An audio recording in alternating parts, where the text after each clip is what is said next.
Chapter 1. The Juming Tribe. At 3 in the morning, the lights of the surgical room finally extinguished. The door swung open, and when Xiaoyu, clad in a white coat, emerged alongside several doctors and nurses. The surgery was a resounding success. "Thank you all for your hard work today. Do rest early," she greeted her colleagues, her face betraying her exhaustion. After changing her attire and bidding farewell, she turned off the office lights and stepped into the night. At this hour, the city was dimly lit, with only a few streetlights illuminating the surroundings and the occasional vehicle passing by. As she stretched her limbs, a sudden sensation caught her peripheral vision. Two shadows, one black and one white, swiftly approaching. Before she could discern their form, a whirlwind of confusion enveloped her, and with a resounding thud, she collapsed, losing consciousness. Director 1. A piercing scream echoed from behind her. "Oh no, Lao Bai, it seems we've made a grave mistake." In her muddled state, when Xiaoyu faintly registered a conversation between two voices, like whispers brushing against her ears. "Are you kidding?" The data clearly stated when Xiaoyu, female, 388 years old, a surgeon. Take a good look at her face. She's clearly only around 25 or 26. How could she possibly be 38? Goodness, you're right. Quickly, we must return her. Have you lost your mind? Didn't you hear the training? Once the soul separates from the body, it cannot be returned. What do we do then? Let me think. Silence enveloped them for a time, and then a voice, brimming with excitement, exclaimed, "I've got it." The tone was filled with joy. "Let's consider this a grand opportunity for her. Off you go." As the words fell, when Xiaoyu felt a sharp pain in her backside, as if she had been kicked fiercely, and once more, she succumbed to unconsciousness. Time passed unmeasured, and when Xiaoyu regained her senses, she perceived several pairs of curious eyes surveying her intently. As she groggily opened her eyes, she was astounded by the sight before her 5 or 6 towering figures, each approximately 6 feet tall, adorned with cat ears and tails, were gazing at her with intrigue. Their attire resembled fur skirts, leaving her uncertain of their authenticity. Cosplay? Yet upon closer inspection, it seemed as though these ears and tails were genuinely part of them, twitching slightly in response to their emotions, with their eye color shifting. In accordance with the light.At that moment, a slightly stout, shorter individual with a cherubic face spoke. "Is she the one mentioned in the prophecy? I've never seen a specimen like her before, meow. Why doesn't she have fluffy ears and a tail?" When Xiaoyu was taken aback, although he spoke a language unfamiliar to her, she comprehended every word. "Why isn't she speaking, meow? Could she be mute?" The cherubic-faced one leaned in closer, his bright green eyes sparkling, sniffing the air around her. She smells quite delightful," he remarked, unable to resist licking his lips. In that instant, a shiver coursed through Xiaoyu. "Yin and Yang, what have you done? Where on earth have you sent me?" At that moment, another fair-skinned individual shook their ears and glanced in a certain direction, exclaiming, "Stop playing around, Lord Shin. Tiger has arrived." When Xiaoyu instinctively turned to look, only to see several towering figures, clad in fur skirts, approaching from afar. Leading the group was a well-proportioned male, with brown ears and eyes, and a powerful tail adorned with black and brown fur, exuding an aura of primal strength. As they drew within 10 meters, the 6 beastmen instinctively took several steps back, exclaiming in unison, "Lord Shin Tiger." Everyone knelt on one knee, their expressions submissive. The pair of brown eyes lingered on Xiaoyu for considerable time, not gazing at her face, but rather expressing curiosity towards the unfamiliar attire she wore. However, Shin Tiger soon maintained an impassive expression and gestured to those behind him, "Take her away." Thus, when Xiaoyu was hoisted up like a chick by a towering male, "Let me go." She could no longer suppress her struggles, yet her strength was no match for the towering figure. The very act of her speaking astonished all the beastmen present. "She can talk, and she's a female, quite pretty and fair, but unfortunately, she's rather deformed, lacking both ears and a tail. What exactly can she bring to our tribe, disaster or prosperity? Who knows?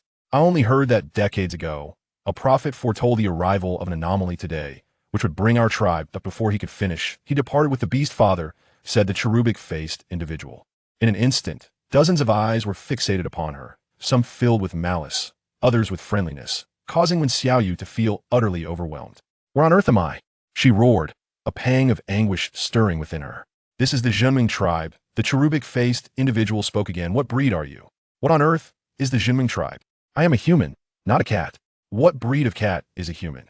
The cherubic-faced individual circled around her, suddenly enlightened. "Because you lack the beastman's markings and are deformed, you can only be called human." "Beastmen?" When Xiaoyu felt an ominous premonition, yet she quickly suppressed it and looked toward their leader, Have you made a mistake in capturing me? Shin Tiger slowly turned his head, his brown eyes narrowing. This time, the gaze he cast upon her seemed to harbor a hint of dangerous hostility, causing Wen Xiaoyu to instinctively shrink back. Expecting him to say something, she was instead met with a cold sneer from the man referred to as Lord Shin Tiger, who made a gesture, moved forward at full speed. Hey, you really have the wrong person. Unfortunately, no one paid her any heed.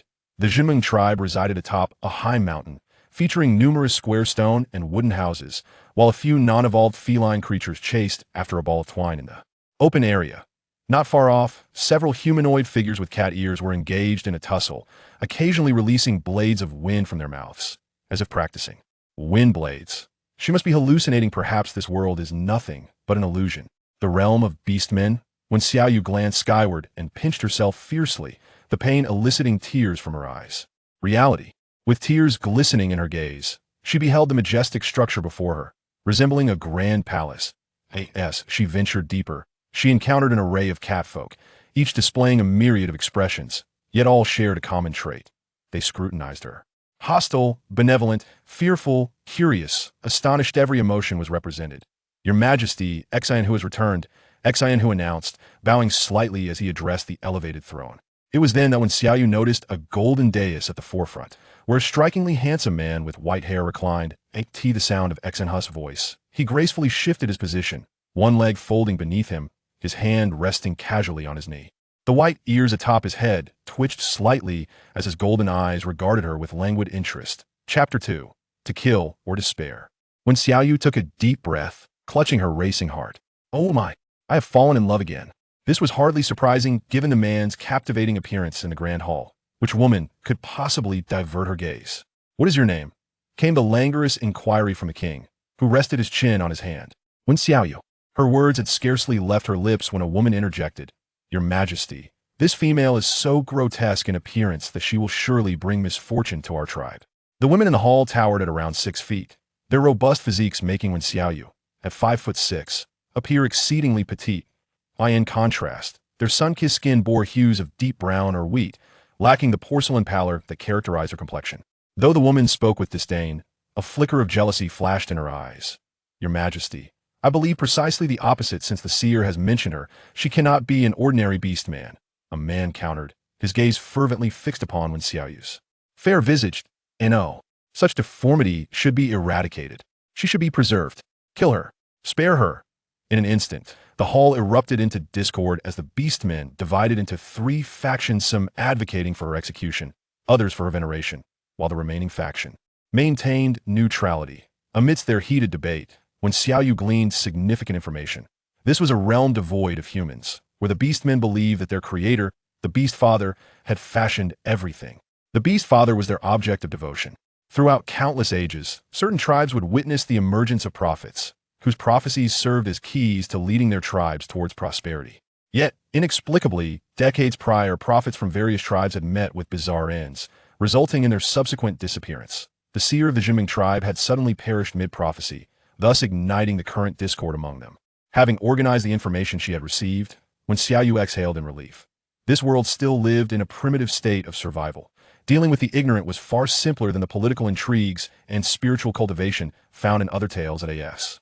She was determined to put on a show of sorcery. A disheveled orc rushed in, crying out in a panicked voice, Your Majesty, the team from Bianyun has been ambushed and severely injured by the Linyan tribe. They are on the verge of collapse. The once languid king's expression shifted dramatically, and even Xianhu appeared incredulous. Where are they now? They are with the high priest. The high priest said they won't survive the night. As he spoke, the orc's eyes reddened, and he could not hold back his tears. Bianyun was one of the most formidable warriors of the tribe, and to find him in such dire straits was unfathomable. The king and Xianhu made their way outside, when Xiaoyu raised an eyebrow, declaring, Perhaps I can be of assistance. Many had previously advocated for her demise. If she could save even 1 or 2 lives, the catastrophic prophecy she had foretold for this tribe would be rendered meaningless. However, to her astonishment, upon her utterance, several orcish gazes turned mocking. Even if you wish to survive, you must present a more compelling reason. In this world, it was common knowledge that only priests possessed sacred healing arts. Aside from the divine realm and the Dragon Horse clan, no woman could become a priest. How could she claim to offer help? Reason? Wen Xiaoyu scoffed. If it were anything else, perhaps I would hesitate. But as a surgeon, deceit is unnecessary. Your comrade is on the brink of death. I must go. There's at least a glimmer of hope. If I do not, we shall merely await our demise. She fixed her gaze upon the king, her eyes resolute and self-assured. The king regarded her for a few moments. Then a subtle smile crept upon his lips. Xin Hu, take her there. Your Majesty, Xin Hu exclaimed, taken aback. If he had previously held a neutral stance towards her, he now felt a burgeoning distaste. How could a woman who would lie to save her own life possibly lead them towards prosperity? Unexpectedly, the king waved his hand dismissively. If she proves to be of no help, execute her at dawn, and let her eternally accompany the brave warriors of the Juming tribe. A shiver ran down Wen Xiaoyu's spine, and in the next moment, she was seized by the impassive Xin Hu, who dragged her towards the palace exit. Behind the grand hall was a spacious stone dwelling. Before they could approach, a heavy scent of blood assailed their senses. Upon a stone bed lay 8 gigantic cats, each measuring 3 meters in length, of various breeds. Among them, a golden-hued feline bore particularly grievous wounds. Its front left leg positioned at an unnatural angle, its left hind leg was marred by a gruesome gash from top to bottom, the blood a dark hue, staining the surrounding herbs. The abdomen and head were also ravaged by lacerations. The other cats bore numerous injuries, yet none were as critical as his. Your Majesty, an elderly figure said, having just finished applying herbs to the last one. His ears drooped sadly, and his expression darkened. Their injuries are far too severe. The implication was clear. There was no hope for salvation. Xin Hu's brown eyes quivered as he approached Bianyun. Observing his tragic state, a wave of sorrow washing over him. After a lengthy pause, he clenched his fists, roaring in fury. The Lin Yan tribe. I will ensure they pay for this. What are you doing? Suddenly, the king's cold voice resonated, revealing that Wen Xiaoyu had already scraped off the herbs from one of the giant cat's bodies. This particular feline bore 2 gaping wounds on its back, seeping dark blood, accompanied by a faint, unpleasant odor. The surrounding skin had swollen significantly. These herbs alone cannot cleanse the serpent's venom. Although the reason for such extensive wounds was unclear, it was evident they had been bitten by a snake. If the toxins lingered within for an extended period, survival would be improbable. Nonsense. Upon hearing her medical expertise questioned, the high priest's face turned a shade of green, especially since it was a woman making the claim. In their previous confrontations with the Lin Ran tribe, they had treated poison in this manner, yet this time, they had been ambushed, resulting in severe injuries. Wen Xiaoyu disregarded him, directing her gaze towards the king. I require a sharp knife, scissors, hot water, high-purity alcohol, thread and needle, cotton cloth, sturdy wooden sticks, and hemp rope. She listed a dozen items in one breath, pausing only to add, and herbs that can induce unconsciousness. Having observed the transformed feline bodies, which appeared robust and exhibited signs of combating the toxins, she believed that with prompt medical attention, they might still survive, especially the golden gradient one, for time was of the essence. Why do you need alcohol and cloth? Upon hearing these 2 items, Xin Hu became immediately wary. It was known that while the other items were manageable, alcohol and cloth were exceedingly precious. Only the divine realm produced alcohol, and the merfolk manufacture cloth. For any tribe to acquire these items, they had to exchange them for substantial quantities of food to treat the wounds. Of course. And Xiaoyu glared at him. If we delay further, I assure you none will survive. Are you skilled in medicine? The high priest's expression morphed into one of incredulity. Even if you were, we never require such items to save lives. Who are you? What is your true intention? Chapter 3. I might become a great leader. Intention. Wen Xiaoyu was nearly amused to the point of exasperation. Disinfecting with alcohol, bandaging with cotton cloth, are these worthless items something I would claim for myself? To her surprise, the high priest stared at her in utter confusion. What did disinfecting with alcohol mean? What did bandaging with cotton cloth signify? At this point, Wen Xiaoyu found herself utterly speechless. In any case, I can save them, but I require these items. The king's golden eyes scrutinized her for 3 full seconds before he finally waved his hand. Do as she says. Xin Hu hesitated for a moment, about to depart, when he suddenly recalled something. We can provide the cloth and alcohol, but the knife and scissors, she mentioned those we have never heard of. Wen Xiaoyu was nearly driven to turn away in frustration. Was this era truly so backward that they lacked even a knife? Wait, a sudden thought struck Wen Xiaoyu. If she brought these people the inventions they lacked, would she not be revered? Would she not become a significant figure here? It felt like a glimmer of hope had emerged from the darkness. She could already envision the beastmen prostrating themselves in admiration at her feet. Ahem. With this thought, when Xiaoyu felt an exhilarating surge of passion, her tone softening considerably. It is a sharp object capable of slicing through skin. Hurry, for any further delay could render our efforts futile. You had better be able to save them. Xin, who cast a penetrating glance at her before turning to depart. When Xiaoyu shrugged, noticing a multitude of heads pressing curiously at the doorway, their eyes filled with intrigue. Even the air within the room grew thick with tension, prompting her to frown. Keep them away from here, and also summon someone who can breathe fire. What exactly do you intend to do? This time, the high priest could no longer contain his curiosity. I have stated my purpose. To save them, when Xiaoyu replied, furrowing her brow as she directed her gaze towards the king. Follow her instructions. The king's voice had barely faded when the cherubic-faced individual squeezed in. I can breathe fire, meow. What do you need me to do? At that moment, under the king's orders, the onlookers had to disperse. When Xiaoyu surveyed the structure of the stone house, it appeared quite durable against fire. Use your flames to incinerate everything inside, but remember to avoid them. Zhugan glanced at the stone bed and nodded. All right, meow? No problem, meow. With that, she opened her mouth, and a crimson flame shot out a full meter long. Before long, the temperature within the stone house began to rise. And once it reached a certain threshold, when Xiaoyu called for a halt. Meanwhile, the king sat propped up on one side, seemingly unperturbed. His golden eyes fixed intently on Wen Xiaoyu, lost in thought. Soon, Xin, who delivered the supplies. Instead of scalpels, there were several finely sharpened stone blades, bone knives, and spines. The alcohol was but a meager jar, the cloth coarse and insufficient in quantity, yet it would suffice. From now on, you must remain still, she instructed. Pouring some alcohol and soaking the stone blades and bone knives, carefully cleansing her hands before approaching the golden tabby. Using the alcohol, she disinfected the area around his wound, glanced at it, and then, with the bone knife in hand, struck down. Before the occupants could react, a piece of blackened flesh had already been severed. A wave of pungent odor permeated the air. What are you doing?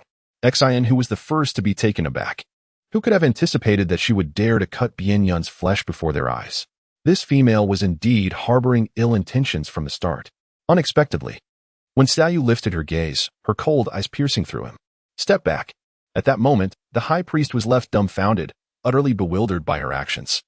Only understanding that in his perception, she was harming Bianyun. Zhugan was equally startled by her audacious move and instinctively glanced at the king, who, though initially shocked, remained propped up and said nothing.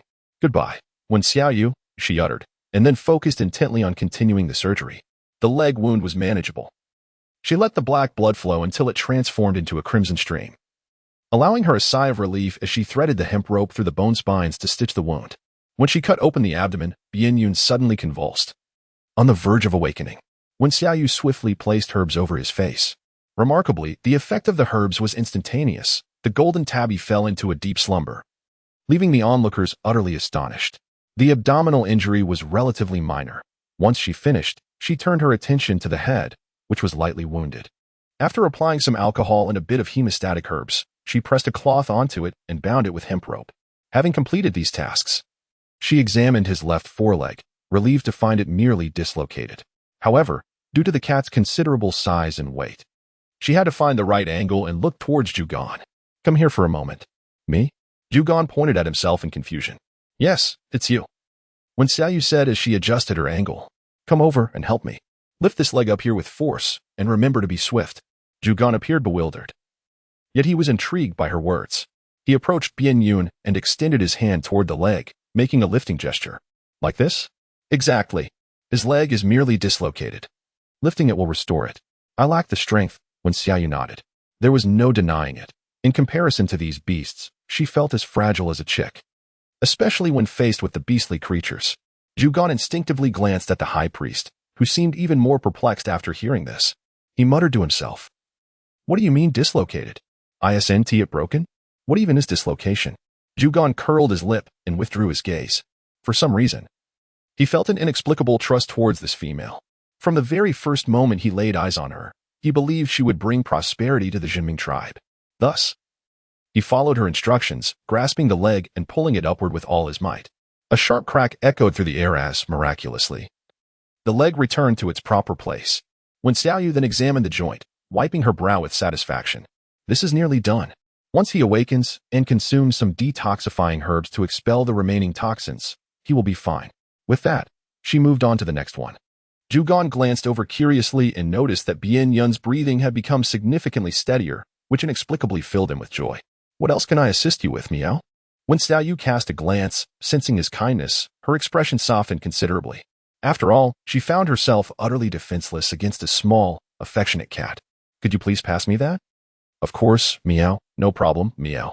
Thus unfolded an unprecedented scene within the stone chamber, a disabled female, accompanied by a slightly plump humanoid cat, practicing her healing arts. Several hours later, when Xiaoyu finally concluded her task, feeling as though she had been drawn from water. Now, could you use fire to warm this place a bit? I shall step outside for a moment. Turning to the high priest, she inquired, might you be able to find some herbs for an internal antidote to snake venom? Chapter 4. One must be able to bend and stretch. That is certainly possible. The high priest was already astounded. The condition of the cats had improved remarkably compared to before. Could it be that this female hailed from the realm of the divine? After all, only women from the divine realm possess such medical skills, and judging by her appearance, she was certainly not of the Longma clan. The king and Xian who followed suit and exited the stone chamber, where they were met with a throng of feline beings eagerly gazing at them. What news, your majesty? Will this female stay or go? A female cat person cast a jealous glance at Wen Xiaoyu's face, though she appeared quite disheveled at that moment. Her countenance was striking enough to capture attention amidst the crowd. Surely, in such a state, she must have been exposed by the astute king for her transgressions. What are you saying, Miao? Bian Yun and the others have already been rescued. Zhugan shot her an irritated look, retorting, What? This revelation left not only the jealous female cat person but the others equally astonished. She had saved everyone? Those were individuals the high priest had declared beyond salvation. How could it be a disabled female? At that moment, the high priest, who had been administering medicine inside, suddenly rushed out in a flurry. His face pale as he addressed Wen Xiaoyu. They are experiencing a fever. What have you done to them? This time, Wen Xiaoyu was truly incensed. How can you claim to be a doctor when you do not even understand why they are feverish? Their self-healing system is still functional. Simply find some ice to cool them down. Self-healing system? What is that? The high priest was once again left in a state of bewilderment. Wen Xiaoyu suddenly felt a sense of helplessness. How remarkably outdated is their medical knowledge. It seems I shall have to take the time to enlighten them. With a sigh, she decided to find some ice. If that proved elusive, she would soak a cloth in cold water to apply it, knowing that once the temperature lowered, all would be well. In the future, I must truly teach you, she remarked. Upon hearing this, everyone was taken aback. How audacious of this female to claim she would instruct the high priest. One must understand that their high priest was the most distinguished among the surrounding tribes. Such arrogance was simply unfathomable. However, to their astonishment, the high priest nodded, seemingly comprehending, and turned to seek ice. This left the catfolk utterly bewildered. Some questioned how she dared to shout at the high priest, while others outright refused to believe that she had just saved someone. A few even criticized her from head to toe. You speak nonsense. She was the one who saved Bian Yun just now. She can even brew wine and weave cloth. Zhugan, in a fit of exasperation, positioned herself before Wen Xiaoyu, arguing with the catfolk. For a moment, the atmosphere fell silent again. She can brew wine? She can weave cloth? Such blatant fabrications. Your Majesty, please do not be deceived by her. Observing the catfolk's fervent desire to dissuade her at all costs, Wen Xiaoyu found herself speechless. She turned to the monarch, only to find him gazing back at her. Do you have something to say? Wen Xiaoyu endeavored to maintain her smile. The truth of my words will be revealed once they awaken, I thought. Everyone turned their gaze toward the king, hoping for a judicious decision. After a prolonged silence, the king's golden eyes flickered slightly as he announced, Wait for Bian Yun to awaken. Zhugan let out a sigh of relief, while Xian who regarded Wen Xiaoyu with a complex expression. The others, albeit somewhat unwilling, dared not challenge the king's decree. With her life spared, Wen Xiaoyu soon felt a wave of drowsiness wash over her. Several hours of surgery had left her utterly exhausted. Glancing around, she found a corner and settled down to take a nap, unconcerned about the inevitable awakening of the few cats. Observing the completely untroubled female, the king raised an eyebrow. No one could discern his thoughts, yet it was evident that she appeared more at ease in slumber than in wakefulness. Setting aside her disability, she was undeniably attractive. Her fair skin alone surpassed that of all the females in the tribe. Moreover, her visage appeared soft and delicate. With this in mind, the king's fingers moved slightly, reaching out to poke her. Ah, quite soft indeed. The women in the tribe, though not as robust as the men, lacked such softness. Intrigued, the king pinched her cheek, watching as her fair skin transformed from white to a delicate pink. In her slumber, when Xiaoyu murmured her discontent, prompting the king to retract his hand and regard her with an impassive expression.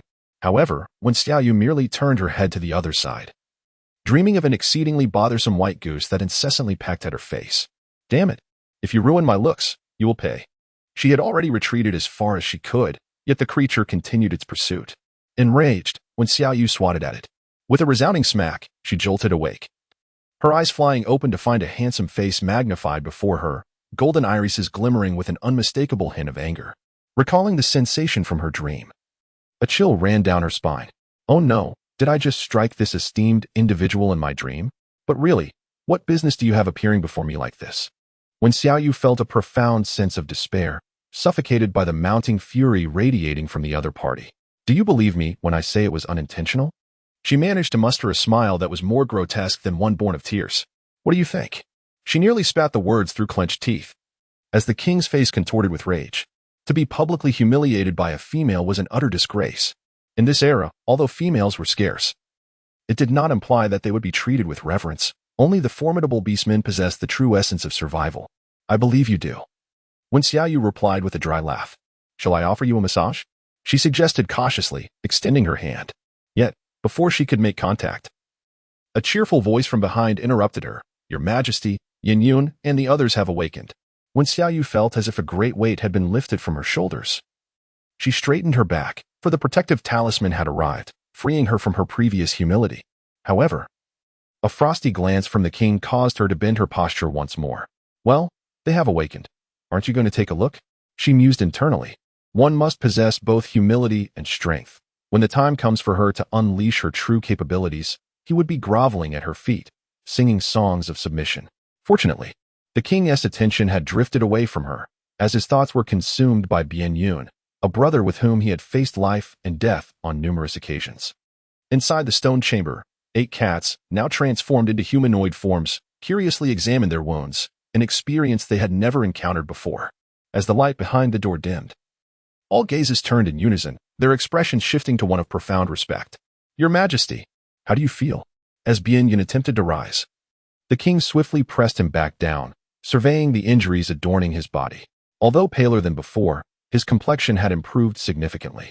Bien Yun's expression darkened, guilt washing over him as he lowered his head. I apologize, Your Majesty. My oversight nearly led to the annihilation of our entire team. No, Captain Bien Yun.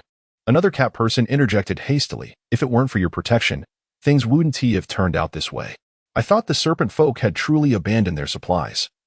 He continued, but the king waved his hand to silence him. It is fortunate that we returned alive. Consider this a lesson learned. After our numerous encounters with the Lin tribe, we should be well aware of their cunning nature. Bien Yun nodded, his demeanor still somber. Their current mission had been to escort grain back home, yet not only had they sustained injuries, but their supplies had also been pilfered. The tribe would face dire straits in the days to come. The king remained silent, contemplating the imminent harvest season. If they failed to stockpile sufficient grain, many within the tribe would perish come winter. I shall go, Xian who finally spoke up. With a few days remaining, I will gather a team to harvest once more and ensure the grain is safely returned. After this incident, they were acutely aware that they had nearly lost an elite squad, and ambushes were likely on the horizon. Bien Yun's face darkened further. What if something happens to you? Xian who pressed his lips together, acknowledging the validity of Bien Yun's concerns. The Linren tribe would undoubtedly seize such an opportunity. As he turned his head, he chanced upon Wen Xiaoyu. Suddenly, a spark of realization ignited in his eyes. Didn't you mention that you could brew wine and weave cloth? Your Majesty, if we have wine and cloth, perhaps we can barter with other tribes for grain. What? Bien Yun and the others exclaimed in astonishment, having heard that they were saved by the medical skills of a disabled female. They had not anticipated her proficiency in brewing and weaving. Surely, this cannot be true. As their gazes converged, Wen Xiaoyu could not help but twitch the corner of her mouth. These beast folk truly lacked understanding. Wine must be brewed from grain. Thus, the crux of the matter remained. They still needed to procure grain. After silently adding a thought, Wen Xiaoyu suddenly became curious about the food consumed by these cat people. Was it similar to what humans eat, or something entirely different? recalling her initial awakening surrounded by towering trees. She felt certain that the sustenance they referred to was far from ordinary. What if she couldn't adapt to it? This posed a significant dilemma for her. In the modern world, she was quite the foodie, and if she could not indulge in her beloved dishes, what meaning would her existence hold? "So what do you usually eat?" she inquired. "I absolutely adore wheat sprouts," replied Zhugan, visibly exhilarated. His expression one of sheer delight as if he were savoring them at that very moment. It seemed that their diet was not vastly different from that of contemporary cats, making her feel somewhat relieved. "In fact, if we can find realgar, it should suffice to deal with the serpent people," when Xiaoyu remarked. "Realgar?"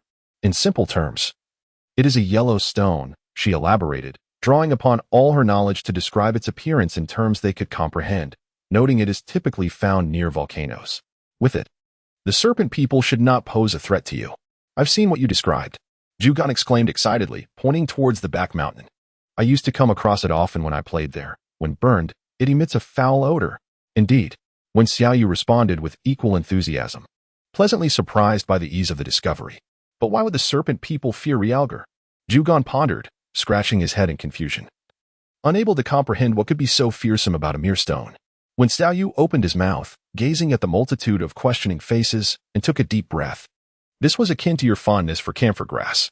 Camphor grass, or catnip, is a plant that acts like a narcotic for felines. Earlier, he mentioned his fondness for wheatgrass, which is beneficial for them, thus their lifestyle bears a striking resemblance to that of modern cats." Upon hearing this, the king's white ears twitched, and his golden eyes narrowed as he turned to Xian Hu, instructing, "Take some individuals and accompany Zhugan to the back mountain to locate that stone." "Understood," Xian Hu replied, observing Zhugan's persistent curiosity. Akin to a child bombarding when Xiaoyu with questions, he seized him by the arm and dragged him away. "You all may rest for now. You, follow me," the king said to Bian Yun and the others, casting a lingering glance at Wen Xiaoyu before making his exit. That glance sent a shiver down Wen Xiaoyu's spine. Could it be that he still harbored thoughts of that slap he had received? Wen Xiaoyu, feeling a sense of unease, followed him back to the grand hall they had previously occupied. Suddenly, he turned, and an overwhelming aura surged towards her. His golden eyes abruptly narrowed, emanating a signal of imminent danger. At that moment, when Xiaoyu felt utterly defeated, her hands clasped together as if she might kneel. "I was wrong. I should not have struck you. I am guilty. I am not human." However, after her outburst, she noticed that the other party remained motionless for an extended period, a flicker of astonishment evident in those golden eyes. Orcs are known for their combative nature, always charging forward with unyielding resolve. Yet this female had displayed such timidity before even a word was uttered. Observing her trembling form, the anger he had felt moments before dissipated like mist in the sun. He inquired, "How do you know that cat folk are fond of camphor grass, and that serpent folk fear realgar?" "Huh?" When Xiaoyu was momentarily taken aback, realizing that he was not here to settle scores with her. Straightening her posture, she coughed lightly and feigned nonchalance. "I know many things. Where do you hail from?" the king asked, turning to stride toward his throne, leaning against it with casual grace. "The Divine Realm?" The Divine Realm, a place eternally out of reach for orcs, was said to elevate the status of females who were endowed with numerous skills. Any male wishing to enter the Divine Realm must relinquish his identity as an orc. Within its confines, male orcs held little esteem, relegated to laborers, yet they also gained much in return. The Divine Realm was abundant in treasures unknown to many orcs. A land of opulence and beauty, a paradise for all females. Could it be that this one before him also hailed from there? No. When Xiaoyu shook her head. To be honest, even now, she had yet to comprehend her true origins. At that time, having listened to the words of the messengers of fate, she should have had her soul bound, thus unable to return to her own body, rendering her current attire impossible. Yet now, she indeed possessed a human body, awakening clad in animal skins. With this thought, when Xiaoyu suddenly paused, her tone urgent as she asked, "Is there a mirror here?" "No, is there water?" The king merely raised a hand, gesturing toward a massive stone bowl resting on the table, filled with water. When Xiaoyu stepped forward, and upon closer inspection, she found herself utterly bewildered. Although the reflection was somewhat indistinct, it was evident that the visage before her was not her original face. Rather, it was a countenance far more exquisite than her own. Thus, she realized she had traversed realms. This world still harbored the existence of humanity. When Xiaoyu was taken aback, gazing incredulously at the king. Chapter 6. The Giant Grape. "Are you certain you have never encountered someone like me?" The king raised an eyebrow, finding her reaction upon hearing the term divine realm rather peculiar, yet he still shook his head in affirmation, replying, "No." When Xiaoyu lowered her head, concealing her astonishment at that face. What realm had the black and white impermanence brought her to? If what they claimed was true, that only the denizens of the divine realm engage in brewing and weaving, then did this divine realm harbor other travelers like herself? Regardless, she had to journey to the divine realm. Gradually, when Xiaoyu calmed her emotions, and at that moment, she had already formulated her words. "I hail from a far-off land, a place where you cannot even begin to imagine the civilization we possess.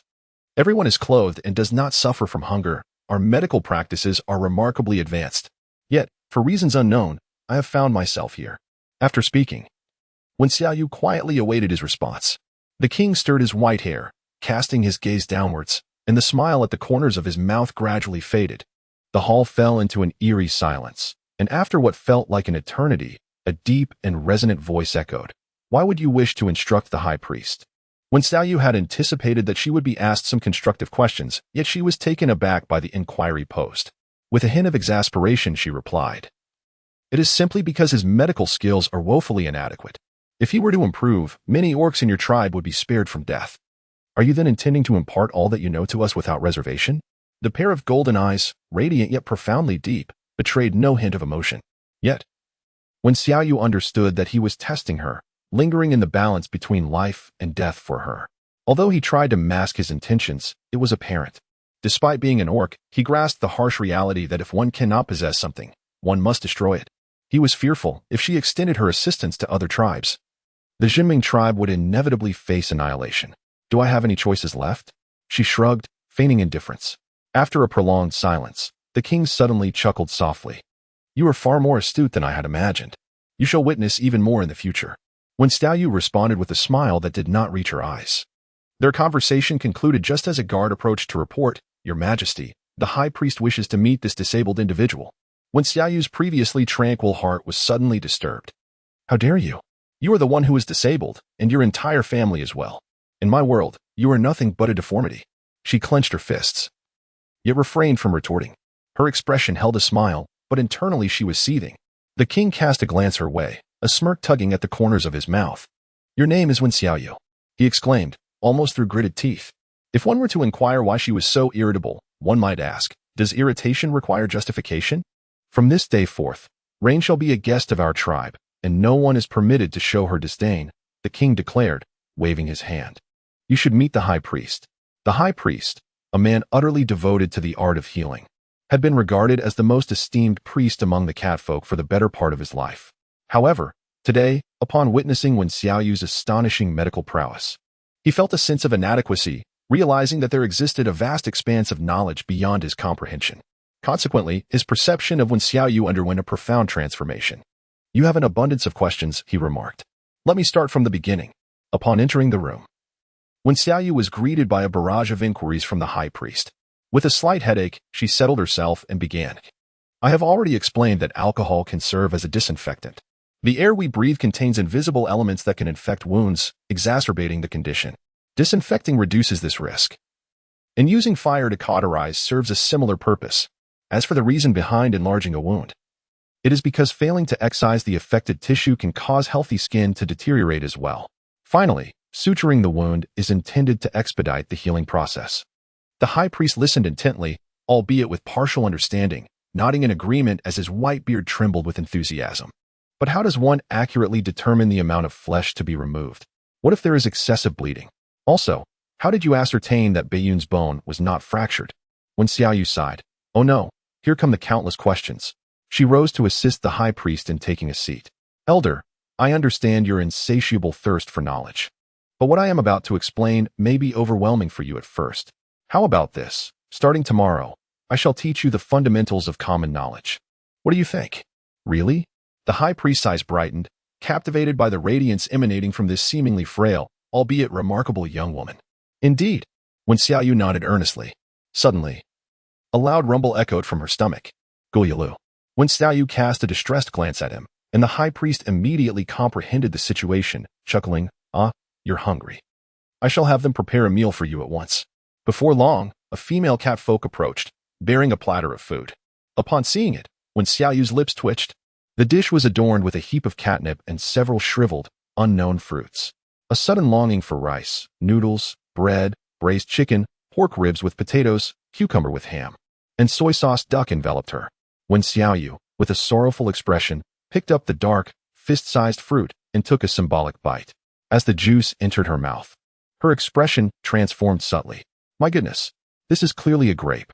Such a large grape? She stared in disbelief at the fruit the size of her fist, hesitant yet compelled to take another bite. Indeed, it tasted like grape. With a few more days of sun, it would surely become wine. Upon witnessing her delight, the high priest felt a surge of happiness. Initially, these fruits were not particularly appealing to us, but it seems you truly enjoy them. Earlier, the orc who brought the food had received a disapproving glare from the high priest, yet he said little, never anticipating that she would take such a liking to them. When Xiaoyu remained oblivious to his thoughts, gazing at the colossal grape, she pondered whether other foods in this world might also reach such extraordinary sizes. The catnip was sliced into indistinguishable segments, prompting her to inquire, are there more of these grapes? There should be, although I'm not entirely certain. Why do you ask? Of course, they can be used for winemaking, when Xiaoyu replied, taking another bite. Although it was nearly desiccated, the flavor remained rich and robust. If utilized for crafting wine, it would undoubtedly yield exquisite taste. At this revelation, the high priest was utterly astounded. Are you suggesting that wine is made from this? He exclaimed. Goodness gracious. How much have they wasted in the past? These fruits are merely favored by the newly born kittens, as their sweet and tangy flavor appeals to them. However, for mature catfolk, such tastes do not suit their palate. When Xiaoyu felt somewhat weary, what I mean is, it can be utilized for brewing wine. But your wine may not necessarily be produced from it. After saying this, she observed the high priest's bewildered expression, prompting her to add, many foods can be fermented into wine. Chapter 7. Brewing is that simple. Upon hearing this, the high priest nearly lost his composure. Then let us commence the brewing at once, he exclaimed. Not so fast. I must first inspect the ingredients you possess, when Xiaoyu replied, finishing the last sweet grape, which had become slightly cloying, yet any food was better than none. The catfolk's food was divided into 3 storages, but the supplies were dwindling. As when Xiaoyu requested to enter, the vigilant catfolk guards were wary, fearing she might pilfer something. As an outsider, she ordinarily lacked the privilege to enter.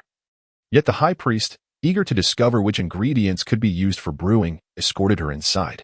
A quick glance revealed that nearly half of the stock consisted of catnip, with the grass growing almost to waist height. There were also some unidentified meats, and in one corner lay a collection of giant grapes and mysterious fruits. Have you found anything? The high priest inquired excitedly. These fruits are generally suitable, though the purity of the resulting wine may not be very high.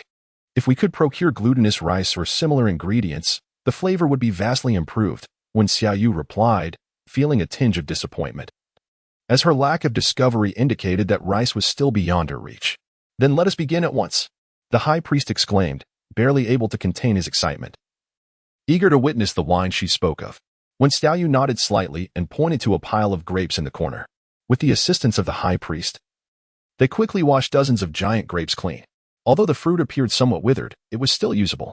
After peeling the grapes and extracting the seeds, they were just about to crush them when the high priest intervened.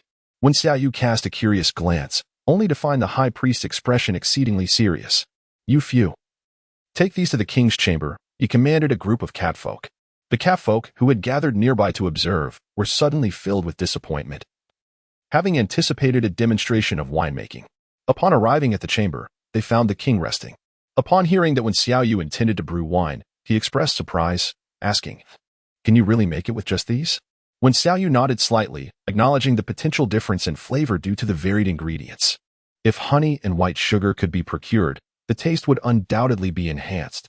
However, given the current limitations on materials, they would proceed with what they had for the time being. In her solitary days at home, she had often engaged in brewing fruit wines and preparing pickles, thus possessing a fair degree of skill in these endeavors. Yet, she was curious about how the wine produced from grapes in this otherworldly realm would fare in terms of taste. The high priest nodded enthusiastically, urging, "Yes, let us commence. We need to crush the fruit flesh, correct? Allow me."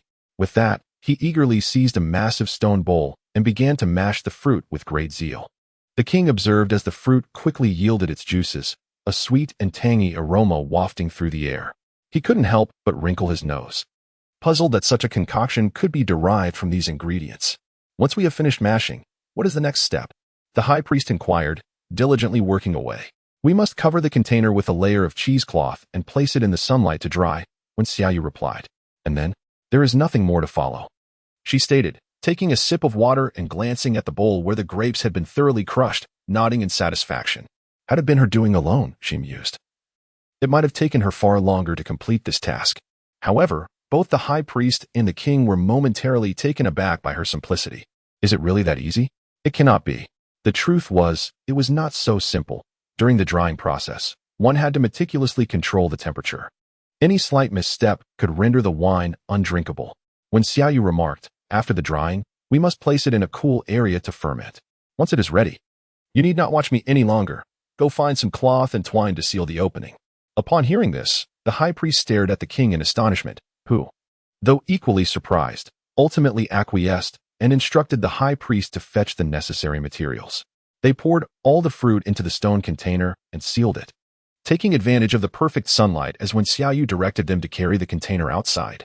As soon as they stepped outside, they were met with a multitude of curious gazes from the catfolk, who were intrigued by the jar the high priest held. Surely, it cannot be ready already after just a brief time inside. Away with you. Attend to your tasks and do not cause a disturbance here. The high priest waved his hand dismissively, while protectively guarding the jar with vigilant eyes. The king stood beside Wen Xiaoyu, who was significantly shorter than him, her diminutive stature evident. In this world, such females were often overlooked by males, as they were likely to perish during childbirth. Females incapable of bearing children held no societal status, yet she appeared unfazed, finding value in her other abilities.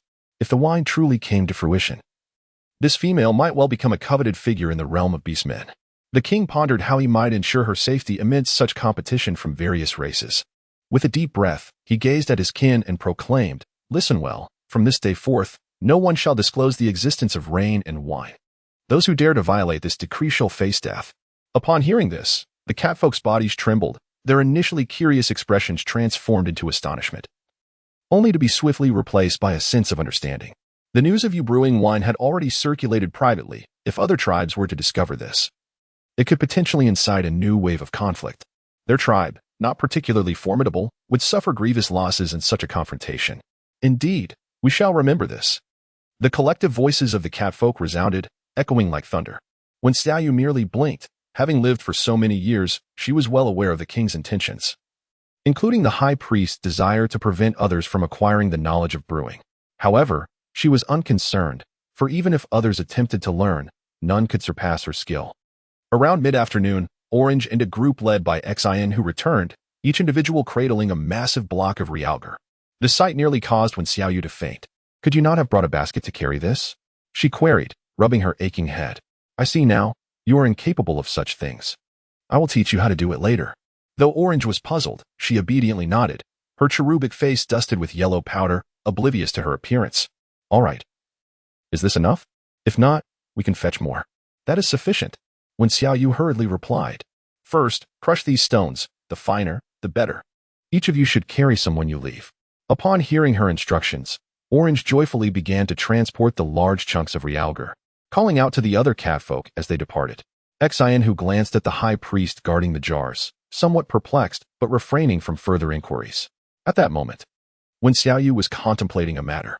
Once she had completed her thoughts, she turned to the king and inquired, "May I accompany you while foraging for food?" Chapter 8. The beautiful ragdoll Xin, whose brown eyes instantly narrowed with suspicion. "It seems you wish to escape." Wen Xiaoyu couldn't help but roll her eyes. For reasons unbeknownst to her, she always sensed a vague hostility emanating from this orc. From the very first moment they met, he had regarded her as if she were a thief, as if he were guarding against her escape. Could he not possess a modicum of intelligence? If I truly wished to flee, would I display my intentions so overtly? Moreover, I am in unfamiliar territory.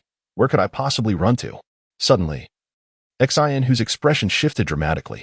In an instant, Wen Xiaoyu found herself momentarily blinded as a brown and black tiger leapt forth, pinning her to the ground with its front paw. The majestic symbol of a black king emblazoned on its forehead, its amber eyes glinting with danger as it spoke. "Dare you insult me?" Wen Xiaoyu was nearly astounded by the scene before her.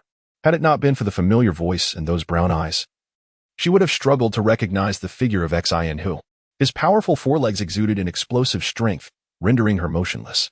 However, unlike before, she did not resort to servile flattery. Instead, she regarded him with an icy glare. Was it not so? With a furious roar, Xian unleashed his wrath, and sensed that this frail female dared to look down upon him. At that moment, the king suddenly interjected, Xian, release her. The high priest, equally alarmed, exclaimed, Xian, what are you doing? Do not harm her. Your Majesty, High Priest, this female's origins are dubious. Xian was taken aback, having stepped out for but a moment. He was astonished to find them defending her, and the murderous intent in his eyes grew ever more pronounced. Initially, when he first encountered Wen Xiaoyu, he felt a mere flicker of resistance, but now that feeling had escalated to its zenith. This anomaly, though skilled in healing arts, posed an uncertain threat to the tribe. The fact that she could alter the king and high priest's perceptions in such a brief period suggested she was no ordinary character. As his thoughts churned, the sharp claws hidden within his flesh began to extend. Sensing the prick of pain, Wen Xiaoyu's gaze grew even colder. Her suspicions were confirmed. This catman had intended to kill her from the outset.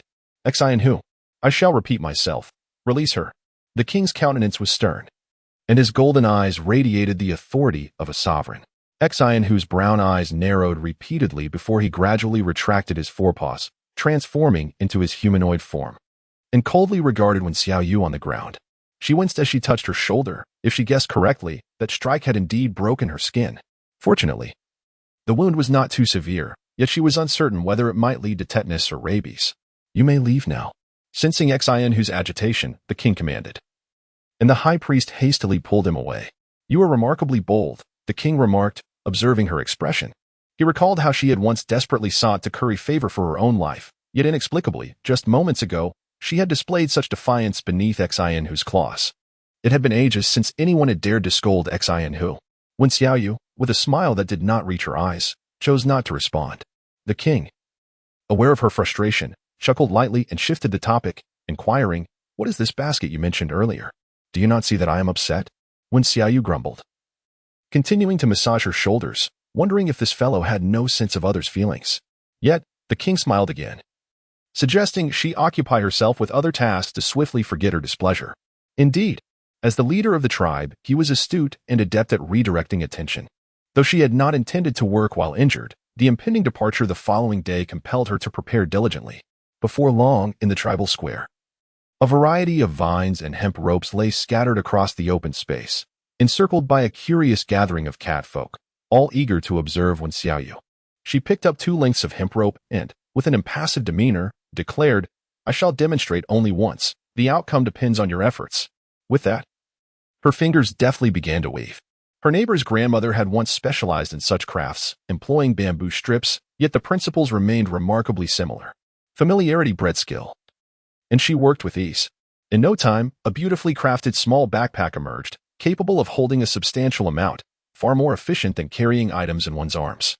The Orcish onlookers were spellbound, immediately attempting to replicate her technique, though most produced crooked results. Only one female catfolk caught Wen Xiaoyu's attention. This cat girl sported striking black and white ears reminiscent of a ragdoll cat, her features exceedingly lovely, with pale blue eyes that seemed to contain the cosmos. Before long, she approached with a backpack twice the size of Wen Xiaoyu's original. Is this correct? Indeed. Very well done, Wen Xiaoyu responded, nodding appreciatively. With her naturally radiant complexion, flawless features, and a soft, melodic voice, Wen Xiaoyu felt a twinge of envy. This cat girl must surely have many admirers within the tribe. As expected, upon receiving her affirmation, numerous male catfolk gazed at her with admiration. Now, please assist them in completing the remaining items. They will be needed for tomorrow. Prior to this, the king had informed them that this outsider would accompany Xian to forage for food the next day, so there were no objections to her directives. After observing her for a considerable time, the female catfolk smiled charmingly. My name is Ragdoll, and your creations are quite useful. Thank you. I am Wen Xiaoyu. You may call me you. I shall get back to work now. Ragdoll smiled once more before turning to assist those catfolk still struggling with the weaving. Wen Xiaoyu nodded, found a comfortable spot to recline, and then closed her eyes to rest. She remained in this tranquil state until the evening, when a few remnants of twilight lingered on the horizon and dozens of large baskets appeared before her. Wen Xiaoyu contentedly stretched her limbs, feeling a sense of accomplishment as she concluded her tasks. As night fell, she was assigned to a chamber adjacent to the king's quarters, a privilege that elicited envy from the other feline women. It was well known that the king had yet to take a companion, and should this peculiar being seize the opportunity, it would indeed be a regrettable loss. After indulging in a few grapes, exhaustion overcame Wen Xiaoyu, prompting her to retire to the bedding for a restful slumber. The thick fur covering provided ample warmth, proving practical in such weather. Before long, the stillness of the night was interrupted by a deep voice. "What is your world like?" Wen Xiaoyu stifled a yawn and turned over. Even at night, there was light. She indulged in exquisite delicacies, adorned in elegant attire, singing and dancing joyfully.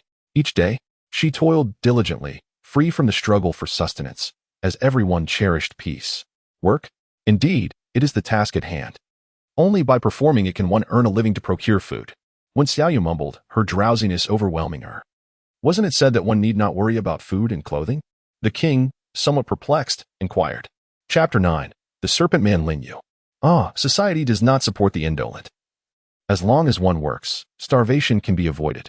However, neglecting one's duties guarantees hunger. Very well, I truly must sleep now, Wen Xiaoyu murmured, covering her ears, clearly unwilling to entertain further inquiries. Meanwhile, the king lay in bed, gazing at the moonlight outside, yet sleep eluded him. As the night deepened, the dew thickened. Autumn had arrived, and soon the bitter cold of winter would descend.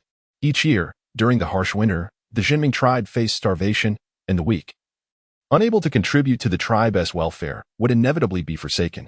The king turned over, using the moonlight to glance at Wen Xiaoyu, a glimmer of hope igniting in his golden eyes. Perhaps one day, with her assistance, the tribe would no longer witness the death of beast men due to hunger. Nor would there be further conflict.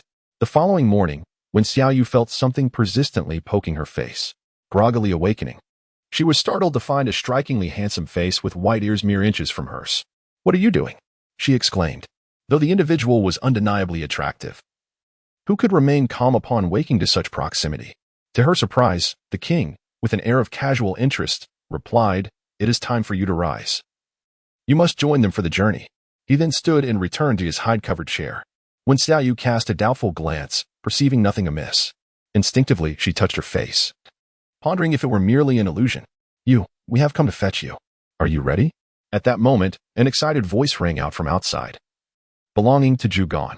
As Wen Xiaoyu stepped outside, she beheld a dozen robust orcs standing behind him. After the lesson learned from Bian Yun, they had reinforced their ranks with a few more members, and behind them were the baskets she had woven the previous night, filled to the brim with realgar in the leather pouches at their waists. Xin, who stood at the forefront, his expression unreadable. Yet he did not cast a glance in her direction. The king emerged, surveying all present with an authoritative voice. "You are the last hope of the tribe. This time, you must return with food. Otherwise, many of our kin will depart from us this winter." "Yes," Xin who responded, straightening his back. "Let us depart." With the king's command echoing, Xin who turned and set off first. Upon witnessing this, Wen Xiaoyu said nothing further and followed closely behind. As Zhugan strolled along, she deliberately lagged a few steps, bending down to observe her, and whispered, "We are still quite far from the place to gather food.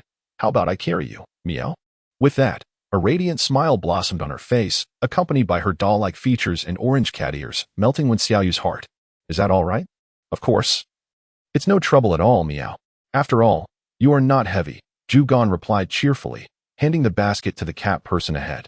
Then she squatted down and patted her shoulders, saying, "Though I may not possess the formidable combat prowess of Lord Xin Hu, I can still carry you." Wen Xiaoyu was immediately touched and leaned in, exclaiming, "What a kind-hearted soul. No, what a benevolent cat." The weight of Wen Xiaoyu was indeed negligible to these robust catfolk. However, the leading figure, Xin Hu, momentarily paused in his stride, perched upon the back of Zhugan. Wen Xiaoyu couldn't help but gaze at the pair of orange ears before her, an irresistible urge to caress them blossoming within her, a curiosity about the sensation they might yield. "Why did you appear in our tribe all alone?" Zhugan inquired. At the sound of this question, Wen Xiaoyu found it challenging to divert her gaze, swallowing hard as she noticed Xin Hu was at the forefront, perk up his ears. She couldn't help but chuckle softly. "To be honest, I'm not quite sure myself. It seems I have forgotten much." "I see." Zhugan quickly reassured her. "It's all right. From now on, you shall be one of us, and we will protect you." "Thank you." Wen Xiaoyu smiled gently. It must be said that among the entire tribe, only this orange cat showed her any kindness. Not only was it aesthetically pleasing, but it was also adorable. Had it been in modern times, it would undoubtedly be considered an essential companion, akin to a charming little puppy. After her musings, when Xiaoyu gazed upon the vast expanse of the forest, where the towering trees obscured the sun, making it nearly impossible to discern any signs of sustenance, she inquired, "Do you have to venture so far each time to gather your food?" The orange cat nodded in affirmation, explaining that only that particular area yielded their provisions. "Then why not relocate the tribe there?" she asked. "That is not feasible," came the reply. "Other tribes would not permit it, and the harvesting zone prohibits conflict." When Xiaoyu was somewhat taken aback, could it be that these beastmen adhered to some unwritten rules? While pondering this, the foremost figure, Xianhu, abruptly came to a halt, prompting the other catfolk to become vigilant of their surroundings. Zhugan quickly turned back, signaling for silence, and then narrowed his eyes, beginning to scan the area meticulously. When Xiaoyu surveyed the surroundings twice, but found nothing. Above her were trees, beneath were shrubs, and the forest was eerily quiet. Yet, it was precisely this silence that made her sense something was amiss. It was excessively tranquil. After a moment, Xianhu suddenly directed his gaze toward a certain spot and called out loudly, "Come out, do not hide." Following his gaze, she beheld a figure hanging upside down from a tree 100 meters away, a creature with a serpent's tail and a human form. Upon hearing Xianhu's words, the figure smirked coldly, righting itself and rasping, "I never imagined you would dare to emerge." "Linyu," Xianhu exclaimed, his voice tinged with frost. "It is you who harmed Bianyan." The serpent man, named Linyu, grinned again, his long tongue flicking over his lips as he arrogantly remarked, "What? Do you wish to follow him into the arms of the beast father?" Xianhu scoffed, refraining from mentioning that Bianyun was still alive. At that moment, Linyu's gaze suddenly fell upon Wen Xiaoyu. His expression momentarily shifted to one of astonishment, quickly followed by disdain. "What? You brought a female with you to gather food?" Wen Xiaoyu felt a chill run down her spine under his cold stare, furrowing her brow as she scrutinized him in return. Due to the distance, she could only discern his outline, his lower half adorned with azure scales and a slender tail, while his head resembled that of a typical human, devoid of ears. Suddenly, the shrubs below rustled, and several more serpent men emerged. Linyu gestured, prompting the serpent men to glide toward them, causing Wen Xiaoyu's heart to leap to her throat. Though she had imagined the scenario in her mind, the reality was far more striking. The serpent's body, as thick as a barrel, left long, deep marks upon the ground, each scale shimmering with a metallic sheen.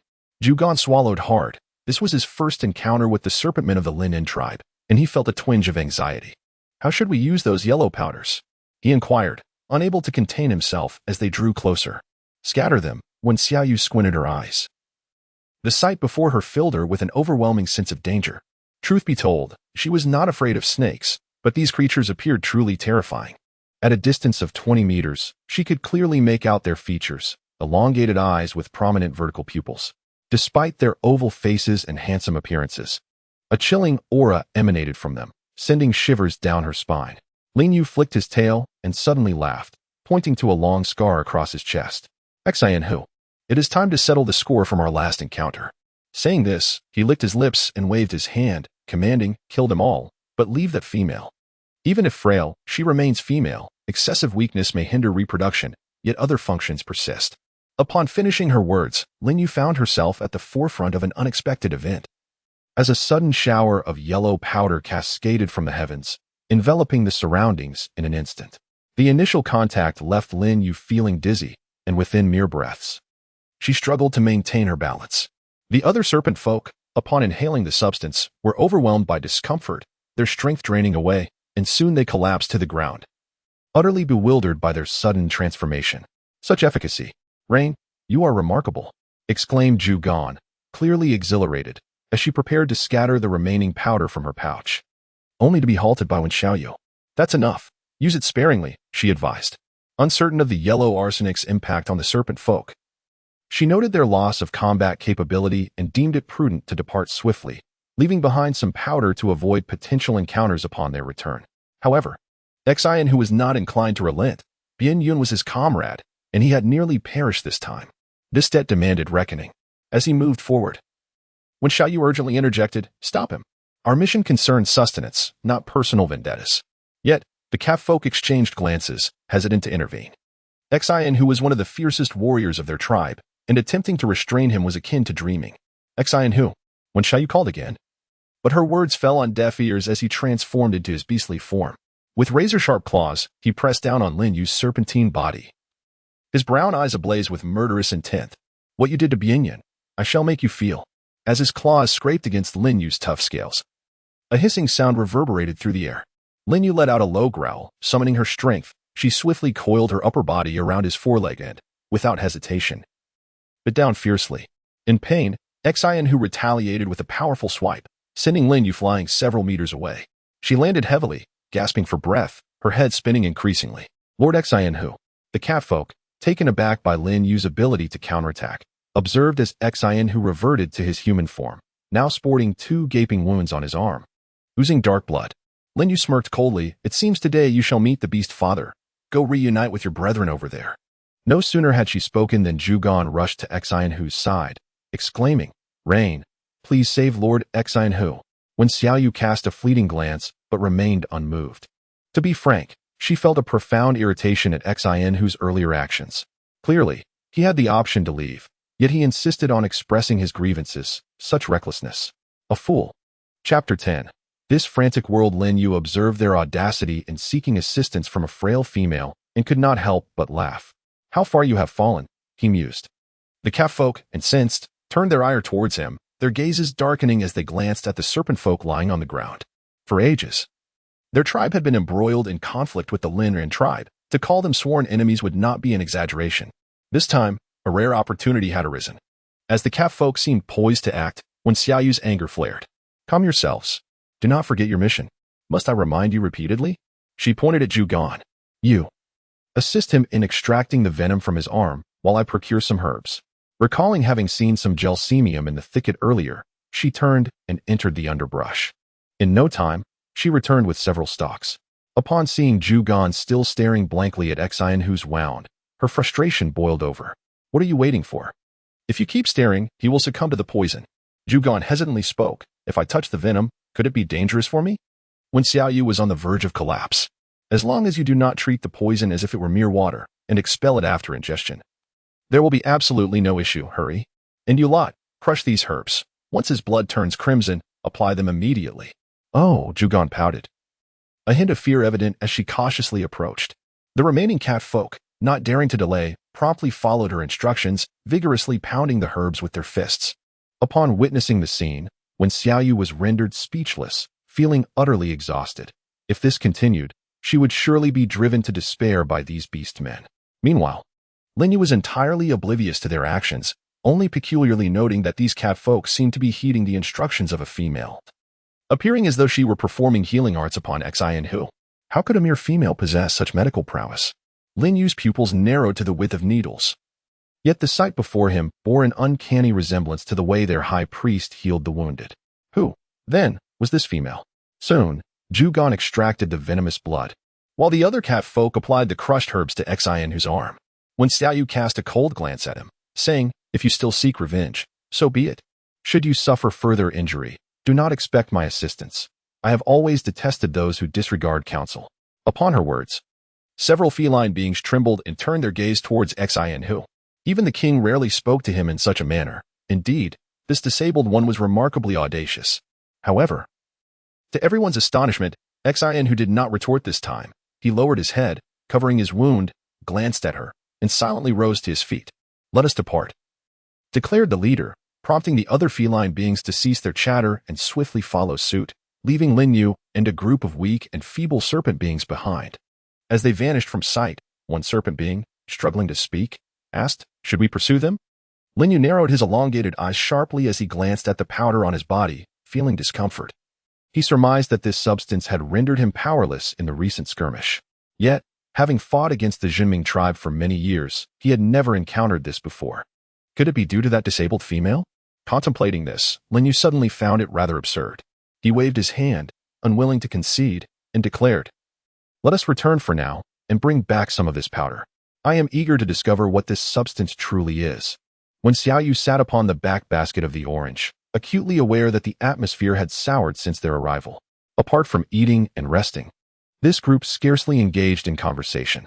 After what seemed like an eternity, a voice of delight from the orange broke the silence. We've arrived. When Xiaoyu groggily opened her eyes, only to be astonished by the scene before her. The remnants of the setting sun bathed the earth in a golden hue, as if every plant had been gilded. Enormous fruits hung precariously, their vivid green occasionally peeking through, yet overshadowed by the golden leaves. This was autumn, the season of harvest.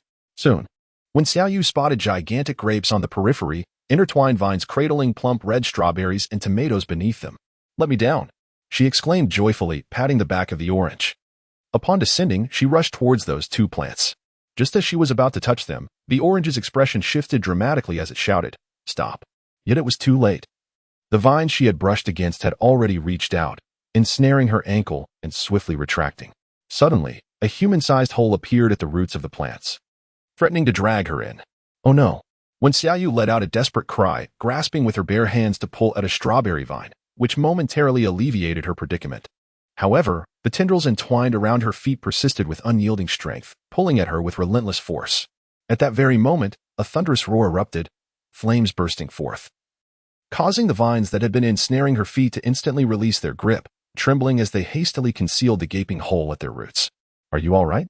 Oranges stepped forward, swiftly traversing the distance. Fortunately, his timely assistance arrived. Otherwise, the consequences could have been dire. When Xiaoyu stared in astonishment, speechless, feeling an overwhelming sense of strangeness. At that moment, Xian who cast her a fleeting glance, his brown eyes devoid of emotion. "If you seek to end your life, we shall not intervene." His tone bore an uncanny resemblance to the way she had reprimanded him earlier, leaving Wen Xiaoyu momentarily at a loss for words. Unable to conjure a suitable retort, she could only inquire, "What is that?" "A grapevine, meow," replied Zhugan, his gaze perplexed. "Haven't you ever tasted grapes?" Wen Xiaoyu was nearly overwhelmed with disbelief. Which family's grapevine could possibly possess such sentience? Yet, upon closer inspection, it was evident that the vine had indeed extricated itself from its confines.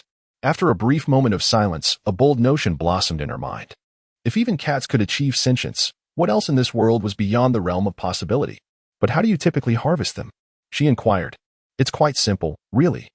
One merely collects them from the ground. Who would be foolish enough to disturb the fruits above? A moment's carelessness could result in being ensnared by it," replied Eugene, scratching her head, her expression growing increasingly perplexed. Contemplating her disbelief, she picked up a small clod of dirt and hurled it towards the grapes on the vine. To her astonishment, before the clod could make contact, a vine swiftly extended and struck down with great force, reducing the clod to mere dust in an instant. When Xiaoyu inquired about the other food items, gesturing towards the strawberries and tomatoes, questioning their edibility. However, Zhugan's expression shifted dramatically, shaking his head vigorously in denial. "Those are inedible." "What? Strawberries and tomatoes? You cannot be serious." At that moment, a scoff emanated from behind them. "Courtesy of Xian who, the more vibrant the fruit, the less likely it is to be edible. How could you not know that?" "No. How can they be inedible?" When Xiaoyu was perplexed, finding this world exceedingly strange, how could perfectly good fruit be off limits? Zhugan shook his head once more, stating, "Regardless, we have never consumed them. Let us gather some grapes instead, as we must venture further soon." As he spoke, several catfolk had already begun to collect the large, wilted grapes lying on the ground. Chapter 11. Is this fish difficult to catch? You mean to say you have never eaten them? Now, it was when Xiaoyu's turn to wear a strange expression. If they had never tasted them, how could they claim they were inedible? "It's what the oracle foretold," Zhugan replied, continuing his task without missing a beat. After gathering a handful, he asked, "Is this quantity sufficient?" Observing that they had filled nearly half a basket, when Xiaoyu grew anxious. These grapes could also be used for winemaking. How could she possibly survive the winter, subsisting solely on grapes? "Are you certain?" The other catfolk were taken aback. Could it be that everything was suitable for winemaking? Generally speaking, most fruits can be used, when Xiaoyu explained, her gaze pleading with them. "Please, gather a little more." Zhugan and the other catfolk looked toward Xian who frowned contemplatively, ultimately remarking, "You had better be sure they are edible," before proceeding deeper into the woods. When Xiaoyu hastily turned to gaze at Zhujian, who scratched his head, eventually nodding in agreement. With a swift opening of his mouth, a jet of flame erupted forth, instantly reducing the tomato plant to ashes, the tomato itself charred and exuding a delightful blend of sweet and sour aromas. The other catfolk, undeterred, unleashed their own gust of wind blades and water swords, knocking the tomatoes from their vines. observing the perfectly roasted tomato when Xiaoyu licked her lips, eagerly awaiting as Jujin retrieved it, and without hesitation, she bit down with fervor. This tomato was nearly the size of a rugby ball, and with a single bite, she was overwhelmed with its juicy essence, her eyes sparkling with bliss. The other catfolk watched with bated breath, anxious for her well-being. As she devoured more than half of the tomato and let out a contented burp without any signs of discomfort, Jujin was filled with immense joy. She truly has an impressive appetite, doesn't she? Indeed. If only there were sugar, a sugar-dressed tomato would taste even better. And scrambled eggs with tomatoes are absolutely delectable. When Xiaoyu smacked her lips, savoring the lingering flavors. In her era, tomatoes were artificially ripened, hard as rocks. Lacking this delightful texture, let us move on and see what other delicacies await us. After finishing her meal, when Xiaoyu felt significantly uplifted, humming a tune as she followed behind them. The deeper they ventured, the more wondrous this world appeared, reminiscent of Gulliver's Travels, where all plants seemed magnified.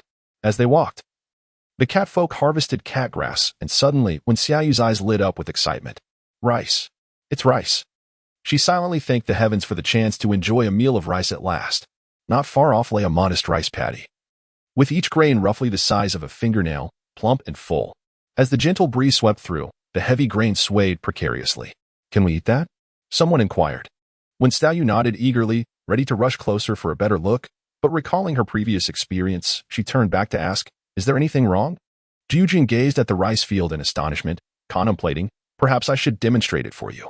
Upon concluding his words, he bent down to pick up a small clump of mud.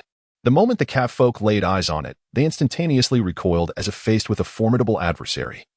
Retreating a full 20 meters before coming to a tense halt, Jugan took a deep breath, lifted his arm, and hurled the mud into the air, subsequently fleeing the scene at lightning speed. The mud traced a flawless parabolic arc, landing squarely on one of the rice stalks. In the next instant, the previously bent rice stem sprang upright, spinning like a top, and the grains above shot forth with abandon. The neighboring rice stalks, upon being disturbed, joined in the fray, launching their own grains into the air. In a cacophony of activity, the rice paddies became a lively spectacle. Some grains shot far enough to graze against Wen Xiaoyu's cheek, stirring up a gust of wind. After approximately 2 minutes, a significant portion of the grains atop the rice ears had vanished, and the commotion gradually subsided. All right, we can collect now. How much shall we gather? Jugan sauntered out, gingerly touching the blood drawn on his arm and licking it with his tongue. At this moment, when Xiaoyu was rendered speechless, her lips stiffened, and she felt as if 1,000 wild horses were galloping through her mind. Uncertain whether it was the former world that had deceived her or if this world was simply too insane. In any case, as they journeyed, they managed to concoct something from every edible morsel they encountered.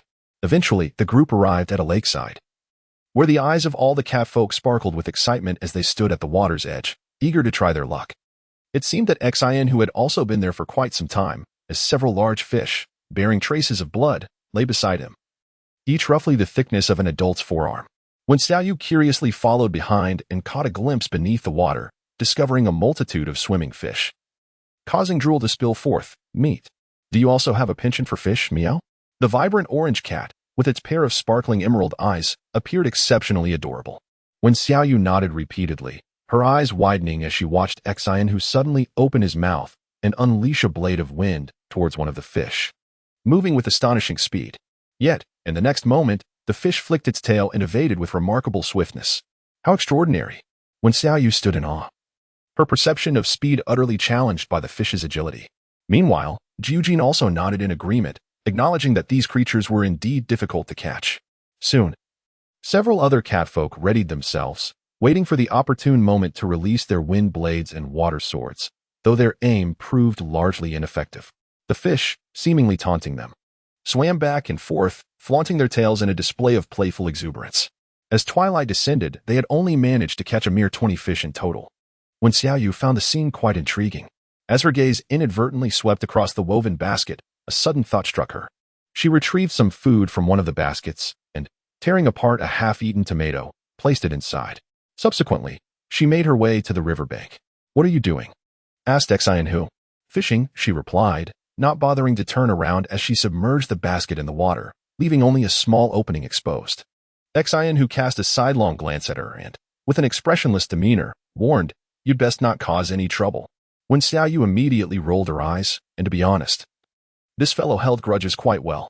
However, she was too apathetic to engage in further banter. Just then, a curious fish swam around the edge twice before succumbing to the enticing aroma of the ripe tomatoes and ventured in. In the next moment, with a swift motion of her arm, the edge of the basket emerged from the water, and the fish was dragged up to the surface. The catfolk observed. When Xiaoyu, wasn't it said to be quite challenging to catch? How come there is no technical skill involved? Do you harbor any misconceptions about these fish? To demonstrate that her catch was not merely a stroke of luck, when Xiaoyu carefully placed the fish aside and submerged the basket once more. Within 3 seconds, 2 fish swam in. Zhugan immediately wore an awkward smile. Indeed, Yu is remarkably skilled. With a sly smile, when Xiaoyu provocatively glanced at Xian who remained expressionless, yet soon turned to retrieve a wicker basket. Chapter 12. One must not recklessly touch ears and tails with a demonstration at hand. Fishing became considerably more effortless. Perhaps these fish had been trained by their methods, for they showed no resistance to the new approach. As night fell, they continued onward with their heavy baskets, seemingly intending to spend the night there. Beneath the starlit sky, when Xiaoyu encountered numerous plants that did not belong to this season, as well as some ordinary-sized animals, rabbits, chicks, bees, owls, and so forth, which struck her as peculiar. Why had they not transformed into beastmen? Turning back, Zhugan noticed her lost in thought. Staring at a passing wild rabbit, and couldn't help but chuckle. We beastmen are not the same as beasts, don't you know? Really? There is a distinction? Of course. We were created by the Beast Father, Zhugan declared proudly. The Beast Father? When Xiaoyu tilted her head, momentarily unsure of how to respond. Alas, this world is filled with countless mysteries beyond her comprehension. She would rather take her time to decipher them. Soon, Xian who halted before a grove of banyan trees, their expansive canopies casting a shadow over the ground.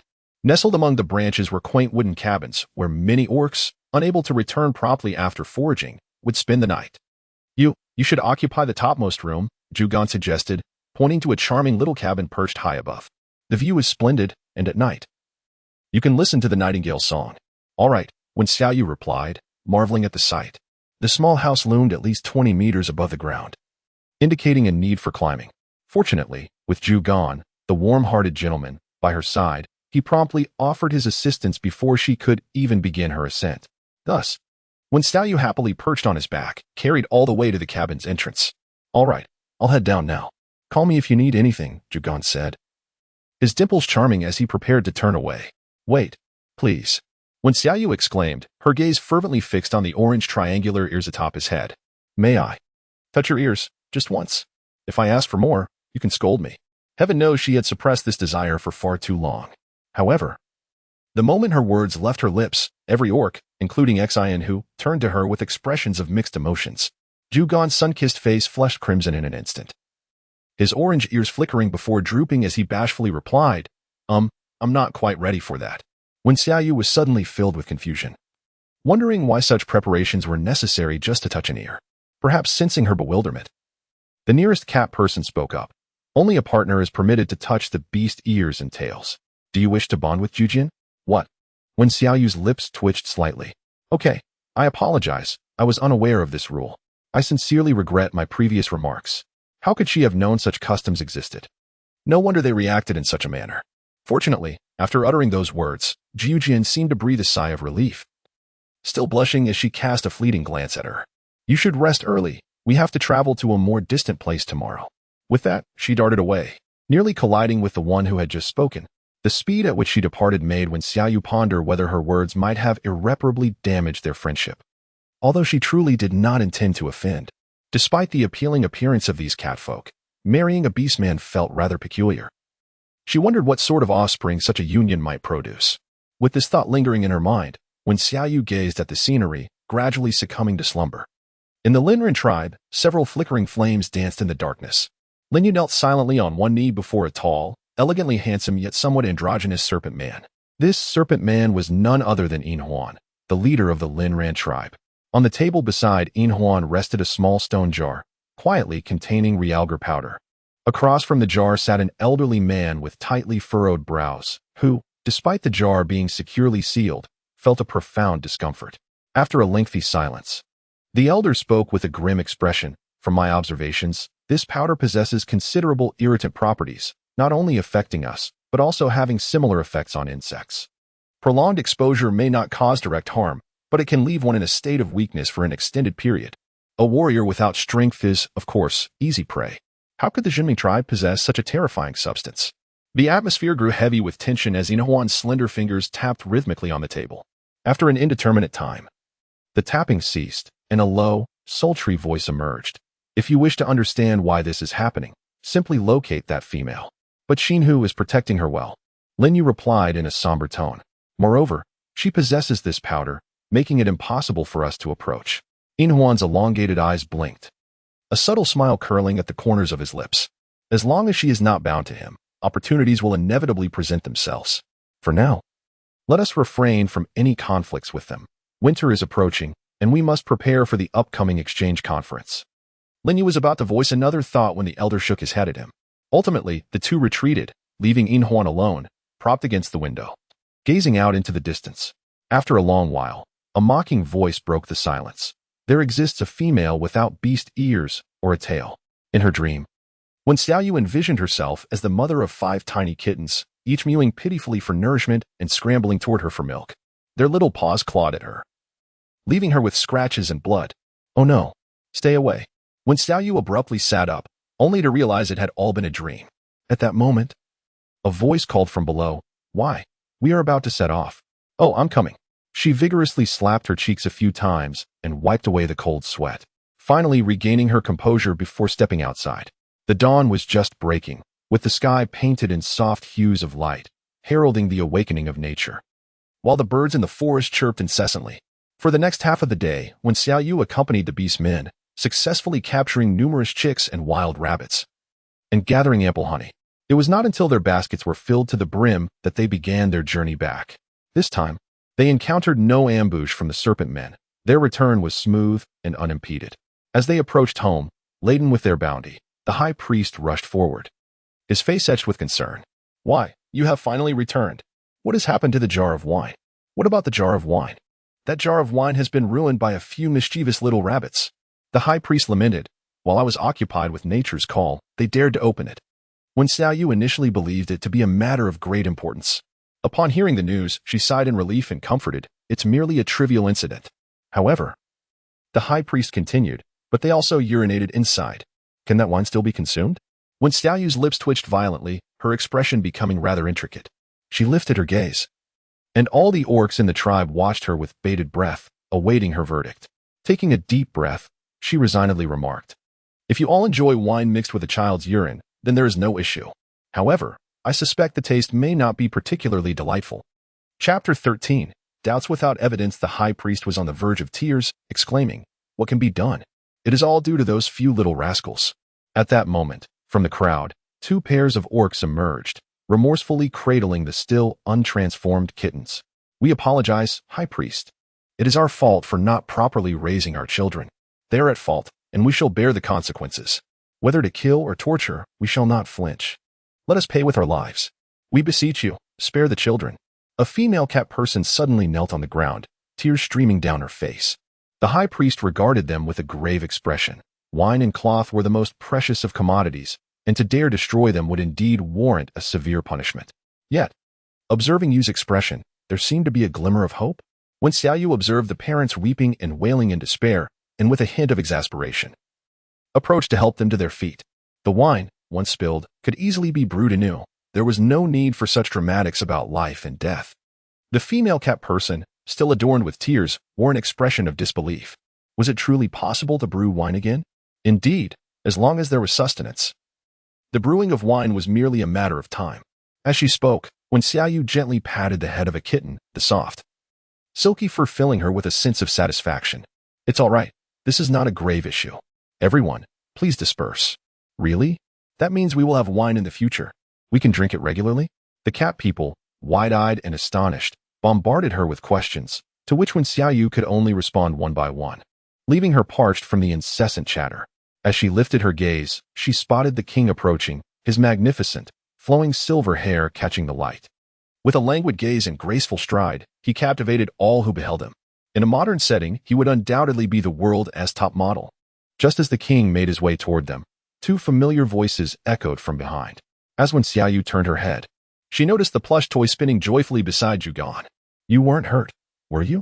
Zhugan straightened her back and replied, of course not. Although we encountered those serpent people, we scared them off. How impressive. Listening to the praises from the plush toy, several males cast concerned glances at Zhugan. She scratched her head and chuckled. Actually, it was all thanks to you. If she hadn't helped us find the orpiment, we wouldn't have returned unscathed. And also, you mentioned that these tomatoes and strawberries are edible. Upon hearing this, the plush toy cast a disinterested glance at the backpack and politely responded with an O. However, when it came to Xiaoyu, Zhugan couldn't stop herself. Look at these fish. If it weren't for her, we wouldn't have caught so many. She continued. Her methods are incredibly effective. She taught us to immerse the backpack in water. Is she really that remarkable? The plush toy pouted, casting a sidelong glance at Xiaoyu. The latter smiled awkwardly, thinking to herself, this plush toy clearly adores Zhugan, but poor Zhugan is so oblivious. It's a pity to waste such a charming face by fervently praising others right in front of her. Of course she is. You is the most formidable beast man I've ever seen. Zhugan shot a dissatisfied look at the plush toy, feeling its lack of interest. With a pout, she turned and headed towards the warehouse. Seeing this, the plush toy glanced back, and Xiaoyu immediately feigned looking at the sky, signaling that she hadn't heard anything and knew nothing. Ultimately, the plush toy stomped her foot, bit her lip, and followed suit. Xiaoyu shook her head in exasperation, thinking that if this continued, Zhugan might end up hopelessly oblivious to romance. She suddenly felt an overwhelming concern for Zhugan's future happiness. What a delightful and beautiful girl she could be with. Such a shame. What are you mumbling about? A languid voice interrupted her thoughts. And Xiaoyu felt a shadow fall over her, blocking out the sunlight. Upon glancing up, she was met with the enchanting face of the king, his golden eyes shimmering brilliantly, a beauty beyond compare. Xiaoyu instinctively inhaled, pressing her hand against her wildly beating heart, overwhelmed by the tumultuous sensations of love. Could you, esteemed elder, refrain from drawing so close? It's quite suffocating. Observing her reaction, the king's lips curled into a subtle smile as he bent down until his face was level with hers, lazily whispering in her ear, "Welcome back." How infuriating. Xiaoyu felt her heart racing faster. I suspect you were trying to seduce me, though I lack proof, she retorted, struggling to maintain her last shred of rationality. A low, teasing laugh brushed against her ears, tickling her senses. Of course, if you were to flee, who would be there to brew my wine? In that fleeting moment, Xiaoyu felt her heart shatter into countless pieces. Humph, you glutton. It turned out that his interest lay not in her, but rather in the wine. Had she known this beforehand, she might have escaped halfway. Yet, despite her thoughts, she had no intention of doing so. After encountering the serpent-like beings and the frenzied plants, she had come to realize that this world was fraught with peril. Although it was hardly a paradise, it was still far more preferable than the chaos beyond. Very well. Let us brew. Ensure they prepare plenty of jars, more is better, and wash the fruits we brought back thoroughly. After a moment's contemplation, she added, and do bring some honey. Honey? The king's golden eyes brimmed with confusion. Xiaoyu turned her head away and hummed, if you wish to do it, then do it. At that moment, the cat person who was eavesdropping not far away couldn't help but draw in a sharp breath. How audacious was this reign to dare command the king in such a manner. However, to her surprise, the king, upon hearing this, did not exhibit much anger. Very well, he replied, I shall instruct them to comply. As the king departed, Xiaoyu intended to find a place to rest. Upon turning around, she was met with the bright, eager eyes of the high priest, which made her feel uneasy. What do you wish to do? She stammered. The high priest immediately chuckled and rubbed his hands together, saying, Did you not promise to teach me the art of priesthood? You have been away for 2 days, and we have wasted enough time. Xiaoyu was both amused and exasperated. You truly are diligent and eager to learn. It is indeed commendable for the advancement of our tribe. With a sigh, she added, Let us proceed. That night, Xiaoyu found herself resting in the high priest's quarters, dedicating the entire evening to enlightening him on the intricacies of human anatomy. She elaborated on the organs, bones, and blood, the fundamental components of the body, captivating the high priest to the point where he could not find rest throughout the night. As dawn broke, while Xiaoyu was lost in a dream of a sumptuous banquet, she was abruptly roused by his relentless shaking. The jars and fruits are prepared.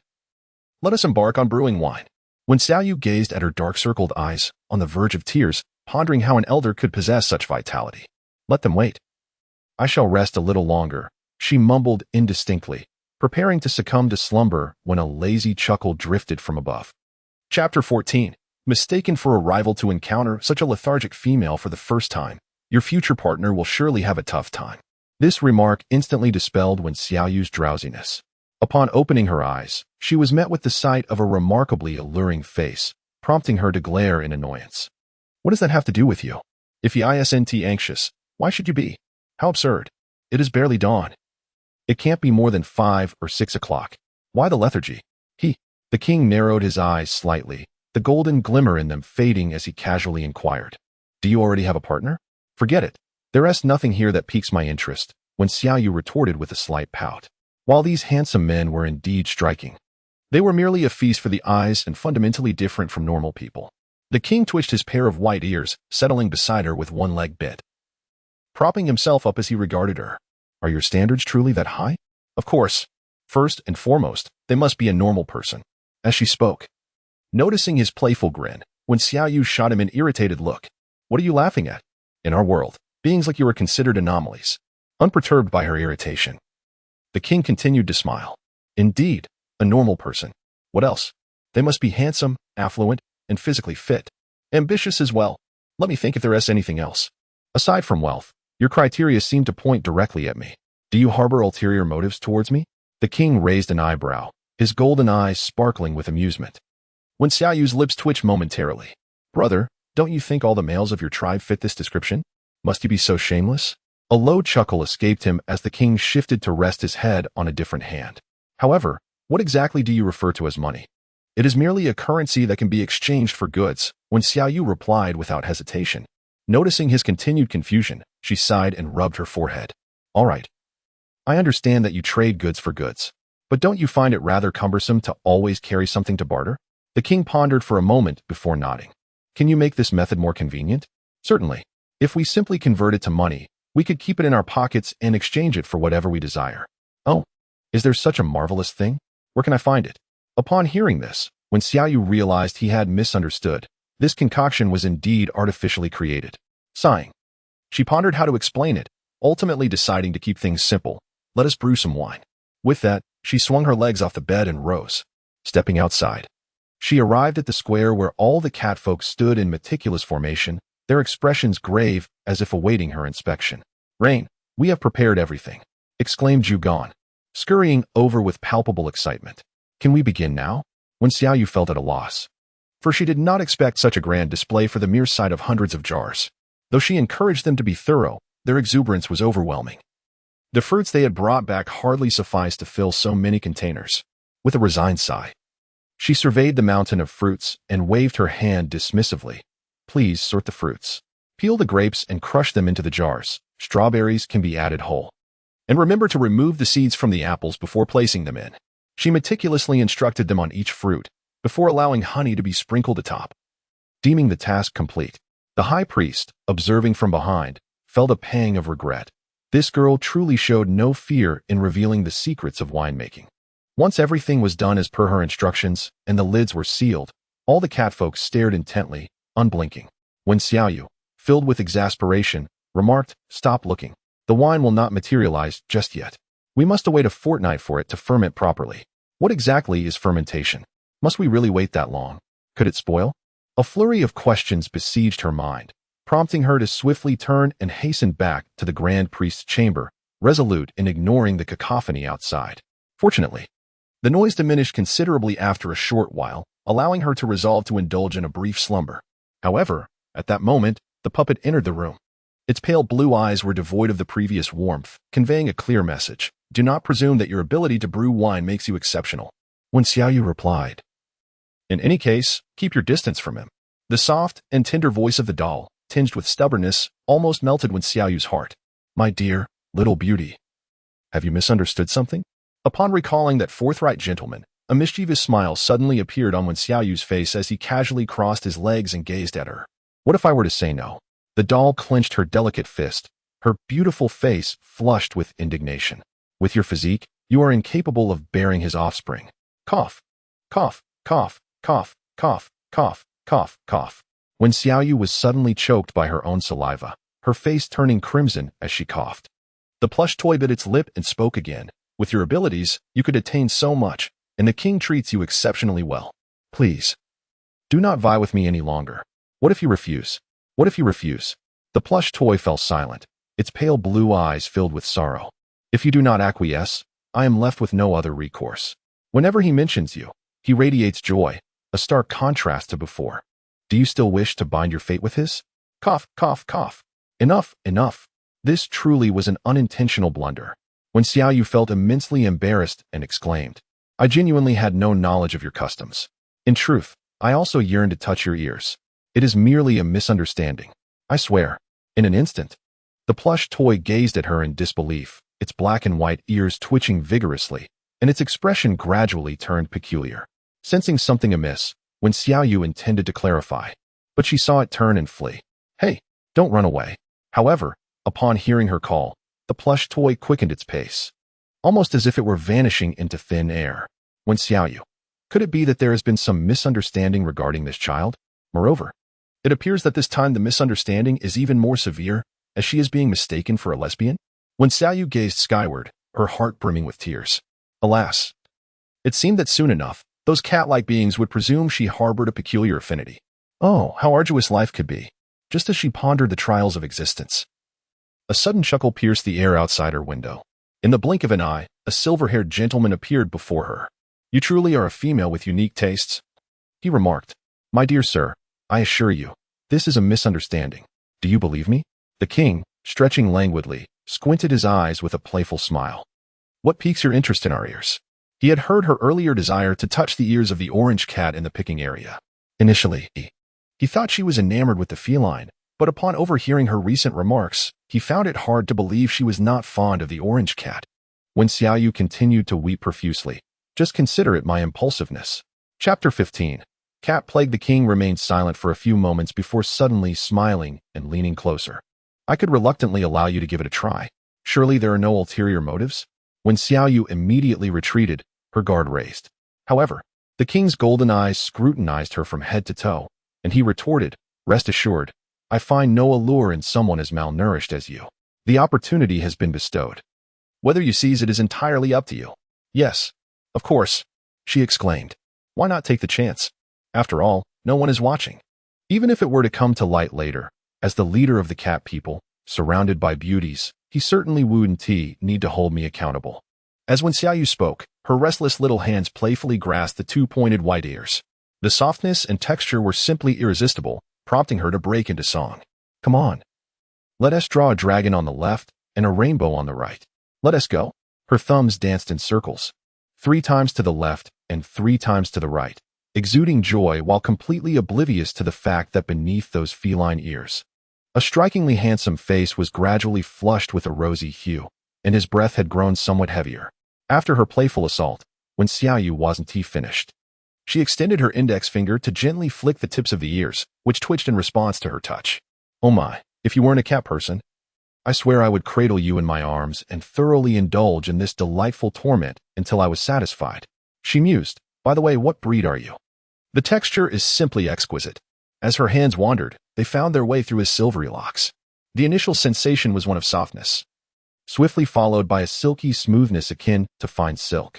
How is it possible that they don't use shampoo, yet their hair is so magnificent? Enough, a voice, slightly husky, interrupted. Yet, when Xiaoyu seemed oblivious, her small hands once more seizing the white ears with fervor. Feeling the delicate breath wafting above her, the prince suddenly shivered, instinctively grasping her and pinning her against the stone bed. His originally golden irises had transformed into a dark, golden hue, swirling with hidden depths. When Xiaoyu was utterly bewildered, questioning what was happening. Are you reconsidering?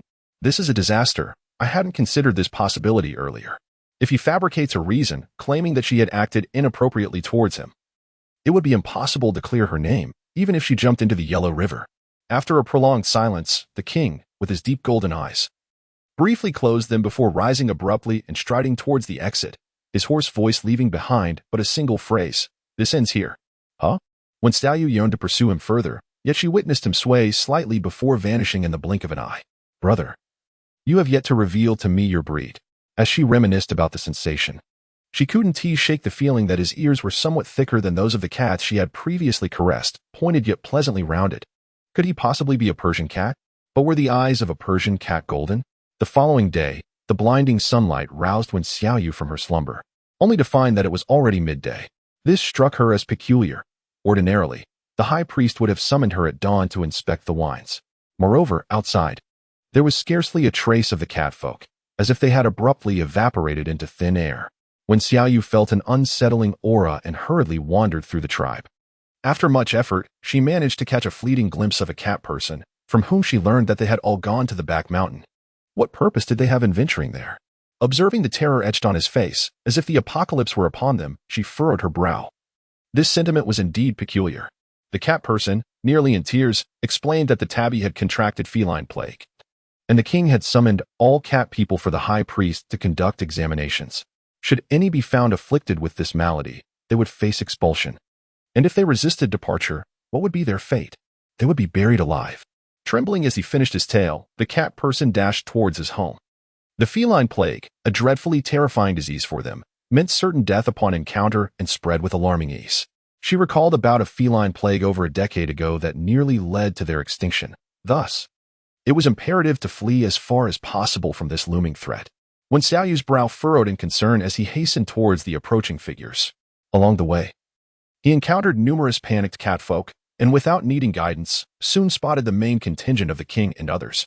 The scene was chaotic. A dozen catfolk, diagnosed with feline plague, were bound together, some with hollow, despairing gazes, others pale-faced, and a few occasionally retching.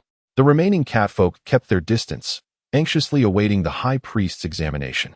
Once deemed healthy, the examined catfolk would feel a weight lifted from their shoulders. However, should the high priest exhibit even the slightest hesitation, their fate would be sealed. As it was the turn of the ragdoll, the high priest lifted her eyelid, and his expression immediately darkened, his spirit visibly deflated. The next moment, Xianhu's voice rang out, "Take her away." Soon, two warriors emerged, casting a regretful glance at the ragdoll before escorting her away.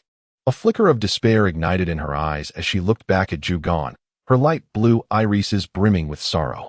Zhugan hesitated before speaking up, "Your Majesty, the ragdoll is merely unwell. She has not exhibited those symptoms. What if she is not infected?" The king turned, casting a calm yet piercing glance at him. "I cannot gamble with the lives of my entire clan. Even if that person is myself, I would willingly leave this place." In that moment, Wen Xiaoyu was profoundly shaken. He was a stark contrast to the jovial figure he had encountered the previous day. The pain and resolve in his golden eyes were unmistakable. It was clear that he would rather err on the side of caution than risk the safety of his tribe, a testament to his leadership. As more catfolk were led away, a number of women, seemingly condemned to death, began to weep. "I do not want to die," one lamented, while another, cradling a newborn kitten, beat her chest in despair. "My child has just been born. How will we survive without this place?" The atmosphere was thick with sorrow, and even some male beast men found their eyes welling with tears, though they dared not implore the king to allow them to return. To do so would invite calamity upon the Juming tribe. Having witnessed the horrors of a massacre over a decade ago, they were loath to see such devastation again. After the king was the last to be examined, the high priest finally felt a sense of relief, but soon his gaze turned sorrowfully towards the catfolk. The king regarded them with a heavy heart, his eyes slightly reddening. "You were once all my tribe's kin, but for the sake of our survival, we must part with you today. I express my gratitude for your sacrifice on behalf of all." With that, Xianhu lifted a basket beside him and placed it under a nearby tree, bowing deeply before returning silently. "Let us go," the king declared, casting one final resolute glance before turning away. Wen Xiaoyu could not help but furrow her brow. Wait a moment. Chapter 16. Saving lives is the physician's duty. Have they truly been abandoned like this? The high priest sorrowfully nodded, his expression one of profound anguish. It was an unavoidable circumstance.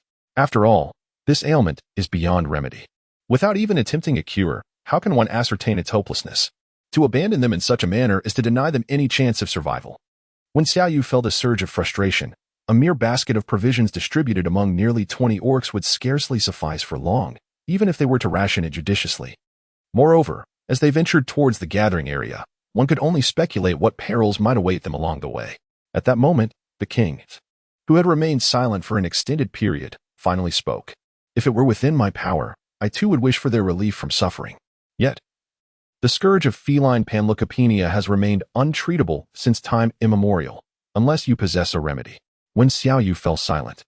As she had never owned a pet before and was only vaguely familiar with the term, she understood that if a cat were afflicted with such a disease, the treatment would be exceedingly complicated.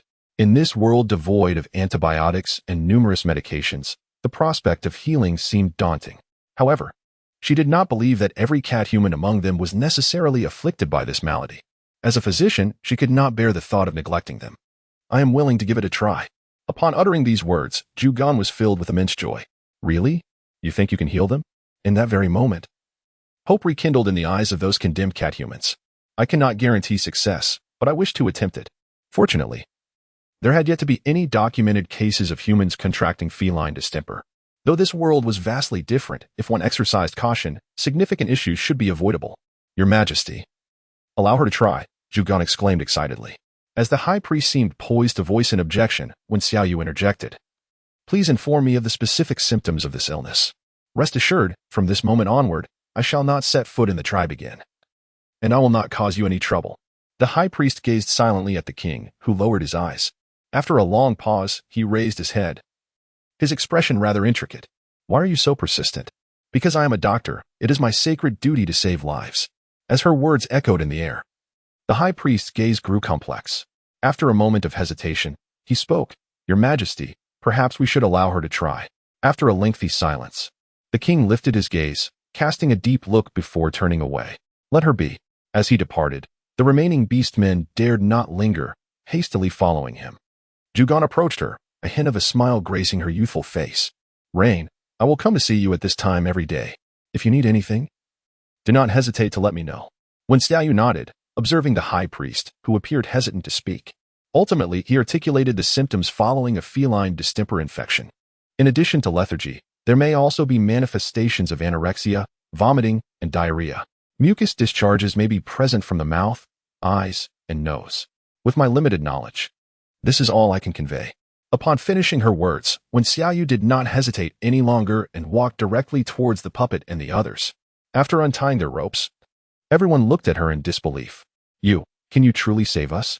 Wen Xiaoyu shook her head, stating that she had never treated such an ailment, but vowed to exhaust all means to rescue them. Now, please heed my words. The reason for your vomiting and diarrhea undoubtedly lies in some issues with your digestive system. Therefore, henceforth, the water you drink and the food you consume must be subjected to high temperatures before ingestion, and everything must undergo my inspection. As she spoke, her gaze fell upon the contents of the backpack, 2 rabbits, a chicken, along with some wheat, rice, and fruit. She recalled a cave nearby, not far from a small stream, where they could settle comfortably. Are you all right? She inquired as she approached the puppet, who appeared noticeably more fatigued. It was unclear whether the recent blow had been too severe or if other factors were at play. The puppet forced a smile, her light blue eyes briefly reflecting a hint of desolation. I'm fine. Since that is the case, everyone, please follow me. It is imperative to keep warm during this time. Those whose symptoms are slightly less severe, I kindly ask for your assistance. We shall follow your lead. With a glimmer of hope ignited, when Xiaoyu became their last lifeline, it seemed that whatever she requested of them now would be met with compliance. When Xiaoyu nodded in satisfaction. Upon counting, there were a total of 23 cat people, among whom one resembling a tabby cat was in a dire state. Persistently vomiting from the outset, continuing until nothing remained, only bile. First, carry the severely affected ones with me. A procession made its way to the cave, which was relatively dry in autumn and had decent ventilation. When Xiaoyu arranged the 3 most critically ill individuals in the innermost part. Who among you can breathe fire? I can. So can I. Soon, a male and female beast man, a married couple, stepped forward. Though their complexions were far from healthy, they were at least able to work. Excellent. From now on, you will be responsible for cooking the food. I will instruct you on how to do it. Can the rest of you help me peel the rice and wheat? Lacking tools, they could only painstakingly peel the rice and wheat grain by grain with their fingernails. At this moment, a rag doll stepped forward, its soft voice tinged with a slight rasp. I can do it. Good. Then find some stones to carve into containers. And boil some water.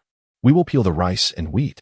Under Wen Xiaoyu's direction, everyone, except for the 3 ailing ones, busily engaged in their tasks with remarkable order. The rag doll sat across from her, occasionally glancing her way, but Wen Xiaoyu remained oblivious, fully focused on peeling the rice before her. Given your poor digestion, You must avoid hard-to-digest foods. A liquid diet is best, though this is merely the first step. After much hesitation, the ragdoll finally could not restrain herself from asking, "Why do you choose to help us? You could simply walk away." "Silly girl, what would happen to you if I left?" When Yu smiled, her hands continuing their work. "Among you, there must be some who are healthy. If we truly give up, there will be no path to survival." The other cat people paused in their actions.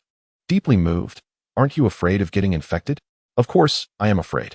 That is precisely why I must heal you as swiftly as possible." Just then, the couple who had been boiling water rushed over. "The water is ready. What shall we do next?" "Pour the peeled rice into it and let it cook.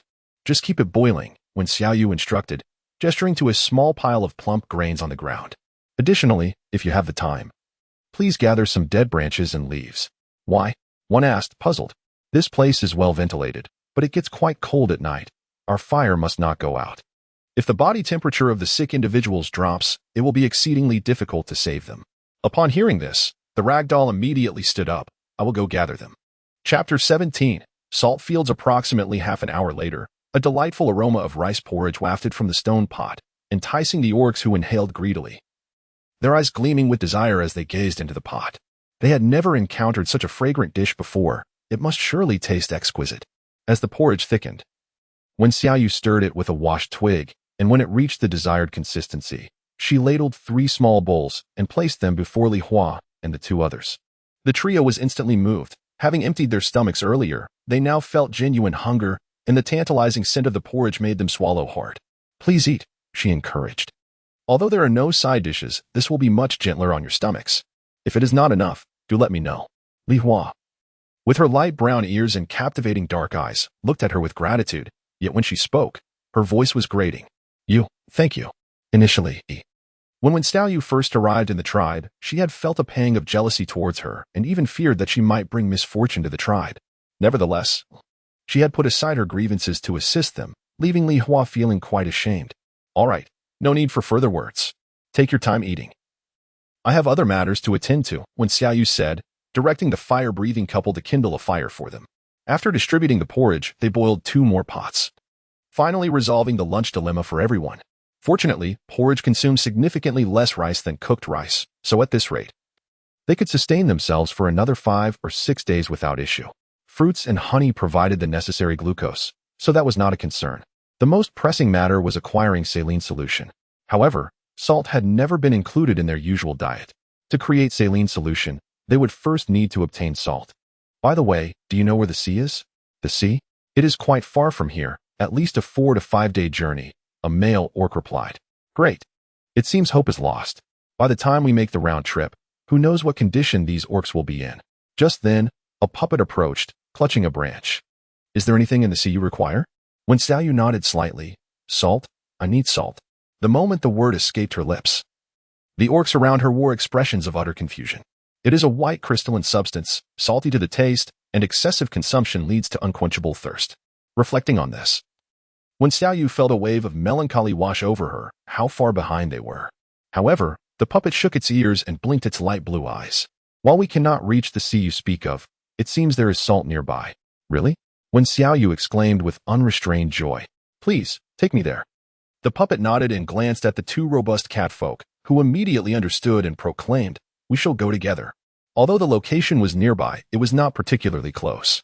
After traversing the forest for half an hour, they emerged into an open area, revealing a landscape that sloped from north to south, with a colossal mountain range looming in the background, towering at least 5 or 6,000 meters high.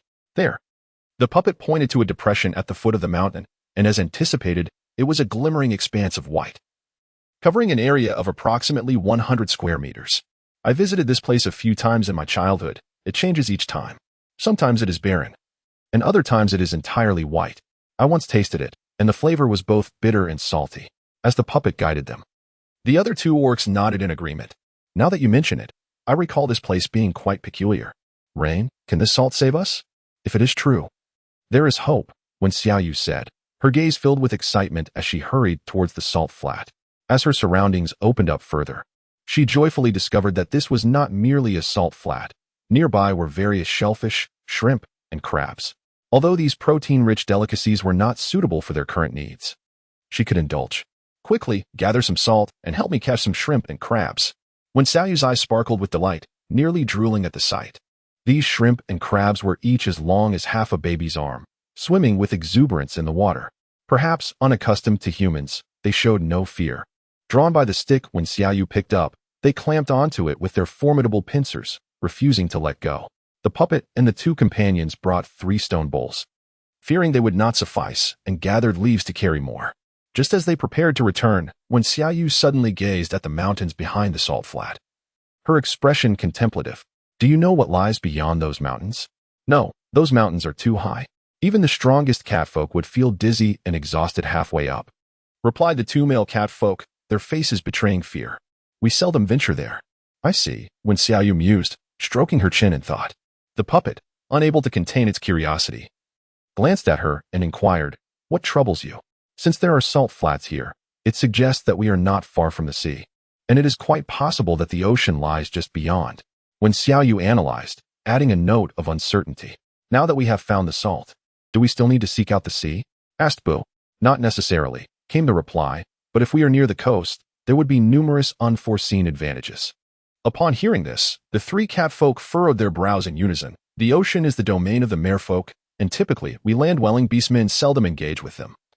Unless under extraordinary circumstances. If they were to discover us harvesting creatures from the sea, it could incite a war. When Xiaoyu stood in stunned silence. Is that so? Then perhaps it is best to refrain. The notion of merfolk, with their fierce reputation, does not entice me to pursue the ocean's bounty any longer. Soon, the group returned to the cave, where they procured some salt. After tasting its purity, they found the flavor surprisingly agreeable, albeit with a hint of bitterness that was easily overlooked. Subsequently, when Xiaoyu sprinkled some salt into a stone pot and poured in the boiled water, the result was merely a diluted saline solution, yet it was better than nothing. She then combined this saline with the juice of fruits and distributed it among them. Remember, you must drink this thrice daily, as I instructed. The beastmen nodded in affirmation and, without hesitation, consumed it, finding the taste peculiar but not entirely unpleasant. Now, let us use fire to roast this area. We must do so periodically. With the arrangements made, when Xiaoyu pounded her aching legs, found a corner, and lay down on the soft leaves, succumbing to sleep. She was utterly exhausted after such a long day. One of the beastmen wished to speak, but was silenced by a puppet, indicating that she should not be disturbed. Chapter 18. Expel her. It is unclear how much time passed before a flurry of urgent voices roused Wen Xiaoyu from her slumber. The tabby is burning up. What shall we do? The catfolk were in disarray, speaking in frantic tones. Do not panic. Let me take a look. By the fire. The tabby's tawny skin glowed with a reddish hue, her delicate face contorted in distress, her body curled tightly, persistently murmuring something. As Wen Xiaoyu drew closer, she realized the tabby was calling for her father and mother. A touch to her forehead revealed an alarming heat. When did this begin? Wen Xiaoyu inquired, glancing back. The other beastmen stammered. We are not certain. It was already like this when we discovered her. Wen Xiaoyu furrowed her brow and instructed. You must remain vigilant of their every movement at all times. Do not consider it a nuisance, for even the smallest oversight could cost her life. Acknowledging her words, several orcs who shared a close bond with the tabby lowered their heads in remorse. What shall we do now? They inquired. When Xiaoyu glanced around, tore off a piece of animal hide, and dampened it with some cool water before applying it to her forehead. Whenever the moisture on the hide began to warm, she would re-soak it. After speaking, she cast a look at the sky, now completely shrouded in darkness, devoid of any moonlight, and a chill swept over her, prompting an involuntary shiver. Autumn had already set in, and although the animal skins they wore provided some warmth, a drop in temperature could lead to more severe complications. Starting tomorrow, you must gather dry twigs and leaves, aiming to fill at least half of the cave, and additionally, try to find some large stones to block off half of the cave entrance. As she spoke, a gust of cold wind rushed in, carrying a faint, unpleasant odor. Wen Xiaoyu frowned and instinctively covered her nose. Do you usually relieve yourselves nearby? Relieve ourselves? You mean defecate? The catfolk felt an awkwardness wash over them, but still replied. Yes, what of it? Excrement may very well harbor viruses, so it would be best for you to bury it deeper in the ground. Upon hearing this, the expressions of the catfolk changed, and they nodded vigorously. By midnight, the temperature had finally dropped for the tabby, though the other two began to exhibit troubling symptoms. While they did not have a fever, they started experiencing vomiting and diarrhea. and the cave was permeated with an unbearable stench. When Xiaoyu had no choice but to relocate the other cat people to the cave entrance. Witnessing their dire situation, fear etched on their faces, none dared to assist. Ultimately, it was the ragdoll who stepped forward, declaring, "I will accompany you." Throughout the night, the two remained tirelessly engaged, intermittently cleaning up vomit and excrement, while also preparing porridge and administering saline solution along with fructose. The night, which had begun pleasantly cool, soon found them perspiring profusely from their labors. At long last, as dawn approached, their efforts bore fruit, and both gradually slipped into a well-deserved slumber.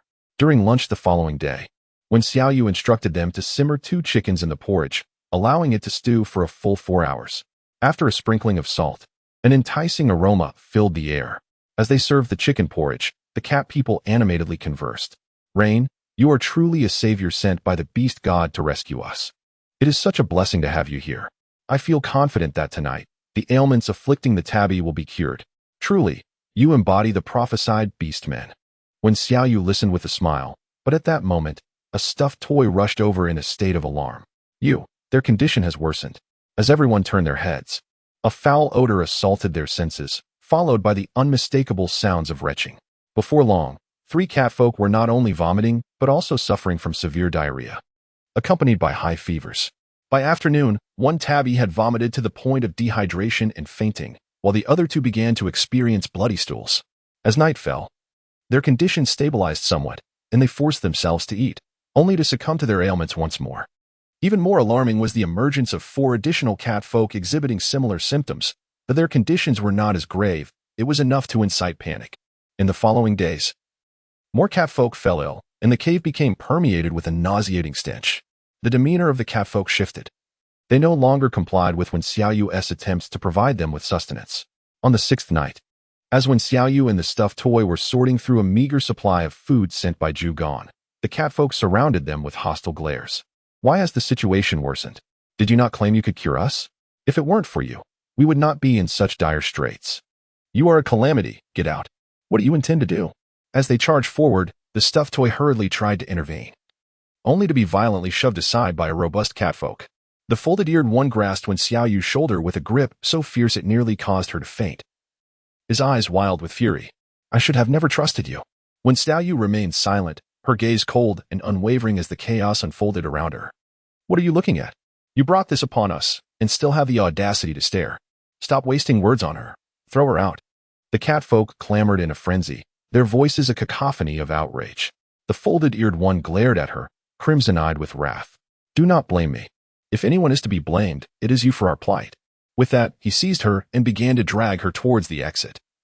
While the stuffed toy struggled in vain, her protests drowned out by the uproar. "Stuffed toy, you had better decide whether to follow us or continue to be harmed by her. I told you she lacks the skills of a priestess. Last time with Bian Yun was merely an accident. It was the high priestess who saved us, yet you refused to believe." A catfolk cradling a child lowered her head. Her eyes rimmed with red, her child's face was flushed with fever, breath shallow. Suddenly, the stuffed toy laughed, catching everyone off guard. The 2 catfolk restraining her momentarily loosened their grip, believing her to be deranged. Slowly, she rose to her feet, dusting off her cheeks, and scoffed. "You are truly laughable." With that, she resolutely turned towards the cave entrance. "If you leave, do not return." The ragdoll paused momentarily, yet did not turn back. With a cold chuckle, it continued to advance. Upon exiting the cave, Wen Xiaoyu stood tall and moved forward, prompting a hurried pursuit. "Yun, wait for me." Wen Xiaoyu turned in surprise, exclaiming, "How did you manage to come out? I shall accompany you." Wen Xiaoyu's gaze was calm. "Are you not afraid that the situation may worsen? Regardless, our fate remains death. Since I have chosen to trust you, I shall not waver. However, do not blame them. They are merely driven by fear." Upon hearing this, Wen Xiaoyu suddenly smiled. Human nature is such. There is nothing more to say. Let us proceed. Chapter 19. Indigo Root. After walking for a while, the 2 finally spotted a large tree with a hollow. "Let us spend the night here," she suggested. The temperature had dropped significantly, and with the doll being of the wind element, Wen Xiaoyu had no choice but to attempt to create fire by traditional means. Unfortunately, she lacked the requisite talent. And after half an hour, the wood remained wood, and the stick remained a stick. Ultimately, they resorted to gathering more dry leaves to lay beneath them. But the cold made it impossible to sleep. When Xiaoyu decisively rose and began to wander about, unaware of how far she had ventured, until suddenly her steps faltered. "What is it?" the doll inquired. With a complex expression, when Xiaoyu replied, "Indigo root." "What is indigo root?" "It can clear heat, detoxify, and treat plagues. But I am uncertain if it will be effective for you." Upon hearing this, a layer of joy washed over the doll's exquisite face.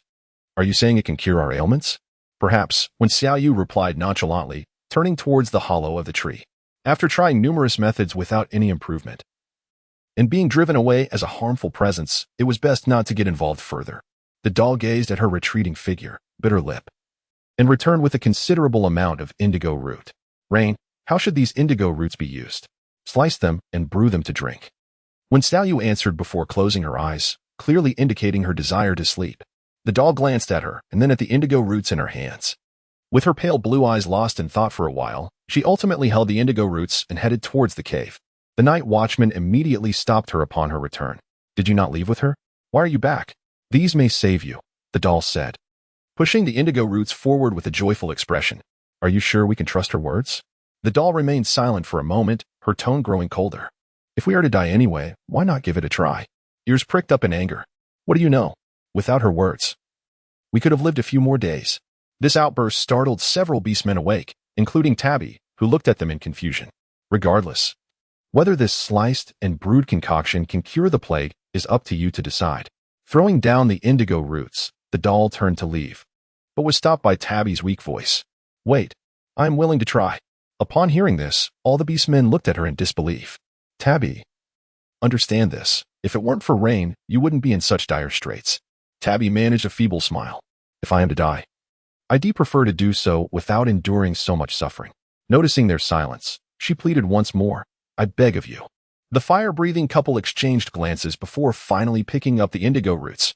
Throughout the night, when Xiaoyu experienced many dreams, all a jumbled mess, and upon awakening, she found herself unable to recall any of them, her mind still foggy. After sniffing the air, she realized that she seemed to have caught a cold. I should continue to kindle the fire and brew some indigo roots. This remedy is quite effective for colds as well."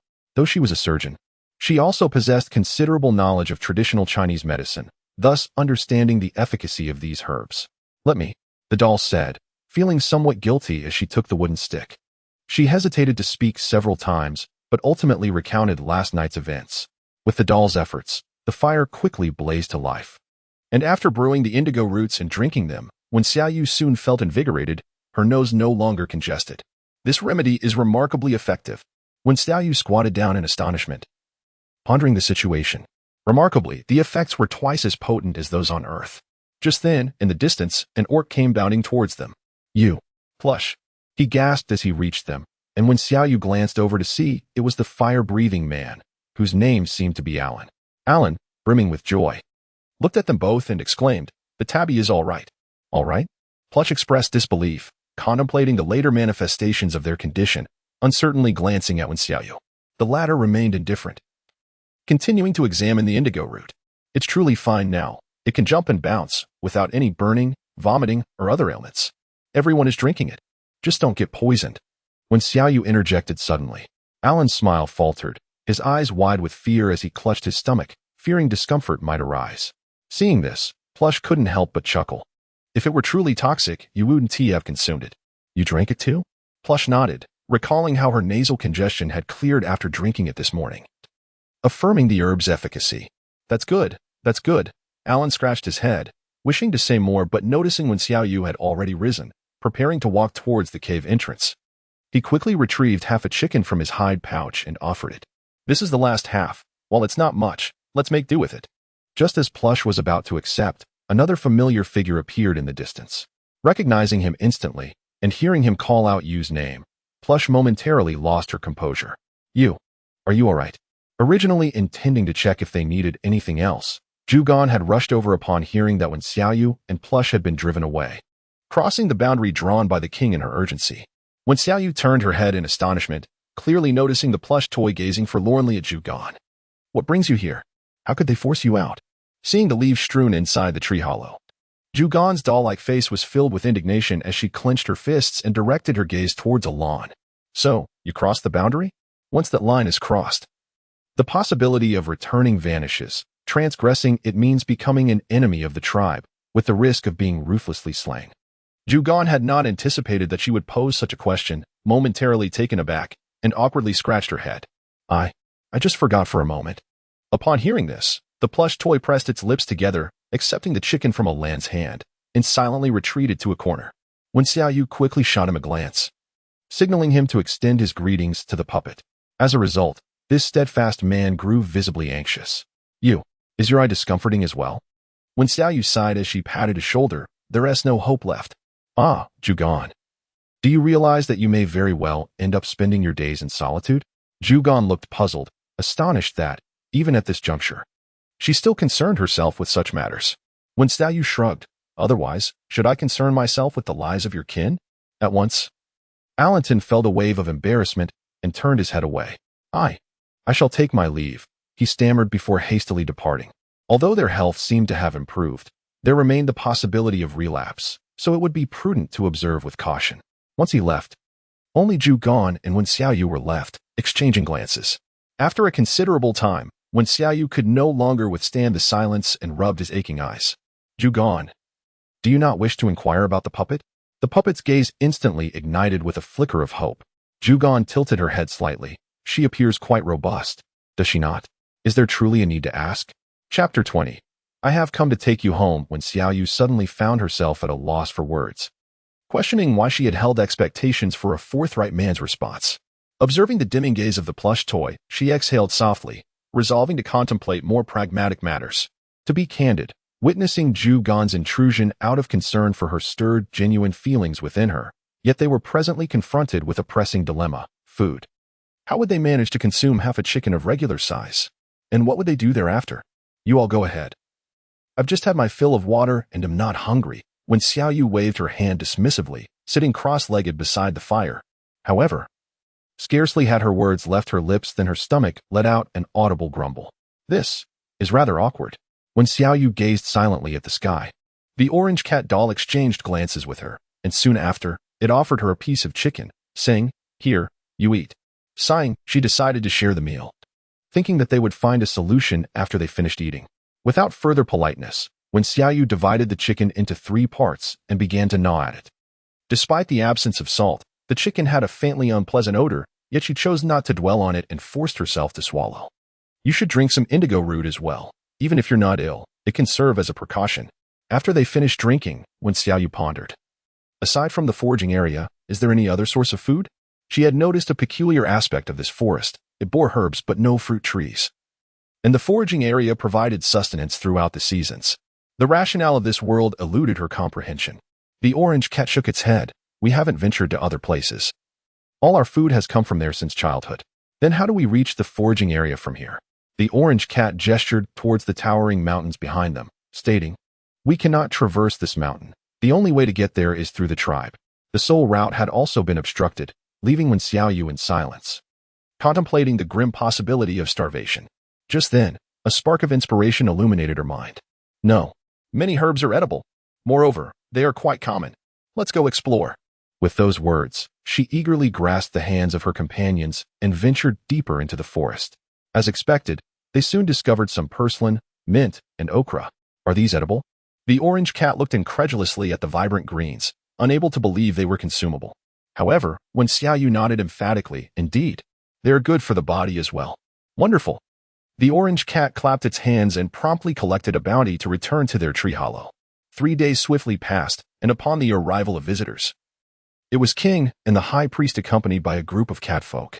The 3 were enjoying purslane when they turned to see the high priest staring at them in astonishment. What are you eating? The doll and the orange cat were equally surprised by their presence, but when Xiaoyu merely cast a glance and understood the situation, observing the tabby cat's demeanor, she surmised it had recovered. Otherwise, the high priest and the king would not have come personally. This is called purslane, she stated. The orange cat cheerfully introduced. Are they all well now? The high priest nodded with excitement. Yes, I have checked. Their ailments have completely vanished. Now, I have instructed the tribe to prepare food using your methods. Oh, congratulations to you all. That is splendid, when Xiaoyu replied nonchalantly. The tabby and the others bowed their heads, while the rest remained silent. Finally, gathering courage, the tabby spoke. Rain, We misunderstood you. We are sorry. If it weren't for you, we might have already met our end. Another beast man nodded, offering an awkward smile. Indeed, we cannot place all the blame on ourselves. The situation was quite dire, and we were frightened. Yes, you should have spoken up sooner. A group of orcs chattered animatedly, causing Alan to furrow his brow in discontent. How can you still blame the rain when all is well? He thought. The cat folk merely curled their lips, eager to retort. But the king cast a sudden glance their way, rendering the atmosphere tense and silent. Moments later, the king averted his gaze and approached Wen Xiaoyu, his tone softened. I have come to escort you home. Wen Xiaoyu wore an expressionless face as she remarked, I have no home. That is your home. The king chuckled softly, reaching out to touch her forehead, acknowledging her grievances. Rest assured, I shall make amends for your suffering. There is no need, she replied. Consider this my meddlesome act. I will accompany you back, but from this day forth, if you wish to seek my assistance in matters of health, it shall be in exchange for remuneration.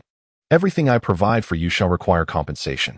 Wen Xiaoyu's gaze swept over the 20 or so catfolk, and perhaps her eyes were too piercing, causing them to lower their heads in unison. Yet, one could not help but speak up. Is it really that serious? You seem to be fine, after all. In an instant, the king's gaze shot towards the speaker, causing the catfolk to tremble, swallowing the rest of their words. Wen Xiaoyu was utterly exasperated, exclaiming, I am neither your progenitor nor your leader. Why should I selflessly impart my knowledge to you? She had memorized the faces of everyone present, with the exception of Li Hua and Alan, asserting that anything bestowed by her would not be shared with them. With a defiant glance towards the king, she proclaimed, If you consent, I shall accompany you back. If not, then so be it. She was neither a saint nor a martyr, and when wronged, she would strike back. Given their contemptible attitude, there was no need for her to feign civility, especially since their earlier words had genuinely angered her. Zhugon had not anticipated her fury and was about to interject when the puppet pulled him back. The atmosphere grew heavy, as the king observed her sulking demeanor. Suddenly finding it amusing, he playfully tapped her forehead, declaring, Very well, what you say goes. Now, shall we return? The catfolk looked up in disbelief, their expressions a mixture of shock.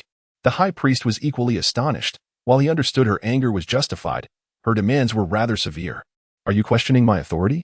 The king's gaze turned frosty, his golden eyes seemingly coated in a layer of ancient ice, compelling everyone to bow their heads once more. Since there are no objections, let us depart, the king stated, his expression softening slightly as he turned to Wen Xiaoyu, asking, Do you require me to carry you? A collective gasp arose among the catfolk, for this proposition was more alarming than his previous decision. The king had never carried anyone. They, as beast folk, entrusted their backs only to those they held in utmost regard. Yet, he was now offering this to her. There's no need. I have legs and can walk. She replied coldly, to their utter astonishment. How utterly ungrateful. A female beast folk thought indignantly, though she dared not voice it. Meanwhile, the leading Wen Xiaoyu wore a faint, mocking smile, for she did not believe the king's sudden amiability was born from trust. In the king's chamber, Wen Xiaoyu and he exchanged glances, each sizing the other up. Is there something you wish to discuss? The king inquired, taking a seat beside her. She subtly shifted away, not wanting to reveal her discomfort. Indeed, there is a matter requiring your confirmation. When will the wine be ready? Are you in such haste? Wen Xiaoyu retorted, scooping a spoonful of steaming rice porridge laden with fish and shrimp into her mouth, savoring its exquisite flavor. In a few days, it will be time for the tribes to trade freely. If the wine is ready by then, it could yield greater exchanges. Generally, it takes about 15 days for the flavor to reach its peak, but it should be ready sooner.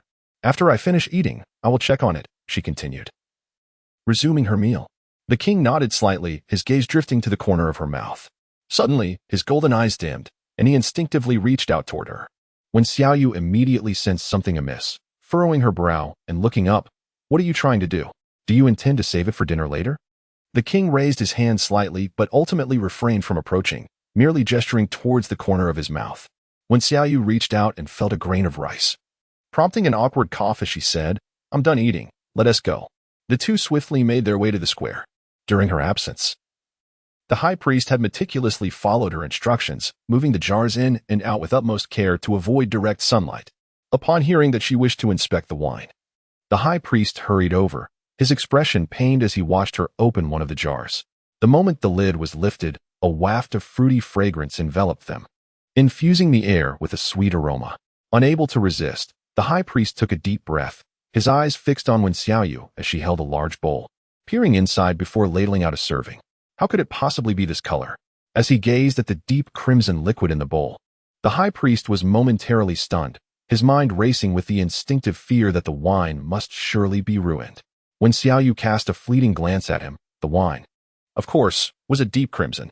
After speaking, she inhaled its aroma. It was quite pleasant, though she was uncertain of its taste. With this thought in mind, she pushed the bowl forward and looked towards the king. Would you care to try? The king, inhaling the peculiar scent, discerned that it indeed bore the essence of wine, but with an added note of fruitiness and a hint of honeyed sweetness. Would such a combination be palatable? With a touch of skepticism, he accepted the bowl, hesitated for a brief moment, and then took a gentle sip. How is it? The high priest swallowed hard, eagerly awaiting his response, with little expectation. Yet at the moment the liquid touched his lips, a glimmer of astonishment flickered in the king's golden eyes. The taste was sweet and refreshing, unlike the harsh spirits he had previously encountered, and it was remarkably smooth. However, upon swallowing, there was a slight astringency, yet it was easily overlooked. Come now, speak. The high priest, unable to contain his impatience, snatched the bowl and took a hearty gulp, instantly rendered speechless. In the distance, some catfolk observed curiously. Since Wen Xiaoyu's return, they had heard tales of her deeds. Although she had healed their kin, they understood that any future favors would require an exchange. If she truly succeeded in brewing this wine, given its preciousness, would she not gain dominion over the entire tribe? This flavor feels remarkably distinct. After a considerable pause, the high priest smacked his lips in contemplation before indulging in another sip, surprisingly finding that he favored this one even more. Upon hearing this, Wen Xiaoyu took a small bowl, scooped a tiny bit, and tasted it, only to furrow her brow. Indeed, it was not yet time. I find it rather exquisite already. The high priest, gazing at the wine in the bowl and then at the remaining dozens of jars, felt a sudden surge of excitement in his heart. In the past, they had always exchanged copious amounts of food with the denizens of the divine realm for wine, never anticipating that they would possess wine of their own. At this moment, he envisioned the scene of their tribe returning triumphantly in a few days. Yet, the flavor of this wine was undeniably superior to that of the divine realm. Why, then, did she claim it was not yet time? There lingered a subtle astringency, which would likely improve in a couple of days. Overall, the wine could be deemed a success. When Xiaoyu remarked, without considering any alternative plans, as long as the high priest diligently attends to the wine as she instructed during these days, there should be no issues when the time comes. The king, seemingly deep in thought, suddenly inquired, does each type of wine possess a distinct color? When Xiaoyu nodded, explaining that the selection was primarily based on the hue of the fruit. As these beverages were crafted from fruits, their flavors might not be as robust. Nevertheless, they were deemed more suitable for the females. With a glance at the array of wine jars, she continued, apart from this one, there are a total of 38 jars here. When these wines are uncorked, I shall require 10 jars. She spoke softly. Yet the orc's remarkable hearing caused him to gasp in surprise. Even the high priest's expression shifted as he hesitated, caught between words. However, she directed her gaze solely at the king, patiently awaiting his response. The latter lowered his eyes and, after a prolonged silence, declared, at most 5 jars. These jars were not insignificant. Even the smallest stood at a height of at least 1.5 meters, containing a considerable volume. 5 jars were indeed a substantial quantity. Nevertheless, when Xiaoyu shook her head resolutely, stating, 10 jars, not a single one less. As the atmosphere grew increasingly tense, the high priest forced a smile and remarked, Rain, surely that is excessive? Not at all. When Xiaoyu replied indifferently, I firmly believe that if other tribes were to suddenly acquire such a bounty of wine, it would not be unreasonable for me to receive half, let alone 10 jars. The high priest fell silent. In their world, if a tribe could truly obtain such a vast amount of wine, it would not be excessive to elevate her to a position of reverence rather than merely sharing it with her. Very well, 10 jars. However, I will require your presence at the exchange festival. Ultimately, the king stipulated a condition, to which Wen Xiaoyu readily acquiesced, sealing the agreement. Thus, the matter of the wine reached a temporary conclusion. That evening, Wen Xiaoyu had intended to spend the night at the high priest's abode, but unexpectedly, the king summoned her. Why call for me at such a late hour? When Xiaoyu inquired, frowning and stifling a yawn, her expression one of discontent. The king gestured towards the fur laid out on the ground, raising an eyebrow as he spoke in a languid tone, Sleep here. When Xiaoyu's cheeks involuntarily twitched. You summoned me in the dead of night merely for the purpose of allowing me to sleep here? I had hoped for a conversation, the king chuckled. I believe there is little for us to discuss. When Xiaoyu's expression shifted, and she walked over to the prepared fur mat, lying down directly. With a swift motion, she pulled the fur cover over her entire body, her eyes already fluttering, closed in slumber. The king sat on the bed, propping his hand up, tilting his head to observe her silhouette. Is she still angry? Chapter 22, the first encounter with the silver ring when Xiaoyu let out a soft huff. Pondering what there was to be angry about, the king raised an eyebrow with a smirk, remarking on her excessive words. When Xiaoyu huffed again, burying her head deep into the blanket, expecting the world to fall silent. However, she was soon met with a sigh, as he confessed, in truth, I too have many unavoidable burdens. When Xiaoyu fell silent for a moment, her tone indifferent, do as you please. This has nothing to do with me. The king cast a helpless glance at her, ultimately shaking his head with a smile before lying down.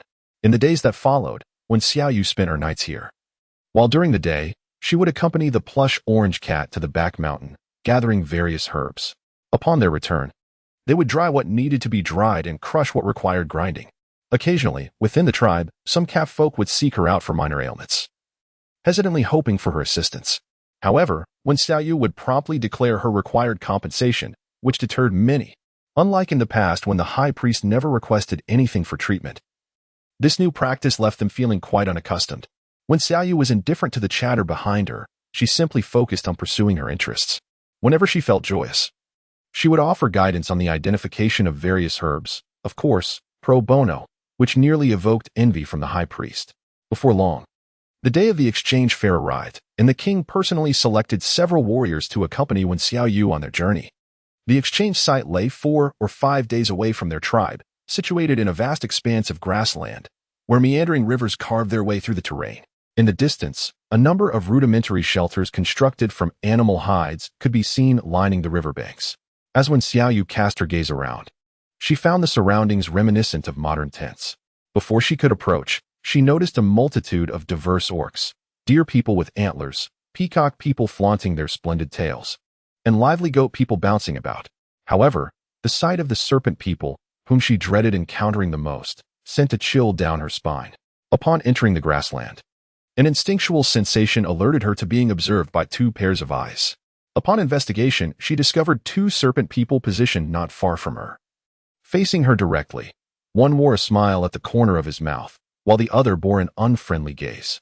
The latter, whom she recognized as Lin Yu, had previously crossed paths with her, and the other, with a delicate appearance, was a stranger.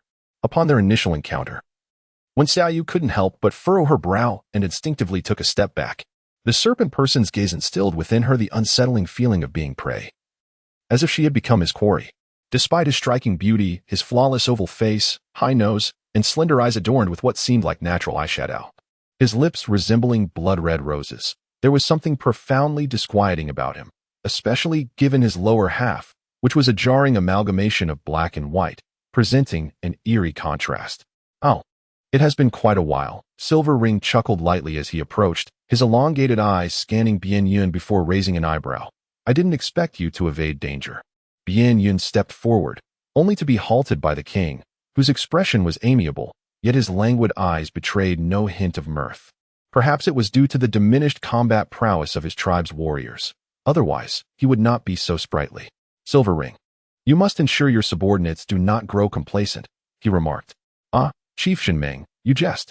Had it not been for your tribe's sudden acquisition of an inexplicable treasure, Bian Yun would not still be among the living, he retorted, casting a pointed glance towards Wen Xiaoyu. The king subtly stepped forward, shielding her behind him, his golden eyes suddenly igniting with a glint of menace. You should be grateful that the exchange conference forbids combat. Silver Ring could not suppress a chuckle, his elongated eyes shimmering with light. Chief Shinming should also be thankful. Otherwise, today might mark the annihilation of your tribe. Oh, Silver Ring seems quite confident, the king noted. Naturally, came the reply. As their conversation unfolded, their gazes remained unchanged, yet when Xiaoyu understood that they had engaged in countless battles of wits, neither gaining the upper hand. Let me see what treasures you have brought this time, Silver Ring declared, flicking his striking black and white tail as he approached Zhugon. The latter instantly braced himself, unaware that Silver Ring was using the moment to scrutinize Wen Xiaoyu. Lin Yu, is this the priestess you mentioned last time? Silver Ring inquired with a smile, glancing back. Lin Yu's brow furrowed. Although reluctant to admit it, he nodded. Indeed, it is her. Oh, it is my first encounter with a priestess, devoid of beast ears or a tail, yet her appearance is quite appealing. What is your name? When Xiaoyu remained silent, leaning slightly against the king, while Jujin took the opportunity to step forward, their bodies effectively concealing her. Yin Huan, undeterred, maintained a cheerful demeanor as she watched them. No matter how much they tried to hide, her presence here was undeniably significant. The king smiled faintly, indicating that there was no need for Yin Huan to worry. After some polite exchanges, he declared it was time to depart. He led the catfolk towards the center of the river, where all visiting tribes were required to register. Overseen by orcs from the divine realm. As they gradually receded from view, the smile on Yin Huan's face faded. They do not carry that powder, Lin Yu whispered. Yin Huan shook her head, uncertain, yet expressed curiosity about the jars they bore. Squinting her eyes, she suddenly caught a whiff of an oddly familiar scent as the catfolk passed by. Wine? Abruptly, her pupils narrowed to pinpricks, fixating intently on the jar behind the last catfolk. If her memory served her right, that faint aroma was reminiscent of wine, albeit distinctly different. Traditionally, the Juming tribe brought food, but this time, their provisions seemed woefully scant. Furthermore, judging by the king's reaction to the other catfolk, that female appeared to hold considerable importance. In that moment, an absurd thought surged within her, only to be suppressed swiftly. What wine? Lin Yu inquired, puzzled. Are you suggesting they came here for wine? Yin Huan inhaled deeply, shaking her head before breaking into a teasing smile. We shall soon discover their true intentions. Come, let us take a closer look. Meanwhile, the king led Wen Xiaoyu to the registration area, where the gazes of the orcs remained fixed upon them. Some even murmured amongst themselves, look. The Juming tribe has brought a female with them this time. A disabled one, no less.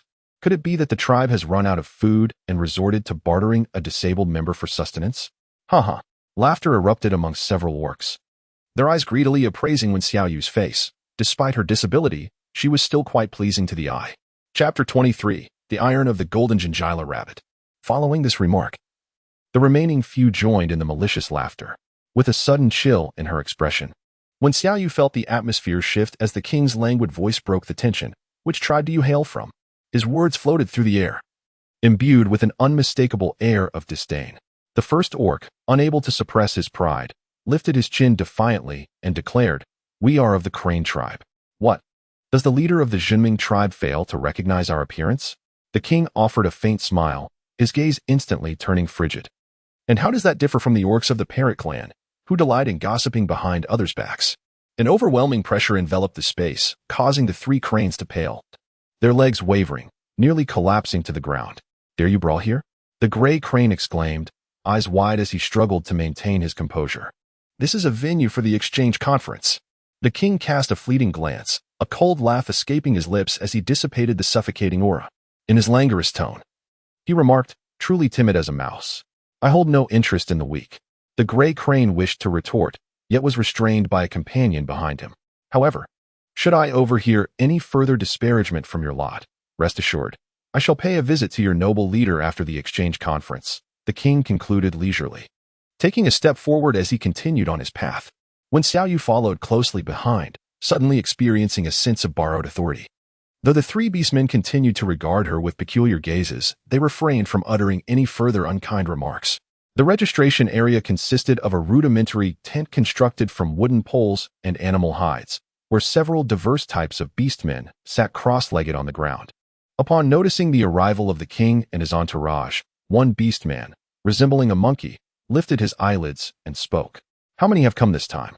Xian, who instinctively furrowed his brow, but nonetheless replied with utmost respect, 23. Please provide your names, the monkey-like beastman demanded arrogantly, his eyes nearly rolling to the heavens. As he continued to scrutinize, his gaze fell upon Wen Xiaoyu, prompting him to frown in disdain. Why is there a disabled female among you? Wen Xiaoyu's lips momentarily pressed into a straight line. She refused to be angered. She wouldn't stoop to the level of these creatures with intellect akin to that of walnuts. The king cast a glance, and his smile noticeably waned. Xiaoyu belonged to the Juming tribe, and there were no regulations prohibiting the presence of females at the exchange fair. The monkey man's expression darkened, and he shot her a glare, as if to say, Do I need your instruction on such matters? Consequently, the other orcs rose, their expressions decidedly unfriendly. At that moment, when Xiaoyu suddenly felt a jolt, her gaze landing on a werewolf at the back, holding an object resembling an axe. This axe astonished her. Having been in the Juming tribe for some time, she was aware that this world lacked weapons, yet this individual wielded a true axe. They had spoken of these orcs as hailing from the divine realm. Perhaps the divine realm indeed possessed a higher civilization. However, observing the orc's demeanor made her furrow her brow. Their air of superiority was quite discomforting. Just then, Zhugan stepped forward, offering a conciliatory smile. Your Majesty didn't mean it that way, Miao. It's just that Rain is very important to us. We kindly request that you refrain from speaking of her in such a manner. The monkey man scoffed disdainfully, mocking. A cripple can be deemed a treasure? After much bowing and scraping from Zhugan, they finally completed the registration and proceeded towards the river. Bianyun. You and the others go ahead to set up the accommodations. I will take Rain for a stroll, the king commanded, glancing at Wen Xiaoyu. Noticing her keen interest in various stalls, he added with a slight smile, Come, let me show you something. At the exchange fair, each orc would set up a small stall, laying out a hide and displaying items available for trade, awaiting prospective traders. Most of these stalls were filled with food, alongside furs, horns, and oddly shaped stones. When Xiaoyu discovered a pitch-black stone at one of the stalls, its diameter approximately 1 meter. At first glance, it appeared rather unremarkable, but upon closer inspection, its peculiarities became apparent. Surrounding the stone were numerous fine black powders, clinging to its edges as if magnetically attracted. The stall owner, an elderly man with rabbit ears, casually munched on an oversized carrot, rising with delight as they approached. Ah, warriors of the Juming tribe, do you desire this stone? He inquired, his curious gaze briefly assessing Wen Xiaoyu, devoid of prejudice, instead offering her a gentle smile. You are truly beautiful. Thank you. Who among the fairer sex does not relish a compliment? A smile graced Wen Xiaoyu's lips as she crouched beside the stone, scrutinizing it closely. What is so special about this? The king cast a fleeting glance, clearly uninterested. However, as Wen Xiaoyu examined the powder and touched it, her expression transformed with excitement. It is iron. Iron. Wen Xiaoyu nodded emphatically, acknowledging the significance of the item. As she spoke, she suddenly glanced at the elderly rabbit and continued, In any case, I require it. With iron, I can forge surgical instruments and craft various tools, such as the axe wielded by that orc earlier. Observing her enthusiasm, the king turned to inquire, How shall we proceed with the exchange? The rabbit elder, upon hearing this, promptly extended 5 fingers and declared, 5 pieces of premium beast hide. As the transaction appeared to be taking shape, nearby vendors could not resist joining the fray. One of them jested, Jinjila. You truly are audacious to propose such a trade. An ordinary stone for 5 exquisite hides. Clearly, you intend to swindle. He then beckoned the king and Wen Xiaoyu to consider his wares, boasting, Why not take a look at my stall? I have the most delectable fish, and it only requires a single hide for one. Jinjila snorted dismissively. Fish are abundant, but my stone is a rare find. With a glint of excitement in his eyes, he turned to Wen Xiaoyu and chuckled. Ah, you understand its true value.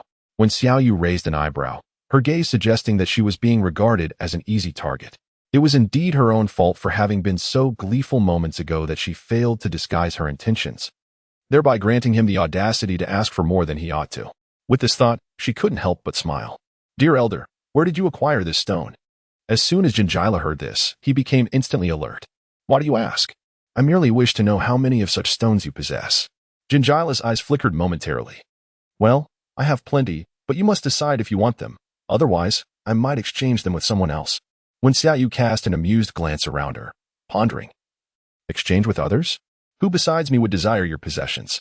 This was the truth. Jinjila had merely picked up a stone from the road to participate in the exchange fair, initially believing he could deceive 1 or 2 individuals. However, to his dismay, no matter how grandly he embellished his claims, the orcs were astute enough to ignore him entirely. Chapter 24. The price of wine has increased again yet. Reflecting on her earlier response, Jinjila instinctively felt that this item was indeed a treasure. Recognizing its value only heightened his reluctance to part with it. How can you be certain that no one will want it? In any case, I shall not trade even a single piece of fine beast skin for less than 5. Upon concluding his statement, he feigned a casual glance at her while secretly scrutinizing her reaction with bated breath. When Xiaoyu discerned the situation and furrowed her brow before turning to leave. Hey? Aren't you going to take it? Jean Gila was taken aback by her decisiveness and grew anxious. I can't afford to. When Xiaoyu declared with conviction. Jean Gila hesitated and glanced at the king, who remained silent, and then remarked, she likes it so much. Won't you exchange it for her? The king raised an eyebrow and stretched lazily, replying, if she decides, then so be it. The implication was a clear rejection. As the two prepared to continue on their way, Jean Gila hurriedly caught up to them, positioning herself in their path, and with a conciliatory smile said, this is negotiable. After all, one piece of beast hide is too little. How about this? You add 2 more pieces, and I shall give it to you. When Xiaoyu suddenly came to a halt, a playful smile gracing her lips as she turned and declared, 5 pieces of beast skin. What? Not only Jean Gila, but even the other stall owners were taken aback. Why was the price increasing? Soon, when Xiaoyu resolved their confusion, adding, I shall give you 5 pieces of beast skin. But you must tell me where you acquired this stone. Should you refuse, it matters not. After all, this item would be of no interest to other beastmen. With a confident smile, when Xiaoyu patiently awaited his response, Jean Gila fell silent, ultimately gritting his teeth and conceding, fine, I shall tell you. After all, he had stumbled upon this stone by chance, and it was unlikely anyone else had seen it nearby. Revealing its origin posed no risk to him. The catfolk had come with ample wine but brought little beast skin, thus his countenance darkened considerably upon producing 5 pieces. Do not worry. The value of this stone far exceeds those mere pieces of beast skin, when Xiaoyu remarked, casting a fleeting glance at him, an unusual explanation escaping her lips. According to Jean Gila, he had merely picked up the stone on the way, thus the location was not far from here. After the gathering concluded, he could take a detour to investigate, should he discover iron, or it would be a tremendous fortune. Zhugon circled the stone twice, utterly perplexed, and inquired, I feel it is no different from an ordinary rock. What do you intend to do with it, Rain? A scalpel. A scalpel? It can also be fashioned into kitchenware and farming tools. When Xiaoyu's spirits visibly lifted at the prospect of acquiring iron ore. In the past, she had handled scalpels as one would their beloved child, and since arriving here, she found herself yearning for it dearly. The catfolk, however, were left in a state of bewilderment, only to soon hear her elucidation. Once I obtain the scalpel, I will be able to treat your injuries with greater precision. Kitchenware will enhance the flavors of the food prepared, and as for farming tools, with them, there will be no need to trek to the harvesting area. You can cultivate your own crops. Just as her words concluded, all the catfolk gasped in astonishment, even the king's eyes brimming with shock. How will you forge them? With a great fire, applying high temperatures while continuously hammering to eliminate impurities, shaping it into the desired form. However, the temperature requirements are quite stringent. The king suppressed the glimmer of awe in his eyes. This female had already brought him countless surprises, and he suddenly sensed that this was merely the beginning. As all the beastmen were absorbed in her words, an unexpected commotion erupted outside, at which point Bien Yun approached to report, Your Majesty, the wine from the Holy City has commenced trading, and it seems to hold greater value than last year's. Understood, the king nodded, then directed Xian Hu. Leave 5 behind to guard the stone, the rest shall accompany me outside. When Xiaoyu's evident regard for him elicited an exasperated eye roll, yet she refrained from voicing her discontent. Upon exiting the tent, she beheld a throng of orcs gathered not far away, with the one she had encountered earlier at the registration desk standing in their midst. Leading the assembly were several orcs, including a monkey-like figure, who stood proudly before numerous barrels of wine, freshly arrived from the divine realm. When Xiaoyu gazed intently, her eyes suddenly fixating on the fabric beside the wine vat. The craftsmanship was rather crude, yet it was sufficient to drive countless beastmen into a frenzy. Atop the pile lay several pieces of white cotton cloth, seemingly of slightly better quality, and even 5 completed garments. When Xiaoyu's eyes sparkled as she glanced at the animal hide she was wearing. It had been ages since she had donned such a garment. At that moment, the king turned his head and chanced upon her gaze, unable to suppress a light chuckle. Among the items before them, the most exquisite stood out, and this little female indeed possessed a discerning eye. Do you desire them? A languid voice emanated from above. When Xiaoyu instinctively nodded. Just then, the monkey man interjected, What are you all clamoring about? 1 jar of wine will fetch 50 pieces of animal hide, 50 fish, and 50 chickens. That was last year's price. This year, it must be 60. Furthermore, the quantity of these fabrics is less than last year, thus making them even more precious. Do you have any objections? The monkey spoke with arrogance, casting a disdainful glance. Though he posed the question, He was disinclined to listen to any dissent. It was a matter of take it or leave it. Instantly, the orc crowd erupted in an uproar. Such prices are beyond our means. 50 was already a stretch. How can it have changed this year? Someone exclaimed. We had planned to exchange for 3 jars. But at this rate, we cannot trade for anything else. The prices fluctuate annually. Can we not have some consistency? Noticing their commotion, the monkey man paid them no mind. Instead, idly grooming his nails, his expression rife with mockery. A bunch of foolish peasants. Despite their protests, many orcs still harbored intentions to trade, yet they hesitated, waiting to see if others would make a move. 1 jar of wine can exchange for so many goods? When Xiaoyu recognized the rarity of the item but was astonished by its desirability. Of course, Zhugan nodded repeatedly. The flavor you brew surpasses that of the divine realm. We might even be able to procure even more items. However, when Xiaoyu smiled and shook her head, not necessarily. Why not? Zhugan queried. You mentioned that once the people from the divine realm finish their trades, they leave. By the time we bring out the wine, these orcs will have nothing left to exchange, and thus the price of our wine will plummet. What should we do? Zhugan fretted. If that is the case, we would incur substantial losses. Do not worry, when Xiaoyu remarked, glancing at the composed king. What is your perspective? The king curled his lips into a smirk, signaling Zhugan to remain calm. Typically, after the orcs from the divine realm depart, the price of wine surges even higher.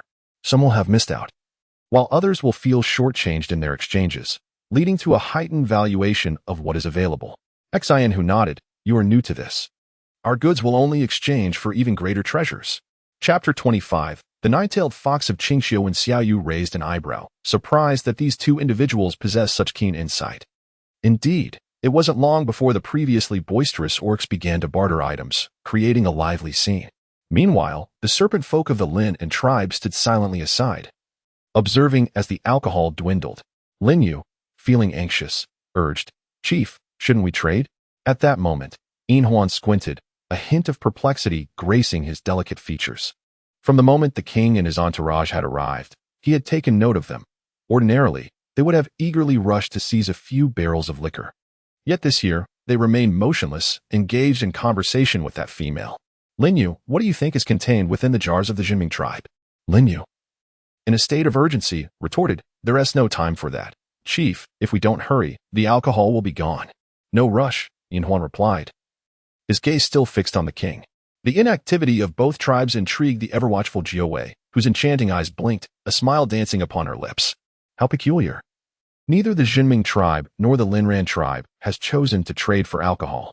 Jiawei, the leader of the Fox clan, had connections with both tribes. Though aware of their past grievances, she had not offended either, finding herself in a neutral position. At that moment, a foxfolk approached to report, Chief, we have already exchanged for 2 barrels of liquor. Shall we acquire more? Jiawei tilted her head, arms crossed over her chest, her sultry voice resonating. Not just yet. Let us observe the situation first. And the cloth? Trade for 3 pieces. Understood. The foxfolk quickly departed, while Jiawei contemplated the leaders of the 2 tribes before making her way toward the king. Your Majesty, it has been a while, Jiawei greeted with a smile. Casting a glance at the motionless catfolk, her gaze ultimately pausing on Wen Xiaoyu, a flicker of intrigue crossing her eyes. Concurrently, Wen Xiaoyu was assessing her, momentarily captivated by her beauty. Stunning. Exquisite. Her visage was alluring yet refined, radiant without being gaudy, exuding an irresistible charm in every gesture, complemented by her sensuous, magnetic voice.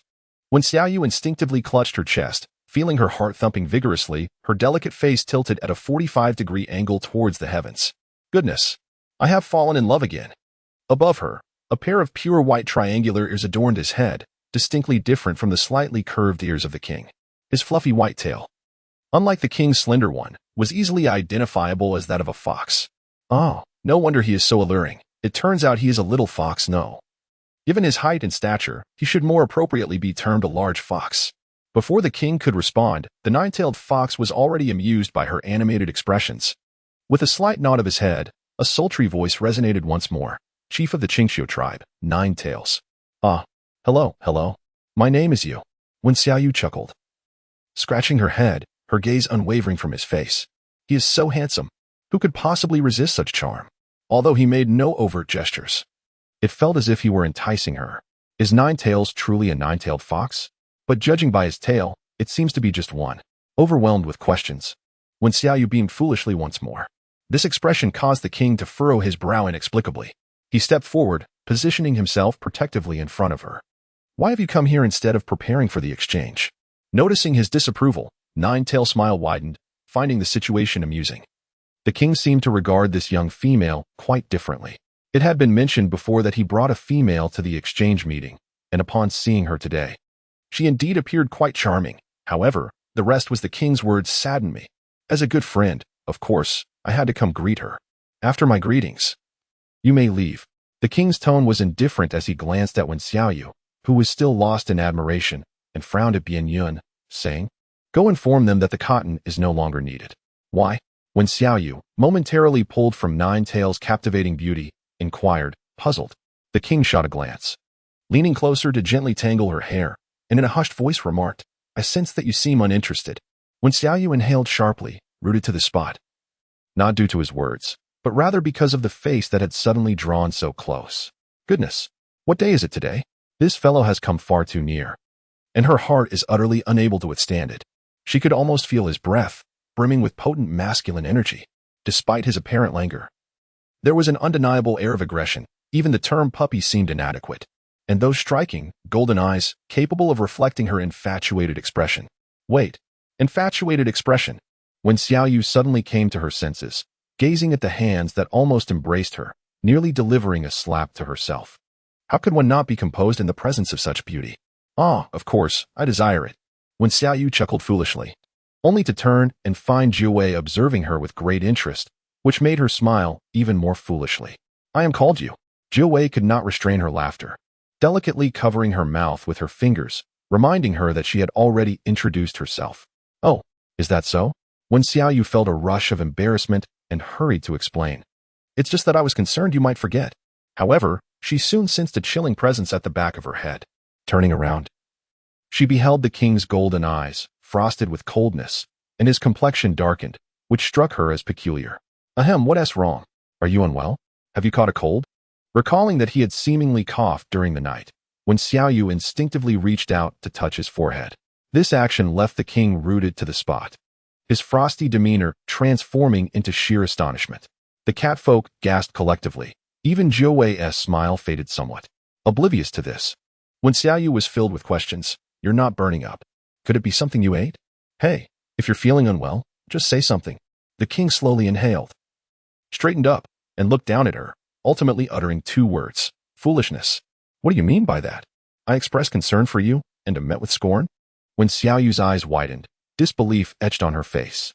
Brother, do you think that after spending these past 2 days together, you've grown too familiar and thus become arrogant? Ahem. The king's forehead is not something to be touched casually. On the side, Zhu Gong could not help but interject, if you wish to touch it.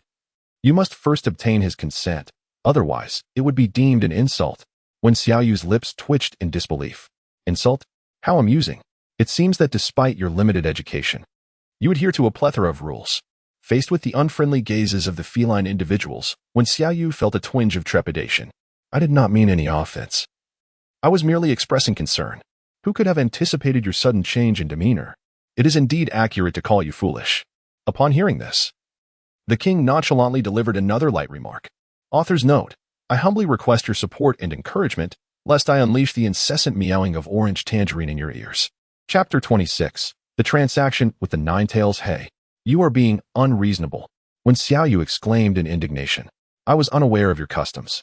Yet before she could finish her sentence, the king languidly stretched, casting his gaze towards the exchange center. Do you still desire cotton? When Xiaoyu instantaneously swallowed her words, replacing them with a sycophantic smile. Ah.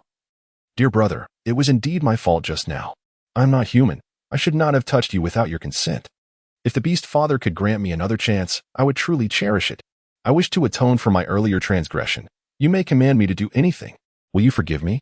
The swiftness of her change in demeanor was astonishing, leaving the catfolk gaping in disbelief, their jaws nearly dropping to the ground as they cast disdainful glances her way. Despite her mastery of the sacred priestly arts, her brewing skills, and her success in curing the cat plague that had stumped even the high priest, her current behavior was inexplicably unsettling to them. However, the king merely glanced at her, his expression questioning the validity of her statement. Anything you say? In theory, that may be so, but if you were to suggest tasks beyond my capabilities, then that would be unacceptable, would it not? When Xiaoyu continued her obsequiousness, the king's lips curled into a sly smile as he appraised her from head to toe.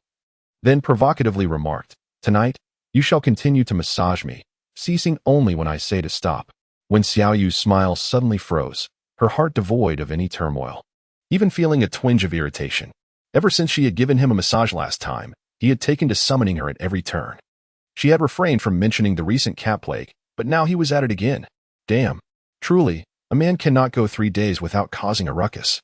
Just wait until I procure that winter coat. You shall see how you beg me. Ah, indeed, as long as it pleases you, it's merely a massage. When the time comes, I shall have you calling me mother. With this thought, her mood lightened considerably.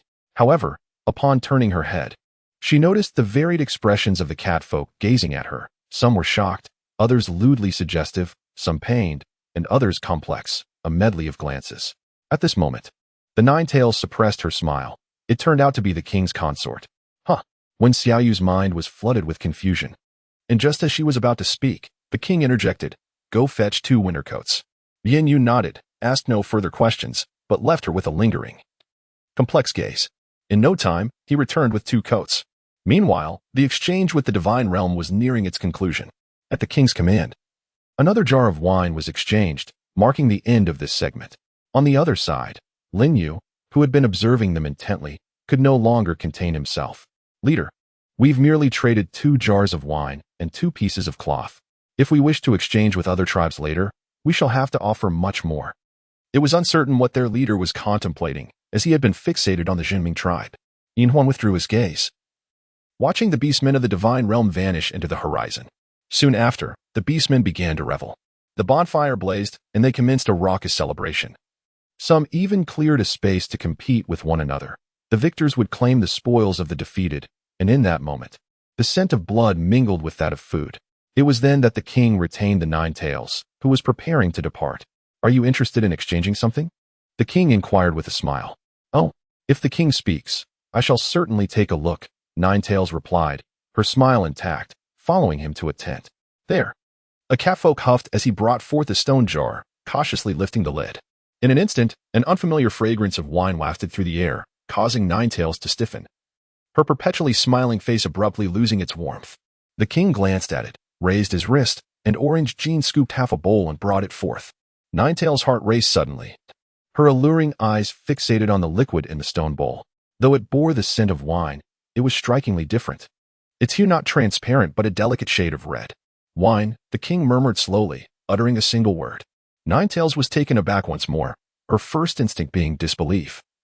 Yet recalling their peculiar exchanges and gazing at the half-bowl of reddish wine before her, she inhaled deeply. "May I taste it?" "Of course." As the wine was served, the nine-tailed fox's amber eyes dimmed slightly. After savoring a sip, her expression grew nuanced. "So, do you find this more delectable than the beverages you typically consume?" When Xiaoyu inquired with excitement, the nine-tailed fox remained silent, taking another sip until she finished the half-bowl. Suddenly, she burst into laughter. "The flavor is quite delightful. Although it lacks the richness of the divine realm's wine, its taste surpasses it by a considerable margin." When Xiaoyu could not help but chuckle, feeling a sense of pride as she remarked, "Of course. Where did you obtain this wine?" Jiawei inquired, handing the bowl to Jiujian, posing the singular question that lingered in her mind. The catfolk exchanged glances, and ultimately, the king responded, "This is something you need not be privy to. I shall ask you this instead. Will you trade?" "I shall." Jiawei replied emphatically. "How much do you have?" "Of this variety, there are 4 jars, and in total, there are 20 jars of assorted types," the king answered. Initially, after when Xiaoyu took 10 jars, there remained 28, yet they had no intention of unveiling all the wine, as they required some for themselves as well. "Is there more?" Jiawei's reddish-brown pupils constricted suddenly, her heart roiling with tumultuous waves. The king nodded and instructed Jiujian to ladle half a bowl of strawberry wine. Upon receiving it, Jiawei observed that the color was deeper than the previous one. Yet the aroma was entirely unfamiliar. If her guess was correct, the earlier wine bore a hint of grape, while this bowl.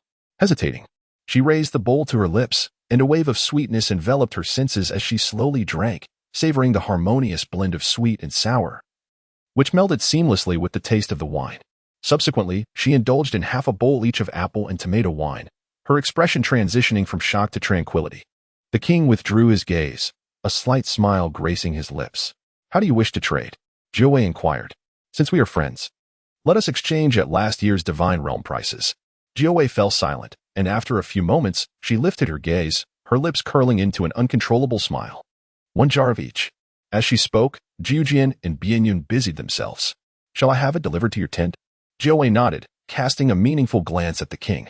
No wonder you all showed little interest in the items from the divine realm. The king shot her a sidelong glance, a smile that did not reach his eyes. You are quite astute, aware that I possess valuable goods. I know, but I never anticipated such a delightful surprise from you. There will be more in the future. The king replied, raising an eyebrow and smirking. Do remember to send the goods promptly. Just then, as the king's words faded, a soft voice drifted in from outside. What fragrant wine. Author's note. Oh la la. I must creatively solicit collections daily. A collection ensures one does not lose their way. Chapter 27. Are you interested in snake venom? The expressions of the catfolk shifted instantly as they beheld Inhuan entering with the serpent people. The autumn sun was modest. Yet as he drew back the tent flap, fragmented rays illuminated his fair visage. The combination of his delicate demeanor and masculine aura created an unparalleled beauty. When Xiaoyu took a deep breath, gazing at those slender, single eyelids.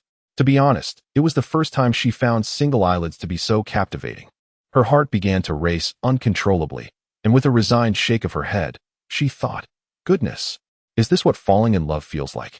Nonetheless, it was best to admire from a distance. After all, he was a serpent man. One careless moment could lead to a venomous entanglement, and that would spell disaster.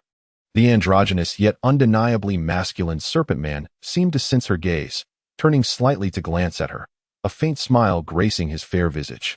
When Xiaoyu instinctively gasped, taking a step back, exclaiming, goodness. There was an unsettling sense of intrigue in that gaze, sending chills down her spine. Soon, Inhuan turned his head back, his narrow eyes narrowing at the remaining jars, surprised to find such treasures from the leader of the Juming tribe. The catfolk were brimming with battle intent, restrained by the regulations of the exchange conference, hesitant to strike first. Since leader Inhuan has arrived, I shall not disturb you, Jiawei remarked, gesturing for his subordinates to take the wine away. The king, understanding Jiawei's disposition, chose not to comment further. He glanced at Inhuan, his expression frosty, stating, Leader Inhuan, this is not a place for you. In response, Inhuan smiled slyly. Since this is an exchange conference, it is naturally centered around mutual benefit. Is it not? Furthermore, dear little kitties, please refrain from glaring at me with such ferocity. I am rather timid. Should I be startled? One cannot predict what I might do after the conference.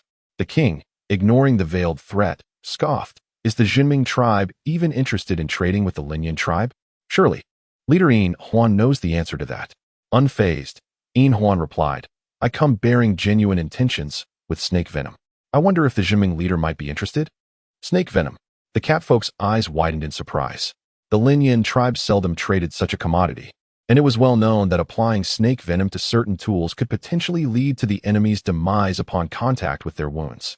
Historically, the Linyan tribe had been exceptionally stringent in controlling the dissemination of snake venom. Thus, not only the others, but even when Xiaoyu felt a spark of interest. Snake venom. Its utility is immense. Stepping forward, she was poised to urge the king to reconsider, only to find he had already spoken. No need. The Juming tribe will not engage in your trade. After the king's declaration, Bianyun and Xin, who were already poised for action, still here, waiting for our hospitality? Xin, who said coldly, his brown eyes glinting with a hint of menace. Lin Yu snorted, preparing to advance, but was halted by Inhuan. Since the Juming tribe disdains to exchange with us, so be it, Inhuan said with a smile. After casting a glance at Wen Xiaoyu, he turned to leave, lamenting the missed opportunity. As the snakefolk departed, the atmosphere within the hall quickly returned to tranquility. However, observing Inhuan's retreating figure, the king could not help but furrow his brow. Bianyun also sensed something amiss. Your Majesty, as far as I know, Inhuan has not engaged in significant trade with the divine domain this time, and his abrupt departure is out of character, given the long-standing enmity between their tribes.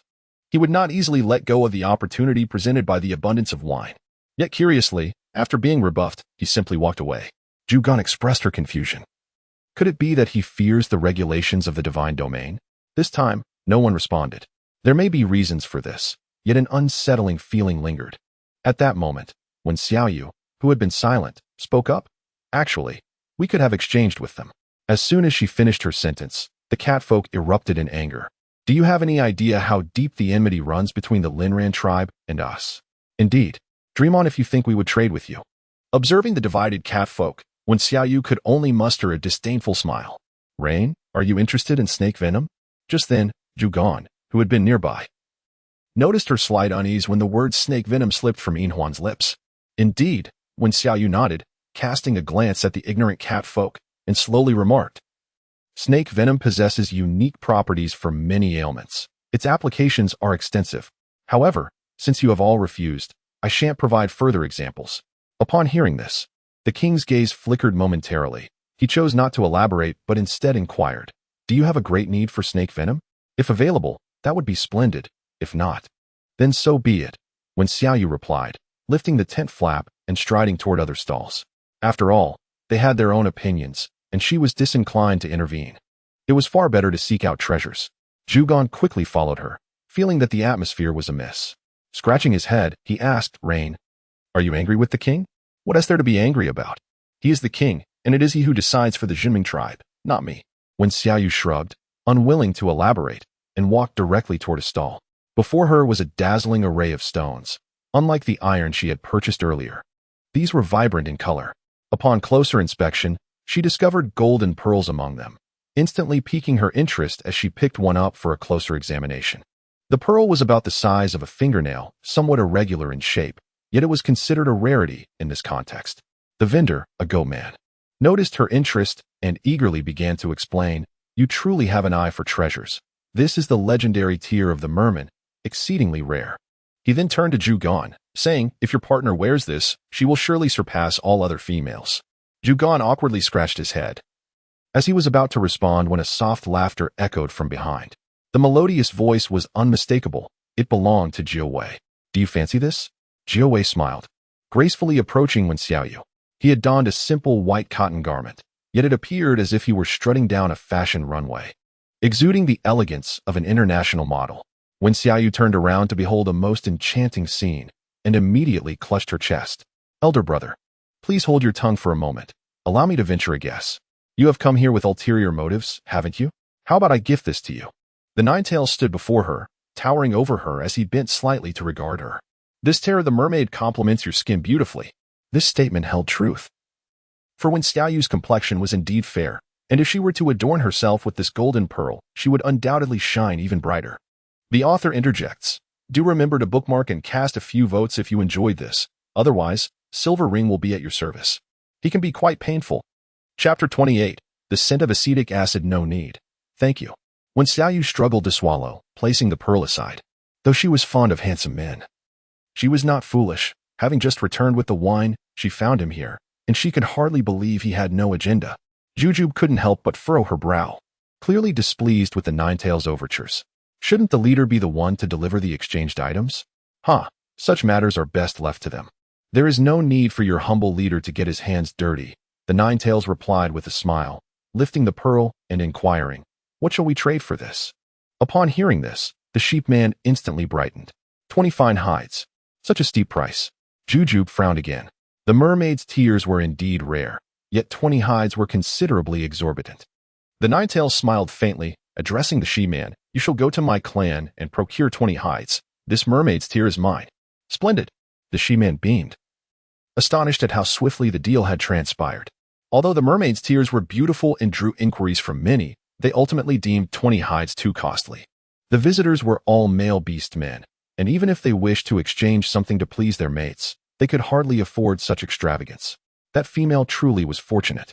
The Ninetails regarded the pearl, his fair fingers extending towards her. "This is for you." When Xiaoyu raised an eyebrow but chose not to respond.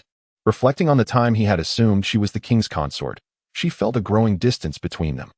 How could he suddenly revert to flattering her after just a brief absence? They say that foxes are cunning, and she must remain vigilant. One cannot accept an unearned favor. Such a thing is not for her to claim. Little did she know that shortly after the Ninetails departed, a clan member reported on Wen Xiaoyu's situation. Having inquired among the catfolk, though the king held her in special regard, He never intended to seek her as a companion. Consider this their first encounter. What might be an appropriate gift from a friend? The Ninetails smiled gently, yet upon noticing her reluctance to accept, his expression turned somewhat forlorn. It appeared she had no intention of regarding him as a friend. That little glance, that tone of voice, when Xiaoyu nearly struck herself in frustration, scolding her own foolishness. It was merely a pearl, accepting it wouldn't be the end of the world. Thus, she quickly dismissed her earlier thoughts of suspicion and self-doubt. Almost snatching the pearl from his hand, her face flushing with guilt as she exclaimed, "No, you are so handsome, of course, you are my friend.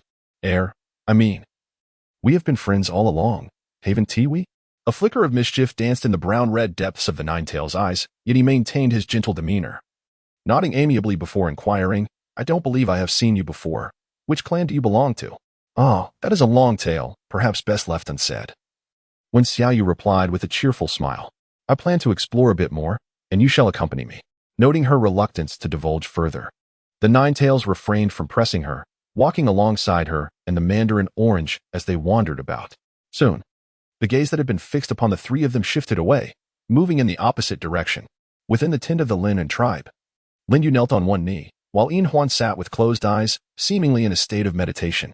After a considerable time, a soft voice gradually spoke. "Considering the timeline, when you clashed with Bian Yun, this female had not yet appeared. The last time Xin who brought the catfolk to the harvesting area, they encountered her. And shortly thereafter, the Juming tribe had wine. Could it be that they received some significant benefit from the divine realm to obtain such wine?" Lindu pondered, aware that attributing the wine's origin solely to this female would be quite sensational. After all, it was wine, something only the divine realm could possess. However, Yin Huan shook her head. "You just witnessed the Ninetails interacting with her. This indicates that the Ninetails also harbors ulterior motives and may even suspect that the wine originated from her." Lindu was momentarily taken aback. Could she be a being from the divine realm? If she were indeed a female from the divine realm, she would not behave in such a manner. Yin Huan slowly opened her eyes and shot him a sidelong glance. "Do you recall what the last female from the divine realm looked like?" Lindu fell into a moment of silence. He certainly remembered, as if the memories were vividly etched in his mind. The status of females in the divine realm, indeed, was as the legends described. Those male beastmen's obsequiousness towards her, and the haughty demeanor of the female, was utterly appalling. When considering this disability, the differences became even more pronounced. Even if the wine was not brought by her, it must undeniably be connected to her in some way. At this juncture, Yin Huan seemed to have made a firm decision, his expression shifting as he straightened up and beckoned, "Come closer." Meanwhile, when Xiaoyu, accompanied by two handsome men, had perused at least half of the stalls. Though her acquisitions were few, the presence of such charming companions more than compensated for it. As mealtime approached, when Xiaoyu reluctantly bid farewell, saying, "I must return. Shall we meet again tomorrow?" Jiao Wei asked, her captivating eyes sparkling with allure. When Xiaoyu nodded eagerly, exclaiming, "Wonderful, let us meet again tomorrow." With that, she joyfully grasped Kyugin's hand and skipped back. As they ventured further away, the smile in the nine-tailed fox's eyes transformed into one of mockery. He gazed at their retreating figures for quite some time, stroking his chin before departing with a smile. On their way back, Kyugin expressed his discontent. Why did you arrange to meet that fox tomorrow? Is it not permissible? The nine-tailed fox is handsome, possesses a delightful temperament, and is generously inclined. Why not engage with him further?" When Xiaoyu replied with delight. "Moreover, since the king maintains a cordial relationship with him, it is imperative for us to foster diplomatic ties as well." Kyugin sighed, listening to the jingle of the items in her leather pouch, feeling an inexplicable sense of foreboding. Just as this thought crossed his mind, a chilling gaze pierced through the air. Upon glancing up, he discovered the king standing not far from them. How far was that? One might wonder. In truth, it was not distant at all. He could even discern the pores on the king's face. The king, with an expression devoid of emotion, cast a glance at them and remarked, "You two seem to be enjoying yourselves." When Xiaoyu nodded vigorously, a foolish smile gracing her lips. "It's fine." Was it because of the handsome nine-tailed fox? A chilling voice echoed. When Xiaoyu looked up in confusion, only to be met by those frosty eyes, causing her to shiver involuntarily. Is his character commendable? And is he generous in his actions? She hesitated, coughed. "Do you believe that my relationship with him is quite good?" As those words fell, the king stepped closer, nearly pressing his face against hers, inquiring with intensity. When Xiaoyu instinctively attempted to retreat, yet was ensnared by a strong powerful hand that grasped her waist. The golden, shimmering eyes glimmered with an air of danger. "Answer me." When Xiaoyu, if her instincts were not mistaken. A peculiar scent of acetic acid seemed to pervade the air. But something felt amiss. What could possibly provoke such envy in this individual? Chapter 29. Capturing a Stray. Yet, sensing his aura grow increasingly frigid, a profound instinct for survival compelled Wen Xiaoyu to exclaim, "Brother, remain calm. How could he possibly rival your handsomeness? It's a jest. Your character surpasses his by leaps and bounds. And when it comes to generosity, just look at the cotton coat you bestowed upon me. Can he even begin to compare?" She delivered her fervent words in one breath, her innocent eyes sparkling with sincerity, fearful that he might doubt her. She hastened to add, "Truly, I swear. But what value does a vow hold when one must show humility?" Nonetheless, after scrutinizing her expression, the king ultimately averted his gaze, his lips parting slightly. "Look at that timid demeanor of yours." When Xiaoyu exclaimed, "How absurd. Were you not the one who inexplicably flew into a rage first? And now you dare to accuse me of being timid?" Yet, she refrained from uttering her true feelings, opting instead to maintain a facade of congeniality, smiling while gently patting her flat stomach. "After all, I am merely speaking the truth. By the way, I am quite famished. When might we be served some porridge?" The mere thought of the creamy, plump rice porridge had her mouth watering. As a normal person, it was intolerable to miss even a single meal. The king let out a dismissive snort and chose to ignore her, striding towards the tent. Observing this, Wen Xiaoyu pouted, closely trailing behind him, her gaze fixed on his imposing back. Unable to contain herself, she bared her teeth in a playful snarl, shaking her fist in frustration. "You scoundrel! Just wait and see how I will deal with you in the future." Suddenly, the king halted, a chilling voice slicing through the air. "Are you no longer in need of your hand, or do you wish to commence a massage so soon?" Startled by his tone, Wen Xiaoyu instinctively recoiled, quickly rotating her fist and chuckling nervously. No, it's nothing like that. My hand is merely a bit uncomfortable. I just wanted to stretch it out." "Do you require my assistance?" he inquired. "Not at all. I can manage quite well on my own. There is no need for you to intervene." When Xiaoyu offered a humble smile, relieved that the king did not press the matter further, allowing her to enter the tent. The catfolk had already prepared a stone pot, cooking a generous bowl of rice, accompanied by her favorite dish of shrimp and crab meat, seasoned with salt, the enticing aroma wafting into her nostrils. In truth, following the outbreak of cat plague, she had conducted meticulous research, discovering that fructose and saline were not entirely ineffective for them. Rather, the dosages had been insufficient. The salt brought back was of low purity, and the fructose was not fully extracted, compounded by a scarcity of food, leaving them with minimal absorption. However, indigo root was different. It was rich in nutrients, and when administered in higher quantities, it harmonized with the fructose and saline in their bodies, effectively curing the illness. Thus, she resolved to adhere to her previous dietary habits, while the other catfolk, under the king's strict guidance, began to sprinkle a bit of salt on their food, followed by some fruit after meals. Within a few days, the complexion of these catfolk had transformed, becoming fair and tender, and no one dared to question her previous methods. After dinner, as darkness descended, the bonfire on the prairie illuminated the surroundings as brightly as day. The stalls from earlier had been dismantled and gathered into several groups, engaging in primitive bouts of combat. When Xiaoyu held little interest in such displays, while the king and his companions watched with rapt attention, Bian Yun even joined in, quickly besting his opponent, leaving them bruised and battered. Noticing Xin, who had also entered the fray, when Xiaoyu stifled a yawn, feeling a pressing need to relieve herself. Glancing towards the shadows, she made her way into the darkness. Unfortunately, these beastmen were accustomed to relieving themselves indiscriminately across the prairie. And although the catfolk had learned some decorum from their experience with the plague, other tribes showed no such restraint. Thus, when Xiaoyu tiptoed past towering piles of excrement, striving to distance herself from the mess, being a woman, she felt it inappropriate to be seen by men while attending to her needs. Guided by the moonlight, she finally discovered a clean spot, lowered her animal hide, and prepared to relieve herself. Unexpectedly, a rustling sound erupted behind her, and in the next moment, a sharp pain shot through her neck, plunging her into unconsciousness. Time passed, and when Xiaoyu was vaguely aware of a cacophony outside, a cold sensation grazed her face, discomforting her further, and more alarmingly, the urge to urinate became nearly unbearable, as the icy touch traveled from her cheek to her neck, and then to her collarbone. Seemingly intent on venturing further down, when Xiaoyu summoned all her strength to open her eyes, instinctively grasping the cold object, rubbing her aching head. She suddenly locked eyes with a pair of golden brown orbs, long and slender. To her shock, it was Yin Huan. Startled, when Xiao Yu instinctively recoiled, only to lose her balance and tumble to the ground with a muted thud. As she rose, Yin Huan had already moved closer, his voice sultry and alluring. Surprised. Are we? What an understatement. I went to relieve myself, only to be ambushed along the way. Upon regaining consciousness, I found myself gazing at you. Can one not be taken aback? When Xiao Yu internally scoffed, unable to suppress a frown as she glanced around.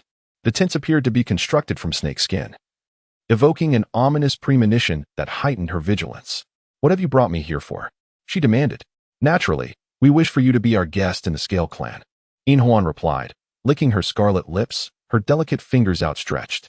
Just as they were about to brush against Wen Xiaoyu's face, she instinctively recoiled, her gaze drawn to the black and white striped tail swaying at Yin Huan's waist, sending a chill down her spine. Is this your way of hospitality? She questioned. Yin Huan smiled faintly, retracting her hand, and gestured towards the edge of the bed. Since the king is unwilling to let you go, we must employ some unconventional methods.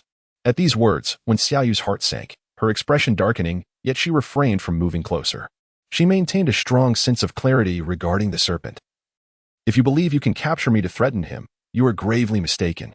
I am not his companion. To threaten others with a female? You underestimate me. Yin Huan said nonchalantly, her serpent tail curling as she reclined on the bed, propping her head up to observe her. I recall your name is you. When Xiaoyu did not respond, seemingly acquiescing to the assertion. Shortly thereafter, she heard him declare, those powders, along with the wine, are indeed connected to you. This was not a question, but a statement of certainty, causing Wen Xiaoyu's complexion to darken further.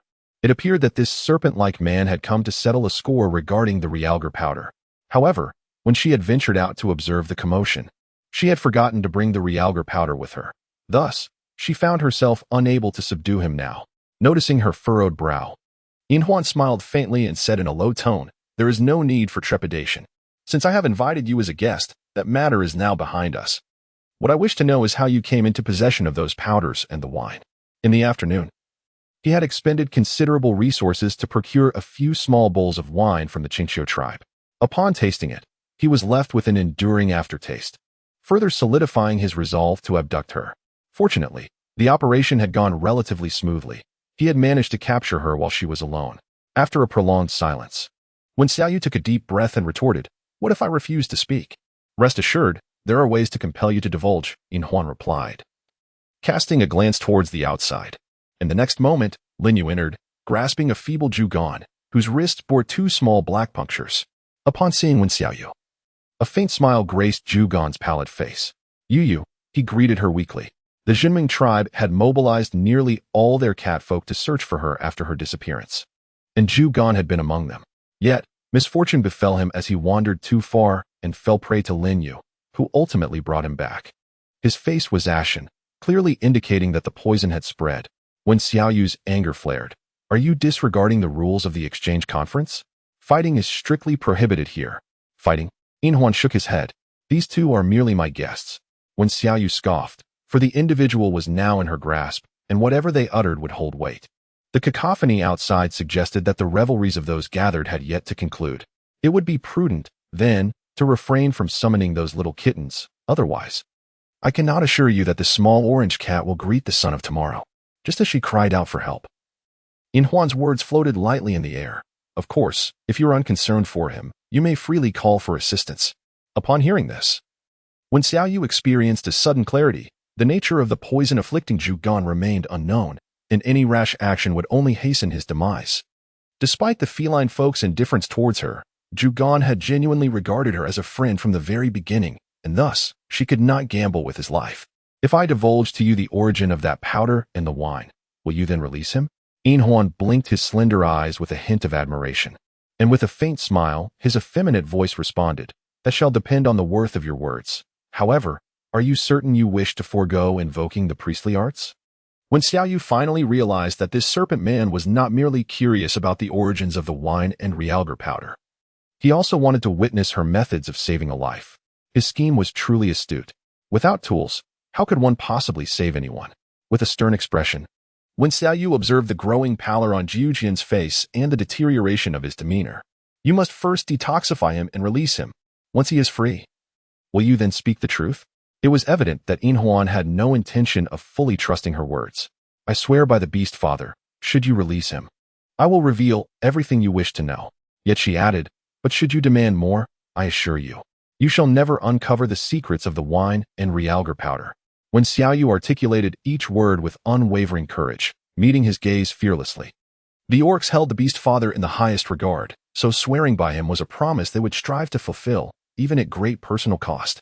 However, she herself had no belief in such matters. It was merely an oath to her. The serpent man hesitated momentarily, glanced at Jiujian, stroked his chin, and then waved his hand. Linyu was taken aback by his unexpectedly swift acquiescence. Just as he was about to caution against this female, Yin Huan had already spoken, "Detoxify him and release him." The tone was imperious and left no room for refusal. Linyu frowned but complied, retrieving a pill-like substance from the leather pouch at his waist. Jiujian hesitated for a moment, but ultimately turned away resolutely. "No, I will not consume it." When Xiaoyu gazed in confusion, only to hear Zhugan continue, "It's merely a life. Once it's gone, it's gone." In his heart, he believed that wine held far greater significance than the life of an individual. If the Linran tribe were to learn of this, the Juming tribe would undoubtedly find themselves constrained at every turn. When Xiaoyu rolled her eyes, feeling a wave of exasperation, with little desire to engage further, she approached, seized the small pill, pried open his mouth, and promptly deposited it inside. "Rain, your well-being is paramount. Nothing is more important than life itself. One day, you shall come to understand this," when Xiaoyu said calmly, glancing back at him before addressing the silver ring. "Release him." The latter nodded in agreement, choosing not to elaborate further. Approaching Zhugan, one might have expected words of significance, yet instead, with a mere wave of his hand, he rendered him unconscious. When Xiaoyu was instantly filled with rage, "Do not be hasty, I shall undoubtedly release him. However, it depends on when the cat people can locate him." "You did not mention that earlier." Yin Huan smiled, revealing his pearly white teeth. Noticing the fierce tightening of Wen Xiaoyu's gaze, he continued with a smirk. "Or should I say, you intended for me to release him from the very beginning, so that the king would come?" Wen Xiaoyu let out a cold snort and chose to ignore it, though she noticed the color in the unconscious Zhugan's face was improving, surprisingly offering no retort. Soon, Linyu dragged Zhugan away, and she seized the opportunity to cast a glance at the doorway, where a throng of serpent folk stood densely clustered. Meanwhile, the orcs in the distance remained as boisterous as ever, undeterred by the unfolding events. At this moment, Yin Huan had returned to her bed, observing her silhouette. "Is it time to speak now?" When Xiaoyu turned her head, her expression indifferent. Before speaking, she added one more thing. "I need to urinate." The 4 words, delivered with a flat tone, momentarily stunned Yin Huan, who then could not help but laugh. Initially, she thought Wen Xiaoyu intended to seize the opportunity to escape. But upon noticing the restraint in her eyes, her mood brightened. She then tossed over a leather pouch. "What does this mean?" When Xiaoyu furrowed her brows. "Naturally, this is for your needs. Otherwise, do you think I would allow you to leave and provide you with an opportunity to flee?" The gleam of amusement in Yin Huan's slender eyes revealed that this female was indeed quite amusing. When Xiaoyu gritted her teeth, silently picking up the beast skin bag, casting a cold glance at him, he, too, regarded her with keen interest. 5 seconds passed. 10 seconds elapsed. Half a minute went by. The silver-ringed one raised an eyebrow. "Aren't you in need of a bathroom?" When Xiaoyu nearly ground her teeth to dust and through her clenched jaws, a few words escaped. "How can I urinate with you here?" "Indeed." Yin Huan appeared enlightened and with a sly glint in her eyes. She cast a glance at Wen Xiaoyu's chest before turning her back to her, a slight smirk gracing her lips, assuring her, "Rest assured, I hold no interest in a female who is currently relieving herself." "What the heck?" When Xiaoyu was on the verge of turning away in exasperation. "I have my dignity. Do you understand what that means? Who said you have any interest in me? Is your mind clouded, or do you simply have an inflated sense of self-worth?" After venting her frustrations, she felt the overwhelming urge to relieve herself and could no longer hold back, shouting, "Get out." Yin Huan shrugged, but remained unmoved. Realizing that no matter what she said, this person would not leave, when Xiaoyu took a deep breath and threatened, "If you dare to turn around, I'll knock your head askew. Rest assured, it's not like I'm that interested in your bare body anyway. Moreover, your height is a significant disadvantage." Yin Huan teased. When Xiaoyu's lips curled in a faint grimace, and the flames of fury within her intensified. However, sensing the impending flood of emotions ready to burst forth, she could not contain herself any longer. She hurriedly slipped behind the bed, shed her trousers, and crouched down. A long sigh escaped her lips, bringing a wave of relief to her entire being. At that moment, a soft laugh echoed from the other side.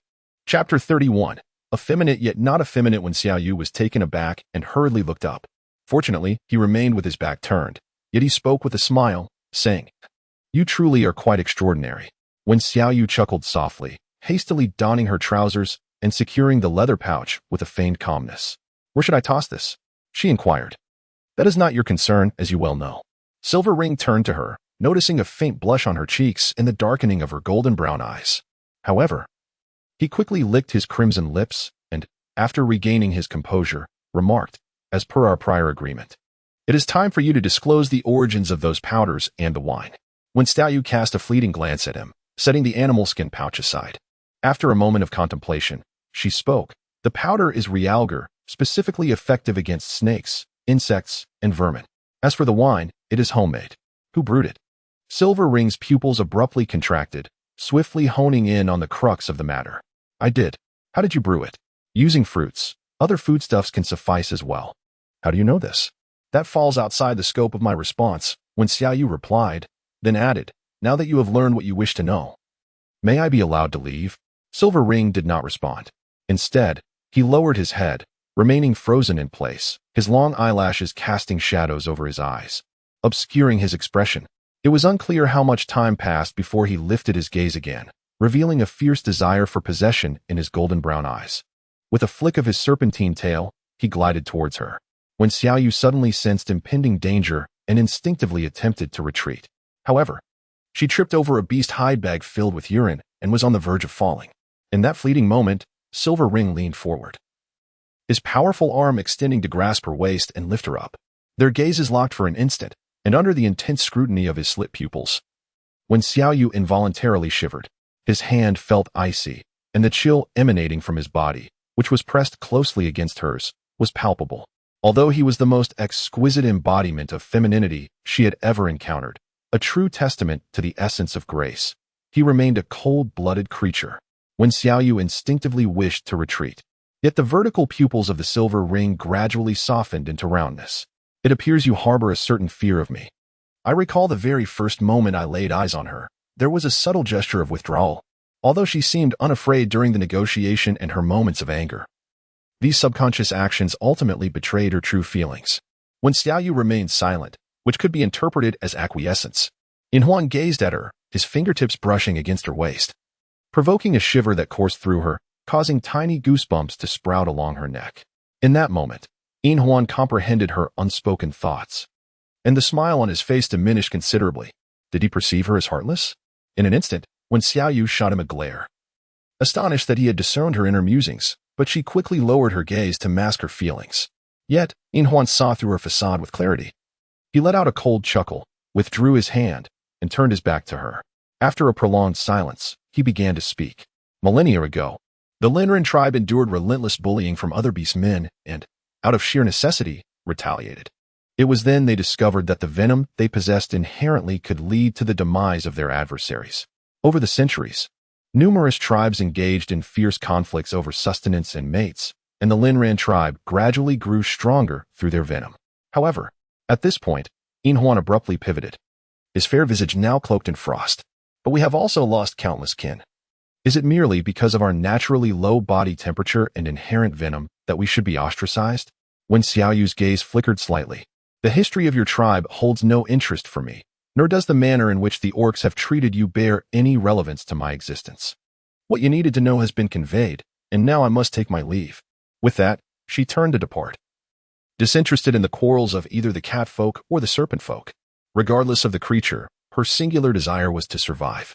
Although the cat folk of the Juming tribe were rather unimpressive, her internal scales ultimately tipped in favor of the warm-blooded animals. It was an inescapable truth that humanity's ancestral fear of serpents had been ingrained in their very genes. One tends to harbor an inexplicable dread towards certain creatures, be they the soft-bodied serpents, the fluffy rodents, or the sinister arthropods like cockroaches. In the past, she had feared snakes, yet through her medical studies.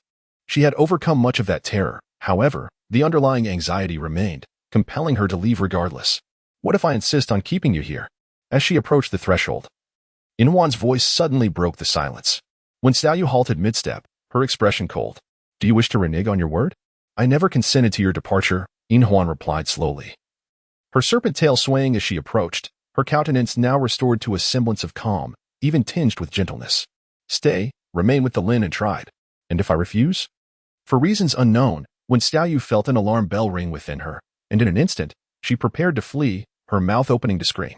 In the next heartbeat, a force gripped her wrist, and simultaneously, a sharp pain coursed through her neck, plunging her world into darkness. Inside the tent, silence reigned for a considerable time as Inhuan held her without uttering a word, her gaze fixated on Wen Xiaoyu's pale face, her icy fingers brushing against her ear. Then, a low voice emerged. Then I shall compel you to remain. At dawn, apart from the Juming tribe's encampment, the surroundings were eerily quiet. Following a night of revelry, the orcs had long succumbed to slumber. As the catfolk returned one by one, they awaited the reappearance of Jujian, but after a prolonged wait, without any sign of her, Bianyun had no choice but to report, Your Majesty, Jujian has not yet returned, and we have not located any trace of you. The king's expression darkened to an extreme, his usual languor replaced by a clenched fist and icy golden eyes. Have the other tribes been searched? After a moment of hesitation, Xinhu responded, We dared only to search discreetly, without drawing attention. Given that the news of the Juming tribe's festivities has already circulated, everyone awaits the morrow to exchange libations. To seek that female and offend the other tribes would lead to dire consequences for all, unbeknownst to them. The king's fury ignited at these words as he advanced towards Xinhu. Do you believe this will lead to her recovery? The catfolk had rarely witnessed the king's wrath, leaving them speechless with fear. Observing the situation, Xinhu promptly knelt, reasoning that there were only two possibilities. She had either defected or was hiding in some corner out of sheer playfulness.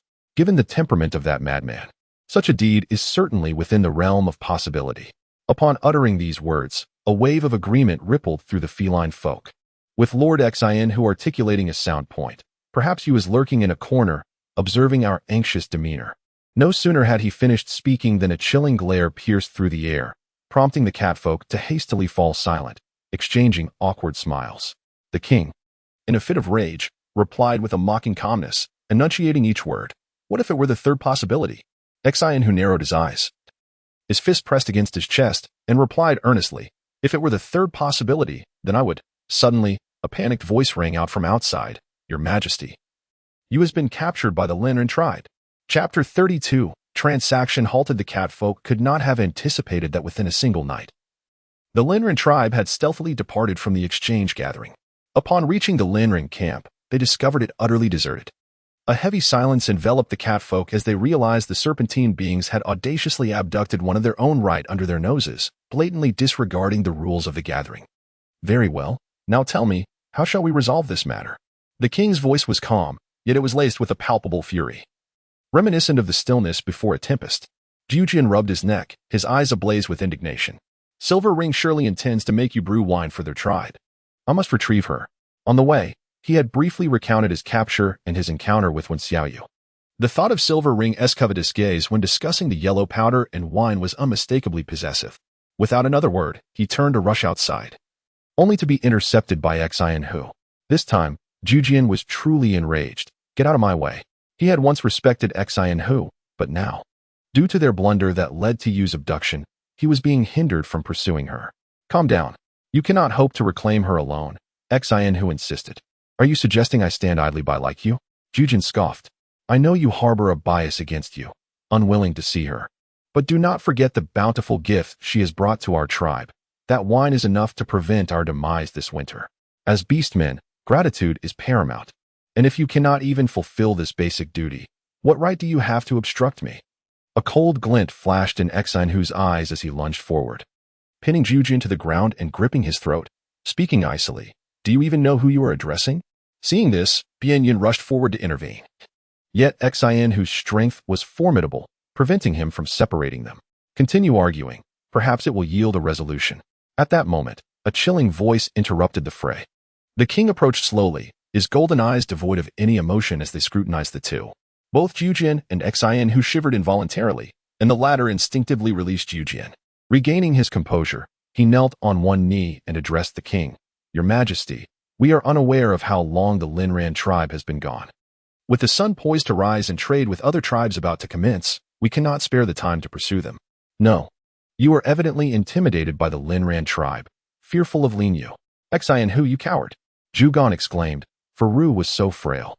Who could predict what they might do to her? Upon hearing this, the king, for once, did not intervene in their quarrel. Rising to his feet, his golden eyes glimmered as he gazed towards the sun gradually ascending in the horizon, declaring, cease the trade. Xin who, you shall remain here with 2 others, while the rest of us shall pursue.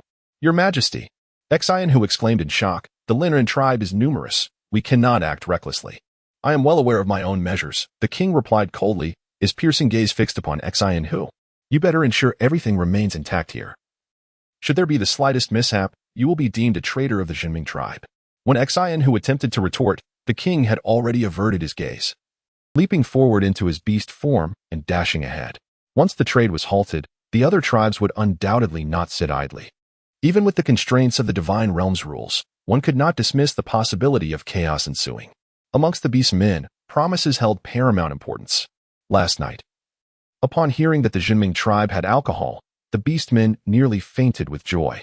However, upon the dawn's arrival and the revelation of the truth, dread was inevitable. Yet Ru must be rescued. He had long regarded this female as a member of the Juming tribe. Regardless of the stakes, be they profit or emotion, she must not fall into the hands of Yinhuan. Zhugan, witnessing the unfolding events, was about to follow suit but suddenly recalled something. He turned to Bianyun, saying, I shall go ahead. Remember to return for the realgar powder. Having experienced the potency of this substance before, they had brought ample supplies, though they had not anticipated that the exchange would require its use before it had concluded. Thus, early in the morning, numerous tribes witnessed a peculiar sight. The catfolk of the Juming tribe transformed into their beast forms, departing from the grasslands along the river. Wait, departing from the grasslands? Is that the king? The onlookers gasped in disbelief. Upon witnessing this, the beastmen went into a frenzy. Some, without a moment's thought, transformed into their beast forms and pursued, while others, with a modicum of clarity, rushed towards the Juming tribe's camp. The catfolk, undeterred by their pursuers, swiftly outpaced them, their superior speed leaving the beastmen far behind. Since the snake folk had not departed long ago, the lingering unpleasant scent, mingled with Ru's fragrance, was still detectable along their path. Through their time spent together, they had become intimately familiar with Ru's scent, leading them unerringly across the grasslands and into the forest. By afternoon, the king's pace quickened once more. He was just ahead. Meanwhile, not far from them, Linyu grew anxious, exclaiming, Chief, those catfolk have caught up. Silver Ring, already sensing the disturbance, glanced at the still unconscious Wen Xiaoyu in his arms and gradually came to a halt, preparing for confrontation. Having spoken, he glanced around and discovered a hollow in a tree, carefully placing her within it. He then covered her with leaves and ultimately retrieved a small stone jar from his leather pouch, pouring the venom contained within around the base of the tree. The cat people are exceedingly sensitive to the venom, making it unlikely for them to approach. Furthermore, the potent scent of the poison would obscure her own, ensuring that even in the event of mutual injury, they would remain oblivious to her whereabouts. With these measures completed, Silver Ring, accompanied by the Serpent folk, swam in another direction, their pace considerably slower than before. Linyu understood that a battle was inevitable, yet hesitated. Chief, if they still possessed the powder from last time, it would be wise to strike first. Without hesitation, Silver Ring ascended towards a large tree, opening his mouth to let 2 streams of venom hang from the branches. Observing this, Linyu quickly comprehended and followed suit, applying the venom to the branches.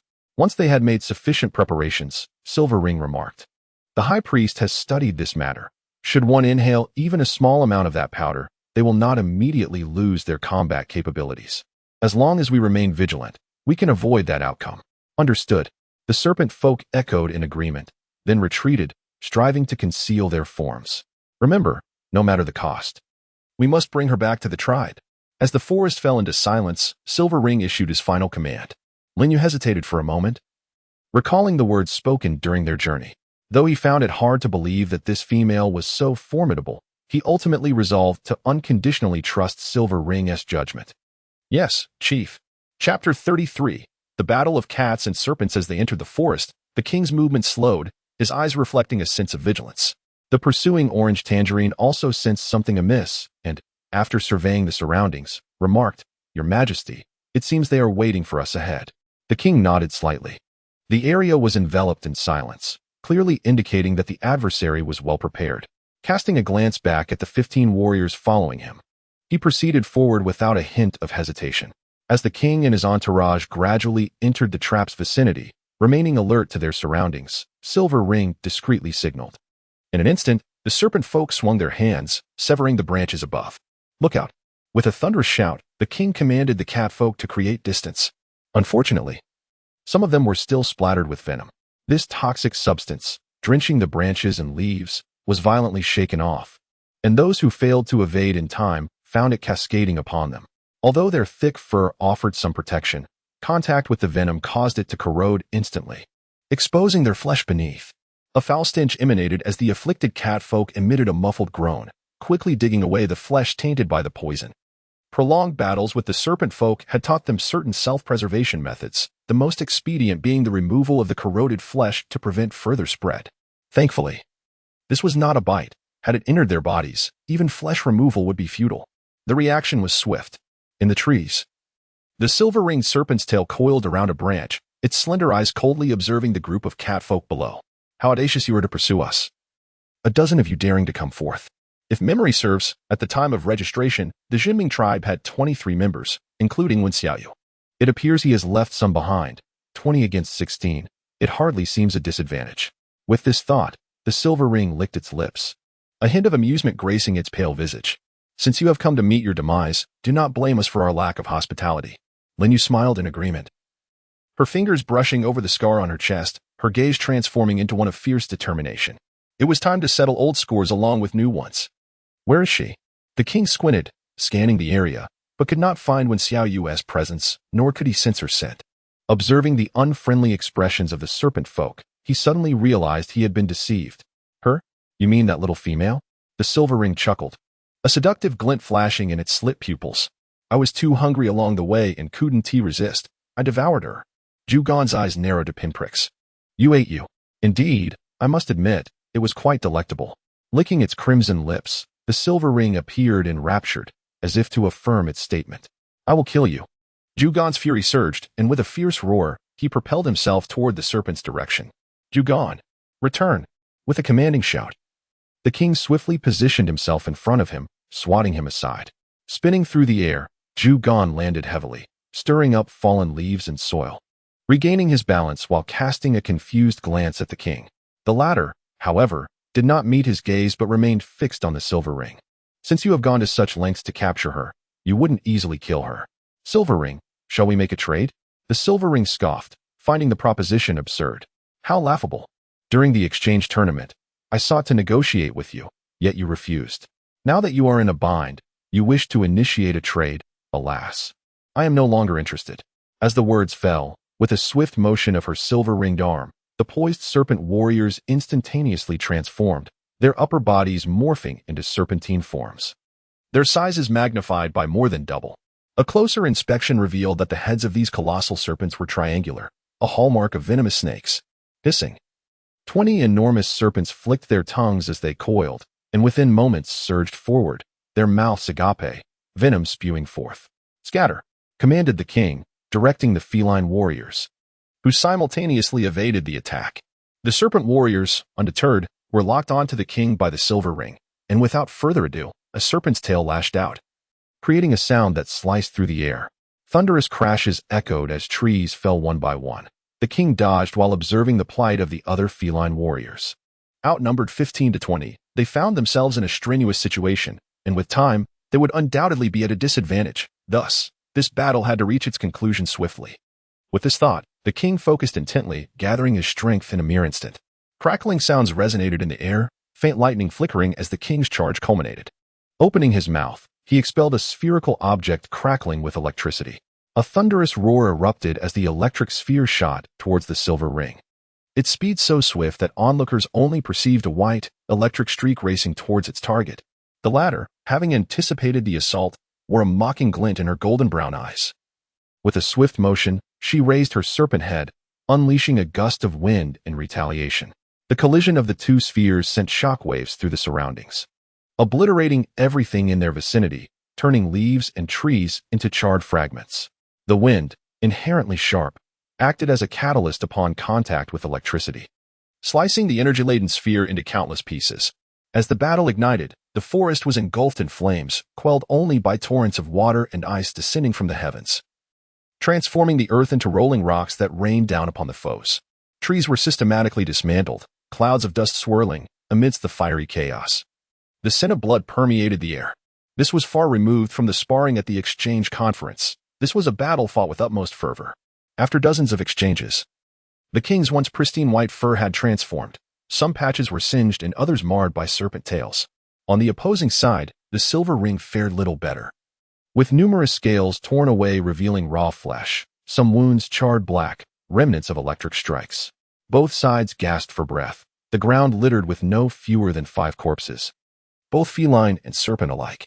Linyu disdainfully spat a mouthful of blood, coldly regarding the trembling orange cat.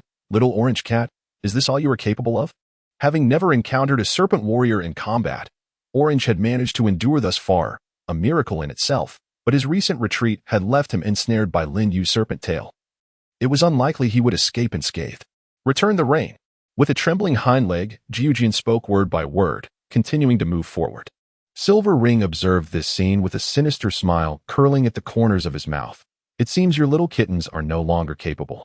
The king's face remained stern, his golden pupils reflecting a cold amusement.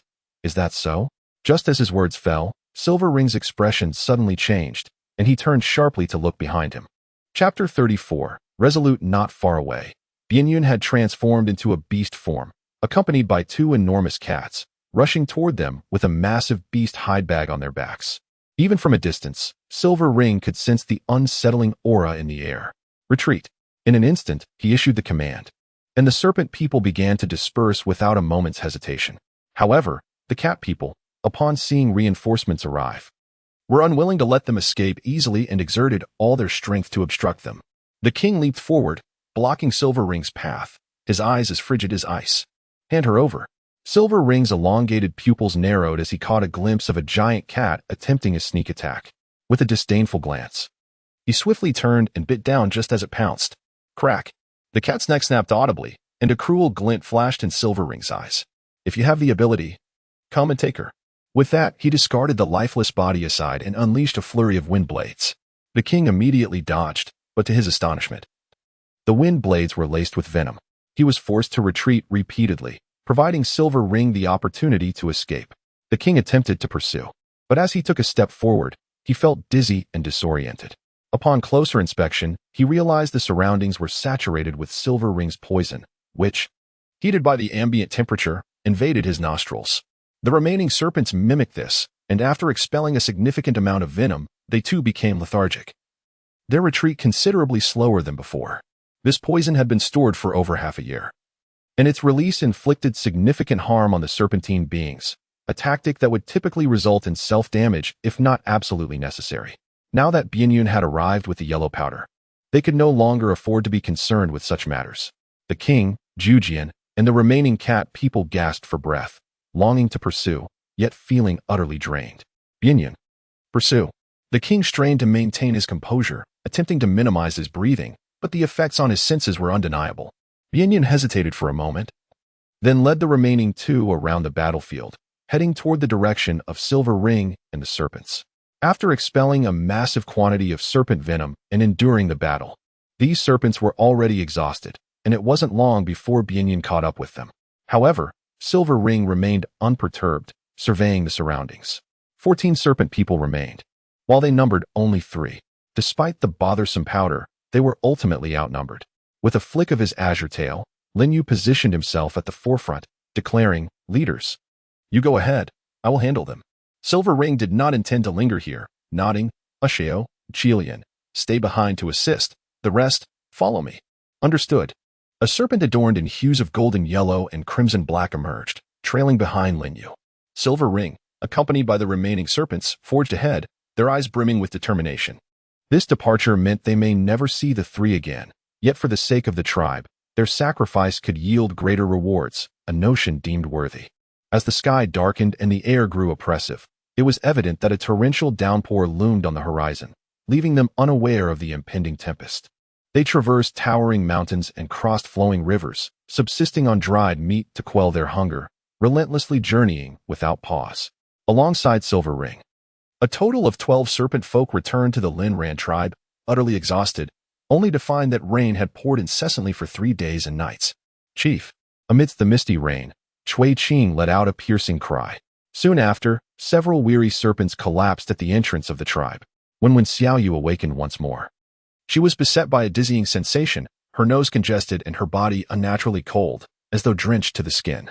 As she groggily opened her eyes, she was met with an enveloping darkness. After a moment of adjustment, she realized she was confined in a place reminiscent of a dungeon. Soon, a serpent-like guard stationed at the door sensed a shift in her aura and slithered in, casting her a malevolent glance. "So, you have regained consciousness?" When Xiaoyu fell into silence.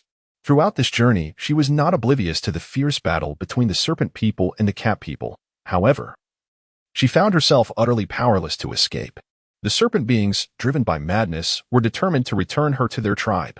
Observing her surroundings, it was evident without a doubt that she had arrived at the Linran tribe. "Where's the silver ring?" she inquired softly, once she had ascertained her environment. The serpent man, filled with rage, retorted, "The chieftain is undergoing treatment, and we have sacrificed so many warriors for your sake, you wretched cripple." When Xiaoyu cast a fleeting glance and, with a heavy nasal tone, coldly remarked, "You ought to direct that inquiry to your leader. Your kin could have avoided sacrifice. It was his decision to bring her here that led to such loss of life, and yet, in the end, he seeks to cast the blame upon her." Just then, a melodious female voice echoed from outside, followed by the entrance of a serpentine woman with a verdant tail. Her obsidian eyes scrutinized Wen Xiaoyu with an air of detachment. Her raven hair cascaded down to her waist, while emerald scales adorned her cheeks.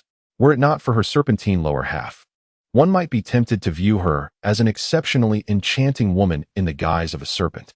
The harmonious blend of the scales only served to enhance her wild allure. "Are you the rain they speak of?" the serpentine woman inquired, her tone mild after her examination.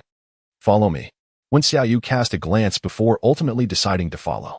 Traversing the lengthy dungeon, she eventually emerged onto the surface.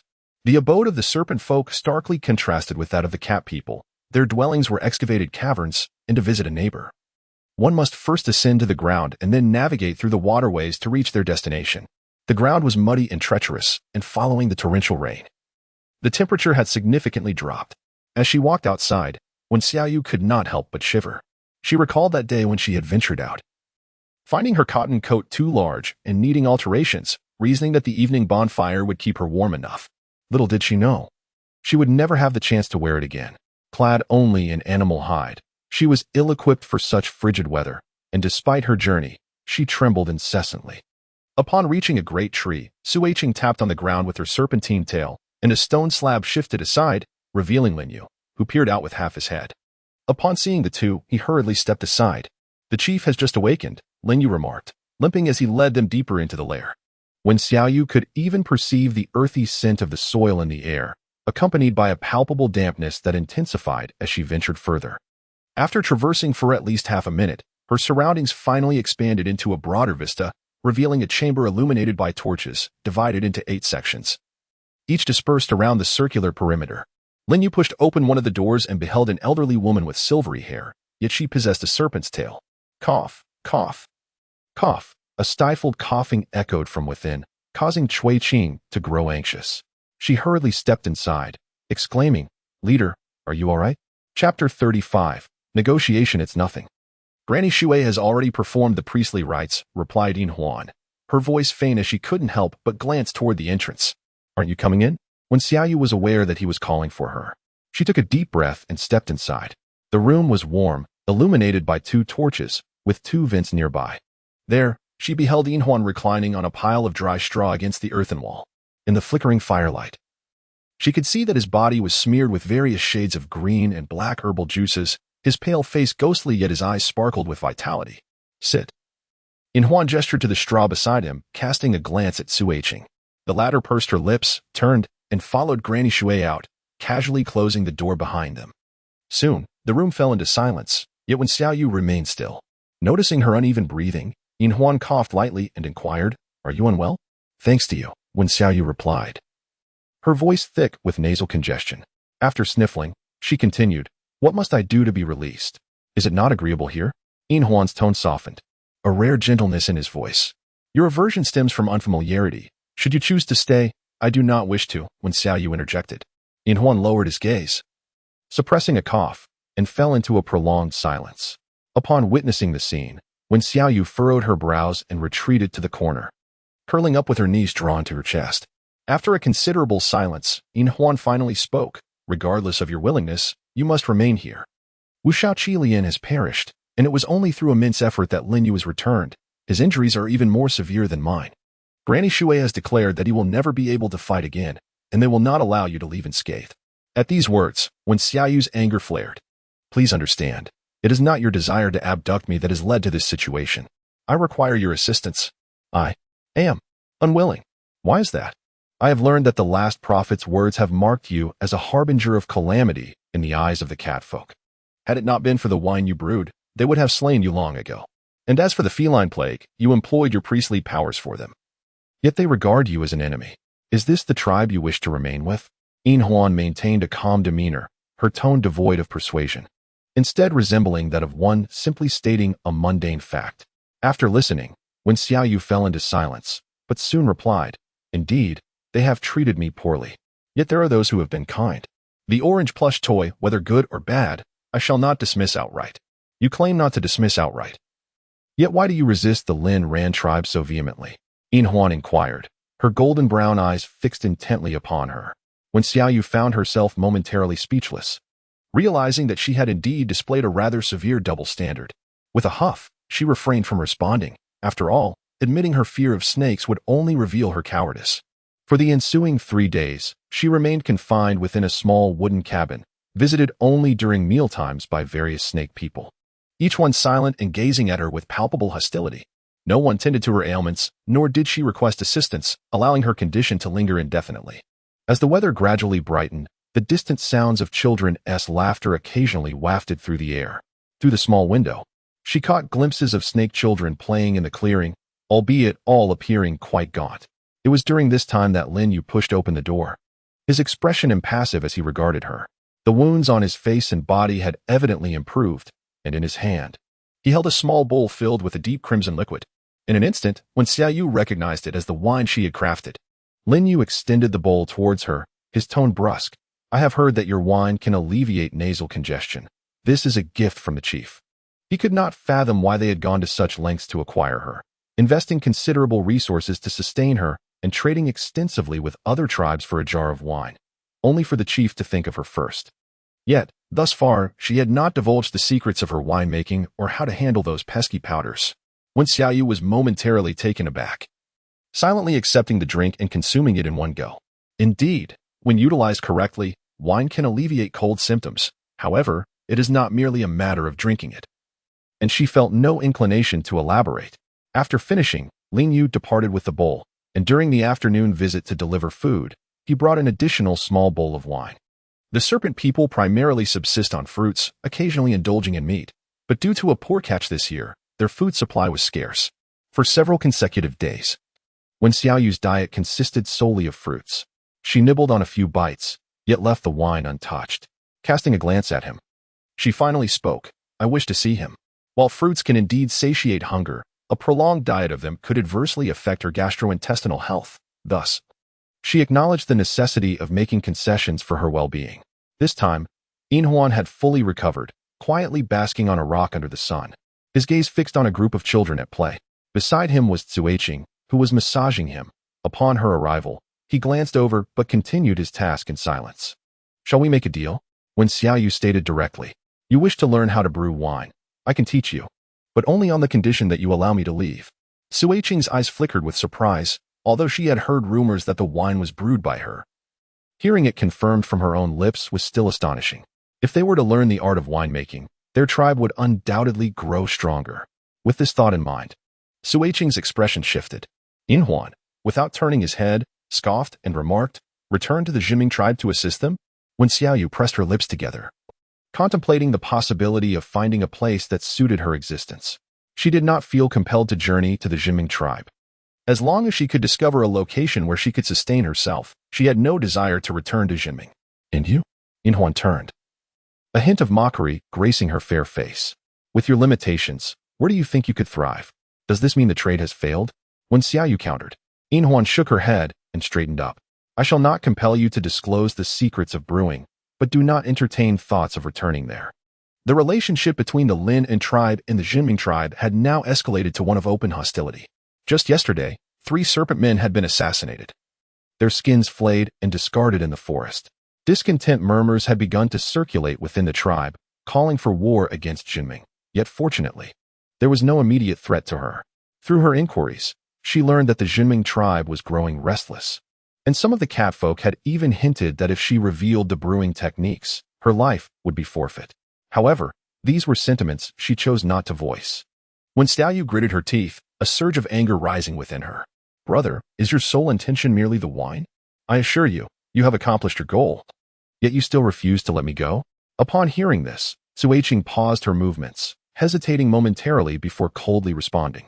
You may not be aware that those little kittens you so dearly long for harbor intentions to take your life this time. When Xiaoyu was taken aback, only to hear her continue. In order to prevent more tribes from learning the secret of brewing, they have secretly decided to eliminate you. Chapter 36. Black Mamba. When Xiaoyu instinctively wanted to exclaim that it was impossible, yet the words failed to escape her lips. Given the temperament of those catfolk, one could hardly dismiss the notion that they might entertain such thoughts. Reflect deeply on this. Apart from the insistence on your remaining in the Linran tribe, nothing else will be imposed upon you. Inhuan coughed lightly and rose to depart. At that moment, the sunlight was sufficiently warm, almost blinding, as when Xiaoyu stood still. In the distance, the laughter of serpent children echoed. If one refrained from looking, it might seem as though time was perfect. Yet a mere glance revealed that these children were a pitiful sight, malnourished and gaunt. Occasionally, a group of serpent folk wielding stick-like weapons passed by, each bearing various injuries. Under the command of Linyu, they exerted themselves in practicing how to fend off adversaries. However, it was not long before Linyu, clearly fatigued, would take a prolonged rest. It was evident to all that he was struggling. The atmosphere within the Linran tribe grew increasingly tense, and it was at this juncture that a commotion abruptly drew the distracted when Xiaoyu back to reality. The ruckus was caused by the very children who had been playing moments before. Approximately 6 or 7 of them were pushing one child aside, their faces twisted in indignation. You, without a father or mother beast, how many times must we say it? Your presence is unwelcome. Indeed, feasting on the tribe's provisions while contributing nothing at home. How shameful. Look at you, so well fed. Surely you've indulged in our food. What can you possibly do? Come here to boast? Just get lost. With that, they raised their fists, striking the young boy's face, their eyes brimming with envy. The boy, though dark-skinned, was indeed more robust than the others. His eyes, strikingly clear in their contrast, remained resolute as he endured the blows without uttering a single cry. When Xiaoyu furrowed her brow, and upon seeing the blood, could no longer restrain herself, she stepped forward, her voice cold as ice. What are you doing? The children turned around, and upon noticing her bipedal form, they recalled the words of their parents. Instantly, they ceased their actions, yet their expressions remained sullen. Had they not seen her? They were merely administering punishment. It had long been rumored that a bipedal, disabled beast man had joined the tribe, and it was a wonder that their leader had advised them not to offend her, for in truth, she was just another competitor for their food. When Xiaoyu, unaware of their thoughts, replied in a similar tone, Can't you see? He is already bleeding. What does bleeding matter? When have the warriors of our Lin and tribe ever feared injury? Retorted a child with an exceptionally small head and a tail resembling that of a brown and black serpent. When Xiaoyu let out a cold laugh, how brave you are to engage in battle. What skill is it to bully your own kind here? You were about to utter something more, yet your remaining companions pulled you back, casting a significant glance. Humph, we shall not stoop to the level of an ignorant female. With that, they shot a disdainful glare at the beaten child and departed together. When Xiaoyu glanced back but did not approach, from the tail of the child, she surmised his species. The black mamba, universally acknowledged as the most lethal snake, boasts a near 100 fatality rate within 30 to 60 minutes of a bite. Are you all right? The mamba wiped the blood from his face, his small eyes glistening with curiosity as he gazed at her, momentarily forgetting to speak. If you are unscathed, you should hasten home. As when Xiaoyu finished speaking and turned to leave, she heard a faint voice behind her say, "Thank you, but I have no home." When she turned back, the small serpent-like creature had already swum away, clenching its tiny fists. Observing its hurried retreat, when Xiaoyu shrugged and continued on her path, only to find Lin Yu resting beneath a grand tree. After a moment's hesitation, she finally approached. Lin Yu immediately sensed her presence, his gaze revealing a hint of hostility. Yet he remained still, silently watching her approach. When Xiaoyu selected a position neither too close nor too distant and sat down gracefully. She then observed the practicing serpent warriors and, with a gentle sniff to clear her congested nose, remarked, "Your injury is quite severe." Lin Yu lowered his gaze, momentarily perplexed by her meaning. Subsequently, when Xiaoyu tilted her head and added, "The catfolk are in a similar plight, aren't they? I often ponder why you beast folk cannot coexist in harmony. It is utterly impossible." Lin Yu retorted coldly, a sneer escaping his lips. "It seems they have protected you quite well, rendering your ignorance exceedingly annoying." When Xiaoyu scoffed with disdain, "Merely for the sake of sustenance, is it not? You speak so lightly. My lightness in speech arises from my capability to achieve it." When Xiaoyu's gaze returned to the serpent warrior, questioning why their sustenance, drawn from the foraging grounds of nature, had not led them to consider the possibility of cultivation and husbandry to procure food without resorting to plunder. Lin Yu's eyes narrowed. Evidently unfamiliar with the concepts of cultivation and husbandry, food was a gift bestowed upon them by the Beast Father. "Do you wish to upend all that the Beast Father has provided us?" When Xiaoyu blinked and scoffed, "Every plant possesses seeds. As long as these seeds are carefully preserved and sown at the opportune moment, when the harvest season arrives, you shall reap the same sustenance. As for the beastly father you mentioned, I have yet to encounter him. If he truly pities you, then why do the children of your tribe appear so emaciated?" Lin Yu fell into silence upon hearing this. Observing his demeanor, when Xiaoyu dusted herself off, rose to her feet, and made her way toward the small wooden cottage. For the first time, a look of confusion crossed Lin Yu's face as he slowly stood up, hesitatingly turning to walk in the opposite direction. Night gradually descended, casting a chill as the outside world was cloaked in a frost-white veil, a gentle chill wafting through the realm. When Xiaoyu tightened the animal hide around her and gazed expressionlessly at the sky through the window, time slipped by unnoticed until a knock echoed through the silence. "Come in," she said without turning her head. The door creaked open, and Inhuan entered quietly. As she stepped inside, she found herself gazing at the tranquil profile of Wen Xiaoyu, who tilted her head towards the pitch-black night sky. For reasons unknown, he suddenly found this scene extraordinarily beautiful. As a leader, he had encountered countless serpent women, seductive, alluring, and obedient, but none quite like her. In that fleeting moment, she seemed to transcend this world, ethereal and elusive. Abruptly, Inhuan was startled by this unexpected thought, her expression darkening momentarily before she regained her composure. "I heard from Lin Yu that you told him during the day that you can create food?" When Xiaoyu couldn't help but twitch her lips, sensing that the delightful ambience had vanished in an instant. "I merely stated that one could cultivate plants oneself, not that one could create them. Moreover, it was solely out of a desire to avoid witnessing your fierce confrontations." "Oh, how is this to be understood?" Inhuan, with his tail coiled, was about to sit beside her when he noticed her instinctively retreating slightly, prompting him to step back a little as well. What distinction lies between these two actions? Feeling the chill radiating from him, when Xiaoyu instinctively recoiled further. Chapter 37. On the propagation of plants, for instance. The beastmen can propagate independently. You understand this, do you not? Upon hearing this, Inhuan's gaze shifted to an odd expression as he scrutinized her from head to toe. When Xiaoyu, it is not about having you gaze upon me, but rather about imparting the knowledge that beasts, much like plants, possess the capacity for reproduction. If you assist the plants in their propagation, they shall reward you with fruit. Do you comprehend this analogy? For some inexplicable reason, she felt a pang of irritation deep within her liver. Goodness, I have not insinuated anything, have I? The notion that plants can reproduce? Silver Ring found her words utterly perplexing, even conjuring bizarre images within her mind. When Xiaoyu's lips twitched once more, barely suppressing her rising anger. "So, you are all unaware of the origins of these foods? Naturally, they come from the Beast Father." Having said this, she realized that further explanation was futile, as it seemed none of them comprehended. Seizing the moment before he could continue, when Xiaoyu gestured for silence and declared, "I fail to understand how, after all this time, none of you have taken the initiative to observe how plants bear fruit." Inhuan pondered for a moment, raising her eyelids slightly. You just mentioned that they reproduce through mating to produce the next generation. When Xiaoyu clenched her silver teeth, while her words bore a semblance of truth. An inexplicable urge to strike someone surged within her. Is that incorrect? Inhuan tilted her head, a slight frown appearing on her brow. When Xiaoyu took a deep breath, massaging her aching temples. All right, perhaps that is the essence of it. She inquired, if your tribes have sufficient food and clothing, would you still engage in warfare? With food in abundance, the gaze of Silver Ring shifted, suddenly pondering what such a reality would entail, a scenario he had never dared to envision.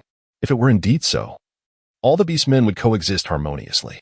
His voice was but a whisper, as if fearful of shattering this idyllic vision. Yet, at that moment, an urgent voice broke through the silence. Chief, the high priestess sent word. Wang Jin, Lu Jin, and Hong Zhu are about to give birth. It was the voice of Cui Qing. Silver Ring's expression changed dramatically. He abruptly straightened his posture and turned to leave. After a moment's hesitation, he added, let us continue this conversation upon my return. With that, he departed without looking back. The childbirth of the Serpent people was fraught with peril, a near-fatal ordeal. Coupled with the scarcity of food, the nourishment available to the expectant mothers was scarcely better. Even if they managed to deliver, within 7 days, many would succumb, leaving only a handful to survive. Thus, each time the Serpent people were to give birth, Silver Ring would be present, for it was a matter of the tribe's future. When Xiaoyu ultimately succumbed to slumber before he returned, the following morning, the rain fell once more, a gentle drizzle rendering the entire world hazy and indistinct. Upon careful reflection, she discerned that her cold had worsened. Recalling the address of Granny Shui, she ventured out into the rain, stumbling her way there, only to be met with a closed door. At that moment, Granny Shui was assisting in the delivery room, far from home. Nevertheless, when Xiaoyu was aware that only she possessed the medicinal remedies necessary for her ailment. After inquiring with several snake people, she finally learned the location of the delivery room. When she arrived, the underground chamber was filled with snake people, all wearing expressions of profound sorrow. Yet, amidst the dense crowd, her heart raced with trepidation. Utilizing her relatively petite frame, she managed to push her way to the front, her head feeling heavy and her feet unsteady. After much effort, she spotted Inhuan among the throng, his countenance equally grim.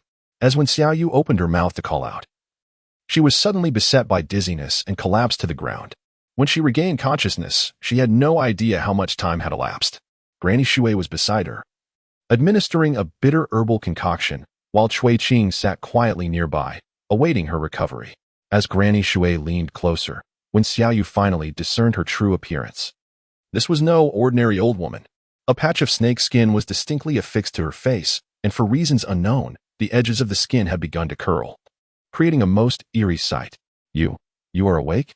Upon speaking, when Xiaoyu was further astonished, the voice was unmistakably that of a man. What was happening?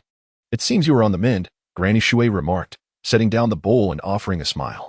Yet, due to the unsettling patch of snake skin, her grin appeared quite strange. Cui Qing approached, noticing when Xiaoyu's astonished expression. Out of instinct, she glanced over and pointed to Granny Shui's cheek, exclaiming, Granny, your face. Oh? Granny Shui quickly reached up to touch her face, smoothing the snake skin with haste. She then apologetically stated, it seems I have startled you. With that, she extended the bowl of medicine toward Wen Xiaoyu. Wen Xiaoyu, still shaken, found the situation rather peculiar and hesitated to approach. Granny Shui chuckled, saying, you need not fear. My dear, it's merely a desire to emulate my late husband. Upon hearing her words, Cui Qing couldn't help but furrow her brows but chose not to comment. Once Granny Shui departed, she stepped aside to inquire, what did the chief speak to you about that day? When Xiaoyu gazed at her in confusion, somewhat bewildered, Cui Qing, with a stoic expression, continued, the leader has been obsessively inspecting the food stores these past few days, even questioning me whether I believe you can create food. What exactly did you tell him? Realizing this was the inquiry, when Xiaoyu felt a wave of exhaustion wash over her. Why not just ask him yourself? This sentiment had already been expressed twice. She truly did not wish to repeat it a third time. Seeing her demeanor, Cui Qing's fists clenched tightly. Aren't you skilled in the ways of the priest?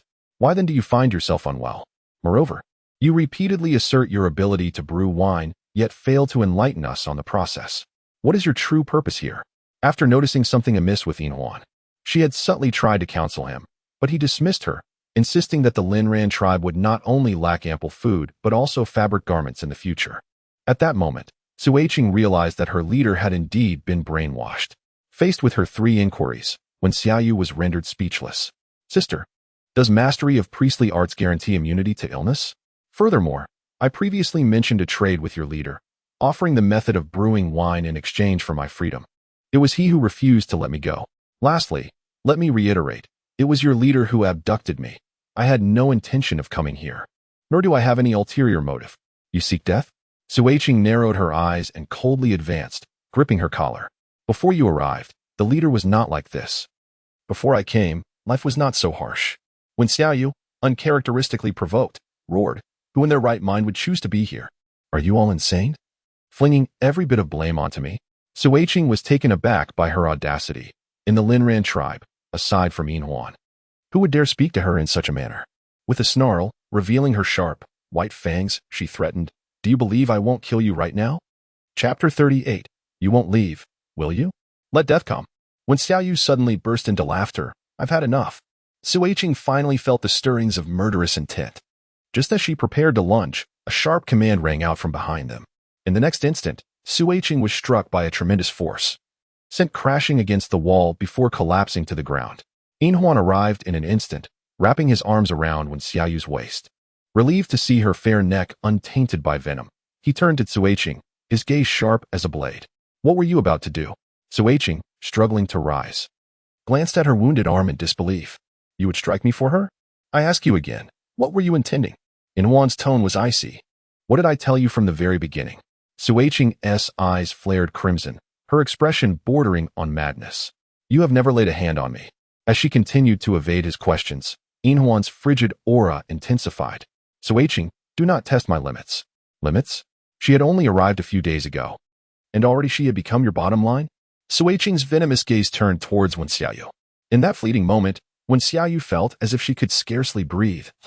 As though she were ensnared in the depths of hell, her eyes were filled with an overwhelming hatred and murderous intent. With a swift motion, Yinhuan positioned himself behind her, shielding her from that piercing gaze. Observing this, Suiqing erupted into maniacal laughter. For she had uttered a single phrase, you've been cooped up in the granary like a lunatic for 2 days, and now all the Serpent people secretly doubt you. Do you even realize that? So you dare to make decisions on my behalf? Yinhuan's expression gradually morphed into one of cold severity. Considering this is your first offense, should there be a next time? Suiqing interjected with a sinister smile. Next time? Next time. As she spoke, her resentful eyes fixated on him, as if attempting to see the person behind him. Yet, ultimately, she could not surpass him. She clutched her injured arm and strode toward the door. The room fell silent as Xiaoyu stared blankly at the entrance. From that frenzied gaze, she suddenly realized that Suiqing harbored feelings for Yinhuan. Thus she would not permit him to be subjected to anyone's doubts. Now that the Serpent people had begun to question Yinhuan, it was only natural that she bore the brunt of this animosity. Are you all right? Is there any other injury? Yinhuan turned back, the earlier coldness in his eyes vanishing, replaced by a wave of anxiety. Faced with this version of him, Xiaoyu instinctively took a step back. I'm fine. Yinhuan nodded, his gaze lingering on her pale face, which bore an unmistakable weariness. As long as you're all right, you should return to rest. Be cautious in the coming days. It would be best if you refrain from going out. Xiaoyu remained silent, having no intention of uttering another word, and began to stride away. Just as she reached the doorway, a voice echoed once more. You will not leave, will you? Xiaoyu paused momentarily but chose to disregard it and continued onward. To be frank, she found herself at a loss regarding the intentions of this Serpent man. Initially, if his intention in capturing her was for the advancement of his tribe, he could have readily accepted her proposal, perhaps demanding a bit more in return.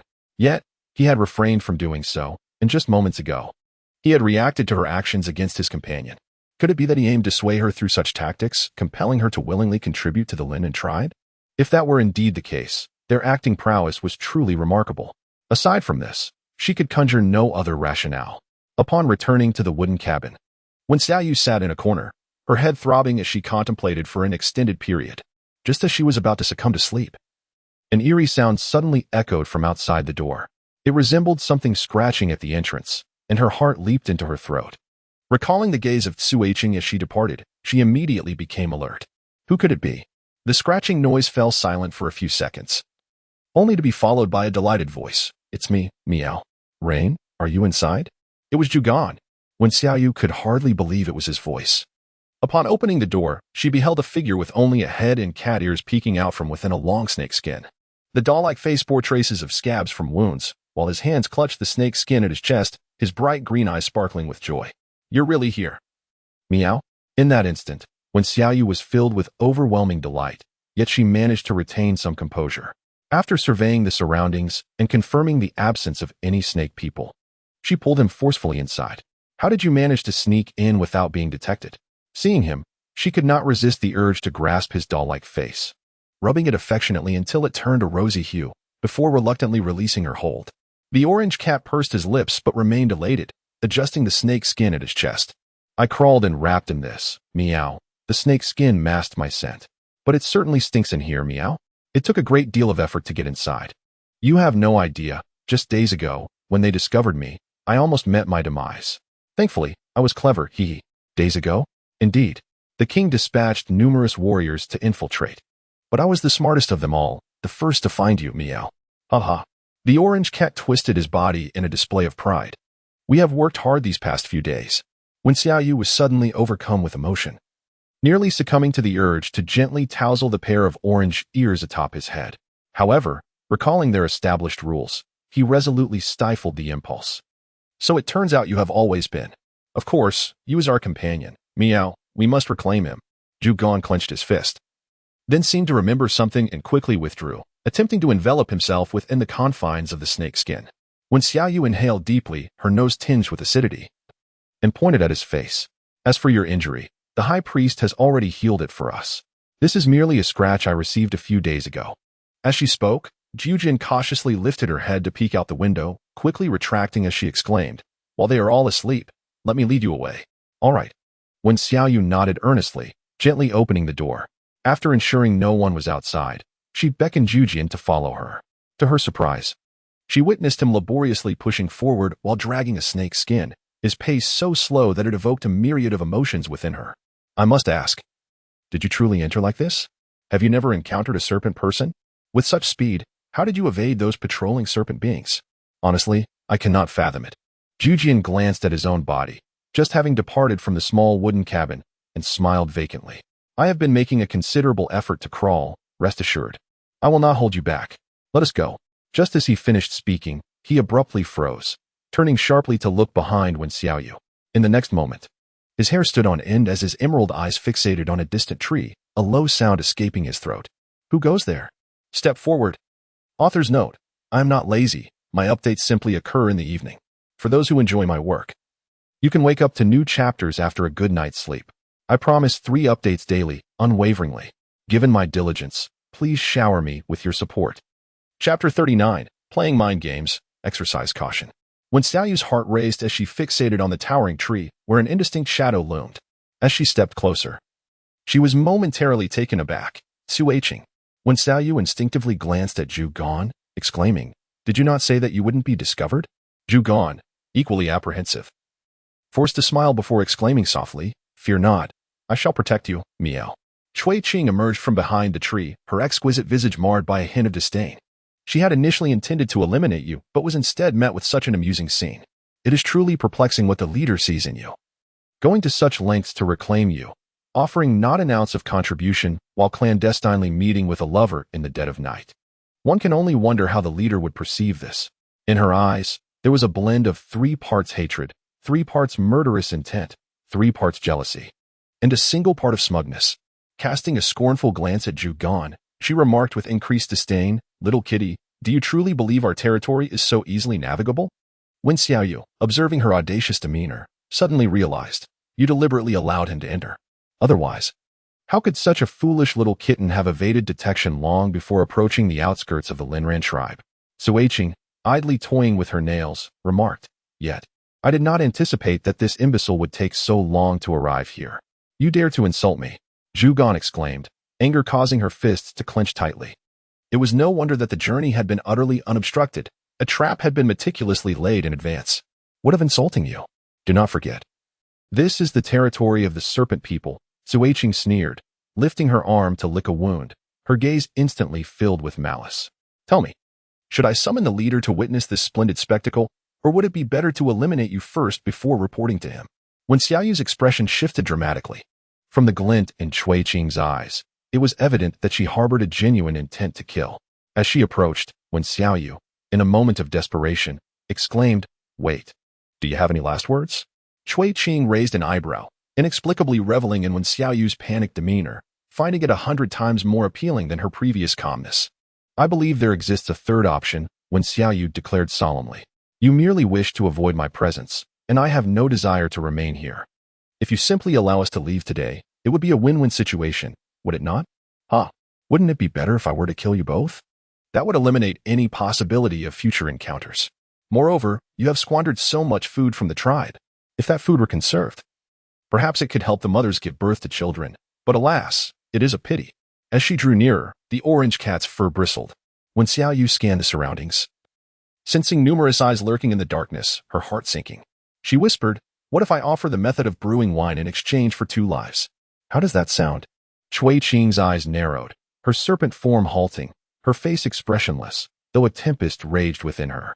No, the orange cat panicked. This was an exceedingly valuable secret, not to be casually handed to their mortal enemies.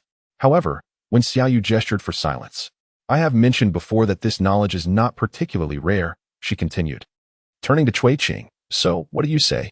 Shall we make a trade? How can I ascertain the truth of your words?" Cui Qing hesitated.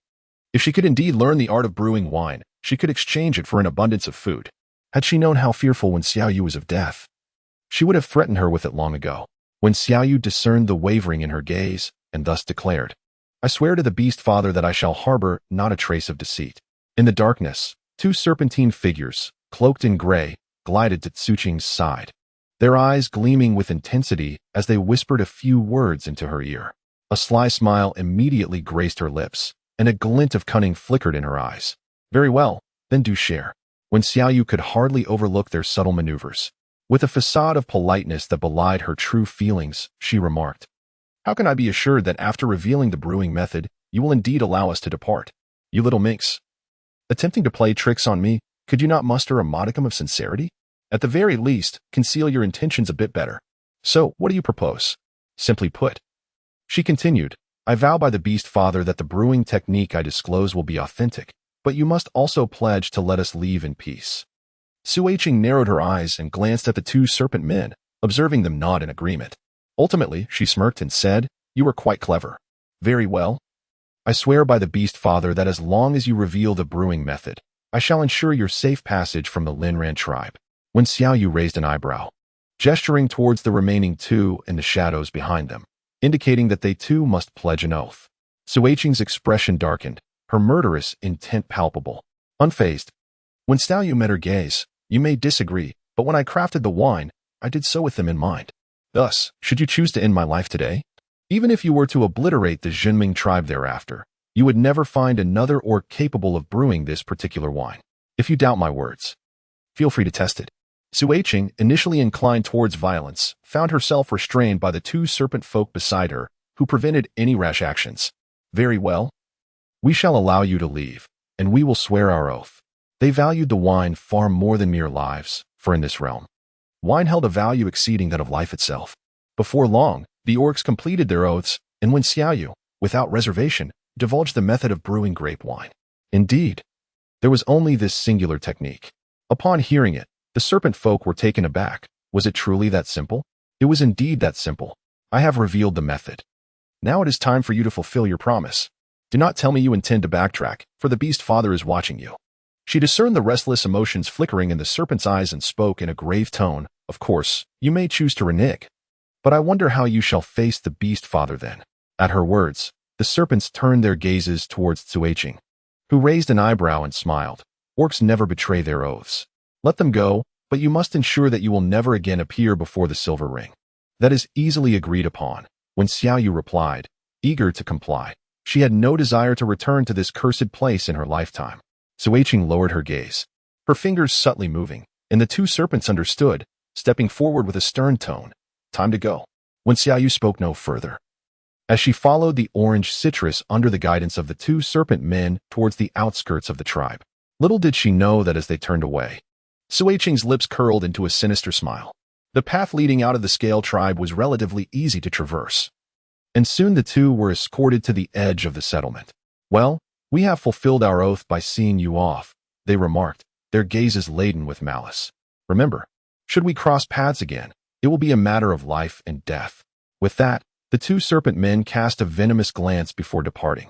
When Xiaoyu gazed at their retreating figures as she assisted Jujian in shedding the serpent's skin, the latter wore a complex expression as she looked at her and exclaimed, "You. If we return like this, we will become the pariahs of the Juming tribe." Authors aside, the author is a bit muddled. If there are any typos, please help me rectify them. I shall certainly make the corrections. Chapter 40. A stench that should not enter my abode. It was merely a common method of brewing. When Xiaoyu cast the serpent's skin aside and surveyed the enveloping darkness with a vigilant gaze. "However, we should not linger here for too long. It is quite possible they may return." Jujian furrowed her brow, rising slowly to her feet. She glanced around and mused, "Surely not. They have already sworn an oath."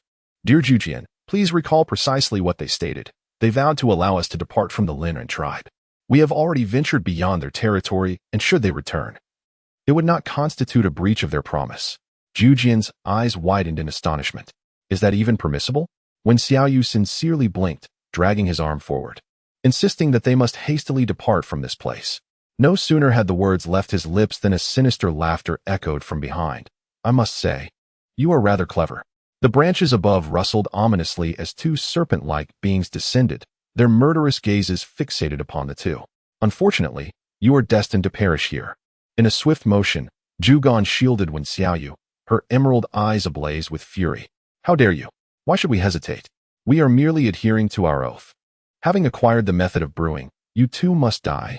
The gray mouse licked its lips, and without further ado, unleashed a water sphere with astonishing speed, the air crackling in its wake.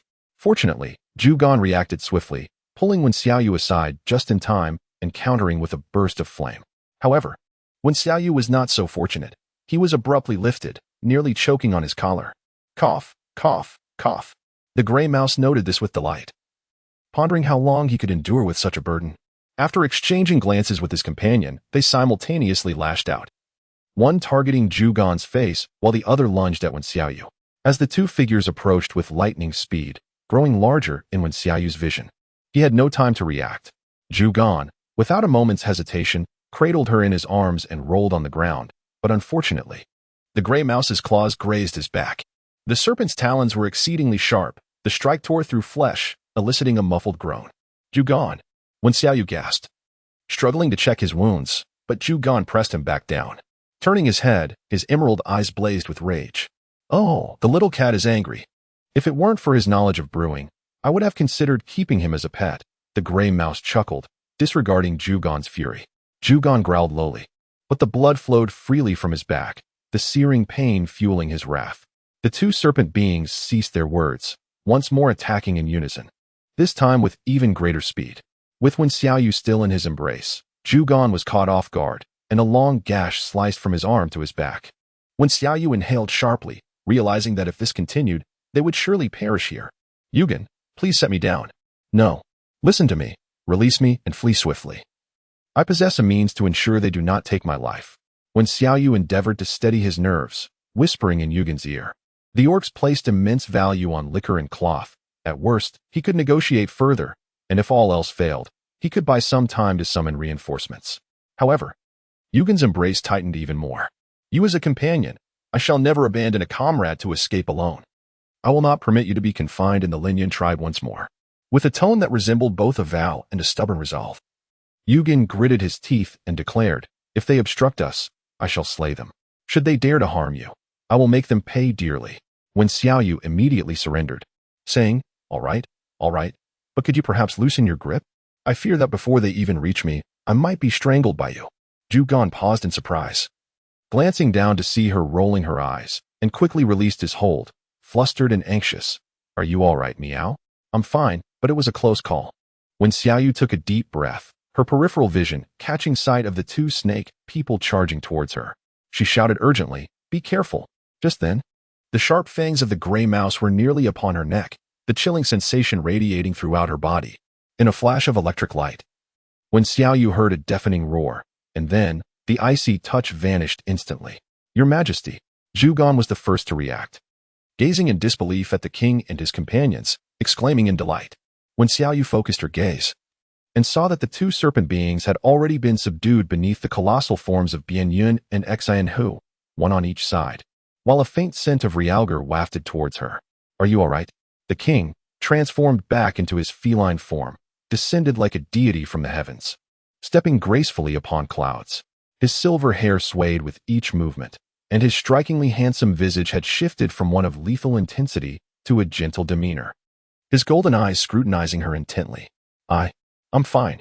When Xiaoyu was unsure whether it was the earlier roar that had left her momentarily dazed or if she was simply moved by his timely arrival, her speech faltering. At that moment, Bianyun cast a glance at the gray mouse beneath his feet and said coldly, no wonder Zhugan managed to infiltrate so easily. It was indeed a deliberate ploy. Initially, they had felt elated about Zhugan's successful entry, but the king soon sensed that something was amiss. The surroundings of the Lin Yan tribe were as impenetrable as a steel drum.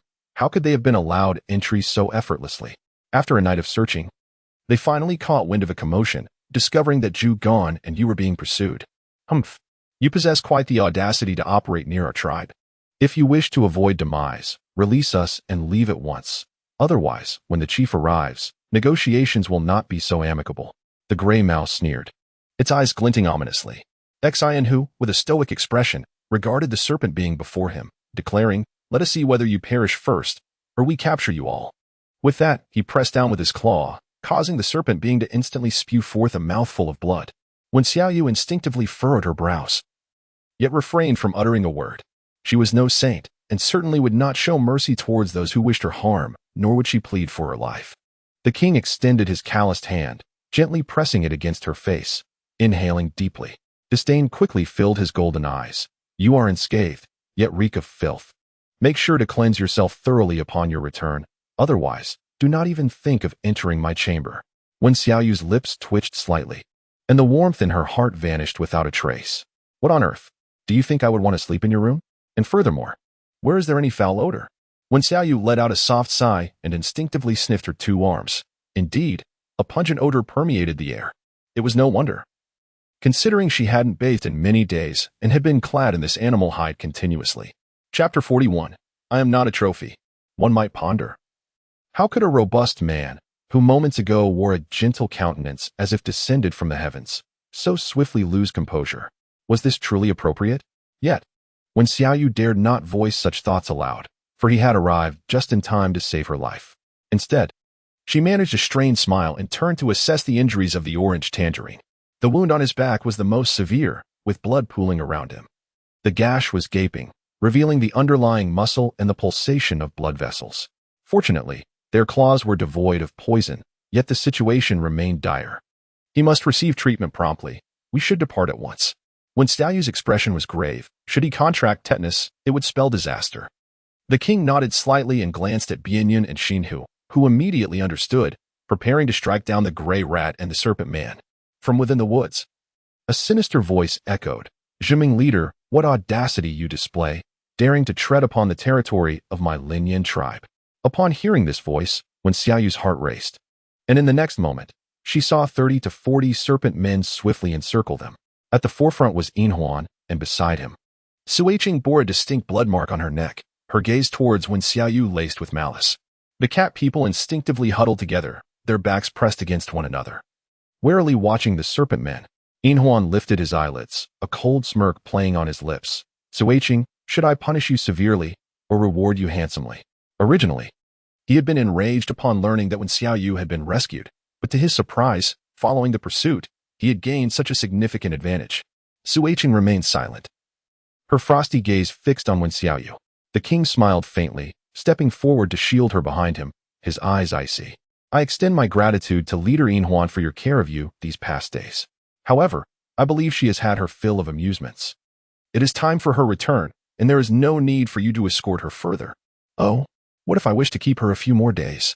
Inhuan's elongated eyes narrowed, turning towards Wen Xiaoyu with a chilling intensity. Is it truly your desire to leave so soon? Wen Xiaoyu pressed her lips together and nodded. What if I insist on keeping you here? In an instant, a palpable aura of menace was unleashed.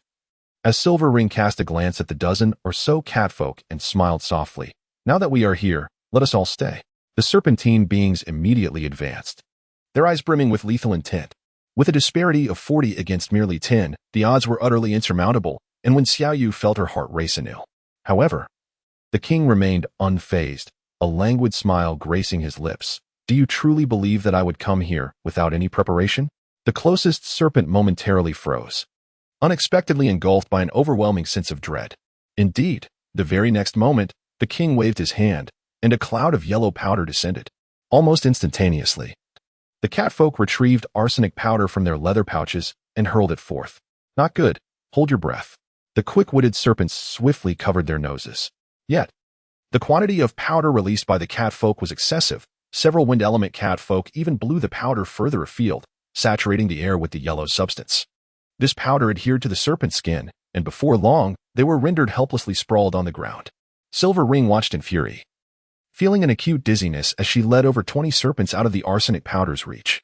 Suiqing, baring her white, venomous fangs, seethed, I'll kill her. If it weren't for Wen Xiaoyu, how could the catfolk have amassed such a quantity of powder against us? Fortunately, their supply was limited and could not last long. In a one-on-one confrontation, the outcome remained uncertain. Yet, Silver Ring halted her, her elongated eyes locking onto Wen Xiaoyu. Capture her alive. The leader's voice was icy. Do not make me repeat myself. Silver Ring shot her a cold glance before turning to the king, licking her lips provocatively. What is the matter? Afraid to engage in a fair duel? The king smiled gently, his silver locks swaying. It is not fear, but rather caution against the cunning tricks of you serpents. Then let us wager. The victor shall take her. Silver Ring pointed decisively at Wen Xiaoyu. The latter's expression darkened, unable to contain her cold retort. I am not a trophy. Silver Ring feigned ignorance, tauntingly addressing the king. So, do you dare to wager? What is there to fear?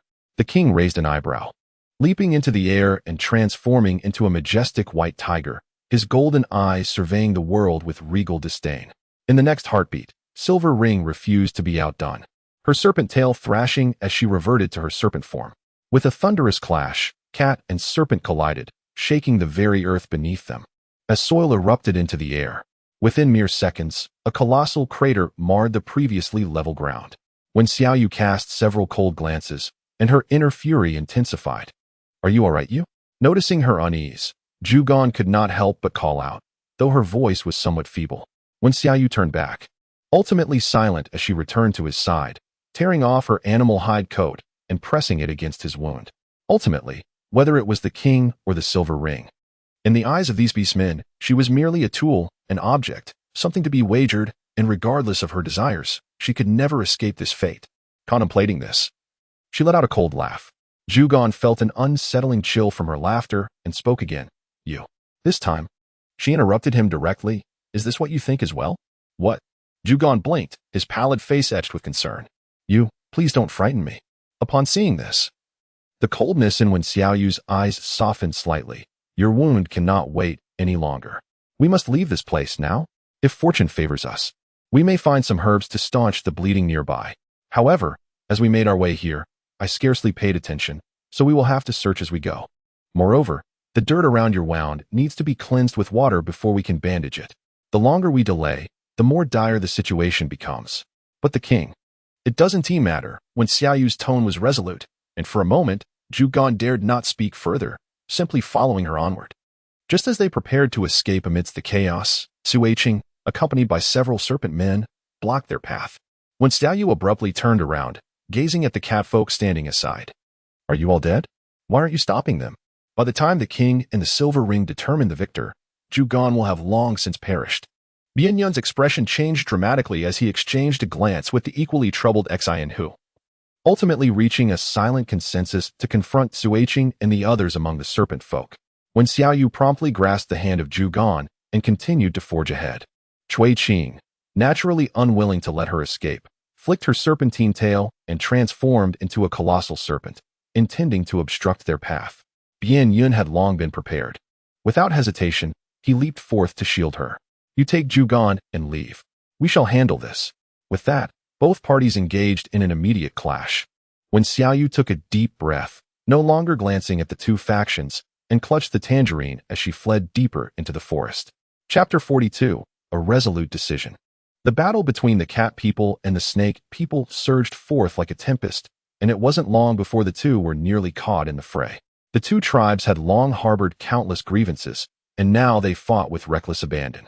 Among them, the clash between Silver Ring and the king was particularly terrifying. A cataclysmic spectacle. The roar of thunder and lightning threatened to deafen, and just as a spherical bolt of lightning was struck down by Silver Ring, it fell perilously close to her. When Xiaoyu's face turned ashen in an instant. "Don't you dare run," Silver Ring hissed, his serpentine tail whipping around as he prepared to ensnare her. Tangerine, struggling to maintain her composure, attempted to intervene but was struck violently. Poof! A mouthful of blood erupted forth, and Tangerine was sent flying several meters away. Simultaneously, when Xiaoyu found herself ensnared by the serpent's tail, met with the cold gaze of its golden brown eyes, a chill ran through her.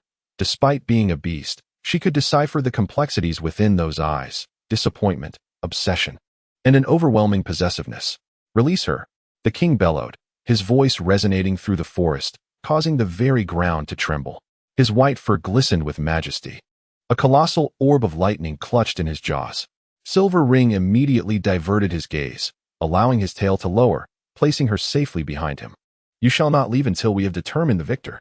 With that declaration, the cat and snake resumed their fierce battle, surpassing their previous ferocity. The earth shook with the intensity of their conflict. The towering ancient tree behind when Xiaoyu toppled, creating a deep crater in the ground with a resounding thud. When Xiaoyu found herself ensnared, utterly immobilized, with no haven in sight save for the ground beneath her feet, she observed the unfolding chaos with a cold gaze. Witnessing the Silver Ring entwine around the king's left foreleg, ready to bite down, the king, refusing to yield, retaliated with his right foreleg, heavy as a mountain, crashing down in defiance. In an instant, scales flew, and the Silver Ring's form was marred by a long trail of crimson. The excruciating pain ignited his fury, his golden brown eyes gradually morphing into a fierce shade of crimson, while his abdomen writhed. In a heartbeat, sand and stones were swept into a tempest, a vortex forming around him. The nearest combatant, a catman, was caught unawares, swiftly drawn into the maelstrom, torn asunder within mere seconds, leaving a gruesome rain of blood and flesh scattered upon the earth. Meanwhile, the king was undeterred. He inhaled deeply, conjuring a sphere over a meter in diameter, crackling with electricity, which gradually took shape. Bolts of lightning erupted, igniting the branches and leaves below, turning the earth to char. However, after days of relentless rain, the trees retained considerable moisture, and soon the flames were extinguished, giving rise to thick, acrid smoke. A severed limb fell at Wen Xiaoyu's feet, blood dripping onto her face. The scene before her resembling a descent into hell. She trembled, a wave of unprecedented terror and despair washing over her. "Stop fighting," she murmured. Yet, the tornado continued to expand, and the ball of lightning grew larger. "Stop fighting," she cried out, but her pleas fell on deaf ears. In the blink of an eye, the Silver Ring and the king hurled their respective forces, leaving devastation in their wake. With a resounding crash, the tornado and the spherical lightning collided, sending forth an invisible ripple as the wind erupted with the fury of unleashed lightning. When Xiaoyu's eyes were devoid of life, and as she watched that wave of ripples approach, the entire world seemed to slow down. Yet, her feet remained immobile, leaving her no choice but to helplessly witness the impending impact. "Rain! Rain!" Faintly, she could hear the shouts of the two individuals, followed by a muffled grunt. Suddenly, darkness enveloped her vision, and she felt as though her body was being lifted by an unseen force. But in the next moment, a fierce gust of wind struck, and she lost consciousness. When Xiaoyu found herself in a haunting dream, surrounded by the dismembered corpses of orcs, the air thick with the acrid scent of smoke and devastation. With an impassive expression, she wandered through the desolation, her body stained with blood. In this world, not a single soul remained alive. The stench of charred bodies permeated her surroundings. Suddenly, amidst the carnage, she recognized a familiar face, Zhugan. Stunned, she sprinted towards it, only to discover that not just Zhugan, but also the doll and the high priest lay there, their vacant eyes gazing skyward, their bodies so mangled that they could barely be pieced together. Why?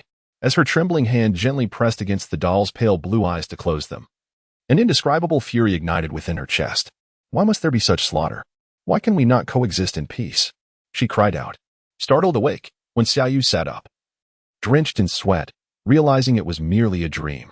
Bewildered, She surveyed her surroundings, the familiar throne, the well-known fur-covered couch, and a half-filled bowl of wine alongside warm porridge. Yet, there was not a soul in sight. It appeared she had returned to the Juming tribe. Reflecting on the terrifying dream, when Xiaoyu bit her lip. In her world, in her nation, such harmony was attainable. Upon contemplation, she recognized that other lands, too, were not devoid of conflict. Her own realm enjoyed peace due to its strength and the support of those who bore the burdens alongside her. But here, who would uphold order? Who would guide them towards civilization? Initially, she desired nothing more than a tranquil existence, alongside a means to return home. Yet now, faced with this chaos, she resolved to establish order and cultivate civilization herself. Perhaps changing them would be arduous, perhaps met with misunderstanding, but she could no longer bear to witness such scenes again. Rain, you're awake. At the doorway, the doll entered with a cup of prepared medicine, and upon spotting her in a daze, nearly leaped with joy, exclaiming, "It's wonderful that they were able to bring you back safely." When Xiaoyu regained her senses, only to realize that a sharp pain radiated from her arm. Upon glancing down, she noticed it had been meticulously bandaged, adorned with a verdant medicinal ointment. "I am fine," she managed a feeble smile. As memories of the events preceding her unconsciousness flooded back, it seemed that the king had arrived first, cradling her in his arms. But that muffled groan, had the king sustained an injury? The motion of the puppet unwrapping the bandage faltered, and her pale blue eyes quickly misted over. The king, alas, might be on the brink of demise. When Xiaoyu sprang to her feet, her countenance darkening. What of the others, including the orange and tangerine? They were gravely injured, and the high priest had tended to them for an entire day and night without any sign of improvement. The high priest had proclaimed that only she possessed the ability to save them now. The doll's eyes were tinged with red. Fortunately, she had learned some techniques from Wen Xiaoyu a few days prior, which would aid the high priest to some extent. However, their injuries were far too severe, and the remedies available could merely prolong their lives rather than restore them to health. When Xiaoyu narrowed her eyes, her small face feeling icy. Had all the serpent men perished? The puppet raised its head in confusion but still stated, "It is said that many serpent men did die, yet later, under the protection of the silver ring, they were taken away." Upon hearing this, Wen Xiaoyu's expression remained grim. After a moment's contemplation, she hurried towards the Grand Priest's residence. "Rain, your injury is of no consequence." Author's note: it appears that an increasing number of lovely readers have left messages, which brings me great joy. Thank you all for your support. If you enjoy it, please remember to cast your votes for me. Those who do not, I shall resort to theft. Hand over your votes and undergarments. Chapter 43. Crafting surgical instruments. At that time, the king's timely rescue meant he only suffered superficial wounds, having shielded himself from most of the harm. However, the current condition of the king is far from optimistic. Alongside various injuries across his body, the most severe is a sharp branch lodged in his back. The Grand Priest dared not remove it directly, for Wen Xiaoyu had once instructed him on human anatomy, stating that certain internal organs, if struck by foreign objects, should not be carelessly extracted, lest the injuries worsen. This branch, having been sharpened by the wind blade, had numerous barbs at the point of contact with his body. As for Jujian, the wounds on his body had been treated, and it was initially thought he would be fine. However, he began to cough up blood daily, the blood containing bubbles, clutching his chest in pain. Several serpent men suffered grave injuries. Some had severed arms, while others were missing toes. Within the stone house, the air was thick with the sounds of agony and the stench of blood. Upon witnessing the room full of wounded soldiers, Wen Xiaoyu's expression darkened further. "Rain, can you save them?" The Grand Priest seemed to have aged considerably, looking at them with a pained heart, tears welling in his murky eyes. "I do not know," Wen Xiaoyu replied coldly.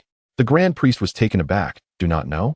Wen Xiaoyu took a deep breath and exhaled, having thoroughly assessed everyone's injuries. Finally, she spoke. "If we act swiftly, there may yet be hope. If not, you must select the next leader and train other warriors."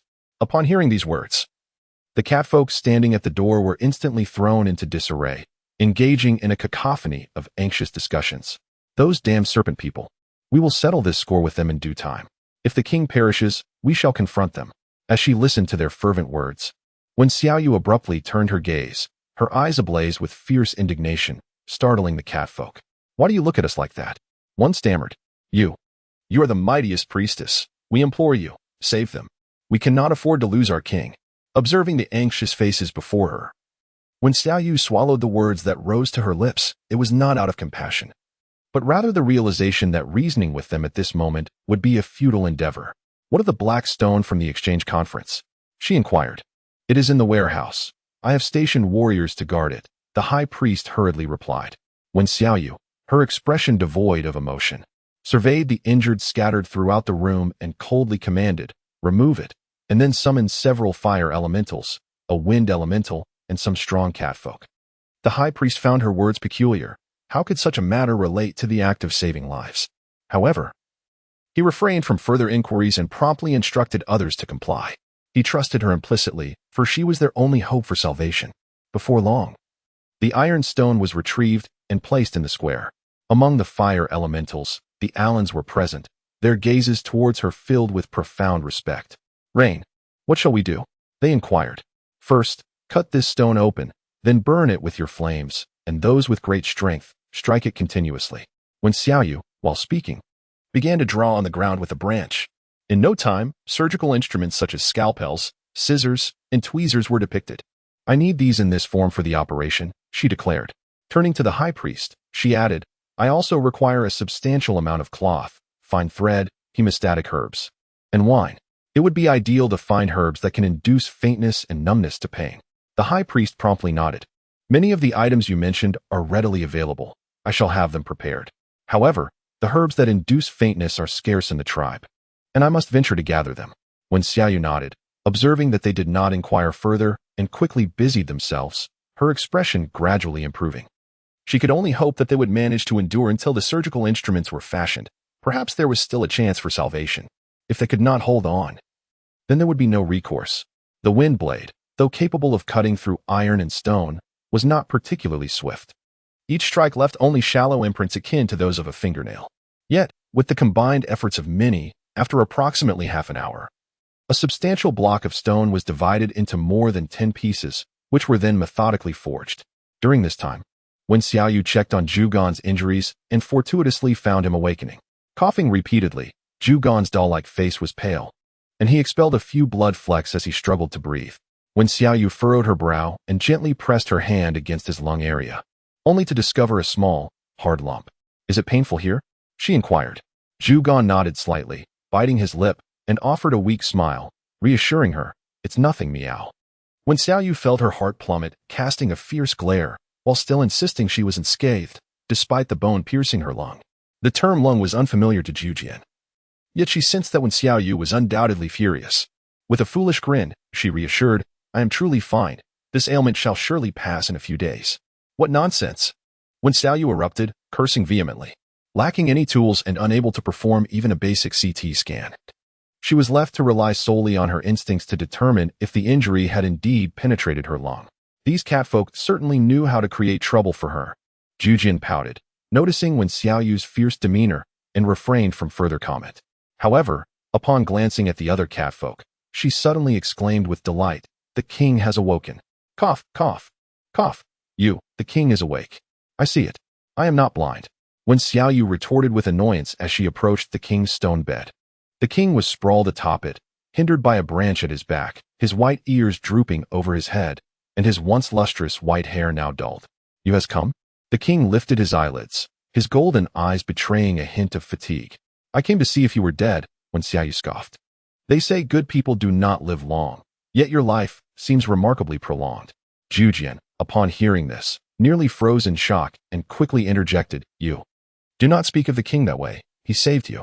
Fortunately, the king chuckled lightly, unfazed by her words. "It is fine. Let her speak as she wishes. I have never taken her words to heart."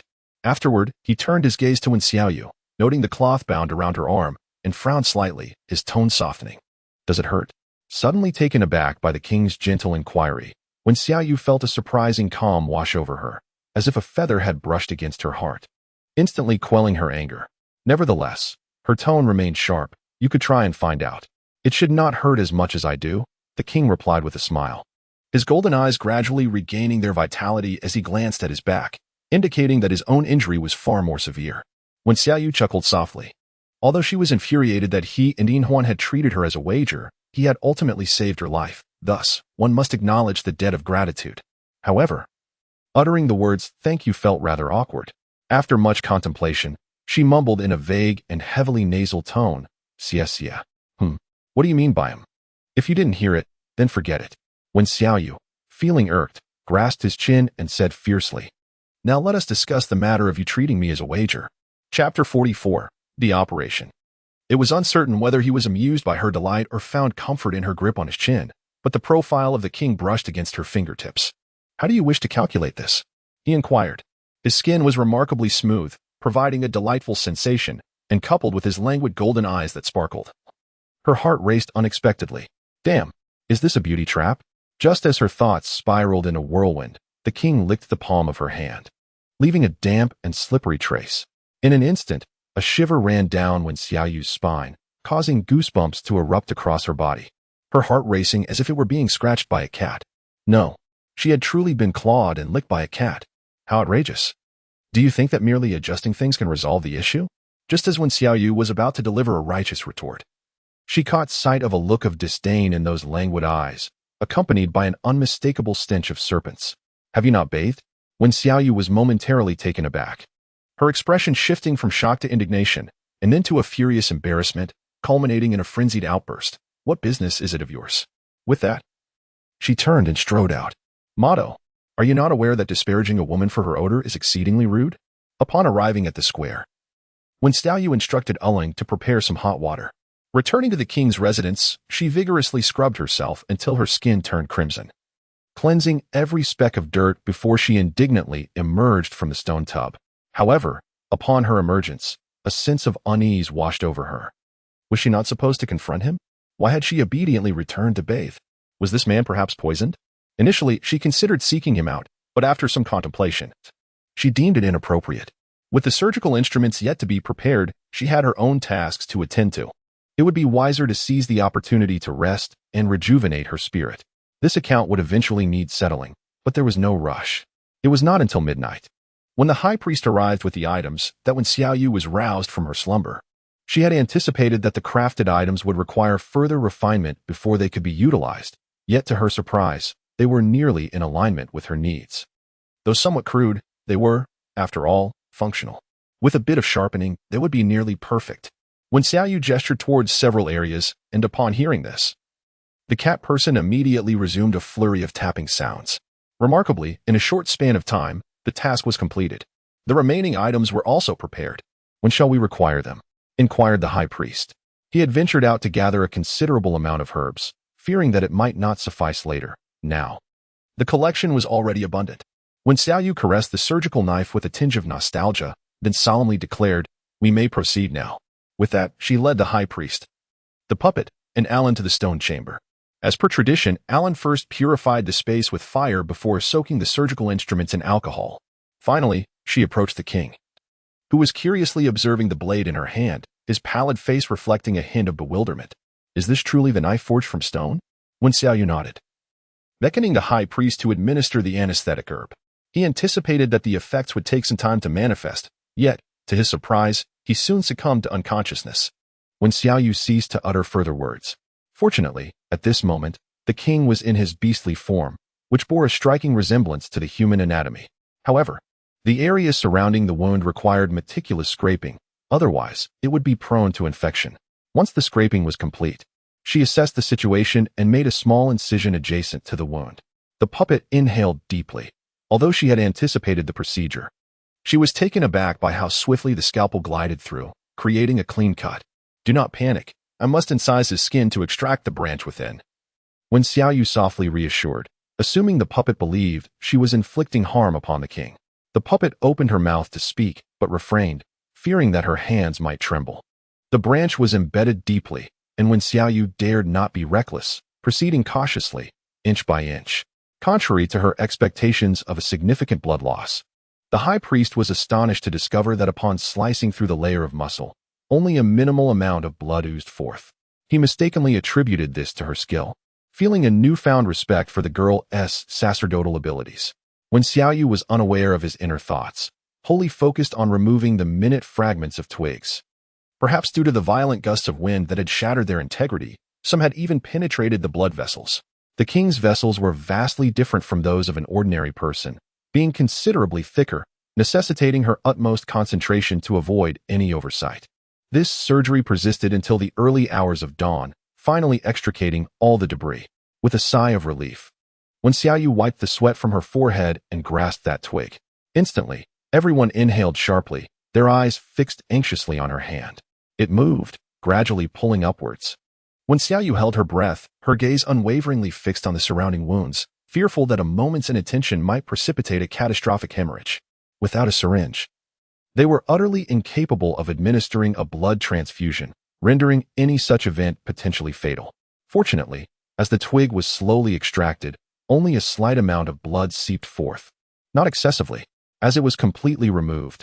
When Xiaoyu hastily instructed the doll to stitch the wound, while she seated herself nearby, gasping for breath. She would prepare some chicken soup to nourish him, intending to feed it to him once he regained consciousness. Upon completion of the stitching, the king remained in a state of unconsciousness. After speaking, when Xiaoyu proceeded towards the orange grove, "Will you not take a moment to rest?" The high priest, observing her fatigue, could not help but inquire. When Xiaoyu immediately shook her head, stating, "I have the time, but they may not." As she spoke, she instructed Alon to remove the orange's shirt and proceeded to cleanse the surgical knife with alcohol.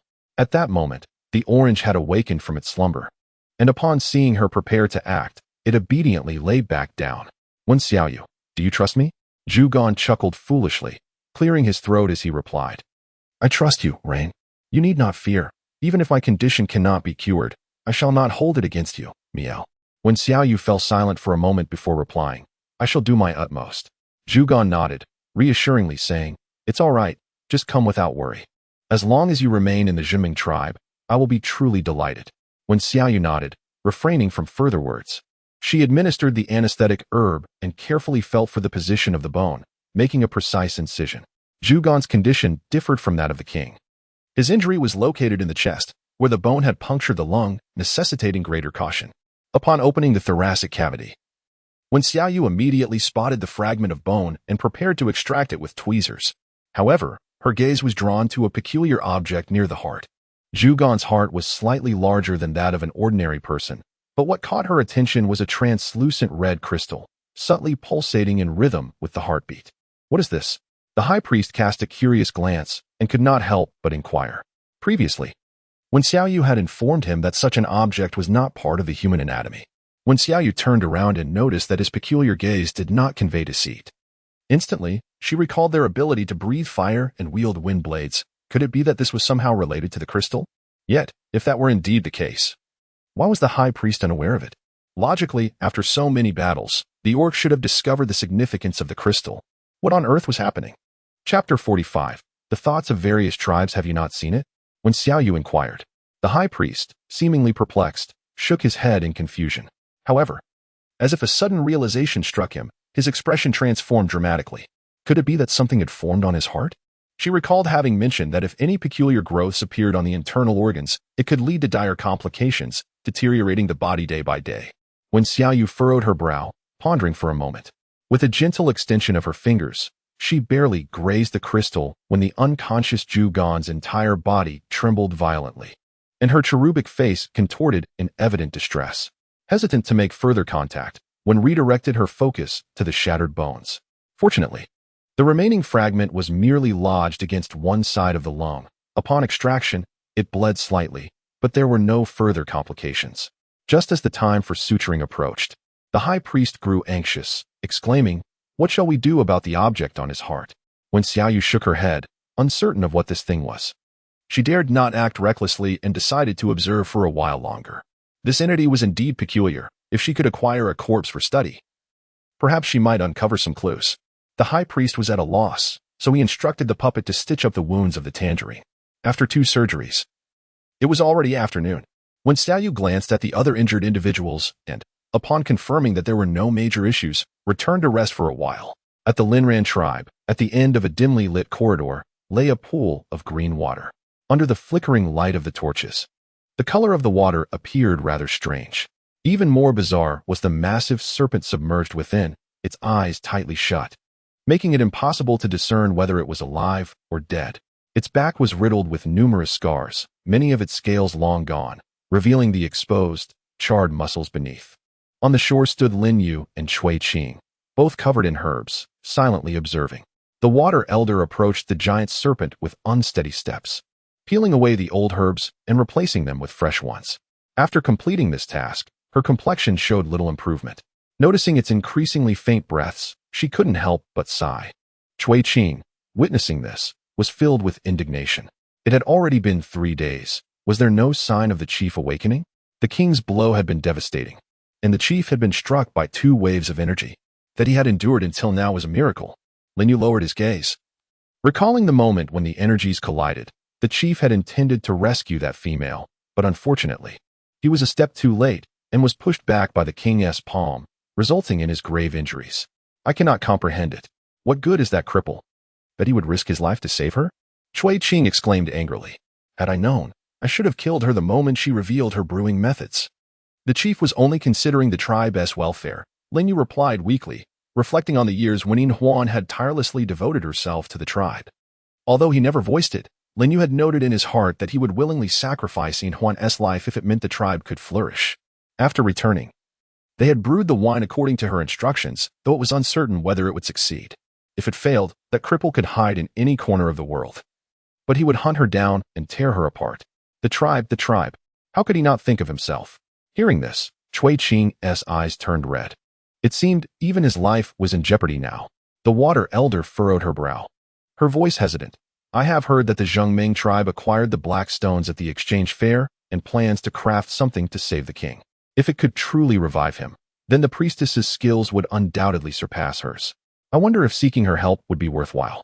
Just her? Cui Qing scoffed. But Lin Yu suddenly ignited with a glimmer of hope. She possesses priestess skills. I have seen it with my own eyes. With that, he turned to leave, only to be intercepted by Cui Qing. Wake up. She is determined to flee this place for the sake of those catfolk in the Juming tribe. How could she possibly save the chief? Regardless, one must attempt it.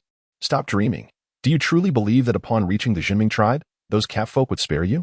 Cui Qing scoffed. Encounters between tribes have always been a matter of life and death. If Yin Huan were to perish, they would undoubtedly revel in such news. And it is improbable they would come to rescue anyone. Lin Yu halted in his tracks, realizing that by the time he might reach the outskirts of the Juming tribe, he could very well have been torn to shreds. At that moment, the large serpent in the pool suddenly blinked, igniting a fervent joy in Cui Qing, whose gaze had not wavered. The leader, the Qingqiu tribe. Jiawei stood by the bed, clad in a resplendent white cotton garment. After listening to the report from her kin, her captivating eyes blinked, and a beguiling smile graced her lips. Hee, so you mean to say, both sides are suffering heavy casualties? The red fox nodded, his eyes gleaming with excitement. Tribal leader, this battle has long been known among the various tribes. Moreover, the Juming tribe possesses the means to brew wine. If we take advantage of the chaos, before he could finish, Jiawei turned to him with a glance, her smile vanishing. What you conceive, other tribes can conceive as well. However, if the news of the king and Yin Huan being gravely injured is false, and those tribes seek to capitalize on the situation, do you truly believe this winter will bring any peace? Yet, without trying, how can one discern the truth? The red fox licked his lips. Although he had never tasted wine, the rich fruity aroma alone suggested it was undoubtedly superior to the wines of the divine realm. Should they falter, and the brewing method fall into the hands of other tribes, what a calamity that would be. Jiawei shook her head in resignation, gently tapping his forehead. Do you think I have maintained my neutrality all this time for no reason? The fire fox, puzzled, replied, Isn't neutrality meant to lull them into complacency? Taking a seat. Jiawei stroked the soft beast's skin and replied calmly, There are no eternal enemies, nor eternal friends. Despite their ongoing opposition, should an external force disrupt the balance, they might unite at any moment. Impossible. They have always been about life and death. The fire fox shook his head vigorously. Hee, how about we make a wager? Jiawei smiled faintly. If you lose, you shall mimic those little kittens and meow. The fire fox's lips twitched. And if you lose, esteemed leader, then it shall signify that this leader is less clever than you, and I shall relinquish my position to you. The fire fox thought, should he become the leader, those chiefs would surely flay him alive for a fur collar. It seemed he would be at a disadvantage, so better not to accept. With that thought, the fire fox hastily changed the subject. Shall we simply watch as other tribes reap the benefits? Those tribes may not necessarily end up in a favorable position. Jiawei's gaze flickered, a petite figure emerging in her mind, and a slight smile appeared at her lips. If you doubt that, let us wager once more. Chapter 46. Will you take the medicine? The conjecture of the Nine Tails has proven accurate. Over the past few days, the Juming tribe and the Linran tribe have engaged in fierce battles, resulting in significant depletion of their vitality. News of their weakened state has spread, prompting several tribes to stir restlessly. Among them are those with grievances against the two tribes, but more are drawn by the allure of the Juming tribe's wine. When Xiaoyu was brought to the Linran tribe, the exchange conference was interrupted, nearly erupting into conflict due to their breach of trust. Had it not been for the intervention of the Nine Tails, who facilitated the exchange of all the liquor, the anger would have escalated. Despite their efforts, they could not ascertain any information regarding the Juming tribe's possession of alcohol, initially believing they would be at their mercy. However, to their astonishment, tensions flared between the two factions in just a few days. Regardless of the underlying reasons, this was indeed an opportune moment to take advantage of the chaos. The Juming tribe would surely not part with a single canister of liquor. If they could subdue them, substantial benefits would undoubtedly follow. The bear men of the Zhonghuan tribe and the monkey men of the Yuanhou tribe were the first to exhibit impatience. Captain Bianyan. The bear men and monkey men have been frequently appearing at the foot of the mountain these past few days, as if they are monitoring us, reported a cat man. His expression grim upon returning from patrol. Could it be that news of the king's severe injury has already spread? Bianyan furrowed his brow. His wounds had largely scabbed over, allowing for relative mobility, though engaging in battle was still beyond his capabilities. Xian, who was in no better condition due to fractures. When Xiaoyu had insisted he rest for a period, thus placing the safety of the tribe squarely upon his shoulders.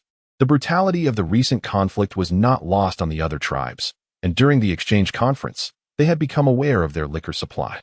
Naturally, they were eager to investigate the situation. Bianyan analyzed, growing increasingly alarmed. If they chose to wage war at this juncture, it was highly probable that they would be unable to withstand the onslaught. For the sake of liquor and cloth, the orcs could resort to any means. And given the bear men and monkey men's insatiable thirst for alcohol, they might very well conspire against them. This matter must be reported to His Majesty. You must remain vigilant in the coming days. Report any movements immediately. Understood. After issuing his commands, Bianyan hastened to the king's quarters.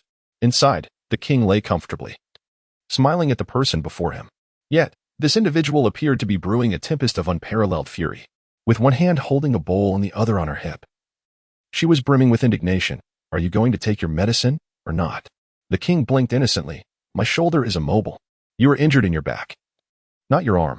When Xiaoyu shouted, the king twitched his ears, attempting to lower the volume. My arm is also injured. When Xiaoyu exclaimed once more, the abrasion has already formed a scab and will fall off by tomorrow. Motto. Is a mere scrape considered an injury? Are you jesting with me? Just lifting it causes a strain on my back, and it truly hurts. The king, innocent in his demeanor, lamented, I am unable to eat. When Xiaoyu gritted her teeth fiercely, what do you want then? She retorted. It seemed that this was precisely the cue the king had been waiting for, as he swiftly uttered two words in response, then positioned his hands on his chest, resting his head upon them while gazing at her. Have you been feeling a bit too lofty lately?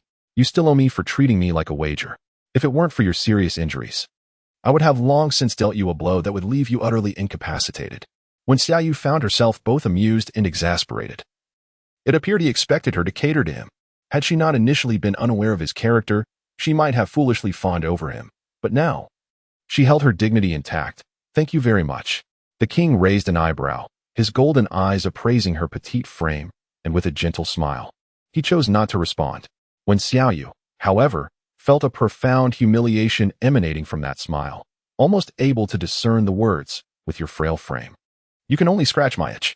Infuriated, she slammed the bowl in her hand onto the table, declaring, if I choose not to drink, then I won't. I am not obliged to indulge you. With that, she prepared to rise and leave when a knock resounded at the door, the sound of Bianyan's entrance. The king subtly furrowed his brow but nonetheless commanded, enter. Bianyan complied and stepped in, causing Wen Xiaoyu to slightly temper her expression. You arrived just in time. Your superior refuses to take his medicine, so you must force it upon him. Bianyan cast an awkward glance, but refrained from taking such action, hastily reporting the situation regarding the cat patrols, awaiting the king's directive. After listening, the king remained motionless, his gaze shifting toward Wen Xiaoyu. What is your perspective? He inquired. She chuckled softly. I shall merely observe. Had it not been for the wager with Yin Huan, matters would not have escalated to this extent. Now, with other tribes eyeing them covetously, they sought her opinion? Very well, let us observe. The king nodded in response to Bien Yun. Bien Yun was taken aback, his eyes darting between the two, ultimately offering a wry smile. Your Majesty, the warriors of the tribe have suffered significant casualties. Should they unite in their assault, we would face dire consequences.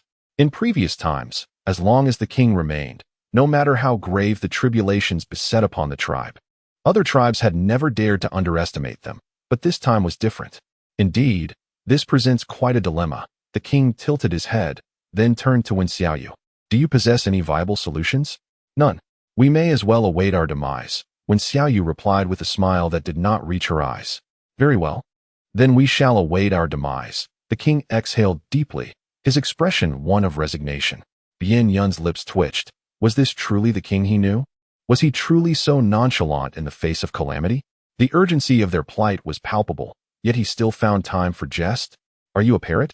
Before Bien Yun could voice his thoughts, Wen Xiaoyu's ire flared. She felt as if this person, upon awakening, had transformed into someone entirely different. Could it be that someone had taken possession of him? What is a parrot? Wen Xiaoyu's expression stiffened as she silently walked outside. She feared that if she lingered any longer, she might lose control and strike someone. Her blows could be quite painful, so it would be best to spare them. Thus, in a huff, she made her way to the abode of the puppet, only to find the door closed. Just as she was about to leave, she encountered the puppet returning from gathering herbs. You, what brings you here? The puppet initially exclaimed with joy, but soon her lovely face was clouded with concern. I just returned and heard that the bear people and the monkey people are lurking at the foot of the mountain, and a conflict may ensue. Wen Xiaoyu sighed, pondering how this matter seemed to be the topic of discussion wherever she went. She remarked, their objective is liquor. Why not simply provide it to them? It is evident that they seek not to engage in conflict. We could exchange that for peace. It is quite straightforward. No, the puppet immediately shook its head. That is something we have painstakingly brewed, a precious commodity. We cannot just give it away. To desire neither war nor depart with our goods, how can such a situation even exist? Wen Xiaoyu felt a wave of speechlessness. Moreover, brewing wine is not that insurmountable. Is it? The puppet paused, contemplating. Indeed, they had found the process of brewing to be relatively simple, yet there were no further arguments to be made. If that is the case, let us offer the liquor as a reward, allowing trusted tribes to assist you in overcoming this calamity. Chapter 47. Do you have a particular affection? In Wen Xiaoyu's mind, a visage of exquisite beauty emerged, adorned with a beguiling smile that captivated all. Reflecting on their past interactions, it was evident that the king held a certain degree of trust in him. Otherwise, he would not have been the first to sell him wine. If such a striking individual were to cross her path once more due to this incident, it would indeed be a delightful encounter. Amused by this thought, she couldn't help but smile, only to be struck by a sudden realization. She instinctively began to search her person, only to be met with horror as she discovered that the precious pearl had vanished without a trace. What are you searching for? The pearl. Wen Xiaoyu racked her brain, but could not recall when it had gone missing. The puppet, puzzled, inquired, Pearl? You mean the tears of a mermaid, obtained during the exchange fair? I have no idea where it might have gone. Wen Xiaoyu frowned.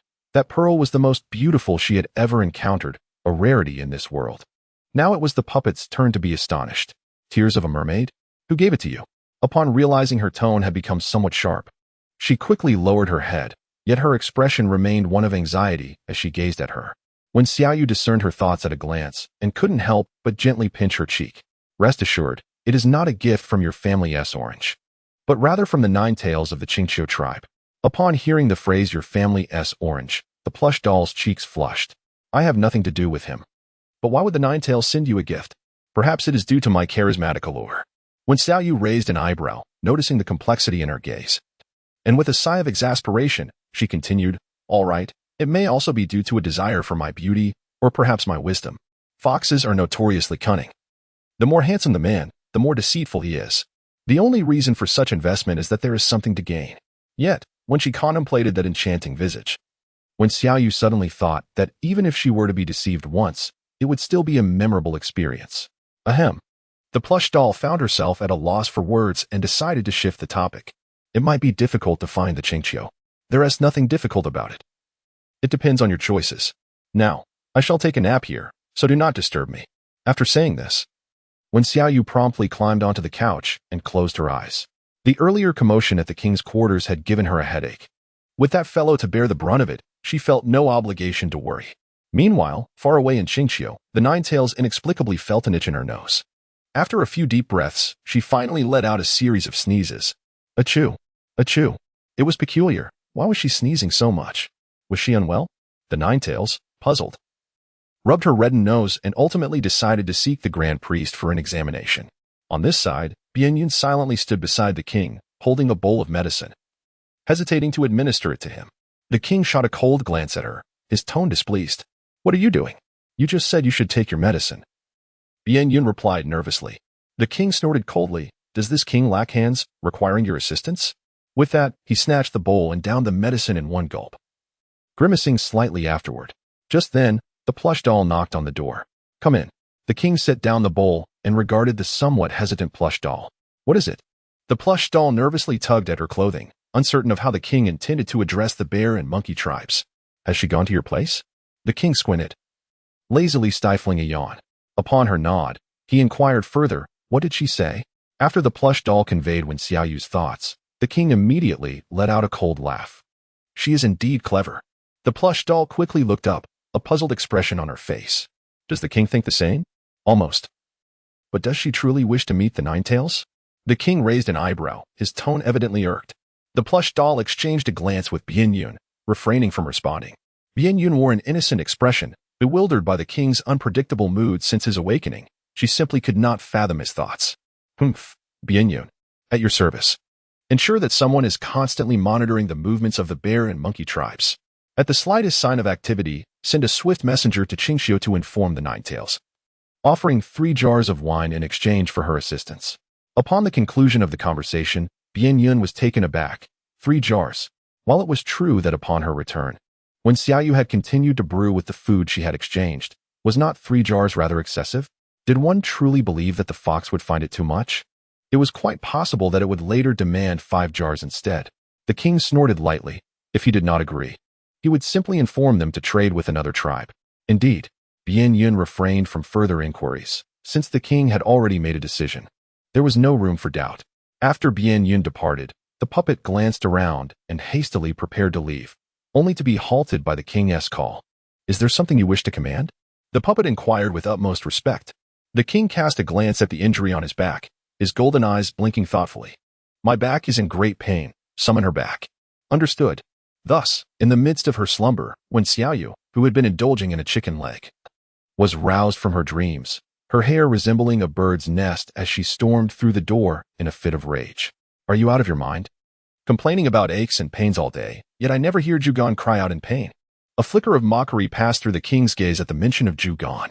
He would dare to utter a word of complaint. Let him try. Yet, faced with the furious Wen Xiaoyu, the king's golden eyes brimmed with a sense of injury as he twisted his back, feeling as though something was still lodged within. Would you care to search for it carefully? It has all been stitched up. Shall I reopen it for you? Wen Xiaoyu felt a sharp pain in her liver. Having encountered many who feared discomfort, yet never one who seemed to relish the prospect of surgery. What peculiar inclinations might this man possess? Perhaps he harbored a hidden penchant for masochism? You are the priest. Your words are law, the king remarked with a smile, his gaze shifting with a glimmer of mischief in his eyes. During the operation, you were quite thorough in examining my back. And, hence, I believe it is only fair to return the favor, lest I feel somewhat shortchanged. Are you blatantly flirting with me? Wen Xiaoyu could scarcely believe her ears. The king pondered for a moment before shaking his head, concluding that, overall, it was not quite the case. Wen Xiaoyu's teeth clattered together as she was consumed by rage. Completely oblivious to any semblance of decorum, she stepped forward, seizing his ear and bellowing, What do you intend to do? Do you believe I won't twist your ear off? The king replied pitifully, Could you exert a bit less force? If you truly twist it off, I shall become the subject of ridicule. Are you still afraid of mockery? You seem to be enjoying yourself quite thoroughly now. Wen Xiaoyu retorted, twisting his ear vigorously until it flushed crimson. Only then did she huff and demand, Now speak. What mischief have you indulged in since awakening? The king's expression swiftly returned to normal, shaking his reddened ear.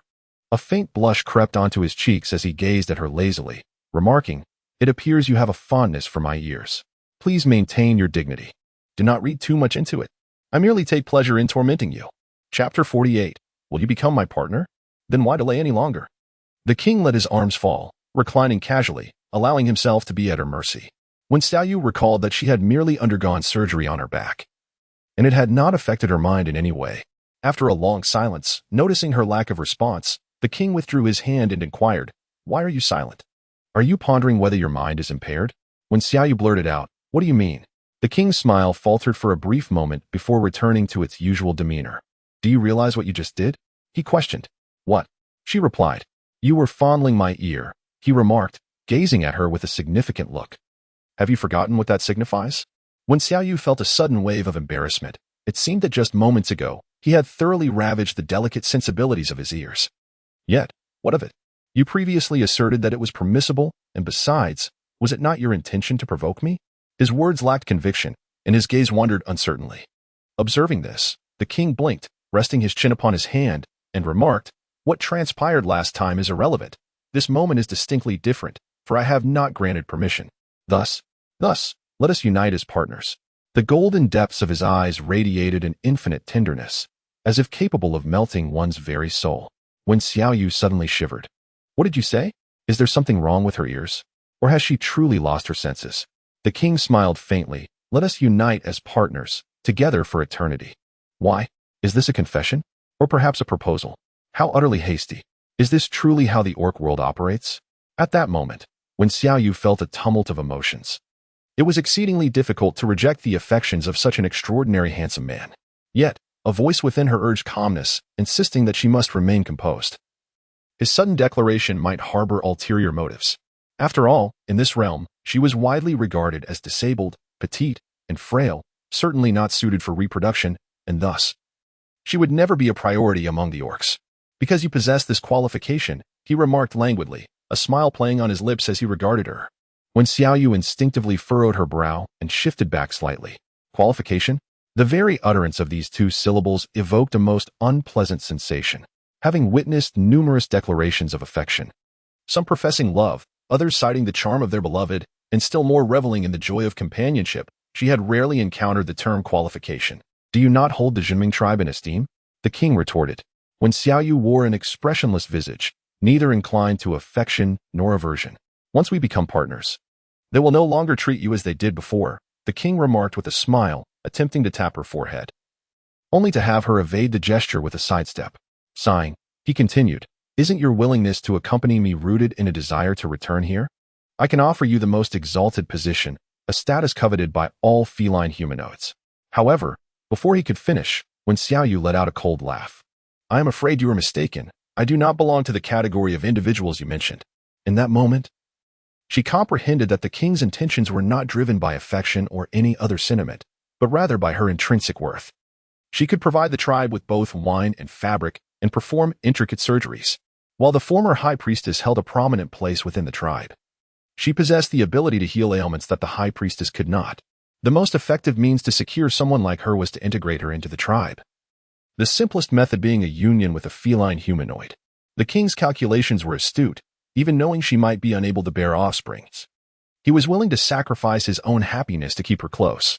Such selflessness was indeed commendable. However, this thought only intensified the coldness of Wen Xiaoyu's smile. "You are merely fearful that one day I may fall into the hands of another tribe and become their ally. Am I correct? Hence your question about the merits of the Juming tribe. How ironic." The smile on the king's lips faded as he gazed out the window towards the square, where some feline humanoids were weaving baskets, others were mashing fruit, and still others were crafting stone jars. Turning back, his expression had turned grave. "The best way to protect you is," he began, but paused, choosing not to elaborate. "The best course of action is to." Upon hearing this, Wen Xiaoyu's smile became even more sardonic. "Thank you for your concern. However, it is unnecessary. You may speak freely." With that, she departed without a backward glance. After a considerable time, the high priestess re-entered, sensing an unusual atmosphere. Observing Wen Xiaoyu's distant figure, she couldn't help but wonder, "What did you say to her? She seems quite upset." The king pinched the bridge of his nose, weariness evident in his demeanor. "I proposed a partnership, but she declined." "What?" The hand holding the medicine jar trembled as the high priestess incredulously asked, "Are you serious?"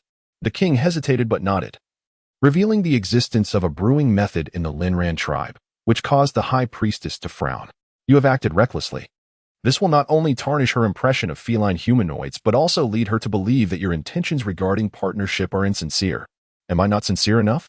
The king retorted. The high priestess shook her head in disbelief. Your approach resembled coercion rather than genuine affection. After spending so many days together, you should know that she responds better to gentleness than to force. If you continue to employ charm and kindness, there is a possibility that the situation may turn in your favor. Yet you insist on claiming that your intention is to protect her. I fear this may complicate matters. The king remained silent, while the high priest, with an expression of frustration akin to that of a disappointed mentor, inquired, Is your desire to unite with her born out of love, or do you seek to sacrifice yourself for the greater good of the tribe? Both, the king replied. The high priest's lips twitched, and his beard quivered in response. You must have recognized her extraordinary priestly abilities, have you not? Indeed, the king affirmed.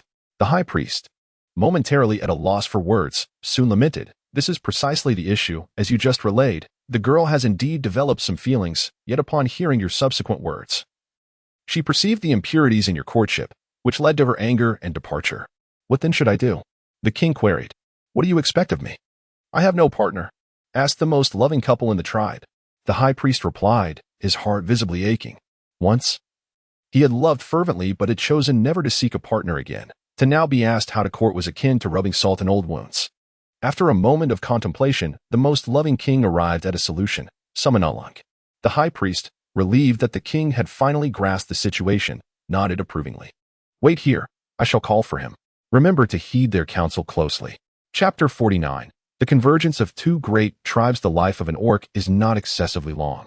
Thus the matter of choosing a partner is approached with utmost seriousness and gravity. An orc may have many acquaintances, but once they commit to a partner, loyalty is paramount. Should one party retract their commitment, they would undoubtedly face the scorn of all orcs. If the king were to unite with you, it would indeed be a fortuitous development. With this thought, the high priest walked with a newfound vigor. Alung soon arrived at the king's residence, initially apprehensive. But upon hearing the king ask how to win the affections of a female, he was taken aback. Surely the females of the tribe are fond of you. Once you speak, they cannot refuse. The king envisioned the furious countenance of Wen Xiaoyu and shook his head. You are mistaken. She is not among them. Have you prepared a gift? Alung inquired further. A gift? The king twitched his ears, tilting his head in curiosity. Something she likes, of course. If you wish to become her partner, you must present her with something she adores, Alung exclaimed, becoming increasingly animated, his eyes alight with curiosity. Who is this female? It seems she has even spurned the king. She must be remarkable. The king pondered what this little female might truly desire. Indeed, if one day did not suffice to win her over, then perhaps 2 days would do, or 3 if necessary. One could flatter her with words she enjoys and showcase one's prowess in battle. Success would likely follow. Is it truly that simple? Naturally. With unwavering confidence, Alon proclaimed. Many of the catfolk in the tribe have pursued their partners by heeding my counsel. The king, appearing somewhat perplexed, nodded and replied, Very well, I understand. You may leave now. Splendid. Alon joyfully responded, but hesitated at the doorway, her curiosity ultimately overpowering her restraint, leading her to contemplate inquiring with others. Meanwhile, as the king pondered the appropriate gift to present, not far down the mountain, the monkey folk had reached a consensus with the bear folk. Bai Yuan, the leader of the monkey tribe, and Zhong Xiong, the leader of the bear tribe, had finally united their warriors. Gazing upon the picturesque juming tribe, a flicker of greed danced in Zhong Xiong's eyes. This time, with our combined forces, we shall surely obliterate the Juming tribe, seize half of the wine we discover, along with the methods of its production, and we shall no longer need to concern ourselves with the whims of those orcs in the divine realm. Bai Yuan chuckled and nodded, filled with nostalgia. It is indeed a pity we could not acquire that wine during the exchange fair. However, with you, Chief Zhong Xiong, I have no doubt that those cat folk will obediently hand over their wine this time. Flattered by the compliment, Zhang Xiong beamed with pride and straightened his posture as he glanced back at the warriors they had brought. When night falls, it will be the perfect moment for those little cats to scurry about. I dare say, Chief Zhong Xiong could use a pet. In the past, the king was so arrogant. How about we capture one as a pet this time? Bai Yuan added another compliment, making Zhong Xiong feel utterly satisfied. Laughing heartily, he gestured, That is an excellent idea. Why settle for one? I shall have 3. I will assist in capturing the remaining 2, Bai Yuan declared, and the two exchanged knowing glances, bursting into laughter. In the Juming tribe, Bian, with a troubled expression, returned to the king's residence. Your Majesty, I did not expect both Bai Yuan and Zhong Xiong to arrive. I had anticipated they would send scouts first, but it appears that the allure of the wine has driven them mad. On the Nine-Tails front, my subordinates have dispatched messengers. Yet support from Qingqiu may not arrive swiftly, Bian expressed with concern. He and Xian who had yet to fully recover, and the king was rendered immobile. Should war erupt, the tribe would undoubtedly suffer heavy losses. First, instruct the elderly, children, and the ill to seek refuge in the mountains behind us. Conceal our wine and food. As for the rest, remain vigilant and prepare for battle at any moment, the king commanded coldly. After a moment's contemplation, he added, Bring forth the remaining honey. Understood. Bian nodded.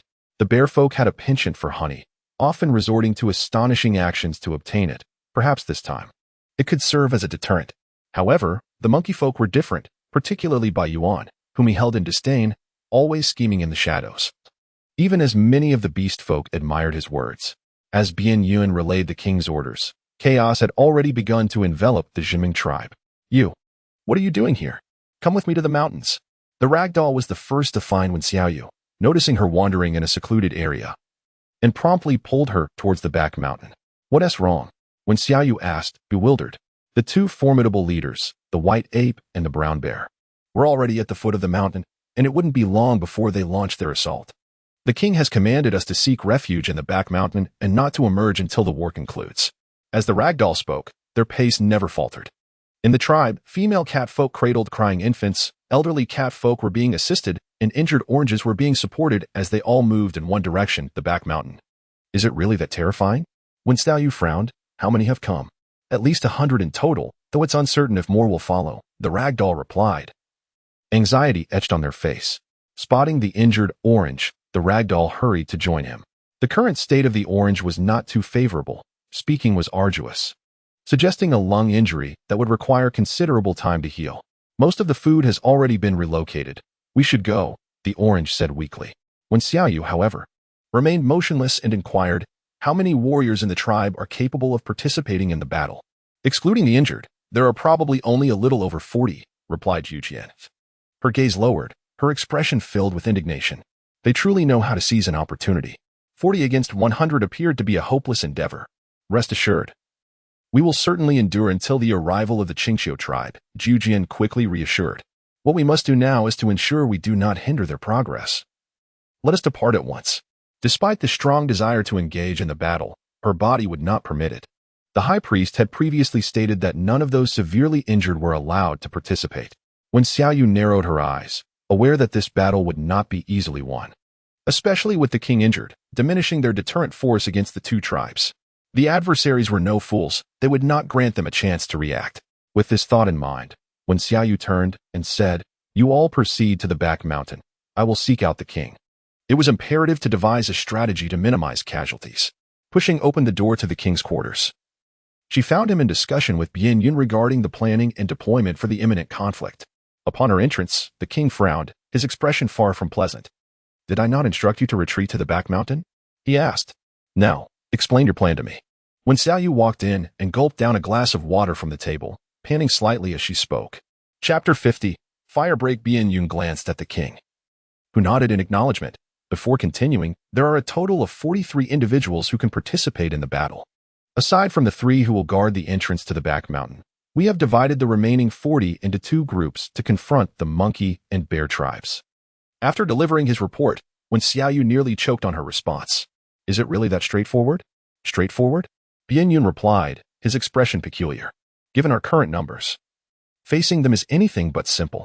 I mean, your deployment is far too simplistic. Wen Xiaoyu took several deep breaths, fearing she might be driven to exasperation. Was it truly the case that these beastmen would resort to combat at the slightest provocation, entirely disregarding strategy and tactics? Yet, upon reflection, if they were capable of such planning, they would not have failed to establish a civilization over the course of several millennia. What suggestions do you have? The king inquired, having already discerned her thoughts. This young female had always proven to be more astute than he anticipated, often conjuring miracles. Thus, he was hopeful for unexpected insights this time as well.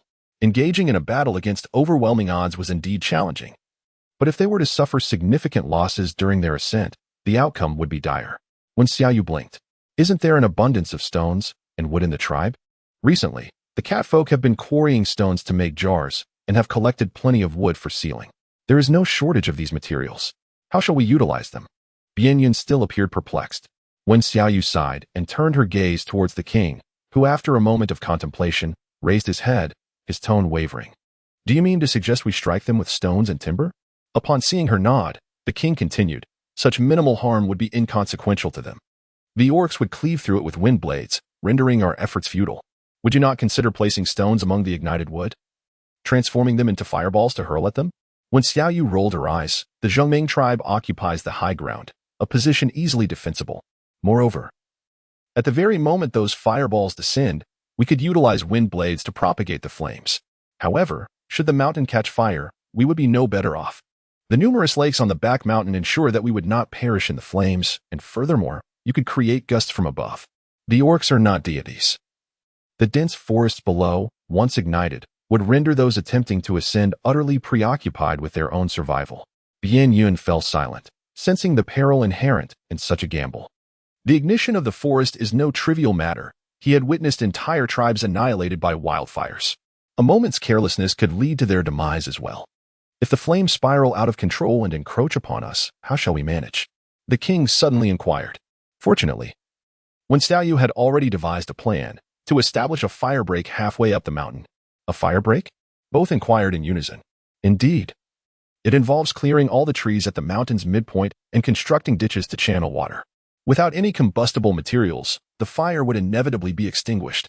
However, you must act swiftly. They may initiate their assault at any moment. She recalled past news reports of wildfires abroad, where nations would create fire breaks along the path of spreading flames to prevent further encroachment. Moreover, within the catfolk tribe, there are those adept in water and ice magic. Even if the fire break proves ineffective, it would still mitigate the flames, as the trees above are nowhere near as dense as those below. Upon hearing this, the king's understanding blossomed, and he immediately commanded, Bianyun, go now and instruct all warriors to create a fire break filled with water. Bianyun refrained from further discussion. The primary issue of the fire's spread had been addressed, and now it was time to act swiftly. Initially, the catfolk were perplexed by the king's decision. But as Bianyun elucidated the plan, they gradually comprehended its brilliance, gazing at the king with admiration. He is truly astute. Even if those rabble manage to ascend the mountain, they will be significantly weakened, ultimately leading to their defeat. Now, hasten and prepare. Do not squander any more time. Bianyun furrowed her brows as she gazed down the mountain. As you had remarked, their hopes of receiving support from Qingxiu hinged upon the success of this plan. Inside the room, when Xiaoyu stood before the window, where she could just make out the dense forest below. However, her sight was insufficient to discern the dangers lurking beneath those trees.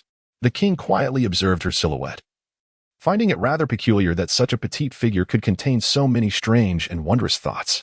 As the commotion outside grew louder, she discerned the catfolk halfway up the mountainside, wielding wind blades, water blades, and ice blades to fell trees, while others efficiently transported the timber. Their speed was remarkable. After felling a tree large enough for two to embrace, it was swiftly dragged away within mere minutes. The only cause for concern was that their strength was not inexhaustible.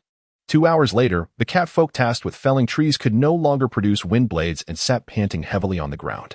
Noticing this, when Xiaoyu frowned and turned her gaze back, meeting the king's eyes. What is the matter? He inquired, when Xiaoyu hesitated. Recalling that the surgery involved the crystal from the heart of an orange, she inquired, do all beastmen possess their own attributes, such as the ability to breathe fire or spit water? You do not? Now, it was the king's turn to be perplexed over this period. He realized he had not observed her displaying any such abilities. When Xiaoyu shook her head, expressing her ignorance, she had never encountered such a phenomenon. The king's golden eyes widened in surprise, but he soon reassured her, stating that it was of no consequence.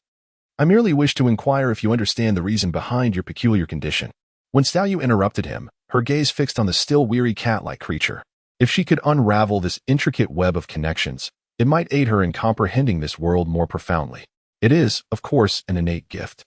A unique ability bestowed upon us by the Beast Father, the king proclaimed with pride. Ordinary beasts do not possess such traits. This is what distinguishes us from them. The Beast Father. When Xiaoyu's brow furrowed deeper. Do you not realize that there is something peculiar upon your chest? The king followed her pointed finger, his gaze falling upon her ample bosom an exquisite collarbone. A shadow darkened his golden eyes, leaving him momentarily parched. He licked his lips, pondering what this strange thing could be. "Crystals," she exclaimed. "Have you fought so many battles without ever inspecting the corpses?" The king shook his head. Once an orc passes away, they return to the embrace of their beast father, even if they were once adversaries. They must assist in the burial after the departed has been welcomed back. An orc's body is sacred and inviolable. Who would dare to inspect it? Such an act would be a desecration of the beast father. At this moment, when Xiaoyu finally understood the reason for their stagnant medical knowledge. Without a profound understanding of the body, these orcs would remain oblivious to the secrets hidden within themselves. Chapter 51. The fires of the mountain. It was akin to their current state, exhausted yet unaware of how to swiftly restore their strength.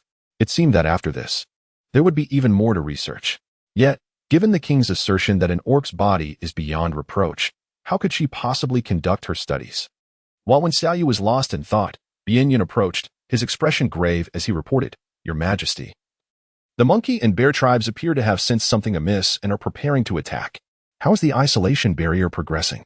The king, nursing an injury on his back, could only see within the confines of his bed, unaware of the situation outside. Bianyan, filled with remorse, bowed his head and replied, "We have completed less than half. The front of the isolation barrier has already been transformed into a large water reservoir, filled to the brim. However, to fully separate the mountains, we will require at least half a day more. Then we must attack while we continue our work," the king decreed. "Mobilize half the warriors. Following the method suggested by you, place the ignited branches into stone jars and cast them down from the isolation barrier. The rest must persist with the construction. The stakes were life and death. The isolation barrier must be completed, for even if they vanquished the monkey and bear tribes, it would be in vain without it." Bianyan accepted the command and departed once more. At this juncture, when Xiaoyu could see the trees swaying below, occasionally catching sight of a few leaping monkeys, it seemed they were no longer inclined to wait. Then, the king's voice echoed from behind her. "You should head to the rear mountain to meet with the high priest and the others." When Xiaoyu turned around, contemplated for a moment, and nodded, "Take care of yourself. If the monkey people and bear people truly managed to breach their defenses, her presence here would only serve as a burden." She harbored no illusions that a group of orcs, capable of annihilating other tribes for mere alcohol, would spare her, having given her instructions. It was now up to the cat people to demonstrate their capabilities. As she passed through the square, chaos reigned. The ground was strewn with the playthings of young kittens' vines, animal hides, and stone benches, indicating the sheer panic the cat people felt in the face of impending battle. Standing there, she could even hear the excited shouts echoing from the mountains below. Not far away, flames flickered to life as the cat people ignited branches and stuffed them into stone jars prepared for brewing. When Xiaoyu inhaled deeply, the arid autumn air inevitably rendering this conflict more sanguinary. Yet, she had no alternative. Without such measures, survival was unattainable. Below the mountain, the white ape, feeling a twinge of unease, gazed apprehensively at the bustling cat folk halfway up the slope, an ominous premonition suddenly welling within him. What, pray tell, were these small felines up to? Their actions suggested they had become aware of their presence, yet instead of fortifying themselves for battle, they busied themselves with timber. What could be the reasoning behind such folly? The brown bear scoffed, dismissing their endeavors. What does it matter what they do? We can simply approach and inquire. How could they withstand the combined might of our two tribes? The white ape offered a hollow chuckle, then gestured towards the path they had traversed. Let us not forget, Chief Brown Bear, there are those behind us who are watching closely. Just an hour prior, warriors from various tribes had neared this location, though few in number. They were here to gather intelligence. However, in the ensuing chaos, these individuals might seize the opportunity to benefit themselves. The brown bear huffed, clenching his fists tightly. Should they dare to snatch anything, they will witness whether I consent or resist. The prowess of the brown bear chief was unquestionable. The white ape chuckled nervously, his gaze shifting as he subtly lagged behind. Raising his eyes to the mountainside, he discerned flames flickering and dark smoke rising, leaving him utterly perplexed. He signaled to his compatriots with a subtle gesture. The monkey's pace gradually slowed, while the bears, oblivious, continued their relentless advance. The prospect of seizing the liquor amidst the turmoil tantalized them. Surely, the monkeys would not voice dissent. Thus, their disdain for the monkey's timidity grew ever more pronounced. As they approached the catfolk, the bears quickened their steps, ready to charge forward. Suddenly, a deluge of stones rained down from above. The thundering impact of stone jars and rocks, mingled with flames, revealed to the bears that these small felines were engaged in a desperate struggle for survival. The brown bear, exhilarated, unleashed a gust of wind, intent on rendering these nuisances into mere fragments. Unbeknownst to him, countless ignited branches lay within the jars upon shattering. The fiery debris scattered in all directions, raining down upon the trees and themselves. What in the world? The brown bear bellowed, forcibly smashing one of the jars with his bare hands, only to be splattered by sparks. Fortunately, he swiftly repelled the flames, narrowly avoiding singeing his fur. Yet, his anger ignited a torrent of curses. Cunning catfolk, employing such treacherous tactics. With a deafening roar, they ascended with increasing speed. Soon after, massive stones rained down upon them, severely hampering their progress. They had to dodge the falling debris while also evading the sparks that ignited from above. This predicament severely obstructed the movements of the two tribes' orcs, and despite still having half the distance to cover, they had already sustained injuries among their ranks. The bear men bellowed fiercely, with one brown bear even urging a water bear to charge forward. Midway through their advance, it was the white ape who first sensed the impending danger. Observing the surrounding inferno, its pupils contracted sharply. Stop. Just as the brown bear intended to turn back and mock, its expression froze in an instant. We are surrounded by flames, the white ape stated, its countenance grave. Who could have anticipated that the sparks would ignite the nearby trees? Although it had rained a few days prior, and some trees remained damp, those that had not yet caught fire were already shrouded in thick smoke. However, this was not their greatest peril. The cat people atop the mountain utilized the winds to fan the flames, intensifying the blaze. Thus, their vicinity was entirely engulfed in fire and smoke. If they did not find a way to escape, they could very well perish here. How could the king devise such a perfect strategy? The white ape squinted, as the smoke enveloped its vision, rendering the path ahead invisible. Did they not fear that the flames would spread and consume them as well? The brown bear, filled with rage, roared while dodging the branches that fell after being scorched. These fiends are ruthless. White ape, do something. Many of the bear men, unable to evade in time, were struck, and in an instant, the flames consumed their fur, transforming them into fiery figures, their wails echoing in the chaos. Suddenly, the white ape had a flash of insight. Recalling the actions of the cat people, its face a mask of shock. What's wrong? Hurry and save them. The brown bear, seeing the white ape frozen in place, seethed with anger. It attempted several times to break free from the inferno but found no escape. What a cunning tactic. They cleared such a vast area to prevent the fire from spreading. The white ape bit down hard in frustration. No wonder. Chapter 52.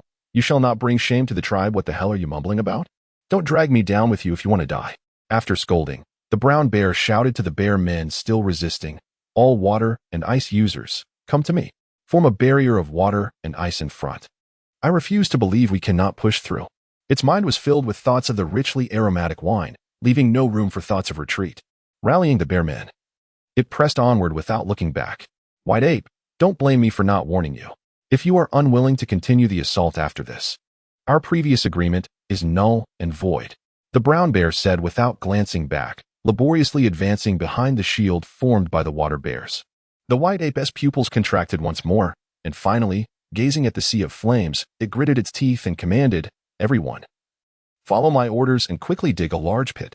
The monkeys were utterly astonished. One could not contain himself and cautioned, Chief, the bears have already ascended. If we delay, all that liquor will belong to them. The white ape shot him a glare, sneering, they must first possess the means to seize it.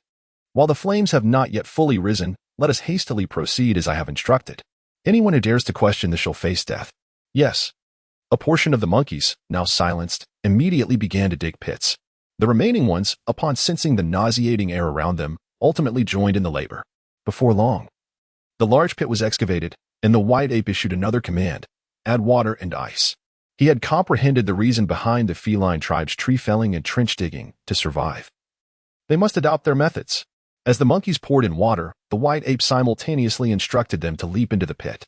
The inferno roared, with the monkeys concealed in the water, tirelessly adding more water and ice. Those who dared to expose even a sliver of their bodies were instantaneously scorched by the flames. On the mountainside, a desolate expanse lay bare. The feline tribe observed the raging fire, glancing at the half-finished isolation barrier, feeling the oppressive heat that surged from below. At last, Bien Yun commanded, withdraw. Seeing that some bears had already burst forth from the sea of flames, their burning stones were rendered futile. It was wiser to retreat and regroup as per the king's orders to confront them in a decisive battle. Thus, more than 20 bears, having just emerged from the inferno, witnessed the cat scattering in flight, and then turned to behold the charred corpses behind them. Their inner fury intensified. They had scarcely glimpsed their enemies' faces before being consumed by the flames, those despicable felines. Today, the Juming tribe shall pay for the death of my brothers. Charge! Bellowed the brown bear, leading the remaining bears in pursuit. On the rear mountain, all the felines congregated by the lakeside, their expressions fraught with anxiety as they gazed into the distance. Though they could only see thick smoke billowing, their worries remained unabated. Will our king truly achieve victory? Asked Bo, her face a mask of concern, her fingers incessantly twisting the fur of her pelt. She had heard tales of the tribes that had been obliterated. None of their kin had met a favorable fate. The females were reduced to mere playthings, and the males faced daily lashings or were relentlessly forced to labor. I do not know, when Xiaoyu replied calmly. The sounds of slaughter echoed in the unknown ahead. She too was uncertain of the war's outcome. Yet, if their king were to falter, she and these old, young, sick, and infirm would undoubtedly suffer dire consequences. All they could do now was pray for their triumph.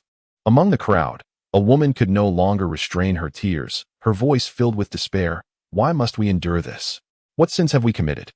At the sound of that cry, others could not help but join in the lament. I do not wish to be merely a vessel for their progeny, who will come to our rescue. Generally speaking, it is uncommon for different races to bear offspring for one another. However, exceptions do exist, once conceived. The offspring are destined to endure a lifetime of scorn from other orcs, as mixed bloods are viewed as the utmost disgrace. Children born under such circumstances will not receive equal treatment. They will either be relegated to slavery or trained to become mere killing machines, subjected to incessant disdain. In recent years, due to the king, the tribe has maintained a semblance of strength, with none daring to provoke them. Yet this time is different. This time, it is a coalition of two tribes. Better to perish here than to be taken by them. An elder cast a cold gaze upon several beautiful feline females, declaring, For beings like you, falling into the hands of those bear men would surely lead to torment. Should you bear them a mixed child, it would be an unspeakable humiliation. Among those feline females was a rag doll, and the elder's eyes lingered on her face, a flicker of revulsion crossing his features, as if he could already envision her birthing a mixed child for the bear men. Especially you. The rag doll recoiled slightly under his gaze, fear tinging her voice as she replied. But we still do not know what lies ahead. Are you waiting until those bear men arrive to strip you of your fur before you are willing to act? As the words left his lips, when Xiaoyu and Zhugan instinctively furrowed their brows, Zhugan spoke first. Are you implying that you do not believe the king will prevail? The elder snorted, expressing only that they should possess the resolve to sacrifice for their tribe, to survive. Becoming breeding tools for those outsiders, how shameful for our kin. Observing his righteous demeanor, when Xiaoyu felt a mix of anger and amusement, retorting, Your self-righteousness is what makes me feel ashamed for you. You. The elder glared, his white beard trembling with indignation. Do not think that because you have contributed to the tribe, I will refrain from speaking out against you. When it comes to death, you must be the first. Oh? If it were not for your brewing, would those beastmen be able to attack us? The elder grew increasingly agitated, his fist clenching in fury. You were even captured by the Linran tribe. Perhaps it was you who incited them to unite against us. Cursed be this fate. When Xiaoyu, instead of expressing anger, smiled, and was about to speak when the puppet frowned and interjected. Your words are exceedingly harsh. Rain has done so much for us. And yet you dare to speak of her in such a manner. How have I spoken ill of her? Is it not she who brewed the wine? Is it not the wine that attracted the bear people and the monkey folk? The old man retorted in indignation. Furthermore, our tribe has lost so many warriors. And is this not also due to her? In any case, if the bear people and the monkey folk come charging at us, you shall all face death. As he spoke, he gasped for breath, feeling a heavy silence envelop the surroundings. Upon turning his head, he noticed several female cat people glaring at him with discontented expressions. What are you staring at? Do you wish to bring disgrace upon the tribe? When Xiaoyu let out a cold laugh. Why do I feel that if anyone is to die, it should be you first? What did you say? The elder's expression was one of shock as he trembled, pointing a quivering finger at her. At my age, you dare suggest I should die? Why not? At your advanced age. You are unable to lift a hand or shoulder a burden, and it would only waste food. Why shouldn't you be the first to go? The author digresses. A dear reader inquired about the identity of Yu's companion. That's a secret I cannot reveal. Chapter 53. Surrounded by grain stores, the catfolk did not expect when Xiaoyu to utter such words. Though they sounded rather harsh, they were undeniably cathartic. Berman failed to grasp this and turned to Xin, speaking sternly, "Captain Xin, aren't you going to intervene?" Upon hearing Xin's name mentioned, those who had initially intended to support Wen Xiaoyu quickly swallowed their words, anxiously awaiting Xin's response. The latter cast a cold glance at Berman, his demeanor indifferent. "If you find this place uncomfortable, feel free to head to the front lines and engage in battle with the bear and monkey folk." Berman wished to voice his thoughts, but the high priest interjected with a chilling tone. "If you remain silent, no one will mistake you for a mute. Berman, you have been in the tribe for many years. I hope your intentions are truly for the tribe's benefit." As Berman met the high priest's meaningful gaze, he felt a jolt of surprise and quickly averted his eyes, his tone considerably softened. "Of course, I act for the good of the tribe." After such a commotion, the previously crying female had ceased her tears, and all eyes turned eagerly towards the sole entrance. As darkness enveloped the sky, the flames from the front mountain illuminated half of it, yet the sounds of battle gradually faded away. After a long wait, no one appeared at the entrance, neither catfolk nor others, as if time itself had come to a standstill. Awakening suddenly in the middle of the night, Wen Xiaoyu looked around again, only to find no one. Furrowing her brows, she glanced at Xin, who was on night watch, and rose to her feet. "Where are you going?" Xin squinted, inquiring. "To assess the situation. Waiting here is not a solution. It is eerily quiet ahead, too quiet. Aside from the crackling of flames, there is no other sound. If one side had one, there should be some indication, yet no one has come forth." Here, all that remained were the elderly, weak, and infirm. After much contemplation, she concluded that it was most appropriate for her to scout ahead. Being petite compared to the towering beast men, she would find it easier to move unnoticed. Xin fell silent for a moment, a hint of confusion in his eyes. "Aren't you afraid of being torn apart by those beasts?" "Of course, I am afraid," she replied calmly. "But it is far more terrifying to wait here for death. Do you have a better plan?" Naturally, Xin did not. He lifted his gaze, illuminated by the firelight nearby, revealing her resolute face. Despite sometimes appearing timid, she now dared to venture out alone for information. What could this female possibly be thinking? "If you remain silent, I shall take it as your consent." Wen Xiaoyu spoke softly before making her way towards the entrance. After a few steps, a faint voice suddenly echoed behind her, urging her to take care. She paused, shrugging her shoulders. Caution was indeed essential, for she had but a few lives to spare. Emerging from the back mountain, Wen Xiaoyu sought refuge behind a piece of animal hide. The atmosphere of the tribe was thick with the stench of blood and charred flesh, intermittently illuminated by flickering flames and scattered corpses of indeterminate origin. The path she traversed was strewn with chaos as she crouched low, carefully infiltrating the king's quarters. Strangely, the interior was in utter disarray. Aside from a few pools of blood on the ground, it was devoid of life. This was peculiar. Where had everyone gone? The king, incapacitated by his injuries, was not present, likely discovered by the bear men. But what transpired after that? Wen Xiaoyu furrowed her brow as she circled the scene. In the corner, an empty bottle of wine lay abandoned, while everything else had been overturned and thoroughly looted. It appeared that the bear men and monkey men had taken possession of this place, and after a series of fierce battles, they had departed. The bloodstains were not particularly fresh. She followed a few pools of blood outside, where, illuminated by the dim firelight, she noticed several drops leading her towards the granary. Before she could approach, a rough voice echoed, one she had never heard before. "I advise you to come out quickly, lest you be burned alive inside." The air still faintly held the scent of strawberry wine, prompting Wen Xiaoyu to stealthily retreat to the corner of the wall. It was then that she observed 7 or 8 bear men gathered at the granary entrance. They sat on the ground, holding stone bowls in their hands, gnawing on jerky while casting disdainful glances at the granary door. This was a pivotal location for the Juming tribe, formed from a hollowed-out mass of stone. With a door weighing thousands of pounds, if they braced it from the inside, it would be nearly impossible to open from the outside.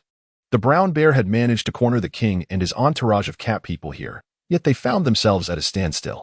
No matter how they cursed, the cat people remained hidden, leaving them no choice but to scavenge for food and the remaining fine wine in the tribe while waiting. He was determined that these cunning cat people could not remain inside forever. The leader had already searched the tribe 3 times without discovering any more wine. At that moment, a dark-skinned bear man stepped forward, his expression grim. Initially, after their assault began, they had found a considerable amount of honey, but in the ensuing scramble, they were caught off guard by the cat people. However, the brown bear soon recalled the tribesmen who had perished in the fiery inferno, igniting a fierce resolve within him. With the king and Bianyan incapacitated, the cat people retreated under their relentless assault. The bear men took advantage of this opportunity to find a small amount of strawberry wine in the king's quarters, believing it to be the beginning of their fortune, only to discover that it was all they could manage to locate. Strangely, the females had vanished, leaving only these warriors in the entire tribe. Bing surveyed the surroundings, intending to caution the leader to be wary of the females. Yet in the brown bear's eyes, the wine was far more precious than those creatures. Have you come up with any strategies to lure them out? The brown bear scoffed, draining the wine from his bowl. Instantly, the intoxicating aroma of an unknown fruit filled his senses, smooth and gentle on the throat, mingled with the sweet scent of honey. The brown bear was utterly enamored with this wine. Alas, the container was already empty. My subordinates have attempted to breach the entrance from the outside. Yet this stone house is impenetrable and cannot be opened. Bing glared furiously at the door. He had a premonition that the wine must be hidden within. Otherwise, why would the king and his companions remain steadfast here? Initially, they intended to incinerate them from the outside. However, once the fire was set, the liquor within would also be consumed, leaving them in a precarious predicament. At this moment, when Xiaoyu, whose heart had been taut with anxiety, finally felt a semblance of relief, realizing that both sides had been at a stalemate until now. This was a fortuitous turn of events. The bears could not enter, and those inside remained relatively safe, as long as they awaited the arrival of the nine tails. Lost in thought, when Xiaoyu suddenly sensed something amiss. A swift glance around confirmed that only the bears were present, raising the question of where the monkeys had gone. Just then, a cacophony erupted behind her, startling her into dropping to the ground. Out of the corner of her eye, she spotted a towering figure rushing towards her, accompanied by 5 monkeys, all bearing the scent of charred flesh. Chapter 54. If burning is not an option, douse with water. The monkeys appeared quite disheveled, their bodies adorned with numerous blisters from the flames, their animal hides soaked and shivering in the inclement weather. Yet, despite their plight, their eyes burned with an indomitable spirit. Leading them was a bearded white ape, who, if not for his distinctive white fur, could have easily been mistaken for the golden lion from a television series. As the white ape drew near, within a mere 5 meters of her, when Xiaoyu discerned a calculating glint in his eyes. However, upon approaching the brown bear, his expression transformed into one of feigned friendliness. "Ah, the brown bear chief, we meet again." The brown bear, upon seeing him, wore an expression of disdain, his eyes flashing with caution. "Isn't this the white ape chief who cowered in the forest? Miraculously, you still breathe." Hiding was a necessity. The white ape replied with a chuckle, sensing that the brown bear chief was in a predicament. In an instant, he had surmised the situation. So many brown bears, yet only a single barrel of liquor before them, and their gazes filled with rage towards the stone dwelling. Clearly, they had failed to locate the cat people's liquor, which meant he still had a chance. When Xiaoyu's countenance darkened, this white ape seemed far more astute than the brown bear. His eyes were fixated on the granary, and if he were to discover a way inside, it would spell disaster for the king and his allies. As she contemplated this, the brown bear spoke. "I recall that our alliance was dissolved halfway up the mountain. Do you still wish to partake in the liquor, white ape chief?" The white ape chuckled, wringing out the moisture from his hide. "Partake? Does the brown bear chief even see the shadow of the liquor now? Since you're in a bind, I would be more than willing to assist you in resolving your troubles, provided that the liquor found is divided as previously agreed, half for each. As for this barrel, consider it a gift from me to the brown bear chief. Dream on." Before the brown bear could even respond, one of the bears barked, "You monkeys, cunningly lurking in the forest, now that we have defeated the cat people, you dare to emerge? Enough with the chatter. If you can find a way to open this stone house, the liquor shall naturally belong to you. But the question remains, do you possess the capability to do so?" The white ape cast a glance, his expression cheerful, but his eyes glinting with coldness. He could flatter the brown bear, but what were his subordinates to dare raise their voices against him? Feeling the intensity of his gaze, the bear man was momentarily startled, instinctively retreating a step. Yet, feeling somewhat cowardly, he was about to step forward to confront him when he was halted by Bing. "Chief." Bing whispered beside the brown bear, "We are currently outnumbered. It would be wise to agree for the moment and reassess the situation later. If we continue to wait, and the cat people recover, we will not only have to contend with them but also with these cunning monkeys." Upon hearing this, the brown bear's thoughts shifted slightly as he surveyed the 6 monkey men, letting out a cold snort. "Very well, let it be so." With that, He turned to the white ape and inquired, "What means do you possess to entice them out willingly?" "Isn't that simple? Since we cannot use fire, we shall employ water." The white ape's demeanor was icy, recalling the torment they had endured in that vast pit. Above them was fire, and below, frigid water. A realm of ice and fire, where some warriors had met their demise in the icy depths, leaving only a handful to emerge. Initially, he had intended to escape as the flames diminished, but the thought of over 50 warriors perishing in less than a day filled him with fury. If he did not teach the cat people a lesson, it would be impossible to account for those fallen warriors, thus he ultimately brought them along. To his surprise, despite having such a brilliant strategy, the cat people were still remarkably vulnerable, which indeed astonished him. Nonetheless, this was fortuitous. After all, the bear men were a band of fools, and they would ultimately fall prey to his manipulation. Water? How do you intend to use water? They're all inside, and we cannot drown them from the outside. Besides, what if the water mingles with the wine and ruins it? The brown bear scoffed. Do you even possess a brain? The white ape endeavored to maintain his smile. Have you not noticed the crevices in the stone dwelling? Surely, water can seep in. Moreover, he bent down to pick up a wooden stopper from the ground, which was meant for sealing, and pressed it firmly against the stone jar. The cat people are clever. Thus, even if the jar were overturned, the wine would remain contained. And once you add water, it shall flow in. The wood was of the finest quality and waterproof, a selection that Xiao Yu had painstakingly chosen. Without proper sealing, the wine would likely spoil. The brown bear was momentarily taken aback, glancing at the fissure beneath the stone dwelling, then back at the white ape, suddenly enlightened. Indeed. How did I not think of that? You would be surprised, the white ape thought with a cold smirk, though he did not reveal it externally. He sighed, alas. My warriors are already exhausted halfway up the mountain. Otherwise, they could continuously supply the water. Upon hearing this, a gleam of joy crossed the brown bear's face. Huh. Then there is no need for you to worry, my dear white ape. This task is certainly ours to handle. He chuckled, knowing that they would be the first to charge in. Although it was said to be a shared endeavor, ultimately it would depend on whose fists were harder. As he pondered, the brown bear grew increasingly elated, for he was fortunate to be accompanied by several companions adept in water and ice magic. This, indeed, simplified matters considerably. You all, come here, and direct the water through this crevice. I am eager to see how long they can endure. Aha, my dear subjects. Do ensure you hold on. The brown bear laughed heartily, as if he could already envision the room brimming with wine at his fingertips. Observing this, the white ape refrained from further comments, stepping aside to gaze at the meager remnants of wine in the stone jar. Without hesitation, he lifted it to his lips, greedily quenching his thirst in several gulps, savoring the exquisite flavor while wiping his mouth with his hand. Indeed, it was fine wine, though he wondered if the taste within was even more delightful. As the bear folk diligently poured water into the crevice, any overflow was swiftly transformed into ice by their companions, ensuring a continuous influx of water into the vessel. When Xiao Yu's heart gradually sank, the stone house possessed but a single exit, and its formidable thickness rendered any attempts to breach it from within largely futile, leaving only slight marks. This characteristic was precisely why the cat people had chosen it as a granary. Now, if the king and his entourage did not emerge from within, they would be left to confront death. Yet, should they choose to emerge directly, the bear and monkey folk would undoubtedly seize the opportunity to assail them. What then should be done? In a moment of despair, within the stone dwelling, the countenance of Bian Yun was equally grim as he surveyed the remaining 10 injured cat folk. He inquired, Your Majesty, what shall we do? Chapter 55. To live is to guard the tribe. The king lay upon a makeshift bed crafted from a pile of wooden sticks, his expression grave as he observed the increasing influx of water. In a low voice, he declared, First, we shall dry it with fire. At that moment, the granary was utterly barren, devoid of any trace of alcohol, containing only some useless wood, which had been felled to create corks for their beverages.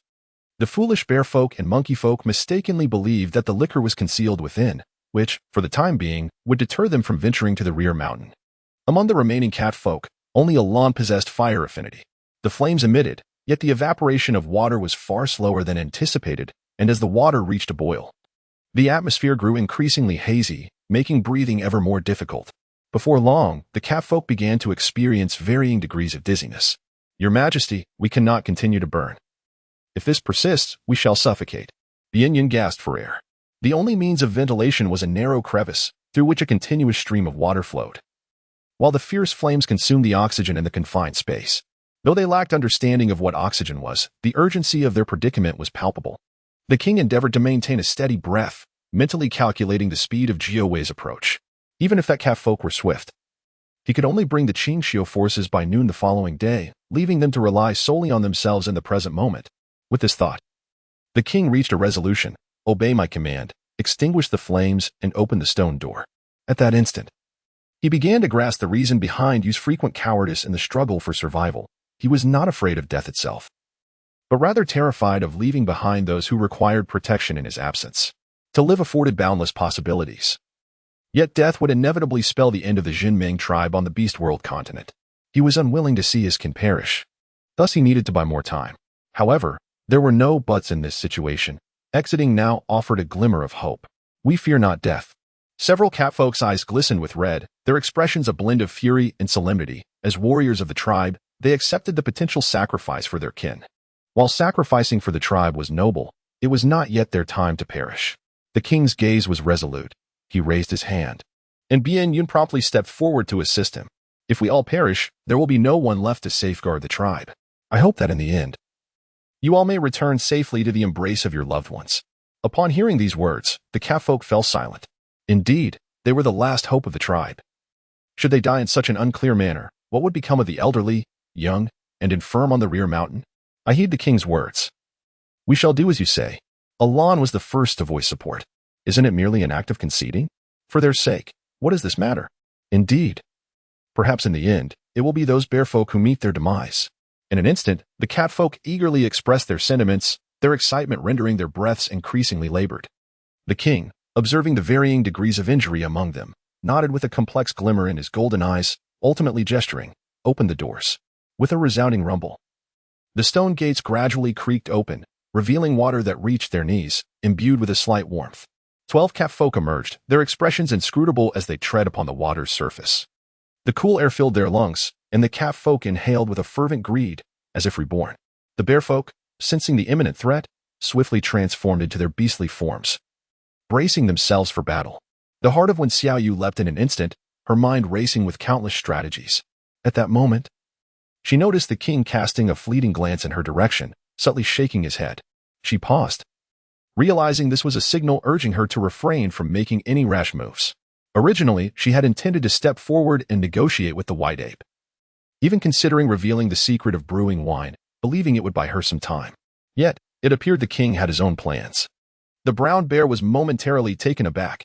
He had anticipated a prolonged delay, but to his surprise, they emerged so swiftly. Truly, they were terrified. Ha! I thought the king could endure until the vessel was filled to the brim before emerging, but it seems he is but a coward.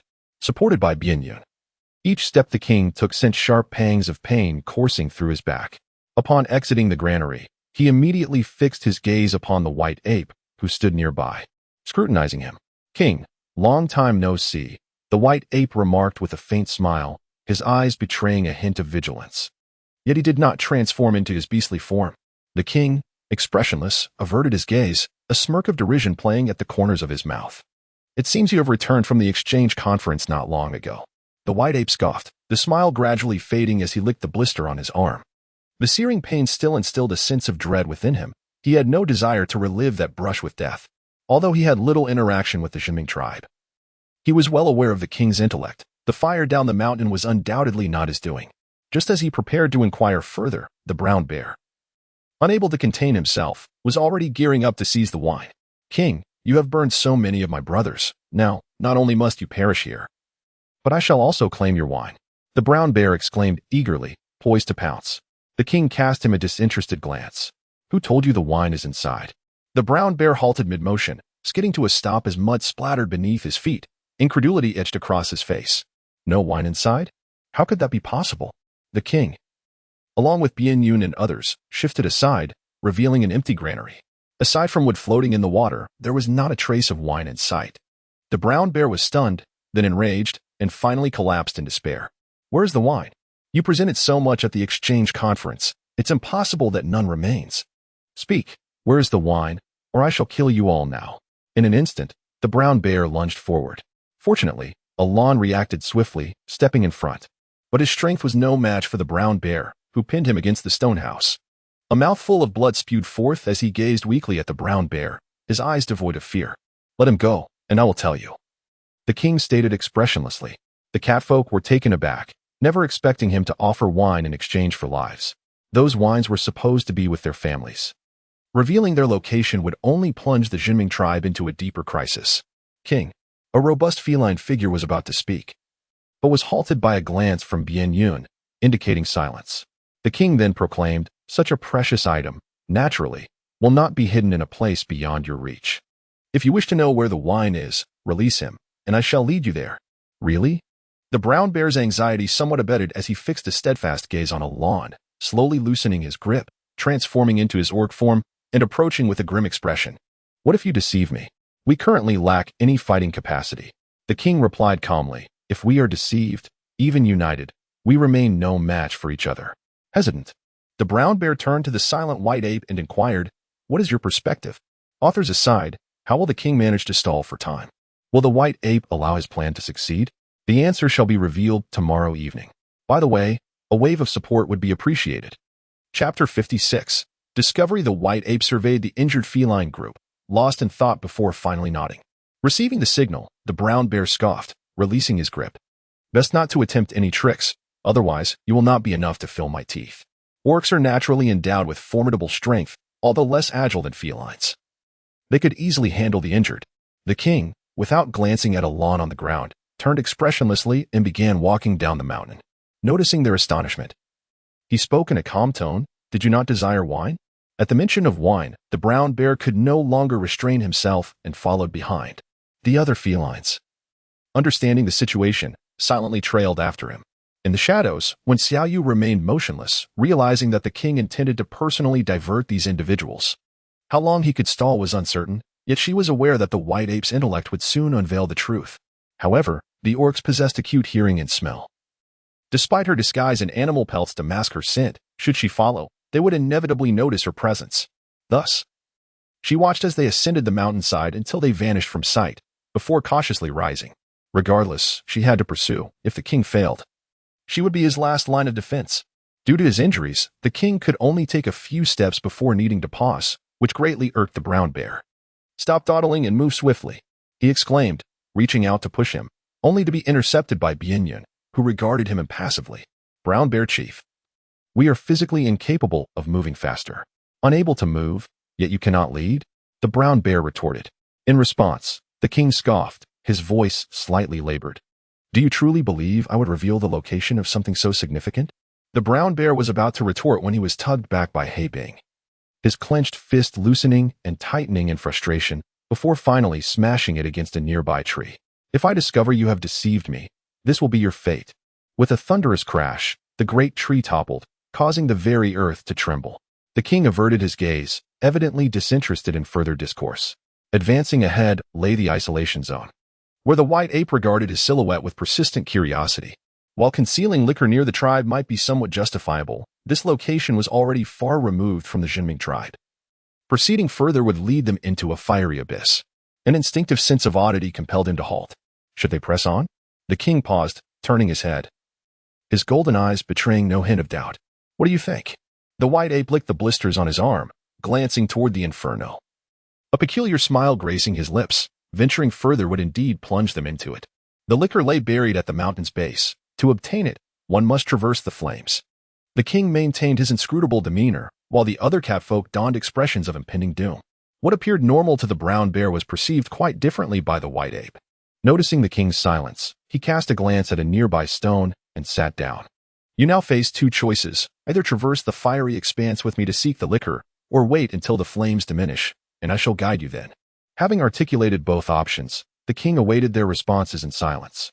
The brown bear grew anxious. Although the flames had lessened in ferocity, they remained formidable, and attempting to cross would certainly exact a considerable toll.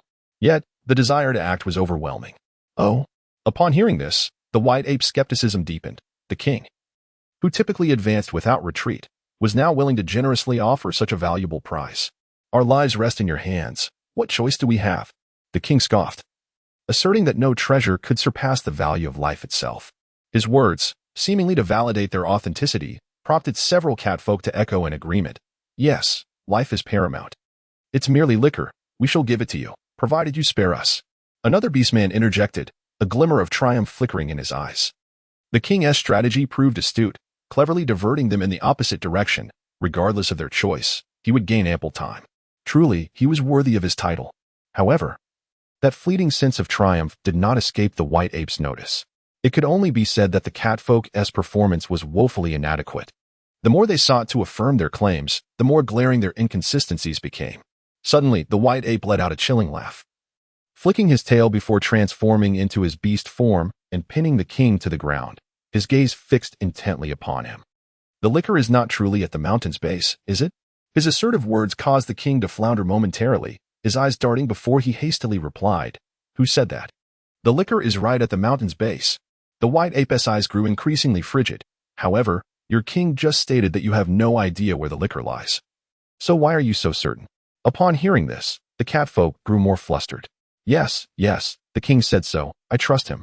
As these words were spoken, the king's gaze darkened, fully aware that the white ape had discerned his deceit. At that moment, even the brown bear sensed something amiss. Abruptly turning around with eyes wide in fury, glaring at the king, "You dare to deceive me!" With a thunderous roar, the nearly 4-meter-tall brown bear leapt down from above. Bien-Yun instinctively rolled with the king to evade the impending danger, but his injuries had yet to heal, causing him to be a fraction slower. The two were sent flying by the bear's massive paw, crashing into 2 towering trees before coming to a halt. The impact caused the king's wounds to reopen. Internal injury sustained, and he coughed up a mouthful of blood, his complexion turning ashen. "Bien-Yun," he gasped, struggling to check on him, but the brown bear was quicker. Seizing the king by the throat and bellowing, "You cunning wretch, I shall send you to meet the beast father." His eyes blazed with furious intensity, his shaggy brown fur bristling, his expression a mask of rage. The feline beings attempted to rescue him, but they were swiftly intercepted by the remaining bear and monkey folk, engaging in a fierce melee. Just as the brown bear opened its maw, poised to devour the king, 2 voices rang out almost simultaneously. "Stop! Stop!" The white ape had not anticipated the brown bear's reckless intent to end the king's life. Just as he sought to intervene, a clear, lilting female voice caught his attention. He turned to see a petite female sprinting towards them. The king's eyes widened in alarm, his expression shifting dramatically. "What are you doing here?" "Quickly, esteemed and mighty sir. I implore you to entrust him to me." When Xiaoyu panted as she rushed forward, yearning to approach, only to be halted by a bear man. Where did this cripple come from? The brown bear scoffed, casting a disinterested glance, clearly unmoved. He favored robust females with ample figures, and in his eyes, she lacked even the merit to be his plaything. "Cripple, you scoundrel!" After silently cursing inwardly, when Xiaoyu donned a facade of benevolence and addressed him, "My lord, let us strike a bargain." Upon hearing this, the brown bear erupted into hearty laughter, the strength in his grip noticeably diminishing. The other bearmen and monkeymen gazed at her with disdain, their laughter echoing in unison. "You, a cripple, dare to negotiate with me?" The Rain King was about to urge her to flee from this place once more, but he was taken aback as she suddenly fixed him with a piercing gaze, radiating with cold fury. "You cur! Silence yourself." The catman stood bewildered, struggling to comprehend her audacity. Had she just insulted the king? The white ape raised an eyebrow, recalling that he had encountered this female during the exchange conference, where she had been in the company of the king. He pondered what ploy she might be attempting now. As these thoughts crossed his mind, when Xiaoyu's icy demeanor transformed into one of indignation, she swayed slightly and collapsed onto the ground, wailing in despair. "At last, you have captured him for me, that scoundrel. I am but a fragile woman who ventured from the divine realm to fulfill my duties. Who could have anticipated that this wretch would ambush me, imprisoning me here and forcing me to assist him in brewing wine day and night? Fortunately, the beast father has blessed me, allowing me to encounter you. Otherwise, I would remain trapped in this wretched place indefinitely. What is even more despicable is that he has violated my very being to ensure my unwavering loyalty. Oh, beast father above, I implore you, noble sirs, show mercy and permit me to personally deal with this loathsome creature. I am willing to barter my skills in winemaking in exchange for your assistance." When Xiaoyu wept with such fervor that her voice became hoarse, evoking a poignant sympathy in those who beheld her. Her performance was so compelling that one could easily argue she deserved an award. Upon concluding her tale, not only were the catfolk astonished, but the bearfolk and monkeyfolk were equally taken aback. Although some of her words eluded their understanding, the essence of her message was comprehended in its entirety. This female, astonishingly, hailed from the divine realm. A female from the divine realm, coerced by the king to assist them in brewing, and shockingly, having been violated for selfish desires. Each revelation was more explosive than the last, but what captivated them most was her willingness to exchange her brewing skills. In an instant, the gazes of the bear folk and monkey folk ignited with fervor. Her demeanor was far from that of an ordinary female, and she uttered words that were beyond their comprehension. Her pitiful appearance almost instantaneously convinced them of her origins from the divine realm. Otherwise, how could the brewing of the Juming tribe be explained? Meanwhile, the Kaf folk were utterly bewildered. They had never anticipated her betrayal at such a critical moment, nor her distortion of the truth. This was simply outrageous. In an instant, their fury was ablaze. How dare she speak such nonsense when it was she who had claimed she would aid them in brewing? When Xiaoyu, sorrowful and tearful, resolutely rose to her feet, her voice quivering with emotion as she implored, "You all intend to take my life. Must I not seek a means of self-preservation? I have yet to fulfill my designated task. I can only endure humiliation to survive. My lords, I beseech you to grant me this chance." Her demeanor was earnest, and her tone was imbued with both anger and resentment. Upon concluding her plea, she cast a fierce glare at the king. The latter, having been unceremoniously tossed aside by the astonished brown bear, met her gaze with an inscrutable expression. After a prolonged silence, a ferocious look crossed his face as he roared, "You dare betray me, do you? You have the audacity to divulge the brewing methods? I shall see you perish this very moment." With that, unexpectedly, he lunged forward. However, his speed proved inadequate. Almost simultaneously, the white ape intervened, remaining in its beast form as it rescued her from his grasp. With a cold smirk, it remarked, "I never anticipated that the king would be such a pitiful beast." When Xiaoyu lingered between life and death for several seconds, momentarily disoriented. In disbelief, her gaze fell upon his front paws, and after a brief moment of fixation, she turned and embraced the white ape, bursting into tears. "Thank you for saving my life, my lord. I never imagined that he would remain unrepentant even now. Were it in the divine realm, he would have long been subjected to capital punishment. Alas, I am currently weak and feeble," she lamented. The sudden softness of jade in her embrace caused the white ape to stiffen momentarily, as he detected an unfamiliar fragrance on her that he had never encountered on other female monkeys. Consequently, he unconsciously softened his grip. "It is all right now. I shall protect you and ensure your safe return to the divine realm," the white ape declared thoughtfully. If he could cultivate a favorable relationship with her and the divine realm, the benefits would undoubtedly be endless. Such an opportunity was not one he could afford to overlook. However, upon hearing this, when Xiaoyu cast a fleeting glance at the bewildered brown bear, a fleeting smile gracing her lips before her expression shifted to one of terror as she looked up, her beautiful face streaked with tears. "No. When you rescued me just now, I had already resolved to follow you from this day forth." "What?" the brown bear exclaimed in a panic, nearly convinced he had misheard. When Xiaoyu wiped away her tears, extending her hand to gently touch the side of the white ape's face, her eyes brimmed with profound affection. This adult was remarkably strong and handsome, having just risked his life to save her. She had resolved to remain by his side from that moment forth, not to seek companionship, but to dedicate herself wholeheartedly to him, imparting all that she knew.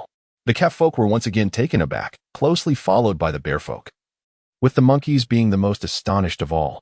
Happiness had arrived rather abruptly. Nonetheless, one must consider, with such a valiant leader, which female could possibly resist his allure? This female, albeit disabled, hailed from the divine realm. Possessing her would equate to possessing a fine wine, rendering her an object of envy among the other tribes, hardly a loss from any perspective. The white ape held onto a shred of rationality. Yet when he beheld the deep adoration in her eyes, felt the softness of her hand upon his cheek, and caught a whiff of her subtle fragrance, his heart could no longer contain its fervent beating. The beast folk did not overly concern themselves with whether their partners were pure, as long as love and loyalty were present. That sufficed. Moreover, her status was unmatched by many females. Observing the furious brown bear, whose anger seemed to radiate from every pore, the white ape was on the verge of speaking when he heard the bear's suppressed voice rise in fury. "Little girl, do not be deceived by that cunning white ape. What good could possibly come from following him? Is he stronger than I? You have no idea how he trembled, hiding here during the great fire. A coward like him cannot protect you. Trust me, if you follow me, what will you do to her?" The white ape interjected with a cold snicker, pulling when Xiaoyu behind him. His voice grew increasingly menacing. "You? A brainless brute? Think you are worthy? How dare you insult me? The brown bear, thoroughly provoked, let out a roar and charged forward. The white ape, unwilling to back down, swept his tail to push Wen Xiaoyu aside, then met the bear's assault head-on. This was not merely a battle of pride. It was a contest for the right to claim the female who had emerged from the divine realm. Only the victor would be deemed worthy of her. Author's note, Little Wu, crying Wen Xiaoyu is forcing me to say that if I don't get your votes, she'll let the king bite me. I am left with no choice, being of a certain age and pushed to perform. Sob, dear readers, do grant me a few votes, please. Chapter 58. We have been deceived. When Xiaoyu found herself swept away to a spot not far from the king, and with a heart-wrenching cry, she implored, My lord, you must not perish. We still have to brew wine together and share beautiful days. As her voice faded, the onslaught of the white ape intensified. The other bear men, witnessing their leader in peril, could not contain themselves and prepared to surround the foe, only to be intercepted by the monkey men. Soon, a fierce melee erupted, with both sides engaging in a chaotic clash. Yes, indeed. Beat them mercilessly. I care not who survives, but let them all perish. With this thought, Wen Xiaoyu wiped away her tears, occasionally cheering, albeit uncertain of whom she was supporting. My lord, once you subdue him, please capture the king for me. I do not wish for his death, but rather for him to endure a fate worse than death. Ah, you are magnificent, my lord. Strike him. Oh, my lord. How could you be struck? Strike back swiftly. Meanwhile, the king remained silent, his golden eyes fixed intently upon her, concealing a turbulent undercurrent. What are you staring at? Wen Xiaoyu shot him a glare, sniffling. Had she not witnessed him retract his claws, she might have thought he intended to slay her. Yet, truth be told, his acting skills were exceptional, far surpassing those of modern-day idols, surely deserving of the title for Best Actor of the Year. I did not expect he possessed such talent.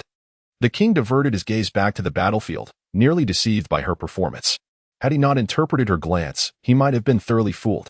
Fortunately, her scheme proved successful. However, the thought of her waist being embraced by that white ape and her hand caressing his chin ignited a flicker of ire within the king. Humph, indeed, tit for tat.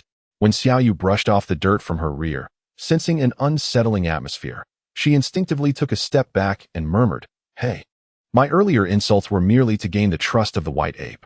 You are a man of honor. Do not turn against me so easily. Their conversation left the catmen perplexed, struggling to comprehend the situation. What on earth was happening? Just moments ago, she had seemingly betrayed them by aligning with the white ape.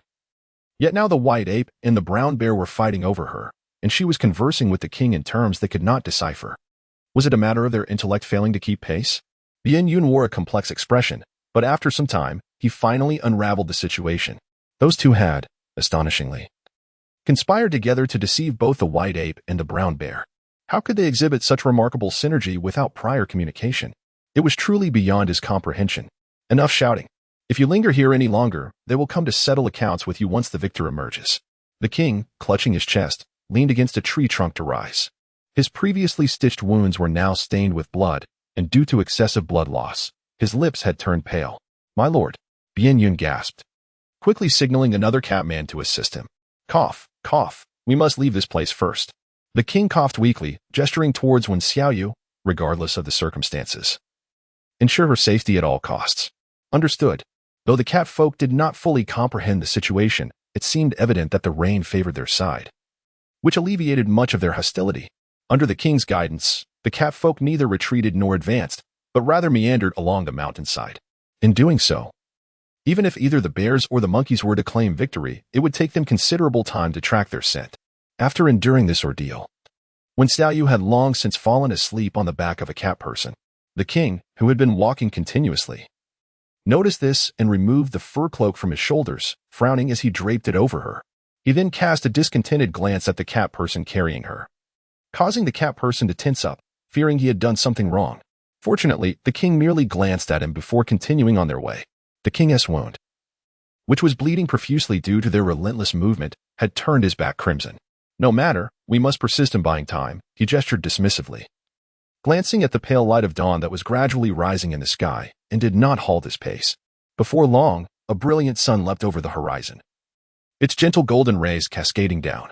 The white ape, startled, turned to look, only to find that the cat person and Wen Xiaoyu had vanished without a trace. Humph! How dare they disregard me at such a time? The brown bear, feeling slighted, furiously slammed his fist down. Distracted, the white ape was sent flying by the blow. And as it seemed he was about to strike again, he bellowed, "Wait, wait. You weren't saying that when you were competing with me for that cripple." The brown bear scoffed coldly, delivering another powerful strike.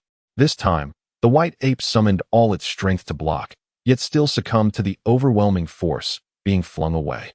Take a good look. Are they still here? We have all been deceived. The thought that he had always toyed with other beastmen, only to be outmaneuvered by a female today, filled the white ape with a burning rage. The beast father, amidst the fight, had already begun envisioning a life of endless wine and leisure among the monkey people. Yet, in the end, he had been duped by them. The brown bear, taken aback, scanned the empty surroundings. Aside from his subordinates still battling the monkey folk, there was no sign of the cat people, which only fueled his anger further. "It's you. You conspired with the cat people to deceive me." In a moment of confusion, the brown bear unjustly laid the blame on the white ape. The white ape, in a dire predicament, found itself struck once more before it could react, crashing onto a stone and sustaining injuries all over its body. In a fit of fury, the brown bear seized the white ape by the neck, his bloodthirsty eyes gleaming with a desire to rend him apart, and he proceeded to do just that, using all his strength to wrench at the ape's arm. As when Xiaoyu awoke, the sun bathed her face in its warm embrace, struggling against her discomfort. She opened her eyes to find the cat folk seated nearby, seemingly at rest. Surveying her surroundings, she felt a sense of unfamiliarity. Yet she was relieved to see that the king and others were still present. "Where are we?" she inquired, her voice laced with confusion. The king cast a fleeting glance her way, offering no reply, instead asking, "Did you sleep well?" "Not too bad." When Xiaoyu responded, stretching languidly, her spirits lifted. However, she soon witnessed the king slowly turn around, revealing a back marred by a wound that had already begun to scab. "Can you attend to this injury?" he inquired. The gash, having reopened, mingled blood and sutures, presenting a ghastly sight. When Xiaoyu felt a shiver run through her, hastily stepping forward to examine the area around the wound, her lips twitching involuntarily. "You truly know how to put me in a difficult position." The king turned back, offering a faint smile, just as he attempted to reach out. His eyes closed, and he fainted. "Hey." When Xiaoyu was taken aback, instinctively reaching out to embrace him, only to be overwhelmed by his weight, leaving her dizzy and disoriented. At that moment, however, a rustling sound emerged from the woods behind them. Chapter 59. Mother, I am no longer pure. At this juncture, both the bear folk and the monkey folk would encounter considerable difficulties in their confrontation. The cat folk were poised to respond, but unexpectedly. The first to emerge were the clansmen heading towards Qingqiu. Following closely, the nine-tailed fox appeared, accompanied by dozens of fox folk, several of whom were carrying the barely conscious monkey and bear folk. Among them were the white ape and the brown bear. When Xiaoyu's eyes suddenly sparkled with delight, her entire being radiating exuberance. The nine-tails, under the sun, the enchanting visage of the nine-tails seemed to be adorned with gold, as if a divine being had descended. Elegantly shaped like cherry blossom petals, her lips held a subtle smile, while her alluring peach blossom eyes curved gracefully, reminiscent of the luminous moon in the heavens. Upon seeing Wen Xiaoyu, she playfully tousled her hair, teasingly. "Hee hee, so this is how you think of me." Wen Xiaoyu was filled with excitement, nodding vigorously. By heavens! The timing of their arrival was impeccable, especially as they had managed to capture those monkey and bear beings. The Nine-Tails leader, Bianyun, half-squatted, supporting the king's body, and nodded solemnly to him, expressing gratitude for his timely assistance. Since the white ape and the brown bear had already been apprehended, we must hasten back to the tribe. As he spoke, a glimmer of caution remained in Bianyun's eyes. Although the Nine-Tails had arrived, he was still concerned, should the king become incapacitated in battle, they would be left utterly defenseless. Indeed, we must promptly return to administrate, and to you as well. When Xiaoyu finally managed to divert her gaze from the handsome figure before her, the Nine-Tails cast a sidelong glance, and even the red fox beside him gasped in astonishment. Though they were aware that the king was injured, they had not anticipated the severity of his condition. The red fox lowered his head, his mind beginning to devise new plans. "Chieftain," he began, but before he could continue, the Nine-Tails interjected, "You few, go lend your assistance." Just as the fox people were about to step forward, Bianyun took a slight step back, offering a courteous smile. "Thank you, Chieftain Nine-Tails, but I can manage." Upon seeing this, the alluring gaze of the Nine-Tails flickered, his smile unwavering. "If that is the case, then let us proceed." With a mutual understanding reached, Yin Yun and another cat person lifted the king and made their way up the mountain. Meanwhile, the flames at the foot of the mountain had diminished significantly, leaving behind a charred landscape. As they continued their ascent, the Nine Tails fell slightly behind, walking alongside Wen Xiaoyu, casting a glance downward. It seems you did not bring the mermaid tears I gifted you. Wen Xiaoyu abruptly stiffened, the smile on her face becoming somewhat forced. What should she do? The gift, which had been presented to her, had vanished in just a few days. She certainly could not admit that it was lost. Ahem. That item was far too precious for me to take. I have kept it safe. Jiawei blinked, uncertain whether to believe her or not. With a flick of her wrist, she offered a purple pearl, perfectly complementing the two she had. The purple pearl, under the sunlight, appeared extraordinarily enigmatic, larger in size and, crucially, more lustrous than the previous golden one. When Xiaoyu dared not accept it, offering an awkward smile. Where did you acquire such a valuable item? Perhaps it would be best if you kept it for yourself? It's of no use to me. Jiawei extended the pearl once more. A flicker of confusion crossing her peach blossom eyes. Was there a hidden reason behind Wen's refusal? Who had even suggested there was a reason? When Xiaoyu immediately retorted, hastily grasping the pearl in her hand to convince him. Haha, that's splendid. Jiawei chuckled, casting a lingering glance before suddenly bowing her head and extending her hand. In Wen Xiaoyu's heart, an alarm suddenly blared. What on earth is he trying to do? Does he think that by offering something, he can take advantage of me? As that enormous hand drew nearer, it fortuitously met her gaze, those chestnut-red eyes, akin to precious gems. She felt utterly defenseless. Oh dear, it's over. I am tainted. Just as her mind screamed in chaos, that hand grazed her cheek, a gentle caress. The peach blossom eyes sparkled with a dizzying smile. Oblivious to the traces of blood, truly a little scatterbrain. Blood? When Xiaoyu was taken aback for a moment, then lowered her gaze to discover, indeed, that a brownish mark adorned her fair index finger. Do not move. There is more. A gentle voice whispered in her ear, its breath brushing against her earlobe, sending a delightful shiver down her spine. That hand, after caressing her cheek, glided down to her neck, tracing a path along her throat. Gulp. When Xiaoyu swallowed hard, feeling an inexplicable dryness in her mouth, her fingertips grazed her collarbone, akin to a feather's caress, igniting a tingling sensation within her that sent a shiver through her entire being. Goosebumps erupted along her neck, and sensing that hand descending further, she instinctively grasped it. Finally regaining her composure, albeit with a hint of annoyance at her previous lapse in restraint. Fortunately, she reacted swiftly. Otherwise, that hand would have ventured to an indescribable location. You haven't cleaned it properly, Jiawei remarked. You're doing this on purpose, aren't you? When Xiaoyu averted her gaze, her cheeks tinged with crimson. It was maddening. She had almost succumbed to temptation. A fox is indeed a fox, every movement seemingly designed to allure, and what was most disconcerting was her utter inability to resist. You misunderstand me, Jiawei replied, his tone tinged with melancholy as he withdrew his hand, revealing a considerable amount of dried, brown blood upon it. The sound of his voice, the expression on his face. When Xiaoyu could not help but clutch her chest, pondering whether she had indeed misinterpreted him. His intentions were clearly benevolent. Yet she had assumed the worst of him. How ungracious of her to harbor such unworthy thoughts. Overwhelmed with regret, she felt as though she could slap herself in contrition. I am so sorry. Please don't be upset. It is entirely my fault. You may strike me if you wish. The thought of causing distress to the handsome man weighed heavily on her conscience. Why would I harm you? You are so delicate and deserving of care. Jiawei replied with a smile that bloomed like a garden in spring. He gently tousled her soft hair, adding, as long as you do not find me wanting. Of course not. How could I ever disdain someone so handsome? That would be utterly absurd. His words had the power to melt her heart. And she marveled at how eloquently he expressed himself. Where could one possibly find a man so articulate? Jiawei was about to utter more when a lawn hurried over. Her expression grave. Rain, if you do not hurry, the king will truly be beyond saving. Wen Xiaoyu, alas, I nearly forgot. I am here, hastily following. I noticed the expression of sorrow swiftly creeping across the young king's face. The fact that he had lost so much blood yet still clung to life was remarkable. One could only wonder if he could be saved. Upon returning to the Juming tribe, I was about to instruct the cat people to summon the high priest and others from the back mountain, for the surgical instruments and many essentials had been taken there. Unexpectedly, I encountered the weary Xin who, his eyes shadowed with fatigue. It turned out that ever since my departure, he had been plagued by unease. As dawn approached with no sign of my return, he roused others and ventured alone to the tribe. To his dismay, the tribe was deserted. In his desperation, he commenced a thorough search. Chapter 60. The Waste of Merfolk Tears Your Majesty.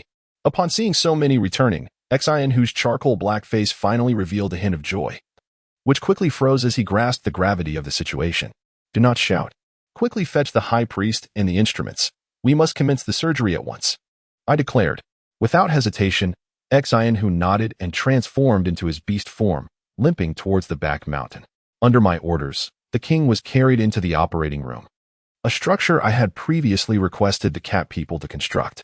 However, due to the invasion of the monkeys and the bear people, the operating room had suffered significant damage, leaving only a single bed intact.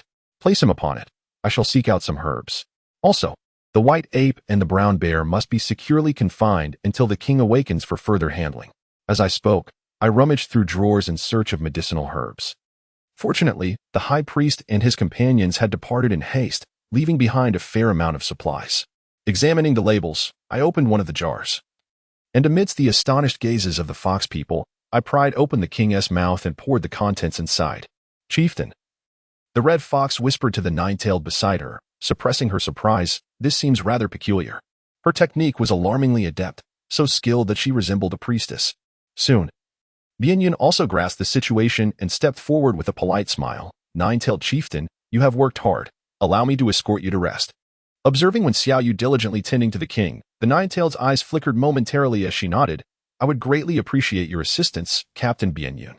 Before long, the operating room was cleared of people, and I, oblivious to the surroundings, examined the king's back.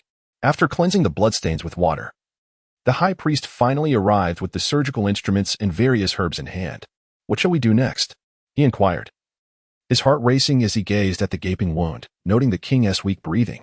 Remove the stitches, and then suture it. Wen Xiaoyu, with a calm demeanor, picked up the scissors and carefully snipped the previously stitched thread, making every effort to avoid the protruding flesh. Subsequently, the two were engaged in their tasks for 2 hours, administering saline solution and fructose. Once Wen Xiaoyu completed her work, she summoned Along and the others. Given that they had sustained injuries of varying degrees, some of which the high priests might not be able to detect, the two continued their diligent efforts until evening, finally concluding with the last examination. At this moment, the king had awakened, his gaze falling upon Wen Xiaoyu as she approached with a bowl of medicine. Awake? Just in time for your medicine, Wen Xiaoyu remarked. Before seemingly recalling something, she added, May I touch your forehead? The king, momentarily taken aback, allowed a hint of a smile to grace his golden eyes as he languidly replied, Oh, are you suddenly interested in this king's forehead? Wen Xiaoyu's lips curled in a sardonic smile. Brother, must you be so self-absorbed? I merely wish to ascertain if you exhibit any signs of fever. Honestly, had they not advised me previously against touching your forehead indiscriminately, would I have needed to inquire so prematurely? The king's smile faltered, and he instinctively turned his head away. Conceding, go ahead. Wen Xiaoyu let out a soft hum, reaching out to check the temperature. Fortunately, it was not excessively hot. Her resilience was truly akin to that of a cockroach. Now, after consuming the medicine, you may ponder how to deal with the white ape and the brown bear. The nine-tails is likely waiting outside for the 3 promised jars of wine. The king held the bowl of medicine, and the unnatural expression on his face swiftly vanished. He squinted slightly, a cold smile curling at the corners of his mouth, before ultimately downing the concoction in one gulp. Wen Xiaoyu rose, intending to take a brief respite. However, whether due to an exaggerated motion or some other reason, a purple pearl slipped out, bouncing a few times before rolling to the emperor's side. Just as she was about to retrieve it, the emperor swiftly picked it up before her. That is mine, Wen Xiaoyu exclaimed hastily. This object was a treasured rarity in the beast realm. Who could tell if he might confiscate it on the spot? Gifted by the nine-tails? The emperor inquired, holding the pearl and casting a scrutinizing glance, his tone decidedly brusque. Wen Xiaoyu sought to reclaim what was hers, yet he deftly evaded her grasp, as if the movement agitated the wounds upon his back, causing him to grimace in pain, aware that it was he who had bestowed the precious gift upon her. She demanded its return with urgency. The king scoffed, asserting, Once it has come into my possession, it belongs to me. Such a rare treasure as mermaid tears is squandered in your hands. How unreasonable, she retorted, her indignation flaring. You dare to seize my belongings and yet claim the moral high ground? Fuming, she thought to herself, how could he behave like such a petulant child? You would do well to tread carefully. My body cannot withstand a third surgery, he cautioned, observing her animated attempts to retrieve her prize. A smirk playing at the corners of his lips. When Xiaoyu was infuriated, exclaiming, "Then why don't you return it to me? How could anything belonging to me be in your possession?" Ultimately, she stormed out of the operating room, her gaze landing on the Ninetails resting beneath a nearby tree. "What is you so upset?" Ninetails inquired, a hint of amusement tugging at her lips upon seeing Wen Xiaoyu's pouty face, though she feigned concern. "Don't even get me started. That scoundrel snatched away the gift you bestowed."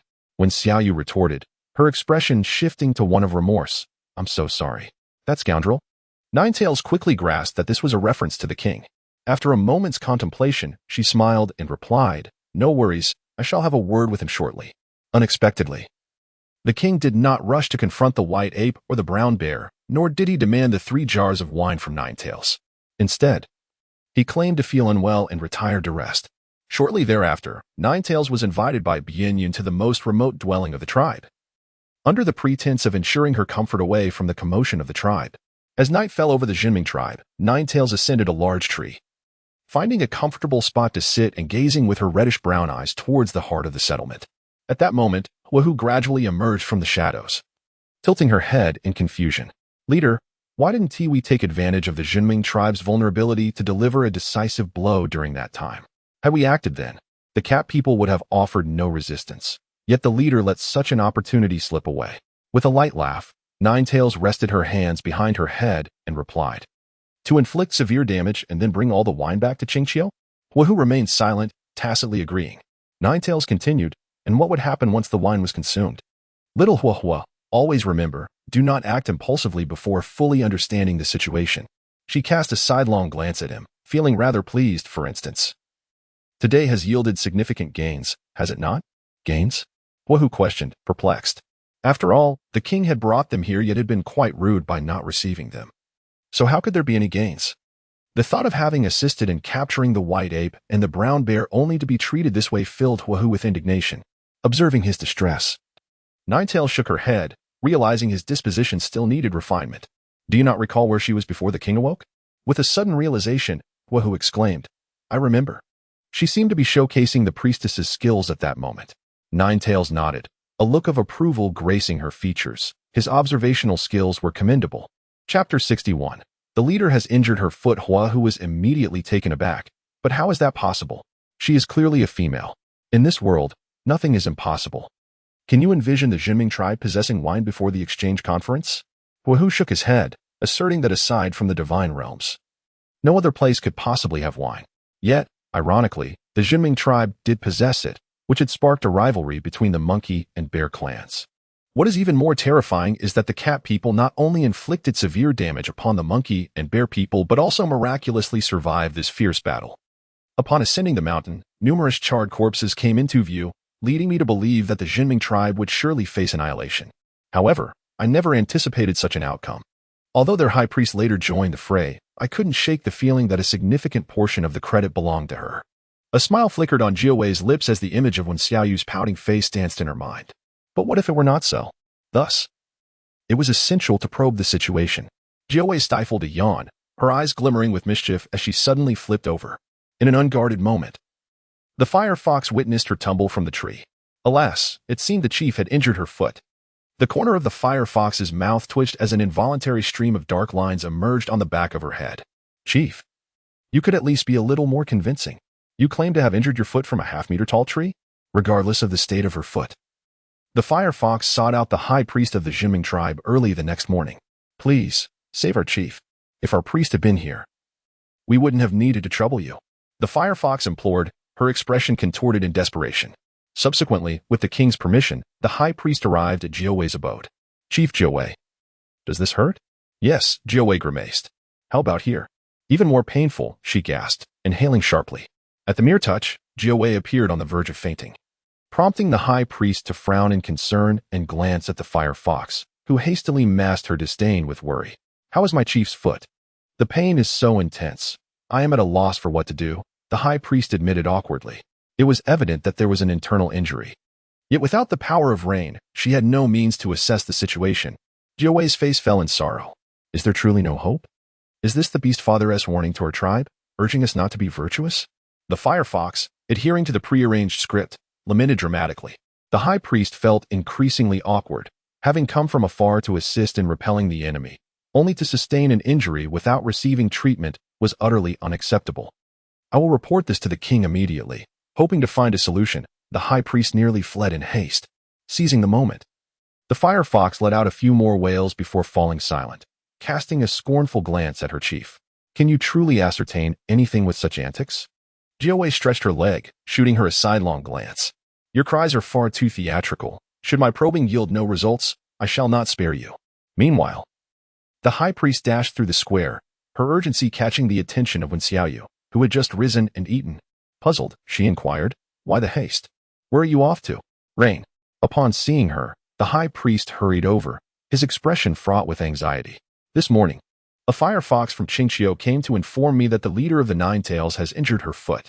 Given my limited abilities, I am utterly incapable of providing the necessary treatment. I was contemplating seeking the king's counsel on what course of action to take. What? The Nine Tails foot is injured? When Xiaoyu felt a surge of unease, she had appeared perfectly fine just yesterday. Indeed, it is said that the injury was accidental. Oh dear. I must seek an audience with the king at once. With that, the high priest continued to dash towards the king's residence with great urgency. When Xiaoyu furrowed her brow and could not help but follow suit. Oh, is it truly that grave? The king raised an eyebrow, feeling an inexplicable oddity. The high priest nodded repeatedly, stating that there was no other option. Given the circumstances, Rain would need surgery. However, this would inevitably expose her. The high priest found himself in a dilemma, tasked with healing the Nine Tails while also safeguarding Rain's identity. Such a conundrum eluded him. Or he would not have sought out the king. Would he truly be so easily injured? The king pondered aloud. At his words, when Xiaoyu felt a surge of displeasure. The memory of the pearls still in his possession ignited her anger. Who in this world is immune to injury? You seem quite eager to save him, the king remarked. His tone suddenly somber, his golden eyes fixed intently on her. Heh, you are the master, all decisions rest in your hands. I lack the standing to make choices on your behalf. Nevertheless, it was indeed peculiar that the Nine Tails had sustained injury. Yet, should he return wounded and remain unhealed? The Qingqiu tribe would undoubtedly seek retribution from the Juming tribe. Moreover, if word got out, how could any other tribes dare to assist them in the future?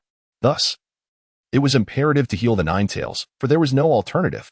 The king was not oblivious to the gravity of the situation.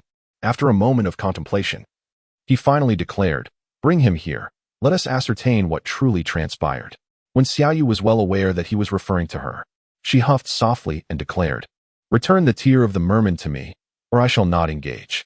The king's expression darkened. Are you threatening me? One might put it that way. The high priest sensed the tension in the air. Although he was unfamiliar with the tear of the merman, he wondered if one had perhaps gone too far by demanding such a hefty price for aiding the Nine Tails. However, to his surprise, after taking several deep breaths, the king retrieved a purple tear of the merman from beside him and tossed it carelessly. If the healing proves ineffective, this shall be returned. Humph. When Xiaoyu responded with a dismissive snort, turning to pick up the pearl. This fellow was becoming increasingly arrogant. She ought to devise a plan to humble him. Perhaps she could secretly add some poisonous beans to his meals and rid him of his arrogance. When Xiaoyu, harboring ill intentions, contemplated as, before long, the Nine Tails was carried into the operating room by the fox people. The king, leaning nearby, scrutinized his face with his golden eyes, seemingly searching for any trace of a flaw. Yet, who was the Nine Tails? A master of performance, he occasionally furrowed his brow and cast a worried glance at his feet. Inquiring, High Priest, is there truly no remedy for my foot? The High Priest, feeling awkward, glanced at the king. Only then did the latter withdraw his gaze, casting a look towards the firefox and others, requesting their temporary exit. The Nine Tails appeared momentarily taken aback, feigning confusion, yet ultimately nodded in acquiescence as the fox people turned to leave. It was then that the king spoke, expressing his hope that the Nine Tails would safeguard this secret for the Juming tribe. What? The Nine Tails, again perplexed, nodded once more, understanding that many priests possessed unique methods. As long as my foot could be healed, he would surely keep your secret. That is not what I meant, the king frowned, unable to discern any hint from his expression, and could only cast a glance at Wen Xiaoyu. Chapter 62. On-site surgical instruction. When Xiaoyu understood the situation and approached the Nine Tails, gently manipulating his leg while saying, "The secret is that I am here to treat you." You? The Nine Tails appeared utterly astonished. Yes, it is indeed I, when Xiaoyu replied, scrutinizing his foot with care. The beastman was barefoot, as was customary, resulting in a layer of calluses on his feet and fine, sparse fur. However, it must be said, this was the most alluring ankle she had ever encountered. As the nine-tailed surprise gradually faded, when Xiaoyu began her examination, the moment her fingers made contact, a cry of pain escaped his lips. Is it truly that painful? When Xiaoyu pondered, for while she was indeed a skilled surgeon, her experience in orthopedics was limited, and she had never encountered such a situation before. Ah, it really hurts. The nine-tails gazed at her with glistening eyes, his pitiful demeanor stirring her heart, leaving her with a singular thought: save him. Yet, how to provide that salvation remained a quandary. Could you describe how you were injured? She inquired, seeking to address the matter from its roots. Thus, the nine-tails began to reminisce, recounting how he had spotted a beautiful tree the previous night and had approached to enjoy the night view. However, the scenery, though enchanting, paled in comparison to her presence. Get to the point, the king interjected coldly. The nine-tails pouted slightly, gazing sorrowfully at his ankle, and continued. As I was admiring the view, I suddenly noticed that rain seemed to envelop me from behind, as if it were embracing me tightly. When Xiaoyu, what? The nine-tails nodded affirmatively, gazing upwards at a 45-degree angle, a hint of sorrow in his expression. Perhaps it was the gentle caress of the breeze. But many beast folk claimed that the fleeting illusions one occasionally encounters might simply be the manifestations of one's innermost thoughts. Get to the point, the king implored, suppressing his fury. Nine-tails replied, do not rush. The crux of the matter is forthcoming. Rain embraced me, and I leaned into her warmth. She confided in me her desire to bond as partners. As Nine-tails spoke, he gazed affectionately at Wen Xiaoyu, who appeared utterly bewildered. Partners? Indeed. You expressed your fondness for me and your wish to unite in partnership. How could I possibly refuse the request of such a beautiful soul? Thus, I consented. Heh. Wen Xiaoyu scratched her head, momentarily at a loss for words. The earlier conversation had been tolerable, but how had it spiraled into this? At that moment, the king's wrath was nearing its peak. Take him away from my sight. Patience, truly, we are almost at the crux, Nine-tails hastily interjected. Then I found myself nestled in Rain's embrace, conversing for an extended period, and eventually, fatigue overcame me. When I awoke, I rolled over and tumbled from the tree. Upon finishing, he cast a pitiful glance at Wen Xiaoyu, as if to convey, see, this is all you're doing. Wen Xiaoyu trembled under that piercing gaze. Well, I assure you, I did not step outside even once yesterday. I shall not take the blame for this. So, you fell from a tree and injured yourself? Nine-tails sighed deeply. It's of no consequence, even if it cannot be healed. I shall not hold it against you. As soon as the words escaped his lips, the king's teeth began to grind ominously. As long as you don't blame me, then it's your own mess to sort out. High priest, have your tribe members carry him out. The high priest hesitated. Isn't that rather unseemly? The king's golden eyes shot towards him in a fierce glare, causing the high priest to tremble and hastily prepare to summon assistance. However, he was halted by Wen Xiaoyu's frown as he resumed his examination. All right. I have gathered a general understanding of the situation. It seems to be a sprain or perhaps a fracture. Yet, curiously, there is no swelling. Regrettably, we have no choice but to make an incision to investigate further. Upon hearing this, the high priest comprehended immediately and stepped aside to retrieve a surgical knife, alcohol, and some herbs. Shall we commence the procedure now? When Xiaoyu stroked his chin thoughtfully, contemplating, let us first make an incision and assess the situation. Fortunately, he possesses a robust physique, and since it is merely his ankle, it should not be fatal. The high priest nodded in agreement, swiftly preparing the necessary instruments and ensuring the sterilization of his hands. Thereafter, he adopted a posture akin to that of an assistant, pondering what tools to retrieve. For reasons unknown, as he listened to their exchange and observed the array of sharp, unidentified instruments resting upon the animal hide, Jiawei's heart began to race with anxiety. How do you intend to administer treatment? When Xiaoyu immediately bestowed upon him a radiant smile, assuring him, rest assured, it should not pose a significant problem. A minor surgical procedure will suffice, Grand Priest. Upon uttering these words, the high priest approached with herbs in hand, his expression grave as he pressed them against the face of Jiawei. Just as the latter wished to inquire further, a wave of dizziness overcame him, before succumbing to unconsciousness. He tragically sensed that something was amiss, yet found himself powerless to articulate his concerns. When Xiaoyu was exceedingly pleased with the efficacy of the herbal medicine. With a surgical knife in hand, she commenced an impromptu teaching session for the high priest. Generally speaking, when bones fracture due to external forces. The surrounding soft tissues and muscles sustain varying degrees of damage, with the most common manifestations being hemorrhaging and swelling, depending on the circumstances. The high priest nodded diligently, eager to learn, and repeated, "Yes, there will be bleeding and swelling." The surgical blade in Wen Xiaoyu's hand glided across the alluring ankle of the nine-tailed creature. A stream of crimson flowing forth. The high priest, with remarkable deftness, employed a small cloth to wipe away the blood. Indeed, what I am about to convey pertains to the ankle region, where the tendons reside. These delicate structures must not be carelessly disturbed. Should the tendons be damaged, the foot would be rendered useless. Do not touch the tendons. The high priest continued to reiterate, intently observing the tendons beneath the wound, seemingly committed to committing their appearance to memory. Now, let us examine. The soft tissue appears intact, indicating no injury has occurred there. Thus we must proceed with the incision until we reach the bone. Take heed, the blade is exceedingly sharp. Exercise caution to avoid contacting the bone. Oh, what is it? Noticing her pause, the high priest leaned in once more for a closer inspection. Beneath the wound lay pristine, unscathed white bone. Wen Xiaoyu bit her lip, utterly perplexed. This defied logic. The bones were neither fractured nor broken. What could possibly be amiss? The high priest continued to echo the question. What is the problem? At that moment, the king, who had been observing the surgery intently, finally spoke, declaring, "It appears that he is merely feigning illness." Wen Xiaoyu seemed oblivious to her surroundings, staring vacantly at the gaping wound, harboring a deep resentment towards this era's backwardness, lacking any equipment that could aid her in identifying the affliction. Why not suture it first and observe for a while? Suggested the high priest, recalling that Rain had once taught her that many ailments could not be comprehended in a fleeting moment. They required patient observation. Reluctantly, Wen Xiaoyu conceded, "Very well. Let us proceed with the suturing." A sigh escaped her lips as her mind raced with thoughts about the nature of the malady that could inflict such excruciating pain. Could it be an invasion of bacteria? Alas, without a microscope, it was impossible to discern. How truly vexing. Just as the suturing reached its midpoint, Jiawei stirred awake, immediately feeling a sharp agony emanating from her ankle. Wen Xiaoyu noticed the expression on the high priest's face and immediately frowned. "Grand priest, your measurements this time are rather lenient." Authors aside, how unfortunate for the nine-tailed one, a man indeed, with such beautiful and alluring ankles. It would be a pity not to undergo surgery. Chapter 63.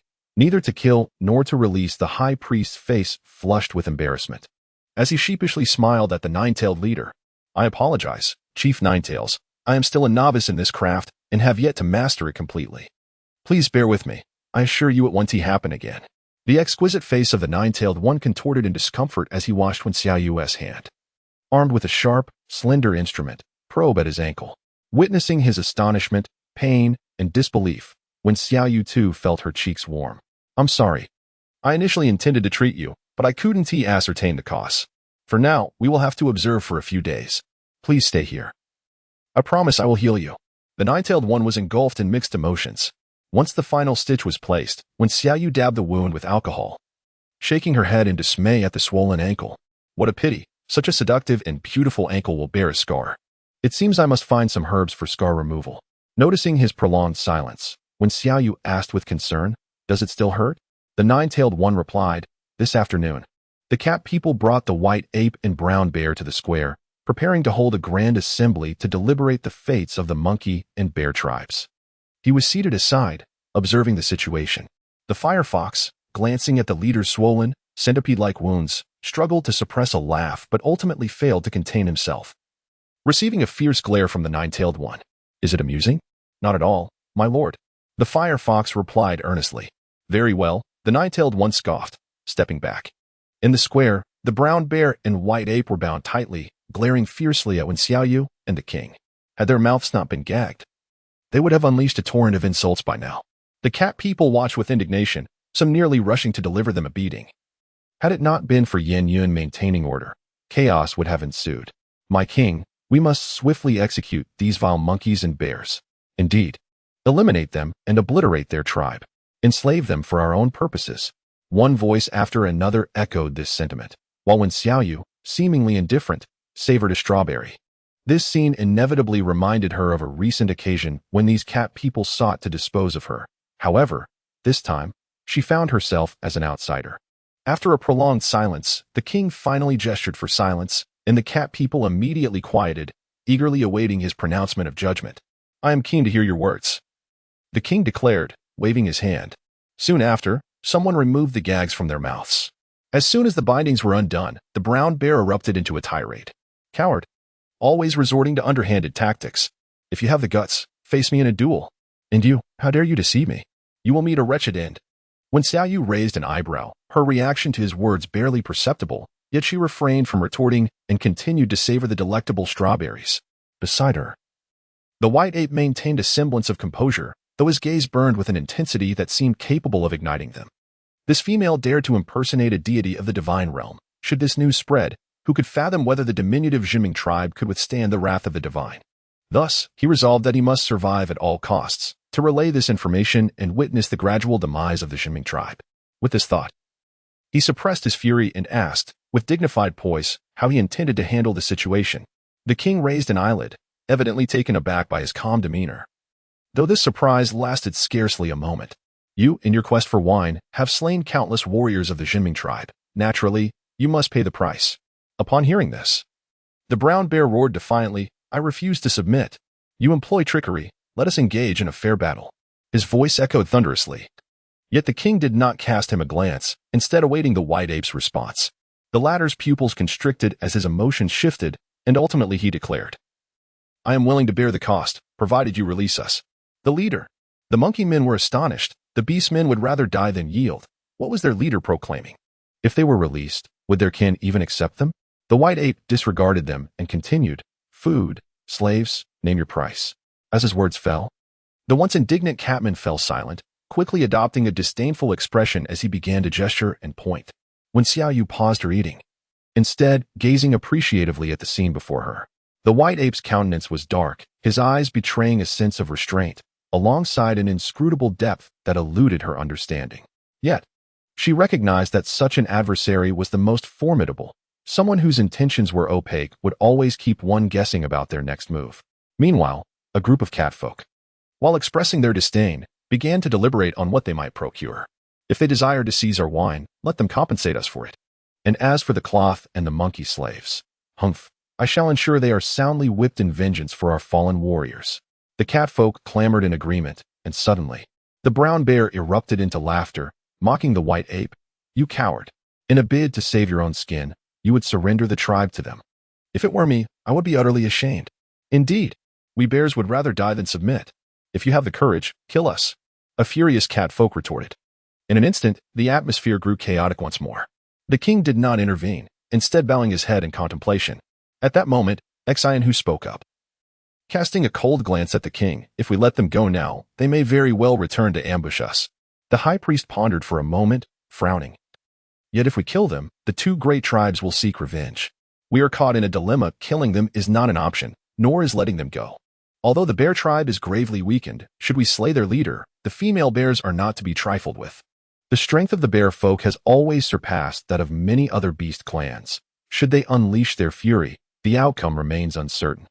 The Juming tribe is already incapable of enduring further conflict, yet the desire for peace may not be reciprocated by the other tribes. Thus, the fate of the bears and monkeys presents a quandary. Not far off, the fire fox, observing their prolonged inaction, inquired, "Tribe leader, do you believe the king will choose to kill or to spare?" The nine-tailed fox blinked, uncertain. "You two are in the dark? It all hinges on her words." The nine-tailed fox replied, tilting her chin and directing her gaze at Wen Xiaoyu. The fire fox, feeling perplexed, wished to ask further questions, but saw Wen Xiaoyu already rising and approaching the king. The white ape cannot be spared, nor can he be slain. Wen Xiaoyu spoke softly. Yet her voice was clear enough for the king, Xianhu, and the high priest to hear. The king slowly lifted his head, languidly stretching. "Oh, what do you propose?" Observing his nonchalant demeanor, Wen Xiaoyu couldn't help but wonder if he had already formulated a plan, yet she continued. "The best course of action would be to keep him here, allowing the monkey tribe to elect a new leader." Chapter 64. An irresistible proposition. Oh, the king found her suggestion refreshingly novel, gesturing for her to elaborate. With the leader captured, the new chief would struggle to unite the hearts of all, inevitably causing the monkey tribe to splinter into factions. As long as the white ape remains unharmed within our tribe, it will convey to some of the monkey folk that we harbor no significant hostility. thereby fostering a polarization that leads to mutual restraint. How can you assure that they will not unify their stance against us? Xian who frowned, clearly disapproving. Furthermore, retaining the white ape without consequence will not be tolerated by our kin. It will depend on how the king chooses to appease and address this matter. Presently, the white ape's subordinates have begun to express discontent, and if further provoked, it will surely incite divisions among them. When Xiaoyu felt she had pointed this out sufficiently, surely the king must comprehend it by now. However, the king neither affirmed nor denied her perspective, but instead inquired about the treatment of the brown bears. What do you propose for the bears? The notion of the bears is quite simple. They exist merely for survival and sustenance, and with a little coaxing, they could potentially become our foremost enforcers. When Xiaoyu cast a meaningful glance at the brown bears, such physically robust yet intellectually simple beings are indeed easy to manipulate. It is the white ape that demands considerable effort. Unexpectedly, Xian who became even more opposed. Are you suggesting that after they have slain so many of our warriors, attempted to seize our possessions, and nearly brought about our extinction, we should act as if nothing has transpired, offering them food and drink? The high priest shared his confusion and turned to Wen Xiaoyu. She shot him a glance, implying that perhaps he had a better plan. Xian who was momentarily at a loss. His solution was straightforward and brutal: eliminate these scoundrels. The king's hesitation suggested an instinctive disapproval, prompting Xian who to glance at him. After a lengthy pause, the king finally spoke. My thoughts are quite similar, though not as comprehensive as hers. At present, the Juming tribe cannot withstand another war. But how are we to explain this to our people? Xian who exclaimed anxiously. I have my methods, the king replied, raising his gaze toward the white ape and the brown bears. With a gesture, the high priest promptly aided him in rising, and as the king approached them, the cat folk began to hold their breath in anticipation of judgment, imprisoning the white ape and the monkey folk. Upon the issuance of this first command, the cat folk erupted in applause, assuming the king intended to thoroughly torment him. However, their astonishment grew upon hearing the second command. The king approached the brown bear leader, his demeanor calm. If I recall correctly, your tribe comprises over 200 beasts, yet you have brought only 50 with you. What is your intention? The brown bear immediately became wary. Winters are notoriously harsh, are they not? The king remarked coolly. Many must have perished from cold and hunger. What exactly are you implying? The brown bear's heart raced as he shouted, Do not think you can intimidate me with such threats. I assure you, the brown bear tribe fears no adversary. Even if I were to perish, once winter passes, they will come seeking vengeance. Vengeance? Do you truly believe that after winter, the Juming tribe will remain as it is now? The king scoffed, casting a glance at the feline standing beside him. The brown bear fell silent. Indeed, they had wine and had exchanged an abundance of food at the trading convention. This winter, they would certainly not suffer from hunger. When spring arrived, they would undoubtedly cultivate stronger warriors, while his kin, bereft of their resources, would inevitably attract the attention of other tribes, making a stable winter a precarious affair. As for the Juming tribe, once the king and Xian who recovered from their injuries, they would be able to instruct more felines. By then, their chances of avenging themselves against the emaciated bear folk would be considerably enhanced. Aware that he had grasped the stakes involved, the king proposed, How about a trade? I can provide you with food and wine to help you through this winter, but the condition is that come spring, you must furnish 20 bear warriors to serve the Juming tribe for 3 years. Moreover, during these 3 years, the feline warriors will receive all necessary provisions. What? Before the brown bear could respond, the felines and the remaining bears shouted in unison. The bears were largely elated, while the felines were taken aback. What did you say? You will provide us with food and wine. The brown bear exclaimed in disbelief. Do not forget the additional conditions. The king reminded him. As for whether these 20 bear warriors wish to return or remain after 3 years, that is entirely up to them. I shall not interfere. Upon hearing this, the felines erupted in outrage. How can it be like this? Not only must we forego our vengeance, but we also have to provide them with food and wine, and nurture 20 bear warriors for 3 years? Meanwhile, the fire fox was equally bewildered. The king had suffered a back injury, not a brain injury.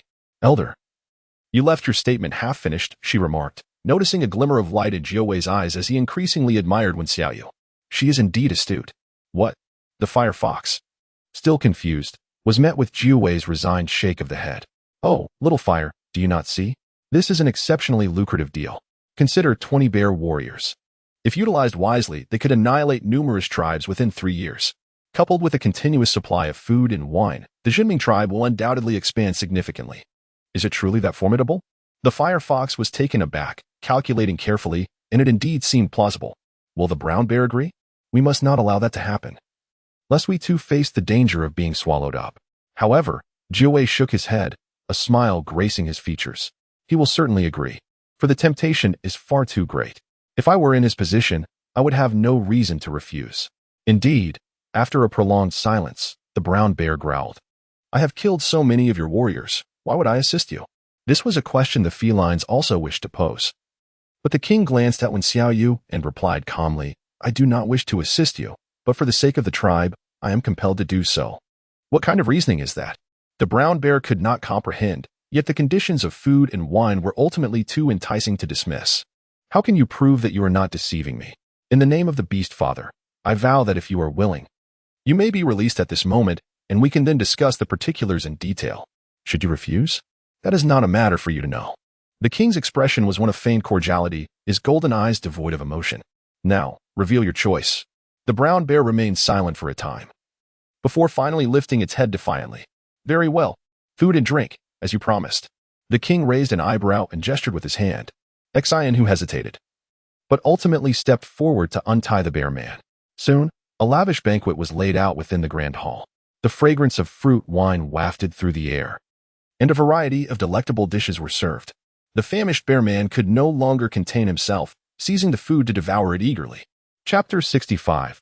2 different treatments. The brown bear remained stationary, observing Wen Xiaoyu, who seemed oblivious, leisurely savoring the fragrant white rice before her, accompanied by a salted chicken. While the flavor could not compare to her previous meals, it was indeed a satisfactory offering. Is she truly from the divine realm? The brown bear squinted, recalling the deception and still harboring a sense of irritation. That is beyond what the brown bear chief should concern himself with, the king remarked lightly. Perhaps we should discuss how the exchange will proceed. Are you not suggesting that we be returned, only to send warriors back to you? He Bing frowned, suspecting a change of heart. The king, however, shook his head with a smile. If I release you, how can I trust that you will not regroup to attack once more? Are you implying that you do not trust me? The brown bear slammed the table and stood, on the verge of transforming, prompting several cat folk to approach cautiously. Given the stakes involved, one can only trust partially. Thus, the brown bear chief continued to linger within the Juming tribe, gesturing towards He Bing. I can allow you to return with 2 jars of wine and provisions. Once you bring back those warriors, I shall release your chief. How can we be sure you will release us then? Moreover, 2 jars of wine is far too little. He Bing's eyes darted, his thoughts remaining coherent. The brown bear nodded in agreement, exclaiming, Indeed, far too little. Upon the brown bear chief's departure, there would still be 2 jars remaining. The king, unfazed, replied, In total, there are 4 jars. If rationed carefully, they will suffice for the winter. And what of the food? How much food is there? He Bing inquired again. With a wave of his hand, 3 cat folk soon entered, each carrying baskets laden with provisions. Not only were there various fruits, but also their beloved honey. Though the meat was not abundant, it consisted of their favored varieties. Upon seeing such an abundance of food, the hearts of the bear men raced with excitement. With these supplies, coupled with their own, they need not worry about sustenance through the winter. Is all this truly for us? He Bing swallowed hard, suddenly overwhelmed by a sense of unreality. Once you are well fed, you may take your leave with it. The king nodded. He Bing's pupils constricted as he gazed at the brown bear, who, upon seeing the food, displayed a countenance of sheer delight. However, he quickly regained his composure and feigned indifference, remarking that the appetite of the bear folk was well known, and that this portion was somewhat insufficient. The king, fully aware of his ulterior motives, smirked coldly, stating that after losing over 70 individuals, this food was more than adequate. If it were unwanted, he could easily seek collaboration with the white ape. Just as the cat folk were about to carry the provisions away, He Bing hastily stepped forward and embraced one of the items, exclaiming, Yes, yes, yes, we agree. He cast a desperate glance at the brown bear, whose expression darkened. After a few moments of lip movements, he ultimately refrained from further comment. Before long, under the brown bear's direction, he remained alone at the Juming tribe, allowing He Bing to escort the bear folk back to their settlement, awaiting the arrival of the bear warriors. The brown bear was placed in a designated area closely monitored by the cat folk, and soon after, the king arrived at the holding place with Wen Xiaoyu and Bian Yunxinhu. As no one provided them with food, the white ape and the monkeys were already ravenous. Upon their entrance, The monkeys bared their teeth and glared hungrily, wishing to pounce immediately. But their bindings rendered them powerless to do anything but watch helplessly as the newcomers approached. The king surveyed the scene, his gaze eventually resting on an inconspicuous monkey in the corner. Unlike the others, this one, while baring its teeth, harbored a glimmer of fear in its eyes. Its tail curled downward, and its fur was brown, indicating it was indeed a macaque. Pointing at the macaque, Bien-Yun and Xin who promptly dragged it out. "What are you doing? Let me go," the macaque shouted, watching the resolute expressions of the white ape and the other monkeys. The white ape gritted his teeth and reassured his brother, "Do not worry. When the opportunity arises, I, the white ape, will avenge you." The door was swiftly shut. The macaque, in disarray, felt a surge of despair. Revenge? They were all imprisoned. How could they possibly seek vengeance? Not long after, the group halted, and the king turned, his golden eyes fixed intently upon the macaque. "Would you like to become the new leader of your tribe?" The macaque, who had been struggling, suddenly froze, initially thinking it was a misunderstanding. Yet, seeing their serious faces, he realized they were not jesting. "What did you say?" The king, uninterested in wasting words, replied directly, "I can set you free and assist you in becoming the new leader." Noticing the macaque's bewildered expression, the king continued, "In truth, the reason you attacked the Juming tribe was solely due to the white ape's orders. I have no fondness for battle, and capturing you is unavoidable. As you have seen, he would betray his tribe to save his own skin. Do you believe such a leader is worthy of continuing to guide you?" The tail of the serpent fell silent. In that moment at the square, upon hearing the white ape's decision, they were utterly astonished. After being confined, some inquired why he had chosen such a path. In response to this question, the white ape evaded the topic, merely stating it was for the sake of the tribe. Yet, who would act in such a manner for the tribe? The serpent's tail was the first to express disbelief, while he was unsure of the thoughts of the other monkeys. If an account were to be settled, he would confront the white ape, for he was the one who issued the command. "As for you, I have been aware of your presence from the very beginning," the king remarked, deliberately leaving a hint to gauge his reaction. Indeed, the serpent's tail instinctively responded, "What? You are undeniably far stronger than the white ape. Why then do you choose to serve under him?" This question rendered the serpent silent once more. It struck a chord within him, for he had pondered countless times why he could not ascend to the role of leader. He believed his combat prowess was commendable. Why did the white ape ultimately become the leader? The monkey tribe deserved to be led by a more capable leader, rather than merely opposing the Juming tribe. Upon hearing this, the serpent finally lifted his gaze to meet the king's. "So you have chosen me?" The king nodded, his expression calm. "I do not wish to create too many enemies. The opportunity is yours. I do not expect an answer from you immediately, but I grant you 2 days. If you agree, I shall allow your return, with the condition that you swear by the name of the beast father to refrain from hostility towards the Juming tribe." With that, he signaled, and Beiyun along with Zinhux escorted him away. The king turned back to see Wen Xiaoyu's teasing gaze. "Your acting has certainly improved. Well done." Though he did not fully grasp her words, an instinct told him it was a compliment, prompting him to raise an eyebrow and lean closer to her. "You have helped me resolve so many troubles. How might I express my gratitude to you?" Had this fellow truly changed? How remarkable that he had taken the initiative to express thanks. Wen Xiaoyu instinctively sensed something amiss, and shortly thereafter, she heard him inquire, "Is there anything you particularly like?" Chapter 66, Vast Fields of Charcoal. "Anything you like?" Upon hearing this, a myriad of delectable dishes sprang to mind, but just as quickly, she let out a sigh, resigning herself to the thought that what she truly desired was simply unavailable here. "How would you know if you don't speak up?" He recalled Ulling's words, "To pursue a female, one must present her with gifts that she cherishes, hence the necessity of posing the question today." With the two tribes nearly reconciled, his attention increasingly focused on her. When Xiaoyu pondered for a moment, smacked her lips, and decided it was best to speak pragmatically. If one truly wished to express gratitude, it would be prudent to ascertain the location mentioned by Jean Gila and determine whether similar iron deposits existed.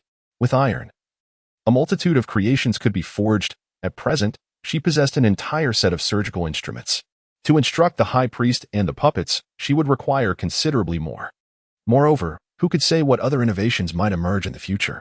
Upon hearing her words, the king recalled his astonishment at the intriguing nature of such hard materials after seeing those tools a few times.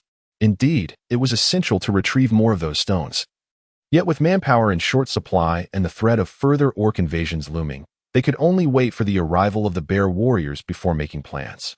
Additionally, I noticed that the fire below has diminished significantly, We can mobilize them to gather a substantial amount of charcoal. This winter will assuredly not be cold.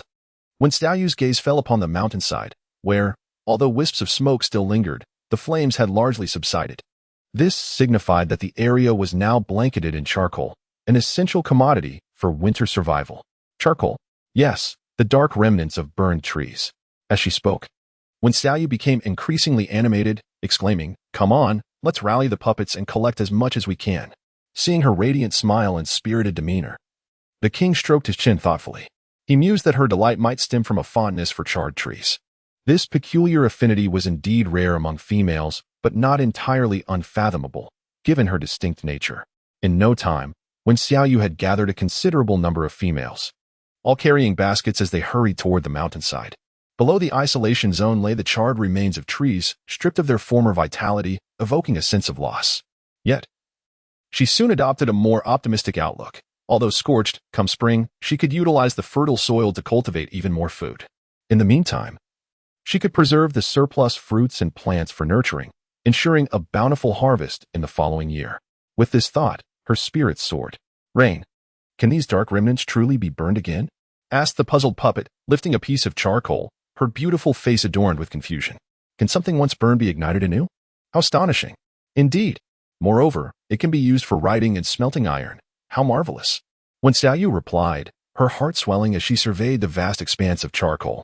"So much of it. When would they ever finish collecting?" "Writing?" the puppet questioned, perplexed. While she had witnessed smelting iron before, the concept of writing was foreign to her. "Ah. It means to transcribe our spoken words into written form. For instance, we can document how much food the entire tribe consumes today. Once winter has passed, we will know how much food was expended and be prepared for the next winter. It is undoubtedly quite useful." The ragdoll nodded in a manner that suggested a vague understanding, immediately beckoning others to become industrious. Charcoal was transported back to the tribe in baskets, while the nine-tailed creature limped over to witness the commotion. Upon seeing Wen Xiaoyu's face, mottled with patches of white and black, it could not help but burst into laughter. "What purpose do you serve in collecting these seemingly useless items?"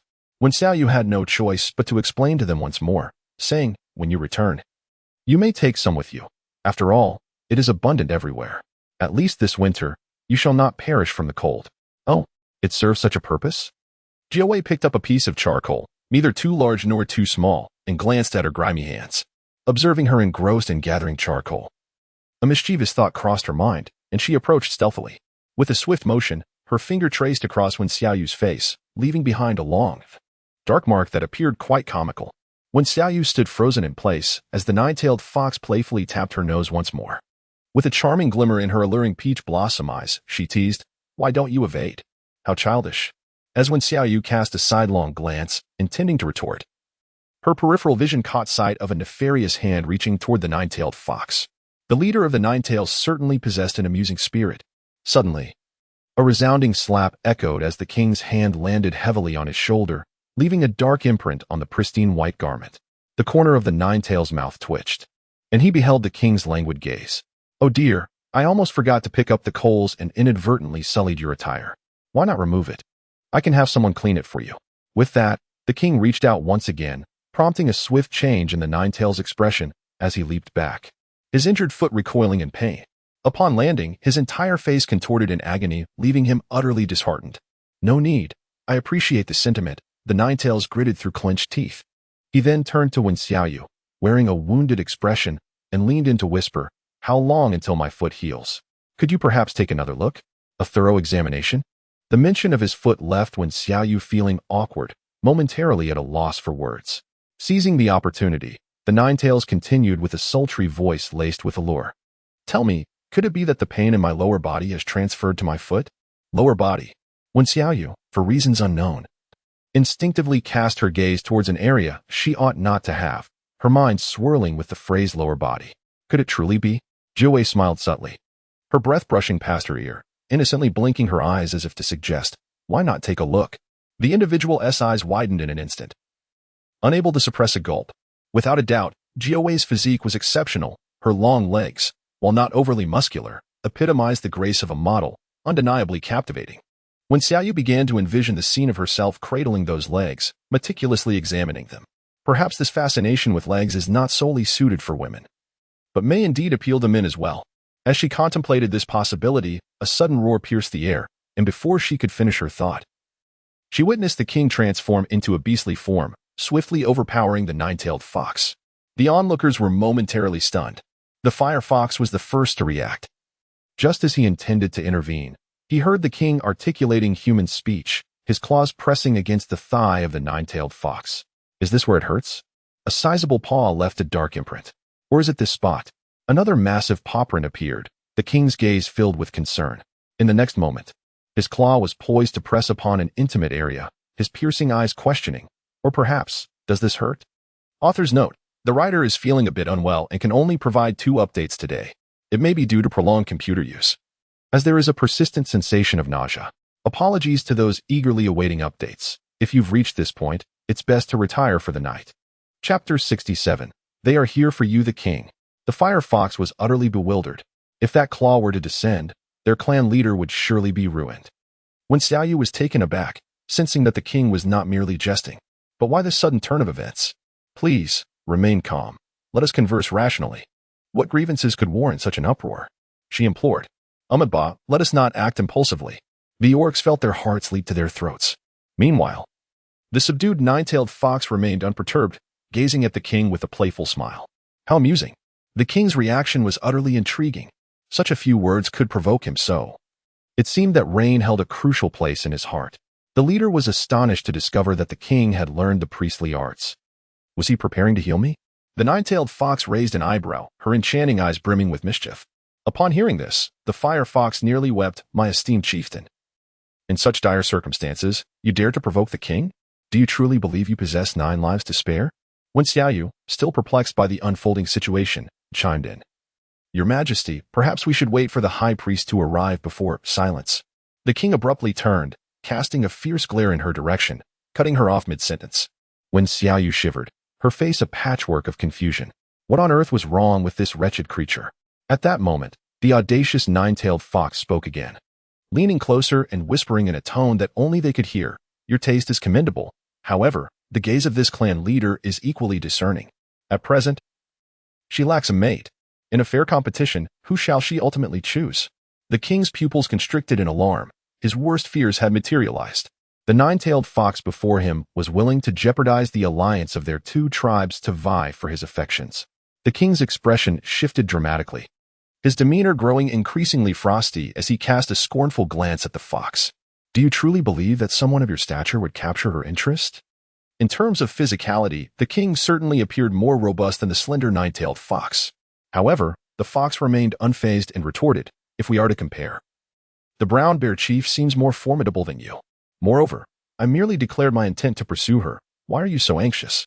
Are you afraid you cannot measure up? Me, incapable of surpassing you? The king scoffed. Then why do you regard me with such predatory intent? The nine-tailed fox smiled slightly, extending an arm to playfully brush the king's claws aside, rising effortlessly to his feet.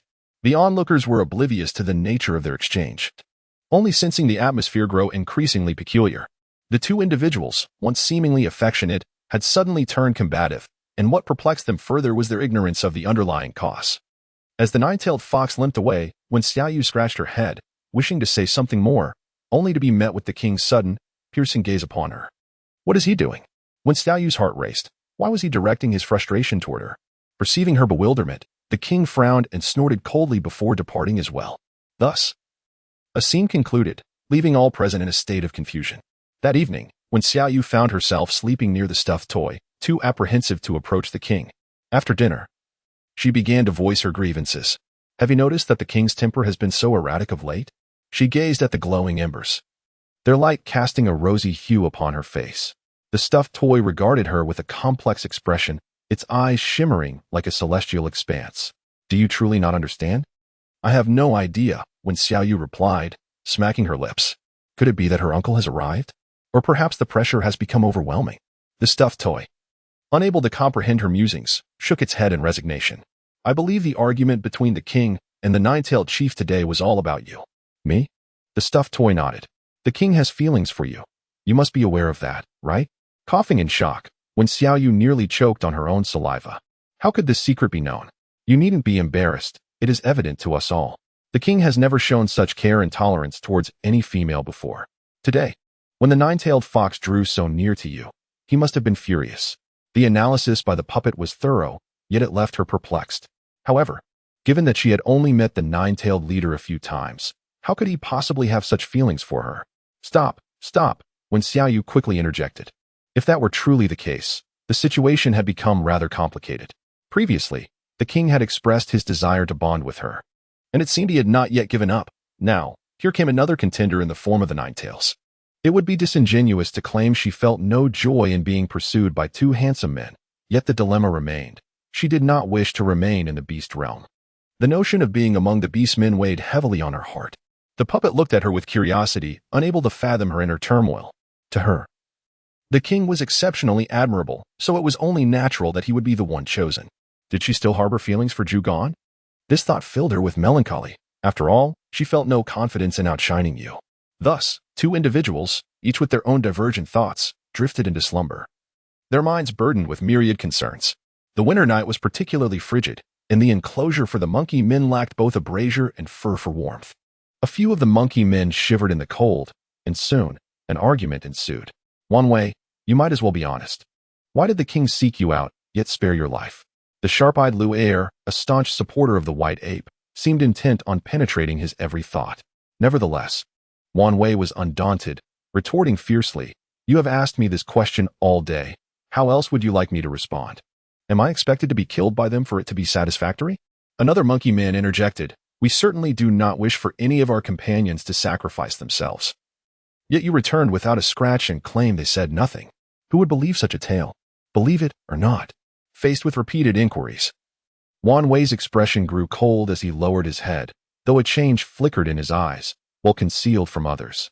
At that moment, the white ape finally spoke. "It is late. Let us all rest." Yet, Wanwei suddenly lifted his gaze, fixing it directly on the white ape. "Leader, during the gathering, when you bargained with the king for your life, did you consider the tribe?" His question startled the other monkey men, who hurriedly turned to observe the white ape's reaction. The white ape's demeanor remained indifferent. "I have addressed this matter before. It was for the sake of the tribe that I made such a decision. Do you believe that by giving food and our companions to the Juming tribe, our other brethren will fare better?" Wanwei pressed on. The white ape's gaze sharpened suddenly. "Is this what they told you when they summoned you?" Chapter 68. Wanwei's doubts. It must be said that the white ape's intellect was quite impressive, as he had deduced nearly the entirety of the situation. However, Wanwei would never concede to this and continued. "While the tribe was not affluent in the past, there were times when some suffered from hunger. Few ever questioned you. But this time, you led us to the Juming tribe to seize their wine, resulting in the deaths of many brothers. Now, to save your own skin, you propose to offer them food and more of our brethren. You claim this is for the good of the tribe. Do you truly expect us to believe that?" The tail of the monkey turned to the remaining companions, including the six-eared one and the individual who had spoken earlier. Both fell silent in an instant, uncertain of how to respond, and subsequently glanced at the white ape. Over 50 individuals had emerged, and now only a handful remained. Should survival necessitate sacrificing more of their brethren, they would categorically refuse, yet paradoxically, the white ape had indeed uttered such words. The white ape smirked coldly, asserting that as long as he lived, he would find a way to rescue their sent brethren, but should he perish here, who among them possessed the capability? This was not mere arrogance. His leadership skills were indisputably superior to those of his predecessors, yet this time, he faced the brainwashed tail. The tail scoffed derisively, questioning if he had forgotten the brothers who perished in the sea of flames. Had it not been for his erroneous commands, they would not be imprisoned here. The might of the Jinming tribe was evident. Could he truly rescue them? It seemed to him that for the sake of survival, once pressured by the Jinming tribe, he would surrender the monkey tribe without hesitation. "Tail." The six-eared one interjected, unable to contain himself. However, the tail roared back fearlessly, "Isn't it the truth? Speak up." The few monkeys caught in his gaze began to waver in resolve. The tail had struck a chord deep within them. One concession would inevitably lead to further retreats. Having already lost so many brothers, they were determined not to allow more to become captives of the Jinming tribe. "Let us abandon this trade, Chief. If we perish, the tribe will elect a new leader. I believe everyone will find a more capable guide," said one of the monkeys hesitantly after a lengthy pause. "Are you questioning my decisions as chief?" The white ape shot a glare, and under normal circumstances, they would not dare to speak thus. Yet now, the only tribe that had consistently maintained a poor relationship with the Jinming tribe was the Linran tribe, and they would surely remember this. If an exchange were to occur, Would their brethren have any chance of survival? The tale pressed on, filled with disdain. White ape, you are nothing but a coward. Be silent. What? Are we not allowed to speak? Then why don't you bring our brethren back to life? The tale retorted, posturing as chief here is nothing but empty bravado. The white ape glared at him, his fury escalating, yet bound as he was, he could do nothing, although unaware of what the cat people had said to him. He remained the chief, the white ape. His words demanded obedience. With a mocking smile, he one way cast a disdainful glance and ceased to speak. Shifting his body towards a corner of the wall, the remaining 4 monkey men, witnessing this, dared not utter another word. Instead, they leaned against the wall and closed their eyes, surrendering to slumber, though it remains uncertain how many truly found rest. Meanwhile, in the stone dwelling, the brown bear stood by the bed, warmed by a cozy fire fueled by charcoal.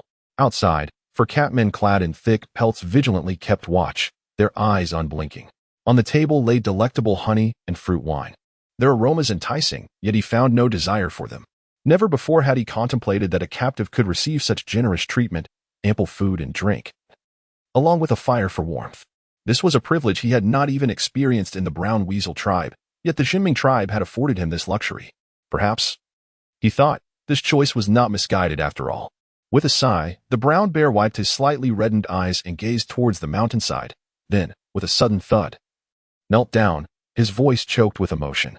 I am sorry for what has transpired, but rest assured, from this moment forth, I shall strive to improve the fate of our tribe. In the Linneran tribe, beneath the dim flicker of firelight, a serpent man, his body covered in scabs, lay upon a bed, allowing the elder woman to tend to his wounds, his gaze flickering in the firelight, revealing nothing of his thoughts. At that moment, the door creaked open, and Linyu stepped inside, lingering in the shadows, his expression troubled. What has occurred? A soft voice inquired, tinged with an inexplicable emotion. Linyu struggled to speak. Chief, most of the tribes young and old have entered hibernation, yet some lack sufficient pelts and may not survive this winter. How many? Approximately 20. Linyu replied, his eyes reflecting deep anguish. The serpent men had always been few in number, and with the losses incurred during winter, the population of the Lin and tribe was dwindling. Understood, the soft voice responded once again. At this, the elder woman, upon hearing the grim news, trembled violently, inadvertently aggravating the serpent man's wounds. Yet he seemed impervious to the pain, only slightly furrowing his brow. Linyu remained, still gazing at him. There is one more matter. 2 days ago, the brown weasel tribe, in alliance with the monkey tribe, launched a surprise attack on the Juming tribe. At this revelation, the serpent man's slender eyes glimmered with a new intensity. After a prolonged silence, a slightly hoarse voice inquired, what is the situation? The Juming tribe set fire to the forest below the mountainside. The 2 tribes numbered over 100. Yet fewer than 10 survived. After the 9-tailed fox people came to their aid, the white ape and the brown bear were captured. Other tribes that sought to seize the wine dared not press their luck and retreated. Subsequently, it was observed that He Bing and several bear men returned to the tribe, burdened with food and wine. Who could have imagined that, following the fierce battle with the Linneran tribe, the Juming tribe would manage to withstand the onslaught of 2 formidable tribes? Has the Juming tribe truly grown to such strength? Upon this thought, a tinge of bitterness surfaced in Lin Yu's heart, accompanied by the fleeting image of a petite figure in his mind. Could it be that her efforts were instrumental? The 3 individuals present shared an unspoken understanding of whom he referred to. In Huan, with an impassive expression, donned her animal skin attire, resolute that next time she must be retained within the Linneran tribe. Yet, prior to that, there remained numerous tasks to be addressed. You shall continue to monitor the Juming tribe closely. Report any developments immediately. Yes, Lin Yu replied with utmost respect, unable to suppress a shiver. If the formidable strength of the Juming tribe was indeed attributable to that female, then no matter the cost, she must be secured. Unbeknownst to these matters, when Xiao Yu awoke to find the puppet, brimming with joy, informing her that the king awaited her at the door. As she stepped outside, a basket of charcoal was presented to her.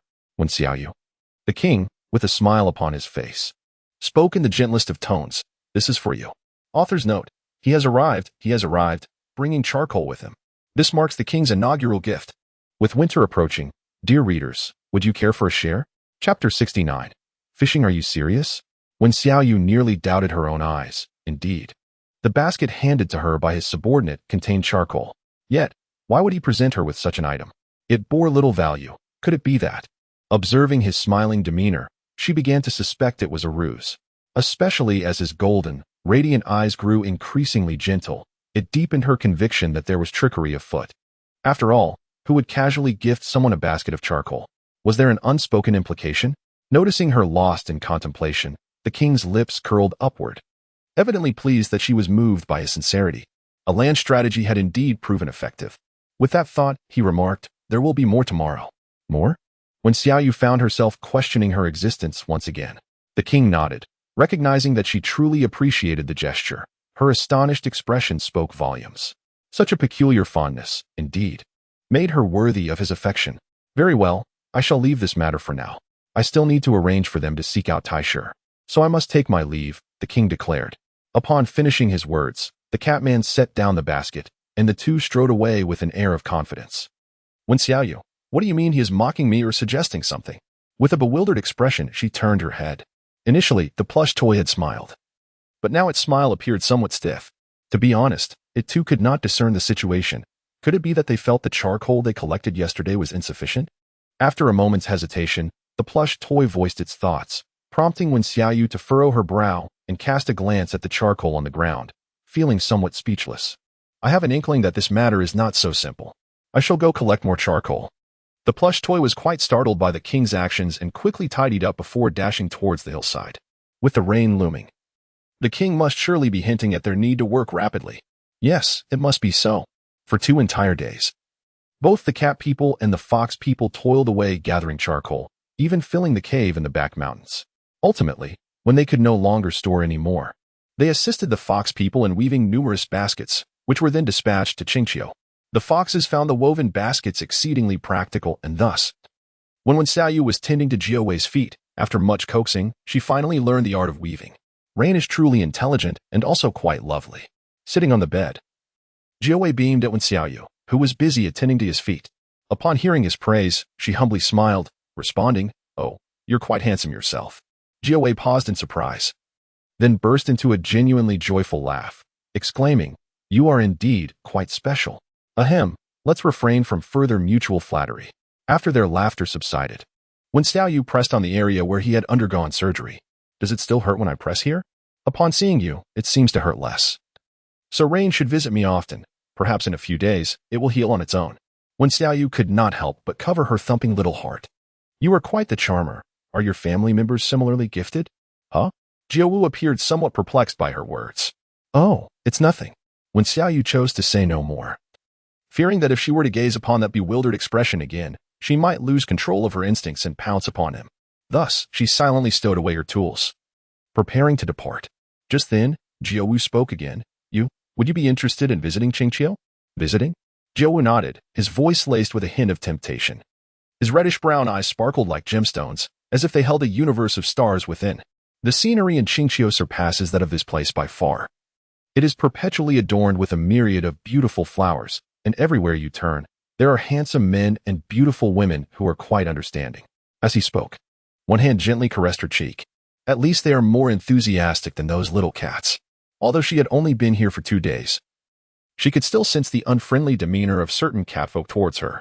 If an opportunity arose to whisk her away from this place, wouldn't that be splendid? Wen Xiaoyu was momentarily dazed by the unexpected boon, yet she quickly regained her composure. The words of the Nine Tails resonated deeply within her. However, leaving now could potentially bring calamity to Qingqiu.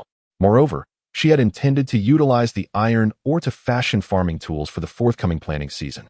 With this in mind, she politely declined, suggesting they discuss it at a more opportune time. Noticing her contemplative demeanor, the Nine Tails refrained from further insistence. Later that evening, at the stroke of 10, the king dispatched emissaries to her, informing her of the release of Wan Wei and the 2 monkey men. Coincidentally, the bear men had also returned the warriors they had exchanged. After a series of negotiations that extended well into the night, the matter was finally settled. The following morning, as the brown bear departed with He Bing and the others, his gaze remained fixated upon her incessantly. Wen Xiaoyu remained unconcerned and had the puppet prepare some charcoal early on, allowing them to take it back. Faced with 20 bear men, the king busied himself with their integration. Upon arrival, each bear man wore a defiant expression, necessitating careful persuasion, especially since the cat people were not particularly welcoming of their presence. However, Wen Xiaoyu was confident that the king could handle the situation. with temperatures plummeting today. She had heard that the lake below had frozen over. After some contemplation, she called upon the orange tangerine puppet and others to join her, bringing along a substantial amount of supplies to the lakeside. After days of recuperation and adequate nutrition, the orange tangerine had healed remarkably well and was already capable of running and jumping. With the lake surface frozen, can we still catch fish? The puppet inquired with curiosity, setting the basket aside. I recall the orange tangerine mentioning that during their last fishing expedition, they placed the basket in the water and waited for the fish to swim in. But with it being frozen now, how can we catch them? When Xiaoyu smiled mysteriously, grasping a slender stick to bind the vine upon it, with a small shrimp tethered below. She then turned her gaze towards Zhugan. Create a hole in the ice. Not too large, just enough for the fish to pass through. All right, Meow. No problem, Meow. Although Zhugan was unaware of her intentions, she placed unwavering trust in her words. With a resolute punch, her palm shattered the thick layer of ice, revealing the crystal-clear water beneath. The other catfolk observed the object in her hand with curiosity, questioning, will this truly catch fish? Just you wait and see. When Xiaoyu, holding her handcrafted fishing rod, approached the ice hole, with a leaf nestled among the vines serving as a makeshift bobber. She had long been familiar with this lake, which housed a plethora of fish. However, perhaps due to the frequent visits from the catfolk, the fish here were more elusive than those in the harvesting area. Yet, no matter how agile they were, had they ever encountered such an advanced fishing technique? Certainly not. Thus, as she cast her line, several fish gathered around, fixated on the small shrimp. One, unable to resist the temptation, was the first to bite and refused to let go.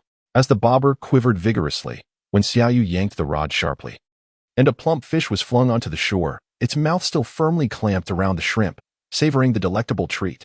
Chapter 70. The Brazen Ratfolk. I actually caught one. Meow.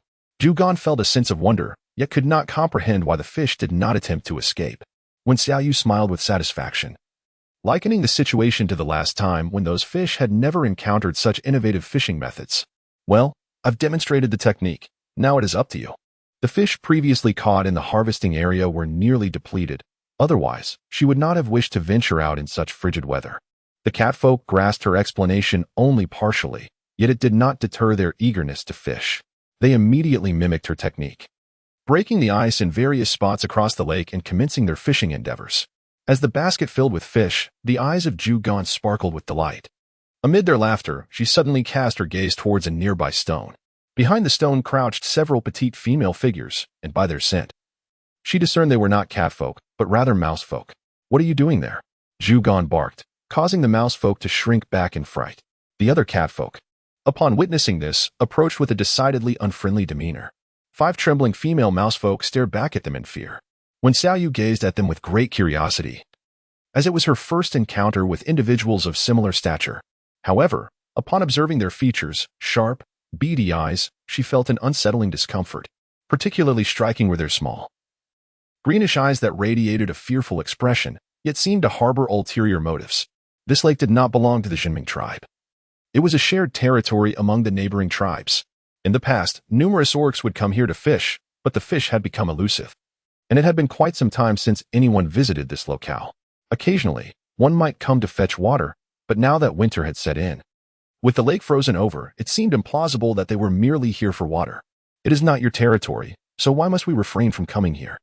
Spoke the eldest of the women, appearing to be of middle age, her eyes wandering greedily over the baskets.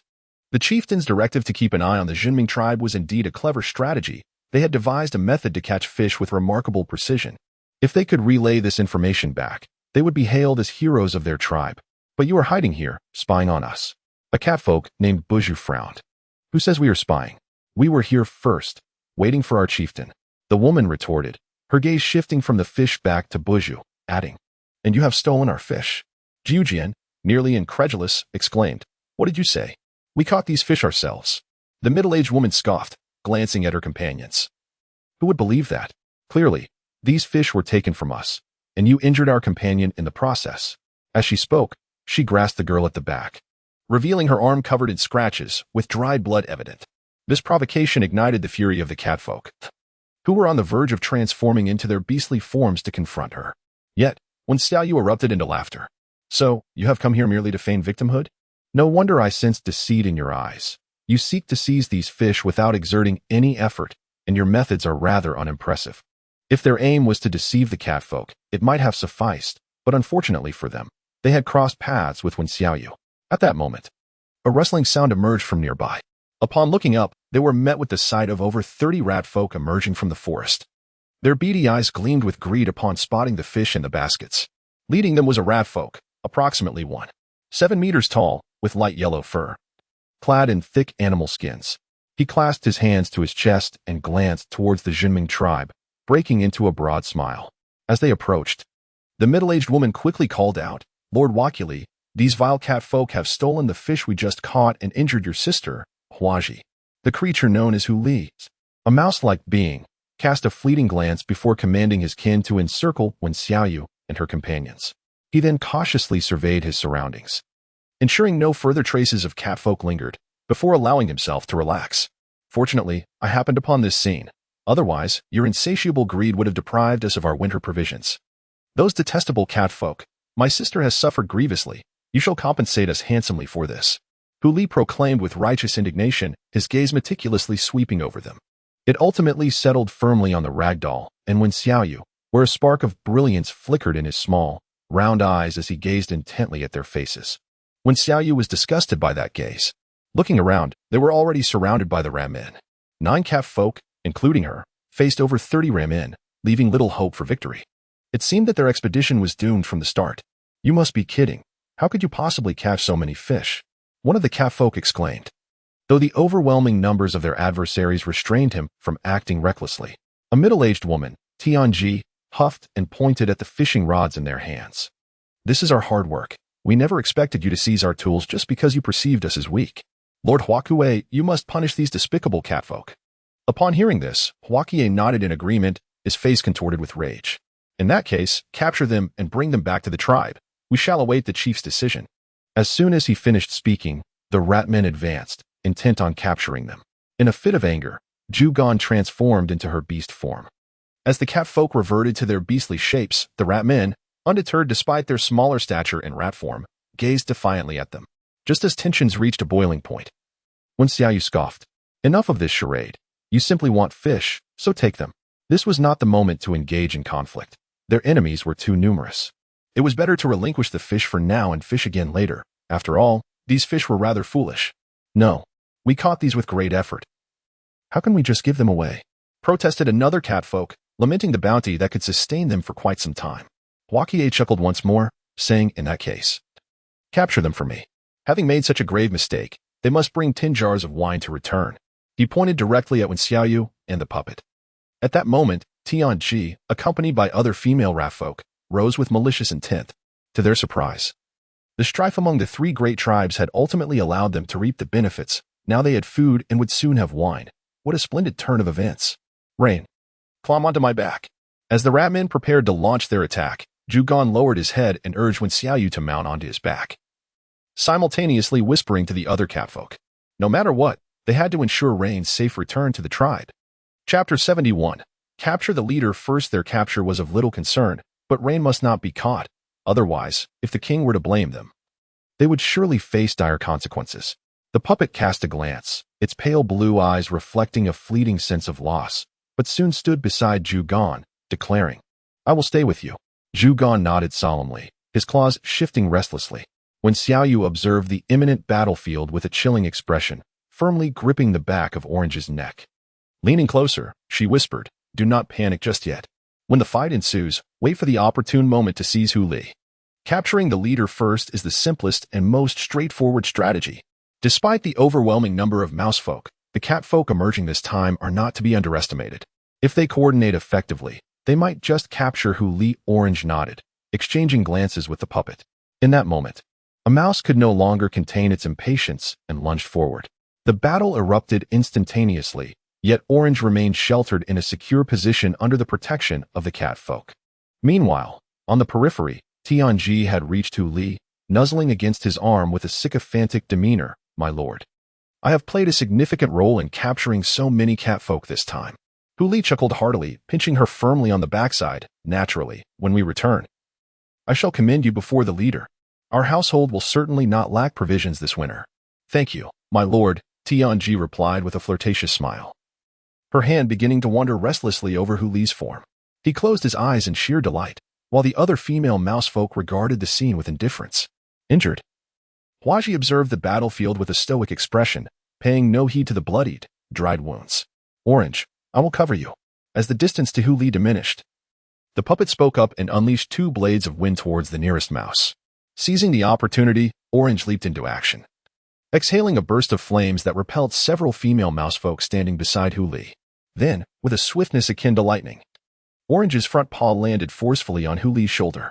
Hu Li, engrossed in the caresses of Tianji, was taken aback by the audacity of this orange cat amidst the onslaught of mousefolk, and before he could react, he was captured.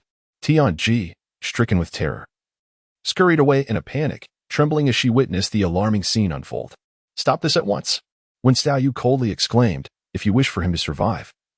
Then continue your assault. Grasping the blanket around Zhu Gan, Wen Xiaoyu straightened her posture, her gaze frosty, as if she were surveying the world with disdain. The 30-odd rat-like beings were instantly taken aback, their resolve shattered. What do you intend to do? Huali felt a chill creep over him under Zhu Gan's penetrating stare. Yet in the presence of so many, he could only muster a facade of indifference. If you have the courage, kill me. Otherwise, today, they will certainly take you back. Wen Xiaoyu let out a cold laugh, and in the next moment, Zhu Gan forcefully stepped down with her right foot. Crack! A bone-breaking sound emanated from Huali's left shoulder, causing him to draw in a sharp breath, followed by a wail. My arm! Let me go, please. We don't want the fish anymore. Take them away. Zhu Gan scoffed disdainfully. Those fish were ours to begin with. Yes, yes. I don't want even a single one. Huali, drenched in cold sweat from the agony, trembled in fear, hastily imploring, today is our fault. It is entirely their doing. If you wish to kill someone, then let it be them. It has nothing to do with me. Wen Xiaoyu initially believed that he would endure a little longer. Yet he was taken aback by how swiftly the situation unfolded, the rapidity of the reversal almost rendering him speechless. The other rat folk, upon witnessing the capture of Huali, were instantly seized by terror and hastily gathered together, casting malevolent glances at Tianji and her companions. Lady Huali, Tianji was equally unprepared for the sudden betrayal, and realizing the precariousness of their predicament, she promptly pushed Huaji forward, exclaiming, Lady Huali, it was your sister who deceived us, claiming that the catfolk had stolen their fish, which compelled us to confront you. We never anticipated her treachery. Indeed, it's all Huaji's fault. She's the one to blame. In a surge of indignation, the female ratfolk shoved Huaji into the forefront, their faces aflame with righteous fury. Wen Xiaoyu was left in awe, while the catfolk appeared unperturbed, as if such behavior from the ratfolk was commonplace. As for the girl being pushed forward, her gaze was frigid and her expression impassive, seemingly indifferent to the ratfolk's plight, as though their words bore no relevance to her. This perspective shifted Wen Xiaoyu's view of her, although they had only interacted briefly. It was evident that the ratfolk were characterized by greed and cowardice, yet she exhibited none of those traits. Upon seeing Huaji thrust forward, Huali was momentarily taken aback, her expression darkening as she realized, so it's you. Apologize at once. Huazi, however, feigned ignorance and merely scoffed in response. This reaction sent Tianji and the others into a frenzy. What are you laughing at? If it weren't for you, would we have misjudged these esteemed catfolk? Now that your brother is captured, you should be pleading for their forgiveness. In a fit of rage, they pushed Huaji forcefully, causing her to lose her balance and fall to the ground. Wen Xiaoyu couldn't help but twitch at the corner of his mouth. He had thought such petty behavior was exclusive to his world, only to discover that the realm of beast folk was not devoid of such characters, leaving him utterly astonished. However, one peculiar detail struck him. As Huali's sister, they dared to treat her so disdainfully, suggesting that this rat folk named Huaji was not held in high regard within the tribe. They sought to thrust her forward as a scapegoat, but it remained to be seen whether she would acquiesce to their demands. Wen Xiaoyu chuckled lightly, suggesting that they should convey their words to the Juming tribe instead. What? I have already delivered the sinner to you. Why do you not spare us? Huali exclaimed in shock, suppressing his pain as he continued, at the very least, take these females with you, as long as you can let me go. Tianji and the other female ratfolk nearly lost their sanity. My lord Huali, what are you saying? As the tension escalated between both parties, Wen Xiaoyu could no longer bear to watch. Wasn't it said that orcs were fearless in battle and unafraid of death? Why did these individuals exhibit a stronger will to survive than she did? Just as the ratfolk were embroiled in their internal disputes, Yan Yin arrived with a pair of catfolk. Rain, what is happening here? They had been waiting for quite some time for Jujian and the others to return, but had set out to search for them, only to stumble upon this chaotic scene. Bianyun, you arrived just in time. Not only do these fellows want to steal our fish, but they also plan to take us to their tribe to barter with the king for wine. Jujian, infuriated, transformed back into her feline form, gently setting Wen Xiaoyu down before seizing Huali with great force. Perfect, let us take them all back as slaves. Upon hearing this, the rat warriors attempted to flee but were swiftly subdued by Bianyun and the agile catfolk. Injured, Huali was hoisted into the air, trembling uncontrollably. My lord, spare me. I shall not dare again. Chapter 72. Dare to have thoughts about me? Jujian paid no mind to such pleas. Her cherubic face scrunched in displeasure as she dragged him back to the tribe like a small chick. 35 male rat folk, along with 5 females, were bound and kneeling in the square, bringing a lively atmosphere back to the Juming tribe, even drawing the limping Jutail to observe the commotion. Not far from the rat folk lay numerous baskets brimming with succulent fish, alongside an exceptionally irate Jujian. The king arrived upon hearing the commotion. And the moment Huali laid eyes on him, he dared not utter a sound, quaking as he lowered his head, fearing he would be the first to be called out. After Jujian recounted the events, the cat folk were nearly driven to the brink of violence, ready to tear the rat folk apart, had it not been for their warriors' restraint. Indeed, there was not a single decent rat among them. Not only did they steal food from various tribes, but they also coveted our wine. With such numbers, one would think they could afford their own, yet it was baffling how their leader could justify such behavior.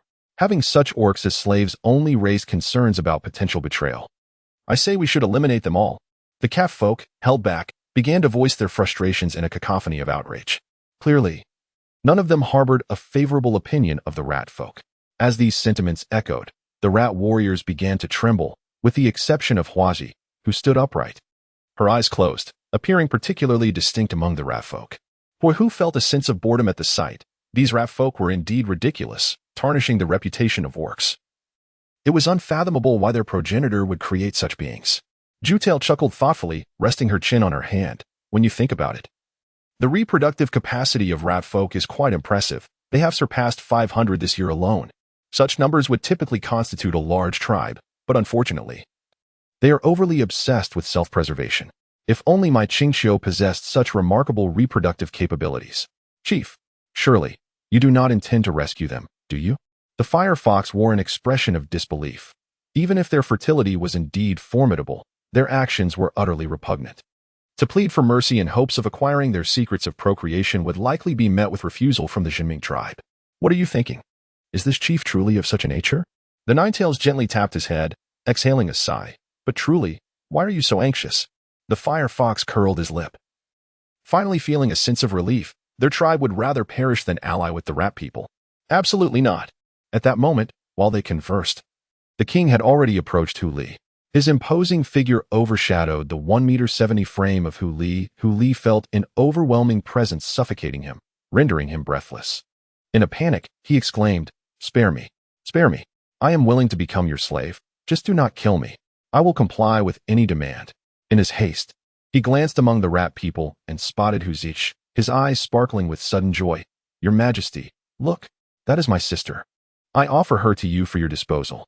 The king's languid gaze sharpened in an instant, piercing like a blade.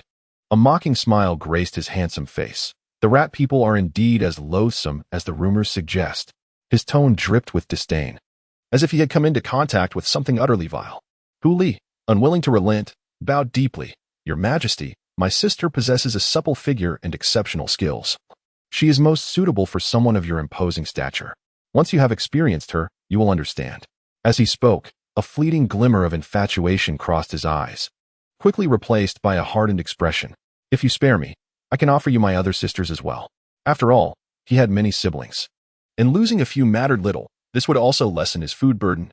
His calculations were astute, and Hu Zh was not lacking in appearance. Under his foul words, many cat people turned their gazes toward them, and a few even displayed peculiar expressions. If such a female were to serve them as a slave, what would be the harm? Upon hearing this, W.N. Shioi's countenance shifted dramatically. To be honest, having spent so long in the beast world, it was her first encounter with such shameless and repugnant beasts, willing to barter their kin for their own survival. Observing her trembling with rage, Hu reached out to tug at her, disdain evident in her tone. This is typical of the rat people, aberrations among the beast folk. They breed rapidly, lacking monogamous partners. And even as Nshioi struggled to maintain her composure, Hu continued, her face flushed. They even engage in mating with their own kin. Gritting her teeth, Hu concluded, then cast a sympathetic glance at Hu Zh. She must have drawn Hu Li's ire, leading to her abandonment, and perhaps she had already suffered at his hands. At this point, Hu found it hard to articulate further, yet Nshioi understood all too well. How could Hu Li possibly know of his sister's supple waist and adept skills? It was not without prior experience. Upon this thought, when Xiaoyu's expression turned frigid as she slowly stepped forward, I have a suggestion. In an instant, all eyes were fixed upon her. The Nine-Tailed spirit stirred with anticipation. Aware that the main event was about to unfold, this little female had never failed to impress him. Speak your mind, the king urged, when Xiaoyu stepped into the square. Casting a fleeting glance at the ratmen. Simultaneously, the ratmen scrutinized her with keen interest, their acute sense of smell allowing them to detect the faint, alluring scent of her body even from several meters away, a fragrance absent in the females they had previously encountered, coupled with her fair complexion and striking beauty. It was remarkable how her stature mirrored theirs, rendering her an exquisite vision. At this moment, a glimmer of lasciviousness flickered in the ratmen's beady eyes. Previously distracted by the clash of battle, they now found her increasingly captivating. Huali could not suppress a gulp as his gaze lingered fervently upon her. Only to discover her disability, this revelation intensified his thoughts. Your Majesty, I would gladly trade 10 females for her, he mused, when Xiaoyu was taken aback. Before she could utter a word, this scoundrel dared to harbor vile thoughts about her. Infuriated, she kicked out fiercely, her voice laced with invective. Have you lost your mind, or are you simply filled with filth? How dare you entertain notions about me? Are you tired of living? Take a good look at yourself. What a disgrace. Do you even think yourself worthy? As she berated him, her kicks grew more forceful, and soon, Huakawei was sent sprawling to the ground. With precise aim, she brought her foot down with merciless intent. A blood-curdling scream echoed, filled with despair and anguish, causing all the males present to gasp in shock. This woman, it was their first time witnessing such ferocity from her, as she seemed unwilling to relent. Huakawei lay unconscious beneath her foot, prompting Wang to clear his throat and edge forward, tugging at her sleeve. Sister Yuyue, he s out cold. Author's note, in this society, my sister Yuyue is fierce and eloquent. Chapter 73. Seizing the tools of crime. What? Do you pity him?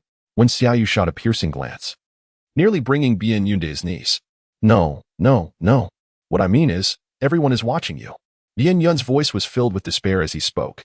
Only then did Wen Xiaoyu become aware of the myriad of complex gazes directed her way, most of which were filled with horror and trepidation. Those who had previously entertained ideas about her now seemed to abandon all thoughts. Good heavens, if this female were to become a partner, one might end up like Huaqiei. However, Huaji, with her typically impassive demeanor, finally displayed a flicker of emotion, albeit fleeting, which Wen Xiaoyu managed to catch. Was she pleased? Indeed.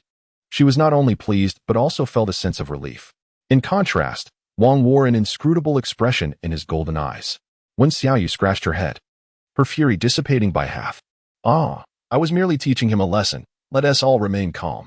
Those who witnessed her seemingly harmless smile caused the rigid grin of the nine-tailed fox to gradually crumble, his mood turning complex. You truly did not disappoint me, he remarked. The fox felt a chill and instinctively recoiled, realizing he ought to be grateful that she had shown him some courtesy. Otherwise, once she discovered that his foot was uninjured, who knew what might happen? Silence.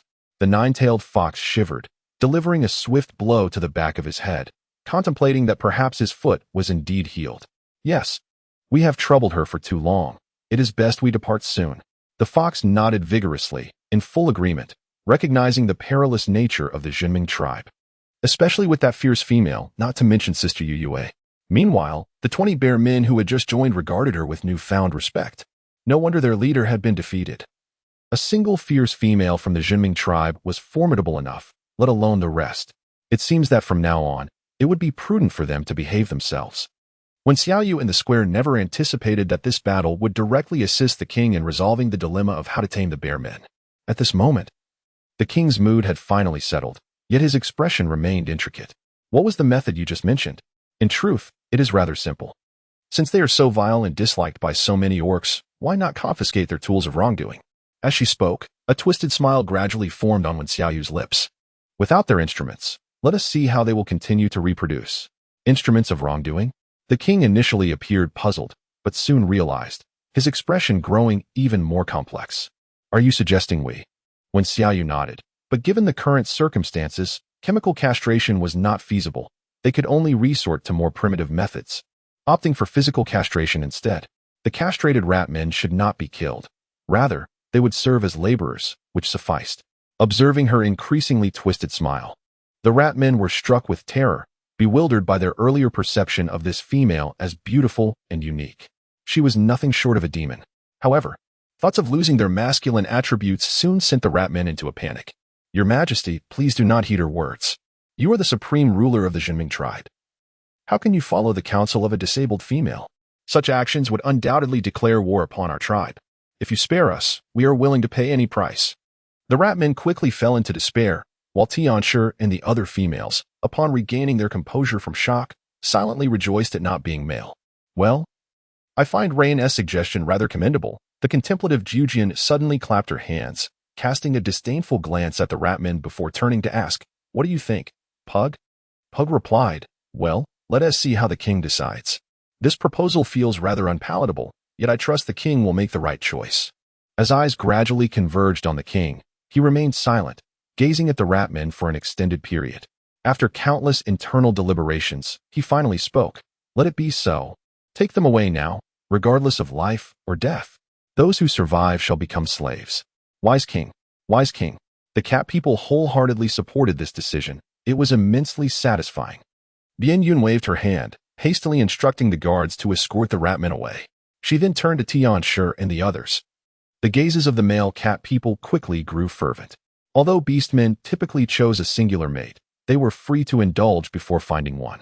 Thus, captured female beastmen often faced a grim fate, enduring potentially endless humiliation. The king cast a glance and signaled for them to be taken to the Ming fortress.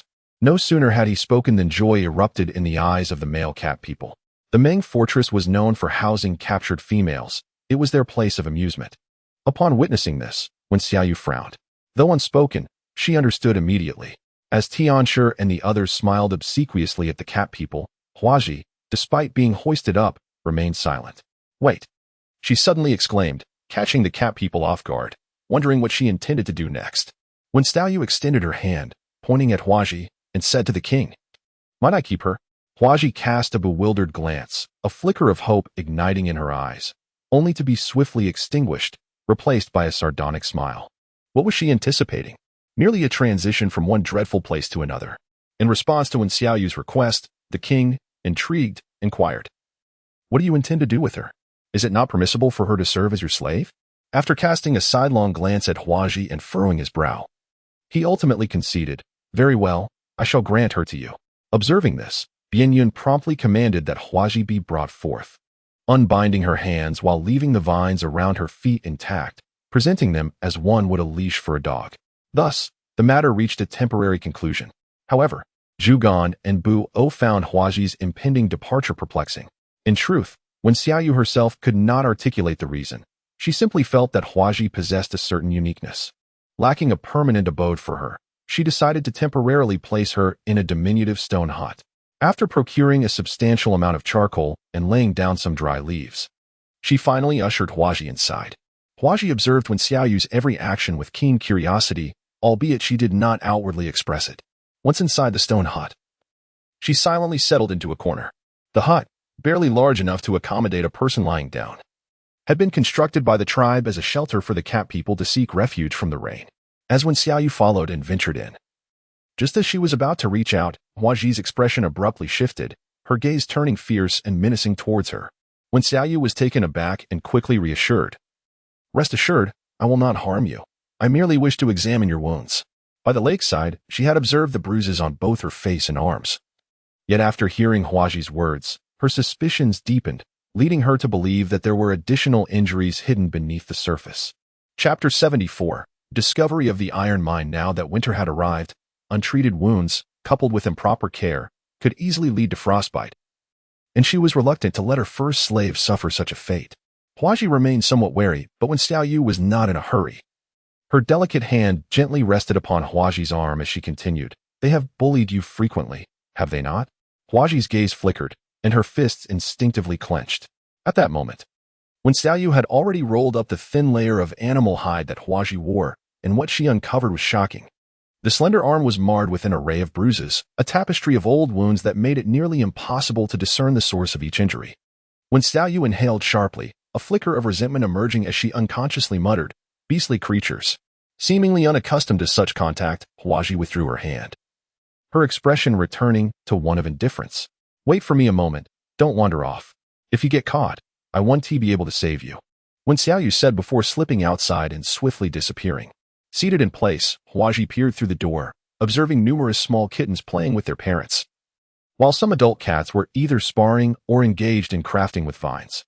The entire tribe was enveloped in a warm atmosphere, one she had never witnessed before. And it was precisely this that rendered her gaze increasingly frigid.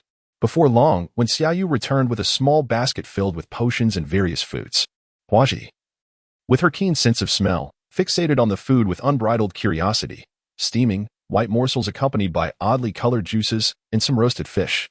"First, consume these, and then I shall apply some medicine for you," she instructed.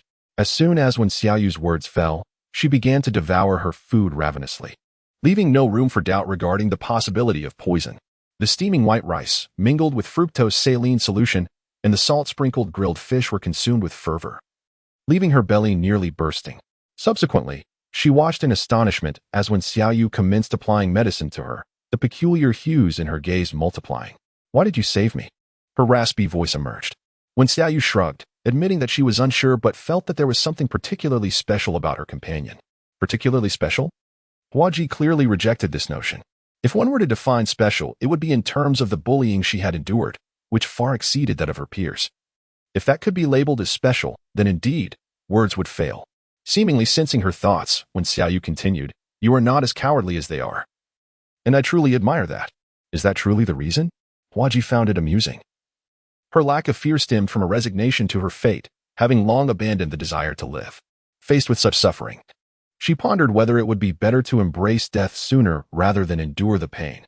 However, just as she contemplated ending her life, she fortuitously encountered Tianji and her companions, who unwittingly brought her to this place. She would certainly not voice these sentiments. Upon glancing down and witnessing when Xiaoyu's earnest demeanor, even as she meticulously wrapped her wounds with precious cloth, Huaji felt a wave of astonishment. "You should be aware that this will hasten the healing of your wounds. After all, you are my servant, and I will require your assistance in many tasks." When Xiaoyu remarked with a smile, she was fully aware of the source of Huaji's surprise. What held great value in their eyes was of little significance to her. Originally, they had planned to spin cloth, but now was not the opportune moment. They would revisit that endeavor come spring. Noticing that Huaji had fallen silent, when Xiaoyu proceeded to apply ointment to her wounds. Once she had finished treating her entire body, she began to kindle charcoal. "Make sure the fire does not extinguish while you sleep tonight, or you may perish from the cold. I shall return to see you tomorrow. For now, I must take my leave." Earlier, while fetching supplies, she had spotted the catfolk dispatched by the king returning, which likely meant there was news regarding the iron mine. So she needed to inquire further. "You arrive at a most fortuitous time," she remarked, as the king was currently enjoying a meal. This fragrant, tender rice was simply irresistible to him. When Xiaoyu, upon observing his languid demeanor, couldn't help but chuckle. "This is merely the beginning. Rice has another delightful preparation. When ground into flour, mixed with water, and pan-fried in oil, it becomes truly delectable. We should attempt it another day." As the king listened, he finished the last morsel, set down the bowl, and retrieved a fist-sized black stone from beside him, offering it forth. "Is this the one you seek?" When Xiaoyu took a look, she was instantly filled with immense joy. Had they truly found it? The king nodded, explaining that they had searched extensively near the area mentioned by Jean Gila. Eventually, upon entering a cave, they discovered that the entire mountain was composed of this particular stone. If there were no unforeseen circumstances, the entire region was likely rich with it. To avoid any misidentification, they conducted thorough research in that vicinity for a considerable time before finally bringing some back. Upon hearing this, when Xiaoyu's heart raced with excitement. This was undoubtedly a discovery of iron ore. "When do you plan to send them to extract it?" she inquired eagerly, nearly unable to contain her anticipation to behold these iron ores. "Tomorrow morning, I will have the bear people and cat people set off. by tonight. The baskets should be sufficiently woven, the king deduced. How much do you require? Certainly, the more, the better. Who would ever find such a thing excessive? She replied enthusiastically.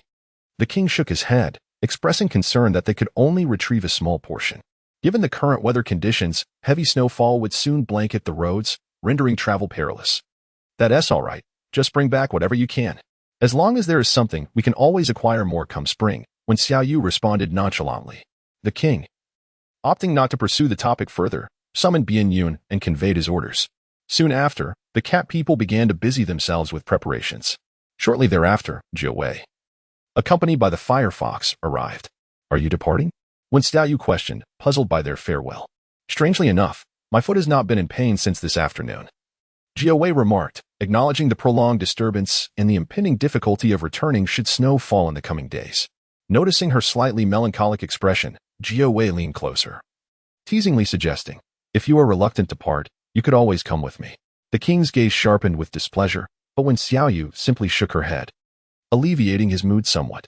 I still have many matters to attend to. We can discuss it later. Very well, I shall await you in Qingqiu, Jia Wei replied, recognizing that she would not leave at this moment. After exchanging pleasantries, they agreed on a departure time for the following morning, and Jia Wei requested the king to prepare some wine before taking her leave.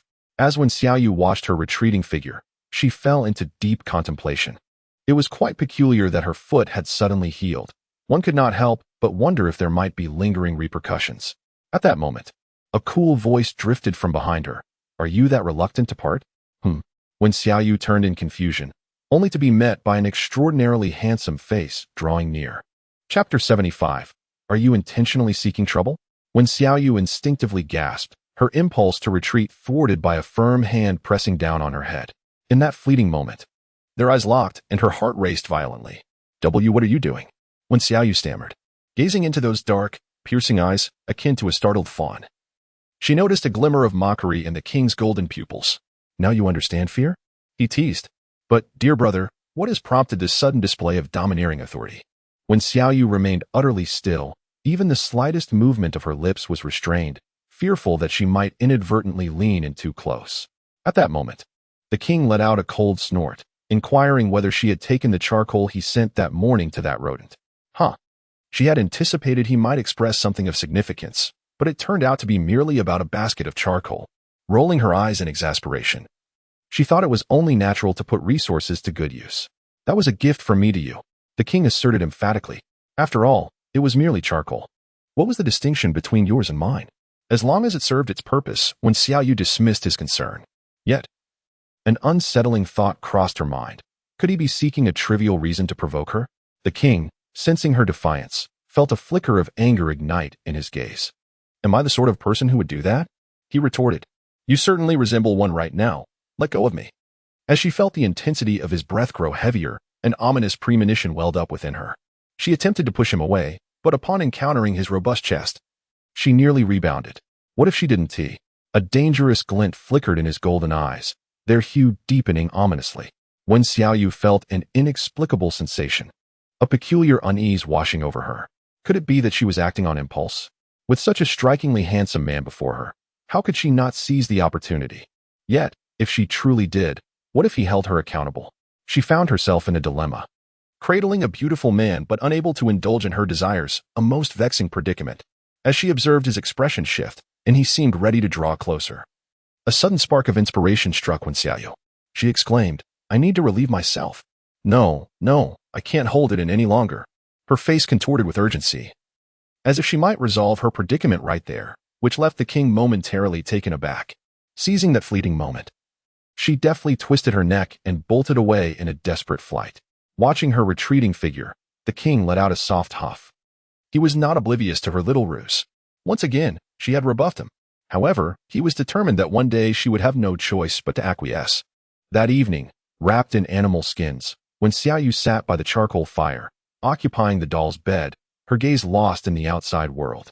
She was quite fatigued, yet the horrifying cries echoing from outside were too terrifying to ignore. The wails of the castrated rat men mingled with the laughter of the female rat men and indecent expressions from Tianji, creating a cacophony. The doll's face paled. Recoiling at the screams, it was said that earlier in the afternoon, Several rat men had succumbed to their suffering. Did the high priest not administer any medicine? When Xiaoyu inquired. Perplexed. Without treatment, it's a wonder they're still alive. The doll shook its head, asserting that the high priest would not waste medicine on such loathsome creatures. If they survived, it was sheer luck. Indeed, it was too raucous to even contemplate sleep, with the thought of sending the nine-tailed fox in the morning looming over her. When Xiaoyu couldn't resist donning her clothes and making her way to the high priest's quarters. After procuring herbs that induced unconsciousness, the cries diminished somewhat. Yet the shrieks of the women grew louder. One had to admit, these female rat men were quite formidable. They had been wailing for hours, yet still possessed the strength to raise their voices. When Xiaoyu sat face to face with the doll, her expression slightly awkward. After all, she couldn't very well intervene in the affairs of others. She hesitantly inquired, "Are rat folk truly so formidable?" The doll's cheeks flushed, and she quickly lowered her head. Responding in a voice barely above a whisper, akin to a mosquito's buzz, in the eyes of many beast folk, rat folk are deemed most suitable for play, as their naturally supple frames lend themselves well to various positions. Upon hearing this, when Xiaoyu's mind was instantly flooded with thoughts of forbidden intrigue. The more she contemplated, the more exhilarated she felt. Having witnessed Tianji's demeanor, which was far from shy and rather provocatively brazen. One might wonder who among ordinary men could withstand such audacity. If the cat folk were captured, would they receive the same treatment in other tribes? Reflecting on the time when the monkey folk and bear folk invaded, the old curmudgeon named Berman had even suggested that they take their own lives. The puppet nodded in agreement, recognizing the difficulty of survival among disparate kin. Sighing, when Xiaoyu lamented the long road ahead for the orcs to foster love and camaraderie. Thus, early in the morning, the two set off, their dark circles evident, to bid farewell to the nine-tailed fox. At this moment, the cat folk had prepared charcoal, wine, and a modest supply of food. The fox folk accepted the offerings and prepared to depart. Noticing the fox's lackluster spirit, the nine-tailed fox couldn't help but chuckle and turn back to inquire, "What is this? Are you so reluctant to part with me?" The king immediately frowned and pulled her behind him, admonishing, "Aren't you all leaving yet? How dull." Observing his protective stance over Wen Xiaoyu, the nine-tailed fox pouted, but, seeing the abundance of provisions, waved cheerfully, "Next time you find yourselves besieged, do feel free to call on me for assistance, and I shall extend my friendship rate." "Scram," the king retorted, his expression impassive. Soon, the fox folk departed with their goods. Not long after, the cat folk and bear folk readied themselves for departure, needing to gather as much iron and stone as possible before the snowfall. After a brief exchange of instructions, the king sent them on their way, unaware that the fox folk had only traveled a short distance before halting. The fire fox assumed that their clan leader had forgotten something. Unexpectedly, the nine-tailed fox, deep in thought, mused, "Before we left, it seemed the cat folk were assembling. I wonder what they are planning?" The fire fox rolled his eyes in exasperation. "We've secured our provisions. Why concern ourselves with their affairs?" Ignoring the comment, the nine-tailed fox gestured for the fox folk to pause and rest. Indeed, shortly thereafter, they observed several cat folk and bear folk departing from the Juming tribe, laden with baskets. Fortunately, their position was concealed, and they remained undetected. Once the others had departed, the nine-tailed fox emerged, pondering aloud, with the impending snowfall. They are still leaving the tribe and carrying so many baskets. Could they be headed to the harvesting area? But the food there has long been depleted. The fire fox questioned in confusion. Typically, tribes do not venture out at this time unless there is a significant reason. Yet the Juming tribe's exodus is far from a mere excursion. Thus, take 3 of our kin and follow them discreetly to ascertain their intentions. The nine-tailed fox gestured towards the 2 nearest fox folk, who nodded in agreement and promptly set down their baskets, pursuing the route taken by the cat folk. Chapter 76. Rice cakes. The once bustling tribe had suddenly quieted, as many individuals had departed. When Xiaoyu, accompanied by the plush doll and several female, began to extract unhulled rice and placed it in a stone trough to soak. Subsequently, she instructed them to slaughter the fish caught the previous day and to cure it with salt. The cat folk seemed puzzled, questioning why so much salt was necessary. "It enhances preservation and greatly improves the flavor," when Xiaoyu responded, dividing a portion of the rice for them to hull and grind into powder. She then filleted the fattest portions of the fish to begin extracting fish oil. Although there might be a slight fishy aroma, after several refining processes, a delightful fragrance wafted through the air. Could not resist licking her lips, yet this was merely the beginning. When Xiaoyu took a handful of sun-dried raisins, crushed them into a fine powder, mixed it with the rice flour, and shaped the mixture into patties. Some were pan-fried in fish oil, while others were steamed in a pot. Before long, 2 distinct varieties of rice cakes emerged from the cooking process. Dozens of curious kittens, unable to resist the allure, gathered around, their eyes fixed on the unfamiliar delicacies. Meow, one kitten called out pitifully, when Xiaoyu could not help but smile as she handed over a pan-fried cake. The kitten's eyes brightened, and it devoured the treat with the fervor of a hungry tiger, meowing in delight, an unmistakable sign of approval. All right, everyone, please have a taste. This is my first attempt, so the flavor may not be perfect, when Xiaoyu called out, distributing the first batch of cakes.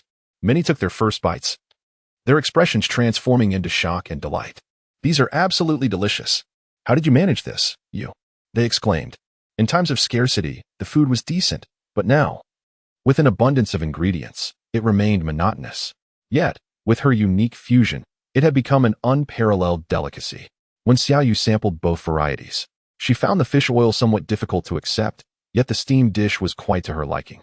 In the future, should you wish to indulge, you may follow the method I just demonstrated. Let us continue to strive and prepare some for storage, so that when the need arises, we can simply reheat it and enjoy. When Xiaoyu greeted the catfolk, who joyously set to work, a few kittens, their curiosity piqued, stuffed rice flour into their mouths, only to choke and elicit a round of hearty laughter from the onlookers, observing the ragdolls skillfully at play. When Xiaoyu encouraged them to take initiative while she brought a few rice cakes into the small hut. Upon her arrival, Huazi felt a twinge of nervousness, but the enticing aroma of the food in when Xiaoyu's hands soon put her at ease. This is my latest creation. To give it a taste and tell me which you prefer. After a brief hesitation, Huazi eagerly grasped a piece and stuffed it into her mouth. The moment she bit down, she paused in surprise, then, after savoring the delightful flavor, reluctantly swallowed. Having tasted the fish oil fried delicacy, her gaze shifted to the white steamed rice cake. This time, she took a cautious bite, and a soft, sweet fragrance melted in her mouth. Bite after bite, she savored it slowly, but with each morsel, her nose grew progressively sensitive, and soon, tears began to trickle down her cheeks. Is it truly that delicious? When Xiaoyu felt both delighted and awkward, scratching her head. If you enjoy it, there will be more later. However, this should not be consumed too frequently. A balanced diet is essential. Huazi, unable to comprehend the meaning of nutritional balance, only realized that the rice cake mixed with her tears was not as delectable as before. Yet, it remained the most exquisite food she had ever tasted, a memory she would cherish forever. All right, I must attend to my duties now. I will return shortly to change your bandages. With that, when Xiaoyu intended to rise and leave, but after taking a single step, she heard Huazi's hoarse voice call out. May I accompany you? But your wounds are not yet healed.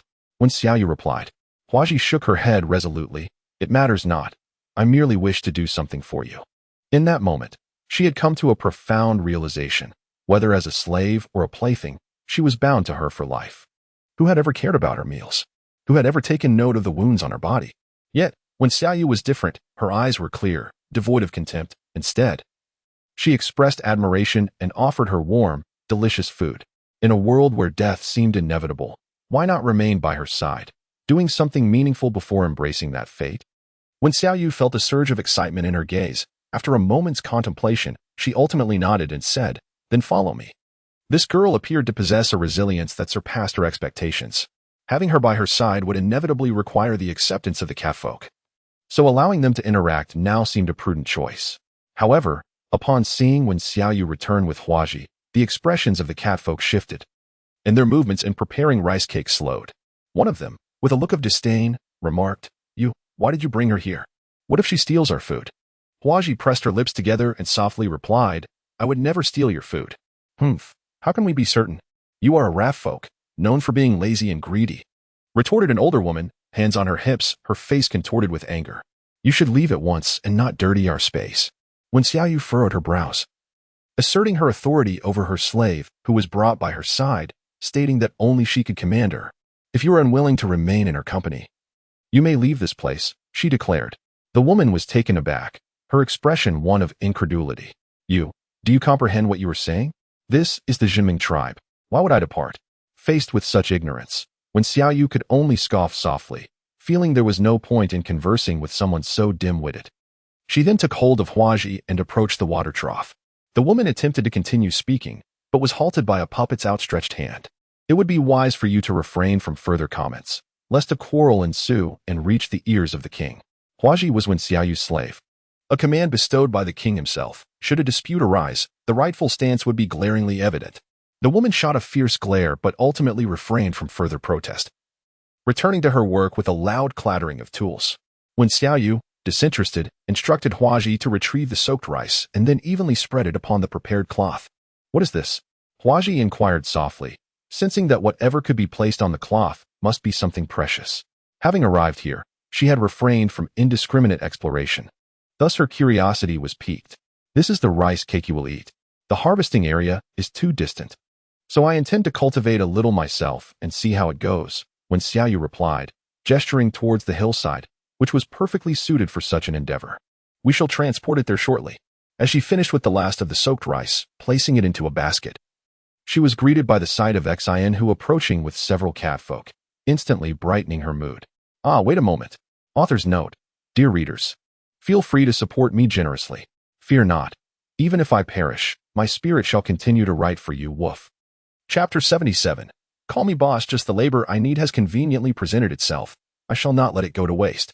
Wen Xiaoyu smiled like a playful little fox, while Xin, who furrowed his brow, clearly displeased by the blossoming branches behind her. The cat-like companions following him, however, were momentarily captivated by the rice cakes. "What are you up to?" "Making rice cakes with rice. Would you like to have a taste?" she offered, extending a few pieces toward them. Xin, who cast a glance and took one from her greasy hand, attempting a bite. The previously expressionless facade of his face finally softened. Wen Xiaoyu smiled once more, her tone laced with temptation as she inquired, "Is it delicious? Would you like to indulge in it daily from now on?" Xin, who, sensing mischief in her gaze, hesitated to respond. However, the cat-like figure behind him could no longer contain their excitement and exclaimed, "Yes. Splendid. Follow me, and you shall feast at every meal, with as much as you desire." Wen Xiaoyu chuckled softly, and indeed, the feline beings could no longer contain their excitement. "Really? When have I ever deceived you? Come. Load these onto your backs and follow me." With that, she strode forward with a confident gait.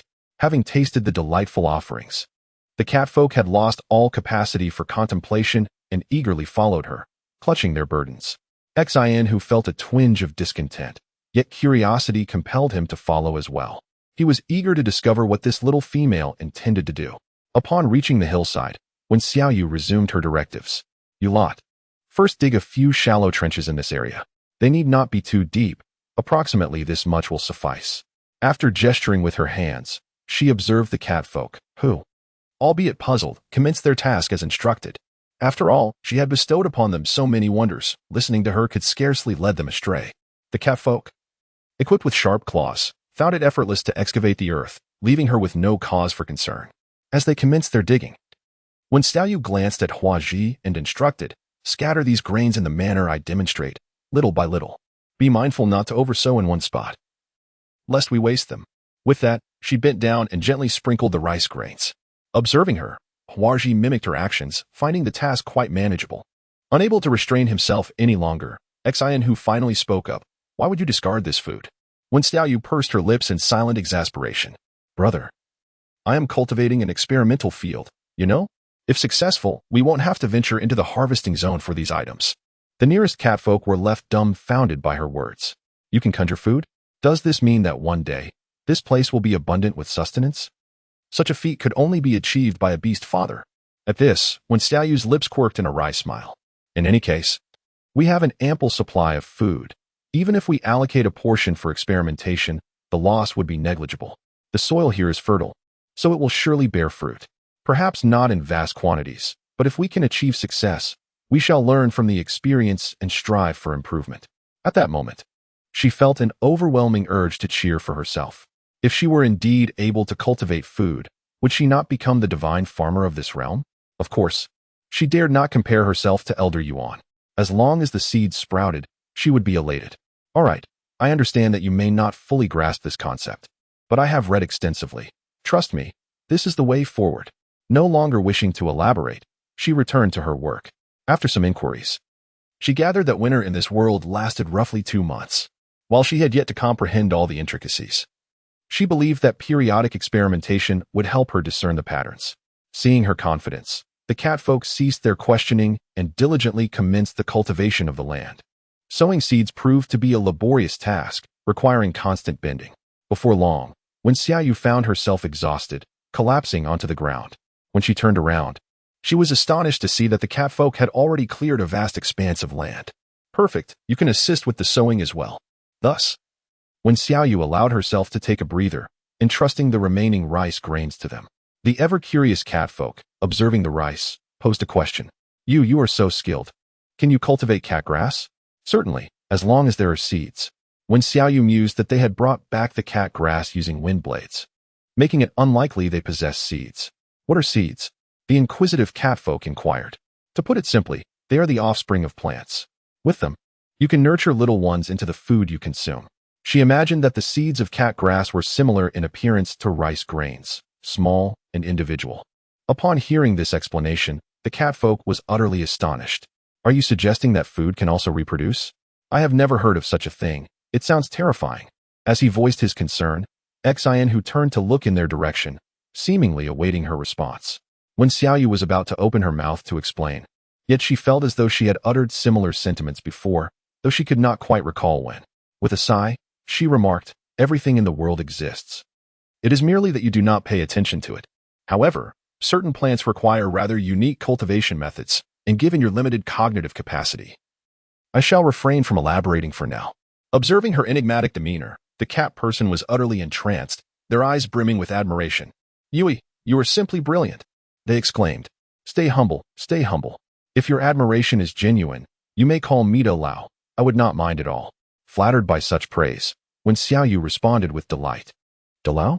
It signifies someone formidable. Understood, De Lao. No problem, De Lao. What else do you require of us? The cat person mused for a moment before joyously exclaiming. Whatever you command, just say the word, as long as you can cultivate food. Ahem, calm down, calm down. This is merely the beginning. First, scatter the seeds. Then cover them with the turned soil. Afterward, you must come to check daily. If they sprout, it will indicate that we have succeeded halfway. Understood. We shall follow De Lao's instructions to the letter.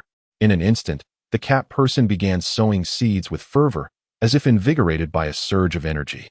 Xian who, standing nearby, regarded her with a complex expression, and after a prolonged silence, finally inquired, just how much do you know that we are unaware of?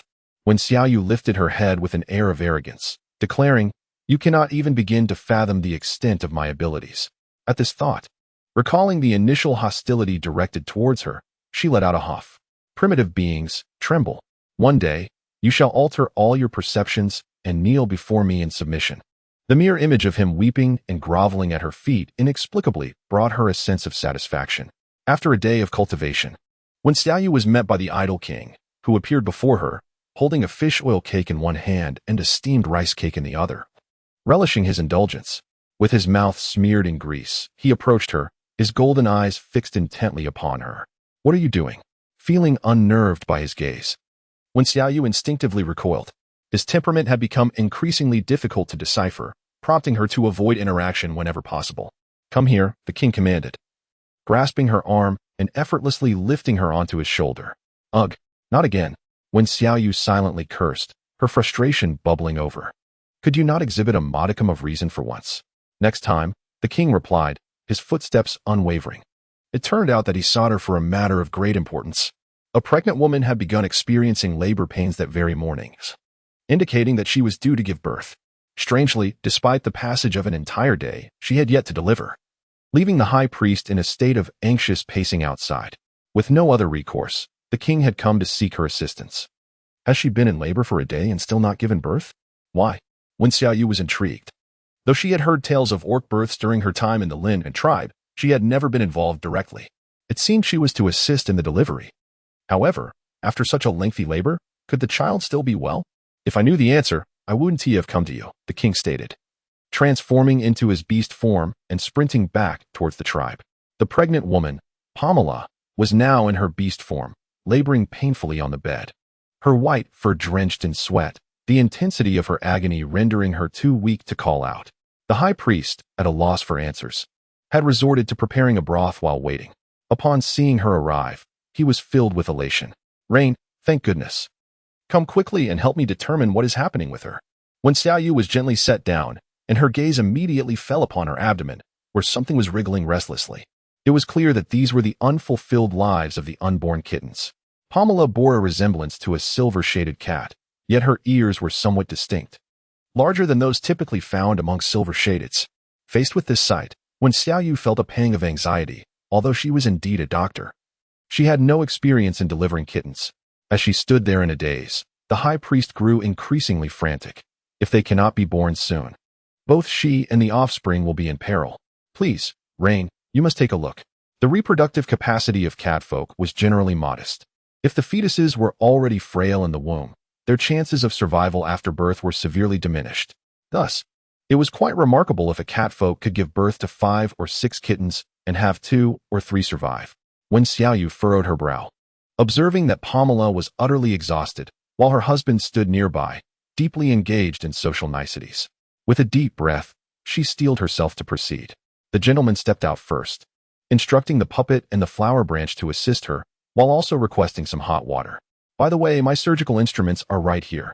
Everything had been meticulously prepared for her. The high priest pointed to the herbs that were ready, affirming that all was in order. The puppet was on its way.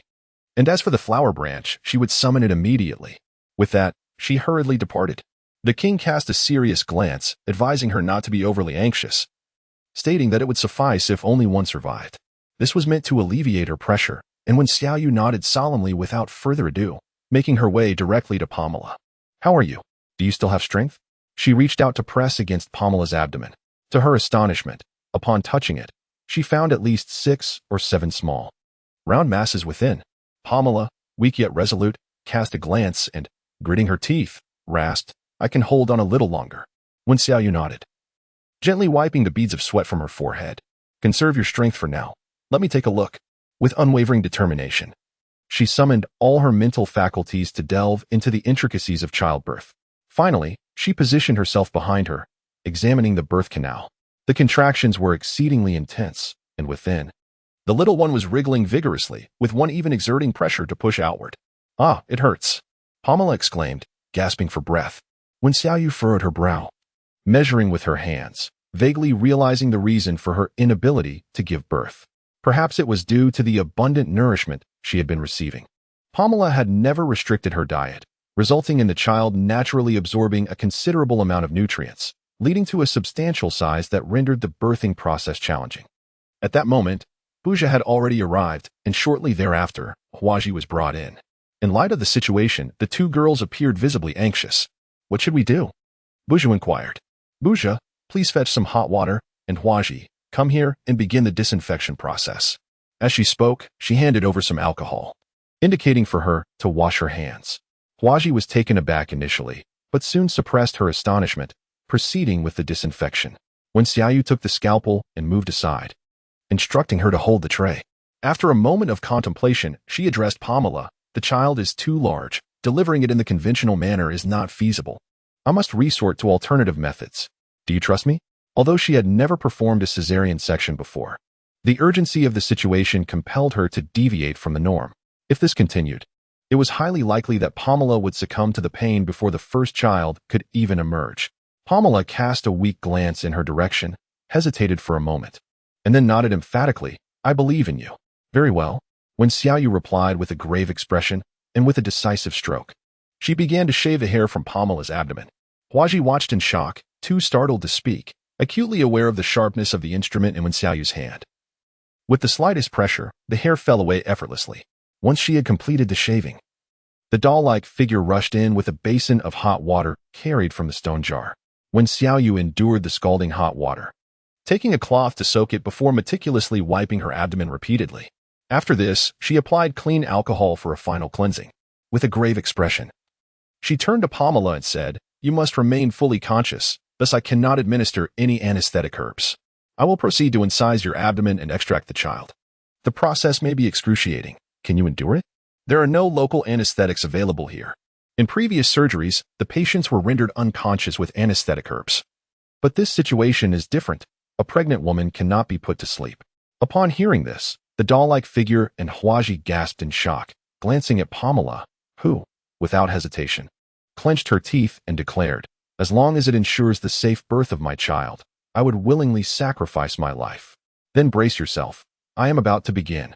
Doll, be vigilant and attend to her blood. Huaji, when I call for the tools, hand them to me promptly. After when Xiaoyu finished speaking, her expression remained impassive as she replaced her knife. After carefully assessing the area, she made the first incision on Pamela's abdomen. Pamela winced in sharp pain but refrained from making any sudden movements. This incision was merely the beginning, lacking experience in cesarean sections. When Xiaoyu had to delicately part the layers of skin, a forceful cut could potentially harm the fragile kitten within. Furthermore, the little one was already restless inside, adding unforeseen challenges to the surgery. Chapter 79, A Mother's Strength Beside Them. The ragdoll cat's heart raced as she watched Pamela's belly being opened, revealing a damp little head that twisted and turned incessantly. However, the incision was too small. Sensing an exit, the small head persisted in its attempts to push through, intensifying Pamela's agony. Listening to the cries of anguish, when Xiaoyu's heart remained remarkably calm. At that moment, she could not afford to panic. Even the slightest tremor of her hand could lead to catastrophic consequences. Swiftly, she decided to switch to a third knife, but hesitated to use it. Instead, she instructed Huazi to hand her a pair of scissors, cautiously expanding the incision from the side. The lively little kitten sensed the opening and excitedly began to wriggle its way out. Before when Xiaoyu could enlarge the incision to an appropriate size, the kitten's head emerged. Drenched in fluid, its eyes tightly shut, followed by its eager front paws clawing their way out. When Xiaoyu promptly adjusted the incision to an appropriate size, reaching in to swiftly extract the tiny kitten, which she then placed upon the prepared hide beside her. Just as she exhaled in relief and readied herself to retrieve the second one, the ragdoll, with bloodied hands, suddenly trembled and, in a voice that strived for steadiness yet quivered, exclaimed, "You, she has lost consciousness." When Xiaoyu immediately furrowed her brow.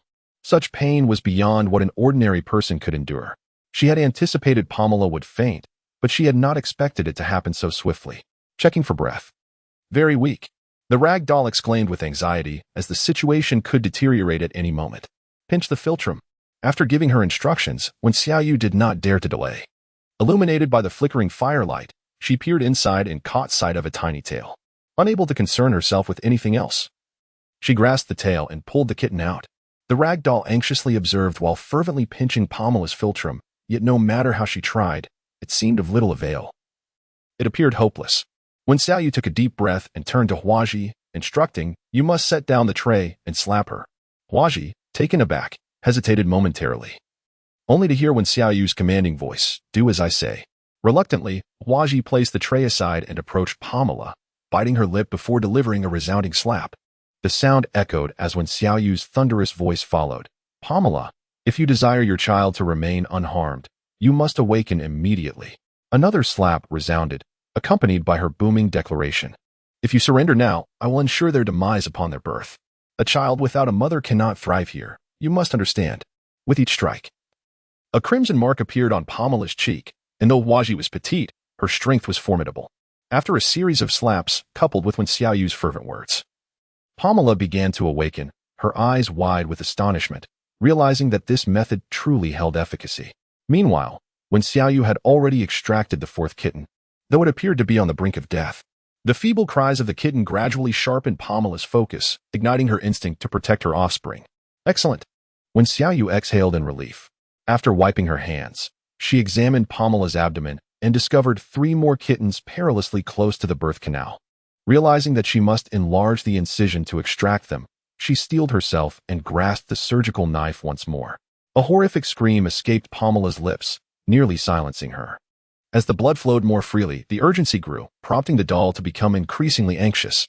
When Xiaoyu was acutely aware that time waits for no one, upon spotting the fur of the kitten, she swiftly seized it. Thus, 2 nearly breathless kittens were set aside, leaving only the last one remaining. When Xiaoyu had been observing for quite some time, fixating on the creature whose head was protruding from the birth canal, after Pamela had lapsed into unconsciousness, it had remained still for an extended period. Thus, the likelihood was considerable. Contemplating this, her expression grew even more grave, yet she proceeded to extract it. Administer the anesthetic herbs, disinfect, suture the wound.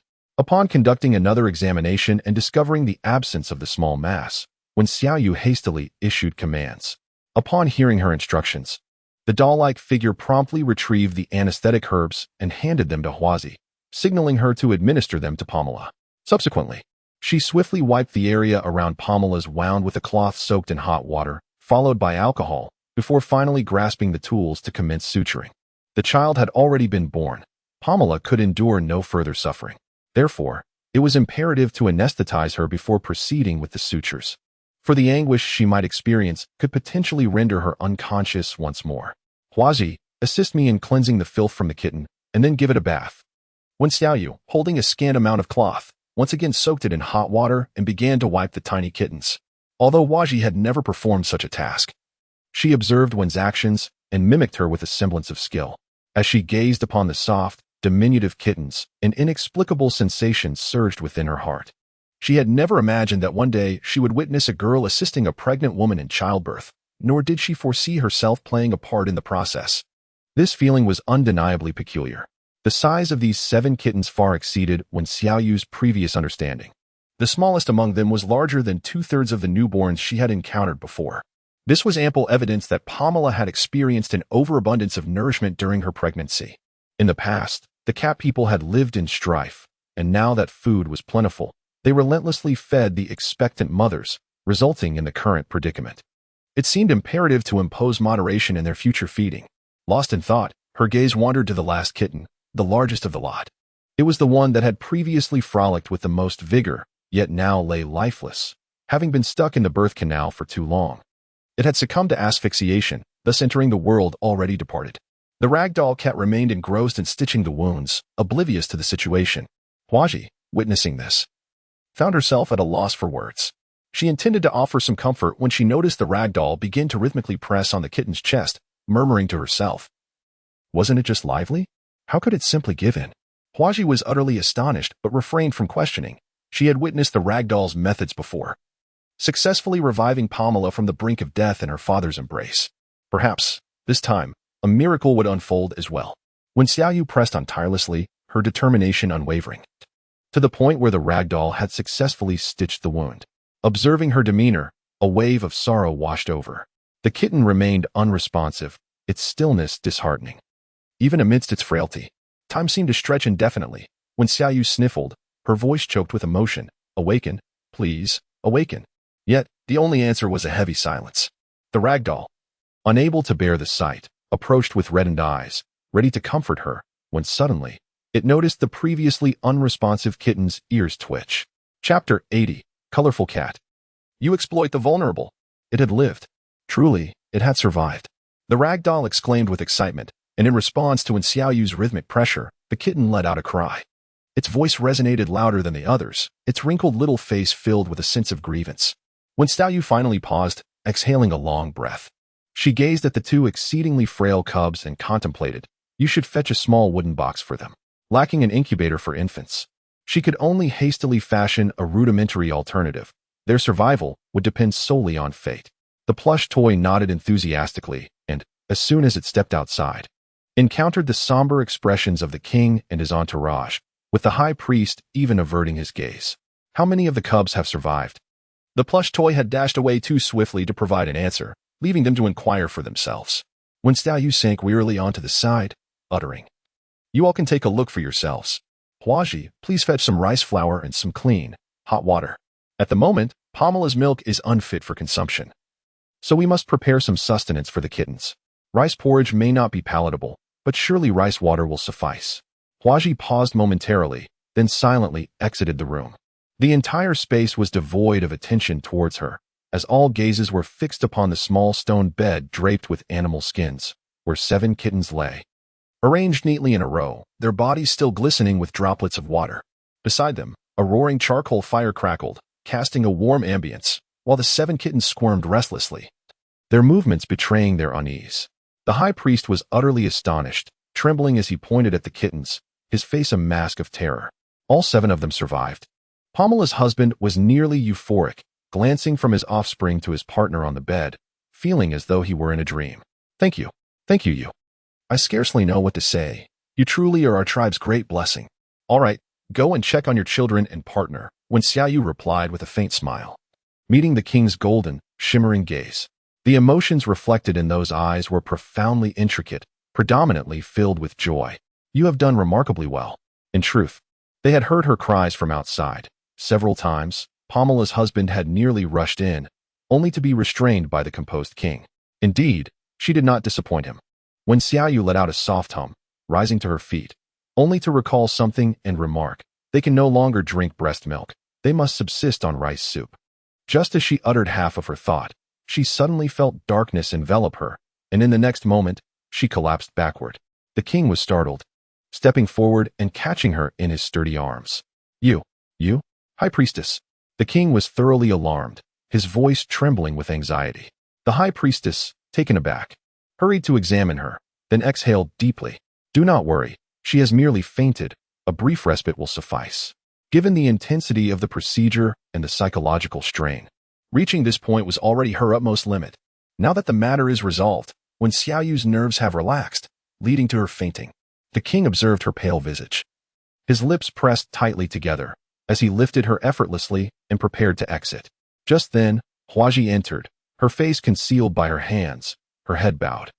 The high priestess immediately noticed the red handprint on her face and glanced at her empty hands, puzzled.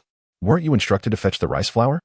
Huaji did not disclose the treatment she had endured during her errand, but the high priestess could surmise the nature of her experience from her demeanor. An anger surged within her. These ruffians, do they not realize the gravity of the moment? "Come with me." As she spoke, the high priest furiously led her out. The thought of starving little kittens truly ignited his desire to extinguish the lives of those short-sighted females. After the high priest departed with Huaji, when Xiaoyu was taken back to the royal residence by the king, he gently laid her upon the bed, warmed by the ever-burning charcoal fire. Lying down, she began to relax, and noticing this, the king opted to prop himself up and lie beside her, listening to her steady breathing. He couldn't help but caress her delicate face with his fingers. The texture was exquisite, far softer than his own, and coupled with the faint, alluring fragrance she exuded. His golden eyes grew increasingly darker. His Adam's apple involuntarily moved, and ultimately, his gaze settled upon her ears. Previously, he had thought her ears were non-existent, a sign of deformity, but now he realized that they were entirely different, positioned on either side of her head. Those fair, translucent earlobes glowed with a subtle crimson hue in the firelight, appearing exceptionally enticing. Unable to resist, he slowly reached out and pinched her earlobe. The unexpected sensation coursed through his palm and spread throughout his body, causing him to pause momentarily. Her raven-hued lashes cast shadows on her face, and her delicate nose twitched occasionally, as if mildly irritated by some unseen provocation. The pale petals of her lips gradually turned rosy, revealing a soft pink hue in the flickering light. He inhaled deeply, his exceptionally handsome face inching closer, ultimately placing a gentle kiss upon her lips. In that instant, it struck him like a bolt of lightning to the heart. He shuddered, his pupils dilating sharply. It was an unparalleled sweetness, a softness that made him lose all rationality in that moment, consumed by an overwhelming desire to savor that delightful nectar. As the kiss deepened, his sinful hands crept up the cotton garment that Xiaoyu wore, just as she, sensing the disturbance in her dreams, suddenly opened her eyes. Their gazes locked. When Xiaoyu's sudden exclamation caused the king to stiffen in place, his wicked hand halting as a blush crept across his face, revealing an unexpected panic in his golden eyes.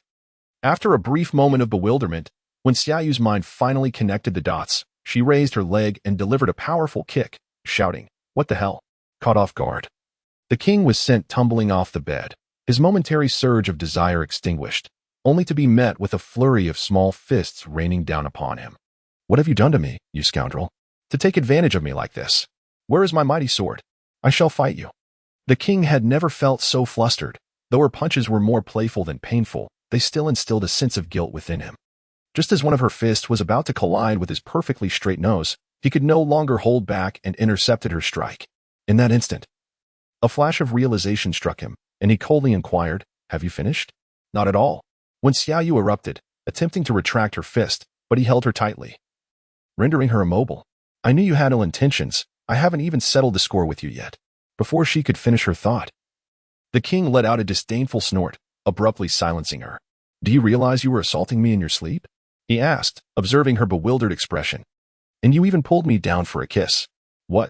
When Xiaoyu was utterly flabbergasted. Author's note: updates will be thrice daily, with an additional guaranteed update tomorrow. I truly cannot manage a single update per day. If that were the case, I would face the editor's wrath. Chapter 81. Only I can handle my people. The king attempted to push her away, yet she clung to him tenaciously. When Xiaoyu was utterly bewildered, gazing at his earnest demeanor, her heart still grappling with the last vestiges of doubt. How do you explain that, then? The king scoffed, his presence commanding. I never anticipated that while you proclaim your refusal to this king, you secretly harbor such thoughts. No wonder you spend each night with the puppet, merely to mask your liberated heart. Each word resonated powerfully, leaving Wen Xiaoyu momentarily speechless. Though she had indeed entertained some unspeakable fantasies, they were merely fleeting thoughts. After all, who could resist indulging in daydreams when surrounded by handsome men?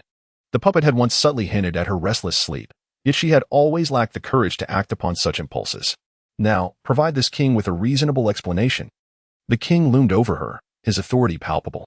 This only heightened Wen Xiaoyu's sense of guilt. You even kicked this king. His expression darkened at the mention.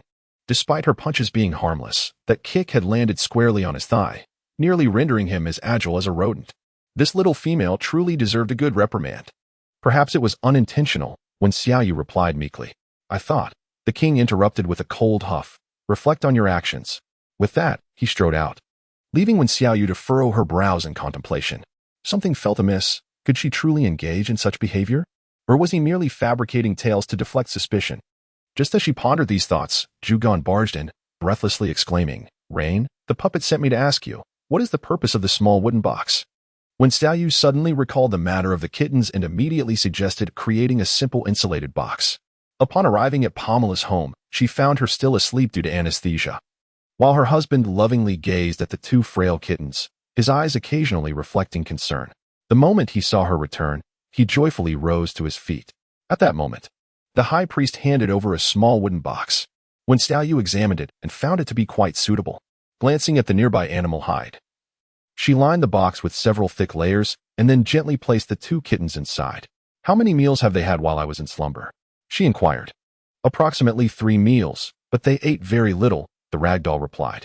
Wen Xiaoyu anticipated this outcome, thus she approached the fire pit, selecting the most suitable spot to set down the small wooden box. She then went to retrieve some fruit syrup. Upon turning back, she noticed Huaji quietly crouched in a corner, her head bowed in contemplation. I shall fetch the cat orange tangerine, she declared, merrily darting outside. Wen Xiaoyu gazed at Huaji with a hint of curiosity, inquiring, What troubles you? Huaji shrank back slightly, avoiding eye contact, and replied, It's nothing. The high priestess sighed, revealing that she had been struck while retrieving an item. Wen Xiaoyu's expression darkened instantly. Huaji quickly reassured her, I am fine. Who struck me? The high priest fell silent, as did Huaji. Very well, I shall inquire myself shortly. After all, Huaji is now considered one of my own. Hitting her is tantamount to slapping my own face. They may harbor their disdain, but resorting to violence is unacceptable. Before long, Zhujian prepared a large bowl of fruit syrup. Lacking a spoon, Wen Xiaoyu cleaned her hands and dipped her fingers into the syrup, offering it to the kitten. Initially, it sniffed curiously, then licked the syrup, seeming to enjoy the flavor as it continued to smack its lips. With this, Wen Xiaoyu felt a bit more at ease and instructed Pamela's husband, from now on, feed it thrice daily, morning, noon, and night.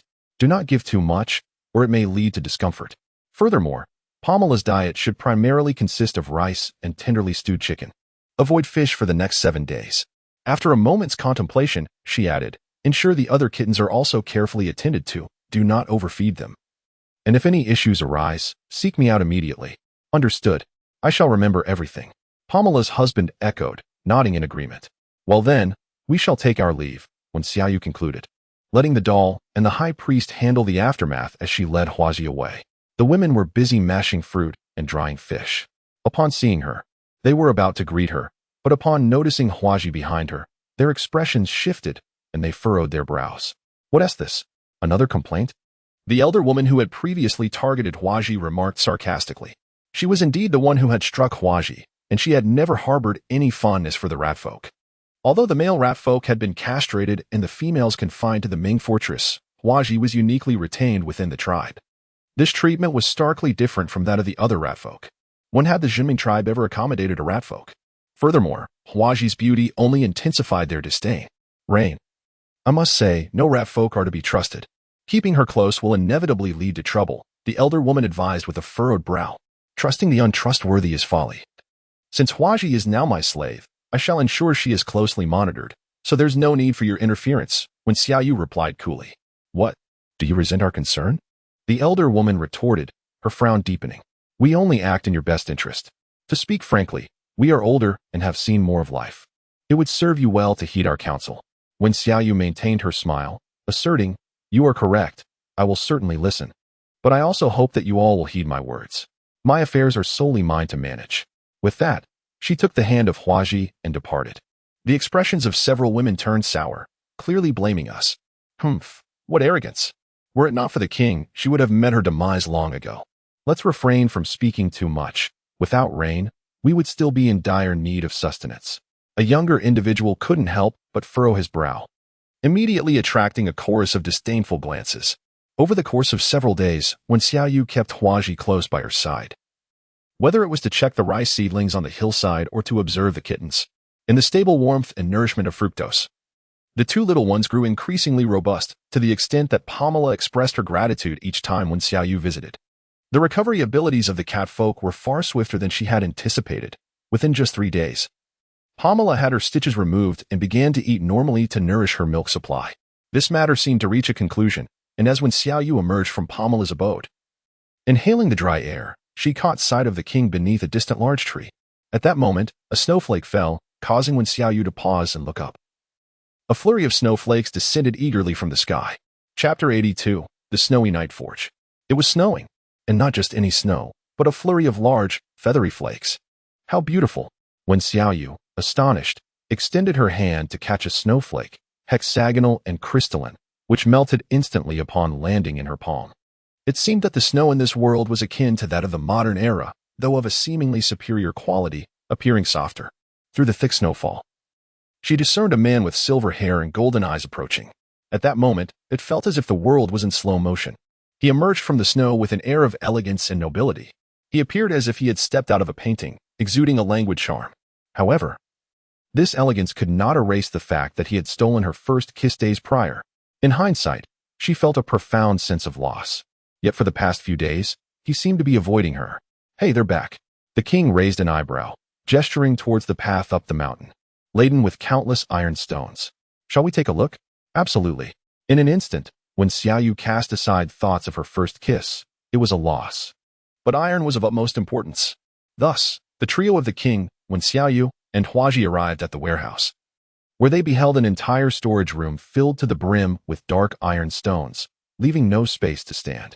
Not far away, the bear folk and cat folk were at rest, indulging in delicious food and drink.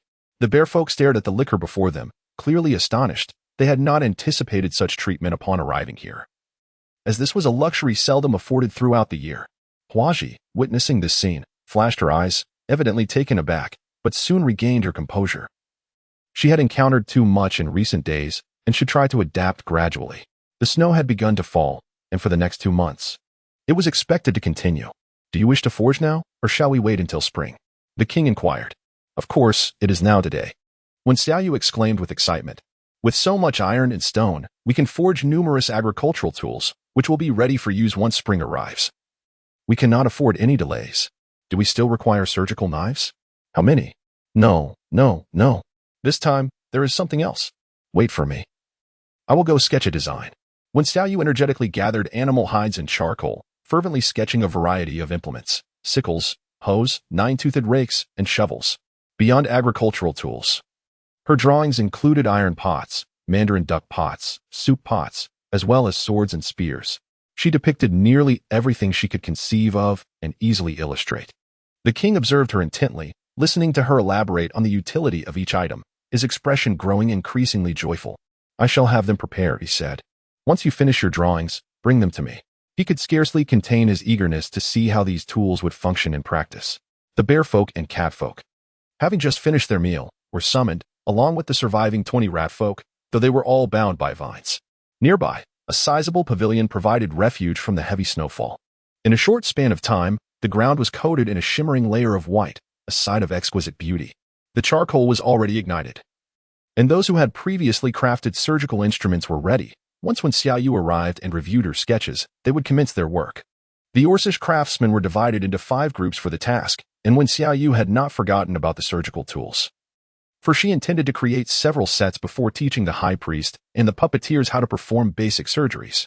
Naturally, the two of them alone would not suffice. She planned to take on a few students, thereby alleviating her own burdens. There's no need to rush, just ensure the work is meticulous. Agricultural tools required a substantial amount of wood, so when Xiaoyu seized the opportunity to select high-quality timber for the handles, they toiled joyously until midnight. The snow piled layer upon layer, yet in this particular area, the falling snowflakes melted into water before even touching the ground. I have no other demands, but I hope to see a finished pot by morning. At this thought, when Xiaoyu's mouth watered, she suddenly craved hot pot, though regrettably, there were no chili peppers or Sichuan peppercorns. Nevertheless, she reassured herself that a lighter dish would suffice. As long as she could eat, that was enough. Meanwhile, in the confinement of the white ape, only he remained with Lair and another monkey. They occasionally received meager rations, but the portions were scant. Listening to the cat guards discuss the situation outside, their hearts grew heavy with despair. The tail of the monkey had been returned, and with the king's covert machinations, the fate of the ape tribe remained uncertain. With such deep snow, the brethren in the tribe might freeze to death in droves. Contemplating this, Lair's countenance darkened further. He raised his gaze to the sky. It was already midnight, and the distant sounds of clattering echoed, preventing them from finding any rest. "Chief, what are those catfolk up to?" Lair inquired anxiously. "I have no idea," the white ape replied, not lifting his eyelids. He had lost considerable weight over the past few days. Since the tail had departed, the king had not visited again nor communicated any plans for their fate. They remained locked away, leaving him uncertain of the king's true intentions. "What a racket!"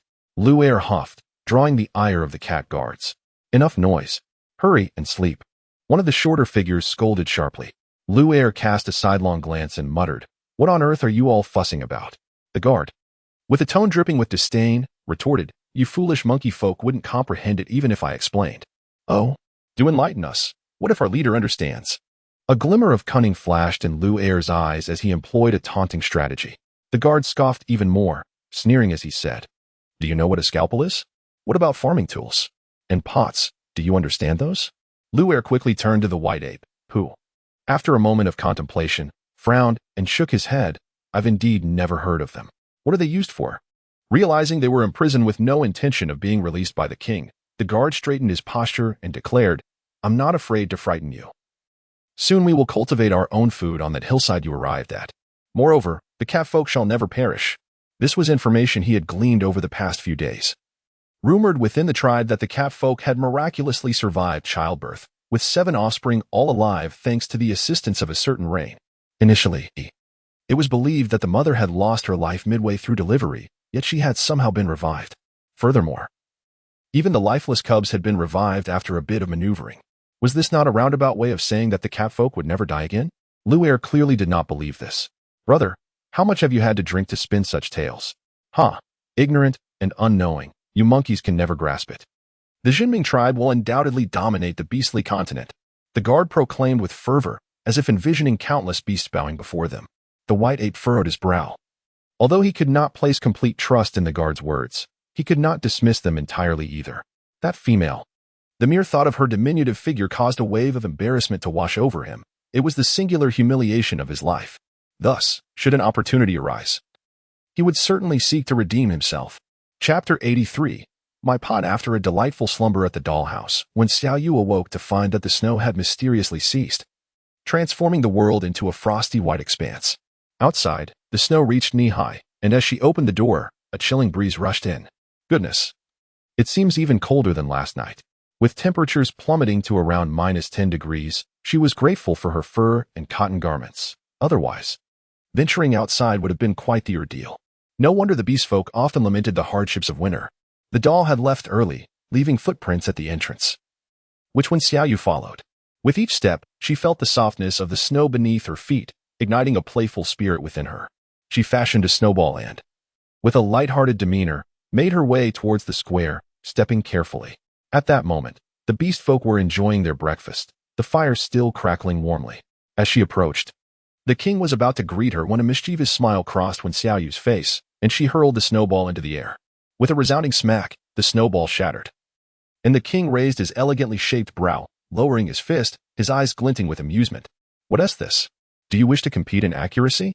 When Xiaoyu's lips twitched slightly, as she nearly forgot that their athletic reflexes were exceptionally developed. It seemed that a surprise attack was utterly impossible.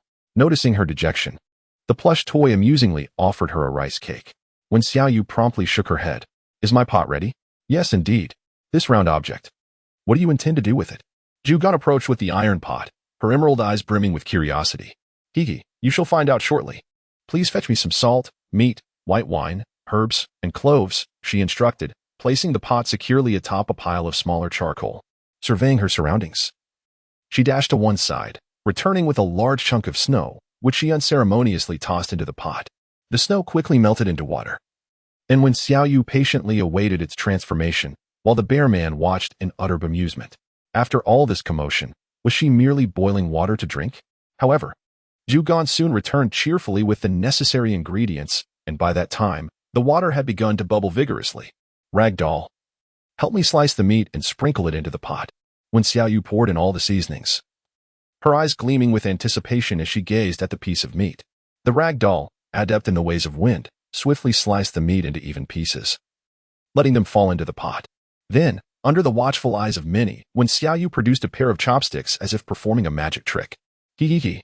The meat slices were thin, and within moments, they changed color. Seizing the opportunity, she grabbed 2 slices, disregarding the heat, and popped them directly into her mouth. "Ouch, hot. Hot, hot," she exclaimed, her tongue scorched, yet she continued to chew, tears welling in her eyes as she swallowed, overwhelmed with emotion. "Hot pot. Finally. I've managed to indulge in hot pot." With the clear broth established, how far could the spicy beef oil pot be? This method of consumption felt refreshingly novel. Observing this, the king picked up 2 small sticks, instinctively using them to grasp the meat, blowing gently before taking a bite. The beastmen swallowed hard, their eager gazes fixed upon him, seemingly awaiting his feedback. "Is it delicious?" Zhugan's eyes widened in anticipation, struggling to tear her gaze away from the meat slices simmering in the pot. When Xiaoyu pouted, feeling quite vexed, her tongue scorched, rendering her incapable of savoring the flavors. At that moment, the king finished his meal and picked up several more slices of meat, wearing an expression of indulgence. Yet, he remarked, "The taste is passable. However, consuming it this way is rather wasteful." Despite his words, his hands continued their relentless motion, grasping one slice after another. When Xiaoyu was immediately filled with disdain. "You could at least leave some vegetables. This is what I intend to eat." Considering her contributions, it was reasonable to expect more than just a meager portion of meat. The king, however, paid her no mind and instead inquired of the crowd, "How many of these pots have been made?" "Your Majesty, for the time being, there is just this one," a timid cat person responded. Due to Xiaoyu's urgency, they had only produced a single pot. Fortunately, the king was not angered and nodded, cleanly removing the last 2 pieces of meat before declaring, "Move it over to my place." "Yes." When Xiaoyu was aghast, "This is my pot." Not only had she not eaten her fill, but now he was claiming her pot without hesitation. To her astonishment, the king cast her a sidelong glance and remarked, "If you wish to eat, you may come to my residence." "No, I want it moved to the doll's place." When Xiaoyu firmly rejected, "My space is small and cannot accommodate it. I eat more." The king, with a tone laced with temptation, replied. At that moment, the doll hastily interjected, "The king is correct. My space is far too limited. It is more suitable to remain with you." What a jest. How could she dare to compete with the king for possessions? Was she seeking a death wish? "See, she has spoken. You too move it over now. I wish to sample those marinated fish," the king commanded. "Yes." Thus, when Xiaoyu watched helplessly as her prized pot was seized, feeling a complex swirl of emotions as she patted her still hungry belly. This is nothing short of robbery. Such a vile personality. Truly despicable. However, a hot pot must still be enjoyed. In the warmth of her abode, within the sizable pot, a medley of seasonings and vegetables bubbled away. Irritated, when Xiaoyu tossed in the sliced fish. "Is this what one calls a hot pot?" Observing the swirling fish slices, the king mused, "It does seem fitting for the name. I believe you should be called a glutton," when Xiaoyu retorted with a roll of her eyes. Just as she noticed the fish changing color and reached to retrieve it, a pair of chopsticks intercepted her. Ugh! She nearly exploded with frustration, ready to voice her outrage, only to see him blow gently upon the fish before offering it to her. "With your method of eating, you would burn your mouth." When Xiaoyu was taken aback, the chopsticks poised before her, a luscious piece of fish swaying enticingly. She could not fathom whether this gesture was meant for her to eat. Noticing her hesitation, the king leaned forward once more, remarking, "Were you not just eager to indulge?" With a twitch at the corner of her mouth, when Xiaoyu retorted, "Given your insistence, I can't help but suspect you may have poisoned it," and thus commenced the relentless cycle of her vexing, capricious emotions, always eluding her grasp. The king chuckled softly. "The venom belongs to the Linren tribe. How could I possibly possess it? Now, do indulge." As he spoke, he brought the chopsticks directly to her lips. When Xiaoyu's gaze was intricate, yet she parted her lips. Why? Because this fish was the result of her own efforts. Had he taken charge, she would have hesitated to partake. However, after such a tumult, her enthusiasm for hot pot had waned. As she watched him methodically serve slices of fish, she found herself at a loss for words. At that moment, a panicked voice suddenly pierced the air from outside. "Your Majesty, trouble has arisen. The white ape has escaped with those 2 monkey men." A cat person scrambled in, nearly colliding with the pot, their face a mask of terror. The king narrowed his eyes, his demeanor shifting dramatically as he rose to his feet. "How did they manage to escape?" the guard stammered, while delivering food.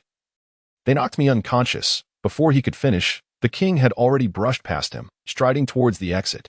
Author's note: alas, I had promised to increase my output, but I have been utterly exhausted from a long day. I shall make it up to you tomorrow with an early update. Here I am, prostrating an apology. Chapter 84. Taking in students. The white ape's escape was premeditated. Snow had begun to fall once more, blanketing the juming tribe, erasing all traces. Footprints were swiftly concealed, scents rendered undetectable, leaving only a trembling guard behind, blood trickling from his head, yet he dared not wipe it away.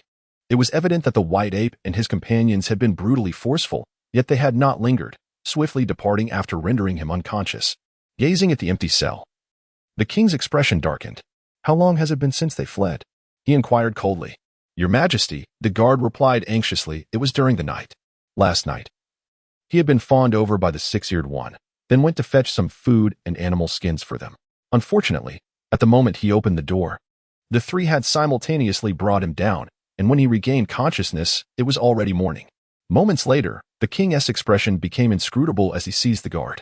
He then addressed the hastily arrived Bien Yun, "Mobilize all the bear men and 20 cat people to search for the white ape. Additionally, send someone to inform Wan Wei to remain vigilant." Bien Yun glanced at the snow-covered path, hesitating. In this weather, it may be impossible to venture out. Upon hearing this, the king regained his composure and ultimately waved his hand dismissively, then let him fend for himself. In such weather, the risk of being lost in the storm was high. If the white ape successfully returned to the monkey tribe, a conflict with Wan Wei would undoubtedly ensue. This scenario was somewhat welcomed. Yet there was apprehension that Wan Wei might be unable to contend with him and suffer a swift defeat. However, one could always hope for a favorable turn of events. What if the white ape perished along the way? Though such thoughts lingered, the search for the white ape could not be halted, albeit it was confined to the Juming tribe and its vicinity. Soon, the catfolk and bearfolk commenced an exhaustive search throughout the tribe.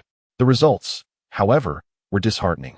After 3 consecutive days of searching, they had scoured nearly every inch of the surrounding area without a trace. The king had no choice but to call off the search, redirecting efforts toward crafting the items requested by Wen Xiaoyu. Yet a foreboding sense of unease regarding this latent threat persisted within him as the relentless snowstorm raged on. With the snowfall accumulating to over a meter in depth, the white ape and his companions, including the 6-eared, dared not linger. They subsisted on snow to stave off hunger and thirst, pressing onward toward the monkey tribe. At that moment, he caught sight of a dozen figures appearing not far ahead, with the leader squinting through slanted eyes, a chilling smile adorning his face. It was the white ape chief, a long-awaited reunion. Days later, all the items requested by Wen Xiaoyu were meticulously crafted: 30 sets of farming tools, 10 sets of surgical instruments, and 20 sets of blades and spears. Except for the surgical tools, she demonstrated the uses of the others, and the catfolk were effusive in their praise, particularly for the convenience of the cutting tools used for harvesting grass. "Have the rice grains sprouted?" After her demonstration, Wen Xiaoyu inquired. Knowing that particular area had been cordoned off early on, surrounded by burning charcoal to prevent it from being buried beneath the snow, the catfolk sent to inspect shook their heads, casting doubts on the viability of growth. "Who can say? We shall observe for a while longer," Wen Xiaoyu replied, feeling helpless. Her knowledge of botany was woefully insufficient, leaving her uncertain. I must attend to other matters, she remarked, heading toward the residence of the high priest. The previous night, her proclamation of intent to recruit students had stirred the catfolk. To learn the arts of the priest was their fervent desire. Consequently, a long queue formed outside her door that very night, necessitating interviews to be conducted in batches due to the overwhelming number of applicants. Those of poor character were dismissed, as were those lacking patience, meticulousness, dexterity, or possessing impulsive natures. A multitude of rules swiftly eliminated countless candidates, leaving primarily women, yet still, 30 remained. Among them a familiar tabby. Upon her arrival, the catfolk gazed at her with fervent eyes, each hoping to be selected, for only 7 slots were available, compelling them to exert their utmost efforts. First and foremost, congratulations to all of you for standing out in the selection process. However, as you are aware, I only require 7, so today, I shall be observing each of your performances. Only the most exemplary shall become my students. When Xiaoyu's gaze swept over them, the catfolk stood tall, responding in unison, yes. Now, let the first round of our 3-part competition commence. When Xiaoyu spoke as she waved her hand toward the puppet, who exited with animal hides and needlework in hand.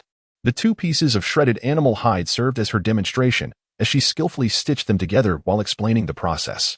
It was essential to master the spacing of the stitches and the degree of contact between the 2 hides. They could neither be folded nor separated. Once the hides were sewn together, Huaji distributed the animal hides and needles to everyone. Now, please proceed to stitch as I have instructed, when Xiaoyu concluded. As soon as her words fell, the cat people eagerly picked up their needles and began sewing. The room was enveloped in silence, save for the sounds of their stitching. While when Xiaoyu, the puppet, and the high priest observed like vigilant proctors. I'm done. Liwa was the first to raise her hand. Upon seeing the hide in her hand, a hint of appreciation graced Wen Xiaoyu's face, though her stitching was slightly less refined than the puppet's, with a bit of nurturing. She showed great promise. Very well done. She held up the hide for the puppet and the high priest to see, both of whom nodded in approval. Lihua visibly relaxed, her face lighting up with a charming smile. Soon after, 2 others completed their tasks, though their work did not match Lihua's quality. Once everyone submitted their pieces, the trio had already formed a few candidates in mind, with Lihua standing out as the best. When Xiaoyu meticulously noted their performances on the hides with charcoal. The second round involved identifying herbs and their properties. When Xiaoyu first provided an explanation, how much they retained depended on their capabilities. Surprisingly, an inconspicuous male cat person remembered the most comprehensive details, outpacing the second contender by 5 herbs, with Lihua ranking 3rd, her performance commendable as well. As for the final task, it was not about identification but rather a question prepared by Wen Xiaoyu. Discuss your understanding of the priestly arts. I will assess your responses accordingly. Without a heart dedicated to healing the afflicted, one cannot truly become a healer, she asserted, needing to ascertain their true natures. Indeed. Many expressed their innermost thoughts candidly this time. Of course, I study the priestly arts to gain the respect of those who look down upon me. I aspire to be a great cat person like the high priest and you. Well, being a priest affords one the best treatment in the tribe. Throughout the series of responses, when Xiaoyu maintained a serene smile, neither affirming nor denying their sentiments, prompting the following participants to continue, all while stealing glances at her expression. However, when Xiaoyu appeared satisfied with everyone's answers, leaving them puzzled about her true reactions. When it was Lihua's turn, she pondered briefly before saying, because I do not want my companions to suffer from illness, that feeling is unbearably painful. No matter how bitter it may be, I am willing to endure it. As long as I and everyone can remain healthy. Next, when Xiaoyu nodded and, 10 minutes later, the catfolk began to voice their innermost thoughts. Subsequently, she analyzed the animal hides that recorded the results of the first 2 rounds. To this day, she felt most satisfied with the tabby and the male catfolk known as Siamese. Now, I announce that these 7 individuals are Tabby, Siamese, and Gila, she proclaimed, uttering the 7 names. Among those who were not selected, several expressed their dissatisfaction, notably the tabby, who ranked 5th in herbal identification. He furrowed his brow and cast a glance at Gila, who stood far behind him. She clearly performed worse than me in the second round. Why was she chosen while I was not? He pondered. Indeed, how were these selections made? I still do not comprehend. I excelled in stitching the animal hides as well. With 2 individuals initiating the discourse, the others who were not selected began to voice their grievances. However, when Xiaoyu refrained from responding immediately, waiting for them to gradually quiet down before she spoke, in truth, the competitions of the first 2 rounds are not of paramount importance. for these skills can be honed over time. Yet, your intentions are immutable. What do you mean? They inquired. It implies that you harbor no reverence for life, fixating solely on the benefits that come with being a priest. I will not accept those who are driven by greed, when Xiaoyu replied calmly. The tabby grew increasingly aggrieved, thinking, is it truly a fault to aspire for a better life? When Xiaoyu smiled, acknowledging the validity of the thought. However, she asserted that in the role of a priest, any misstep could result in the loss of a precious life, and she would not tolerate any disregard for life. To put it plainly, those driven by self-interest may one day forsake human lives for their gain, which is why she hesitated to impart her medical knowledge to such individuals. Having experienced the cat plague, the raccoon cat possessed a profound understanding of life, and though others might not share her depth of insight, they nonetheless held similar sentiments. From this day forth, you 7 shall be my students, she announced. I will commence with the most fundamental concepts, and I hope you will approach your studies with earnestness. Should I ever discover that you take life lightly, I will retract all that I have taught you. Yes, the 7 students replied, their demeanor shifting to one of solemn respect. The remaining individuals, guided by the puppet, departed quietly. The study group was soon established, comprising not only these 7 but also the high priest, the puppet, and the flower branch, totaling 10 students. However, when Xiaoyu did not intend to begin their lessons immediately, for there was another crucial matter at hand. As the saying goes, a poor memory is no match for a bad pen. Thus she needed to teach them the written word. Fortunately, the animal skins could be cleaned, allowing them to be reused after being written on with charcoal. For 2 entire months, she dedicated herself to teaching them the simplest symbols and characters in medicine, and they proved to be diligent, cherishing this opportunity greatly. Each time the king visited, he found himself too occupied to converse with Wen Xiaoyu. On a brighter note, the rice had indeed begun to sprout, albeit at half the expected yield, which was still a cause for celebration. With the snow melting and temperatures rising, the kittens began to frolic joyfully around the tribe. The 20 bear folk had fully adapted to their new life and felt fortunate to be there, free from worries of hunger or cold, and learning basket weaving from the cat people. Aside from the brewing, which remained a burden, everything else was quite manageable. In the warm classroom, after concluding her final lesson, when Xiaoyu surveyed the assignments submitted by her students, nodding in satisfaction, you have all worked hard during this period. You may take a break tomorrow and the day after, and then we shall commence with the formal teachings of priestly arts. As soon as she finished speaking, several students joyfully dashed out, eager to seek companions or reunite with their families. At that moment, the king approached her, announcing that the first batch of fruit wine was ready for tasting. When will you be free to sample it? He inquired. When Xiaoyu's eyes sparkled, and she instinctively licked her lips, realizing that there was time to spare. Let us go and take a look, she declared with enthusiasm. Given that this brew was crafted in her absence, her anticipation was palpable. Additionally, there was a rice-based liquor. She was curious about its flavor. Upon arriving at the wine cellar, she was greeted by a multitude of imposing wine jars, while guards stood both inside and outside the premises, ensuring the safety of these prized spirits from theft or robbery. The king opened one of the jars, revealing the rice-based liquor within. An intoxicating aroma wafted through the air, and when Xiaoyu could hardly contain her excitement as she ladled the bowl and took a sip.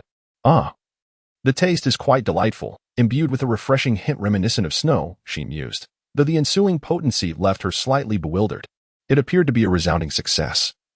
She had merely mentioned the idea in passing, never expecting them to truly execute it. What do you think of the flavor? The king naturally inquired, taking the bowl from her and savoring a sip himself. When Xiaoyu nodded in satisfaction, remarking on the quality of the brew, noting that its purity surpassed that of fruit wine, and it could even serve as a source of alcohol. Having exhausted the supply of wine previously exchanged with the divine realm, the tribe had been subsisting solely on fruit wine during this period. Thus, the prospect of acquiring new alcohol was indeed promising. It is a pity that your exchange fair occurs only once a year. Otherwise, we could procure a considerable amount of goods, when Xiaoyu lamented. Without the exchange fair, private trades can still occur, the king replied, unveiling another wine jar and sampling the fruit wine. As long as someone is dispatched to notify the various tribes, it suffices, after all. No one ever complains about an excess of wine. However, when Xiaoyu expressed her confusion, pondering whether they would have anything to barter after enduring an entire winter when food would presumably be scarce, the king stated calmly, handing her the tasted fruit wine. As spring arrives, many of the beastmen will shed their winter pelts, and they will also capture the young of wild beasts. As a certain television educator remarked, spring heralds the season of rejuvenation. Many animals commence their mating rituals, thus ensuring that the beastmen will still find ample sustenance. That sounds promising. Moreover, iron or extraction can continue, and we might also venture to the harvesting area, when Xiaoyu suggested, feeling overwhelmed by the multitude of tasks at hand. I noticed that the number of tribes is gradually increasing. We should be able to expand, the king contemplated. Well, this is your domain. You are free to make the decisions, he concluded. When Xiaoyu held little interest in such matters.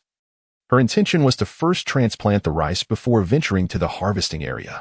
If she could bring back some plants, it would be all the more splendid.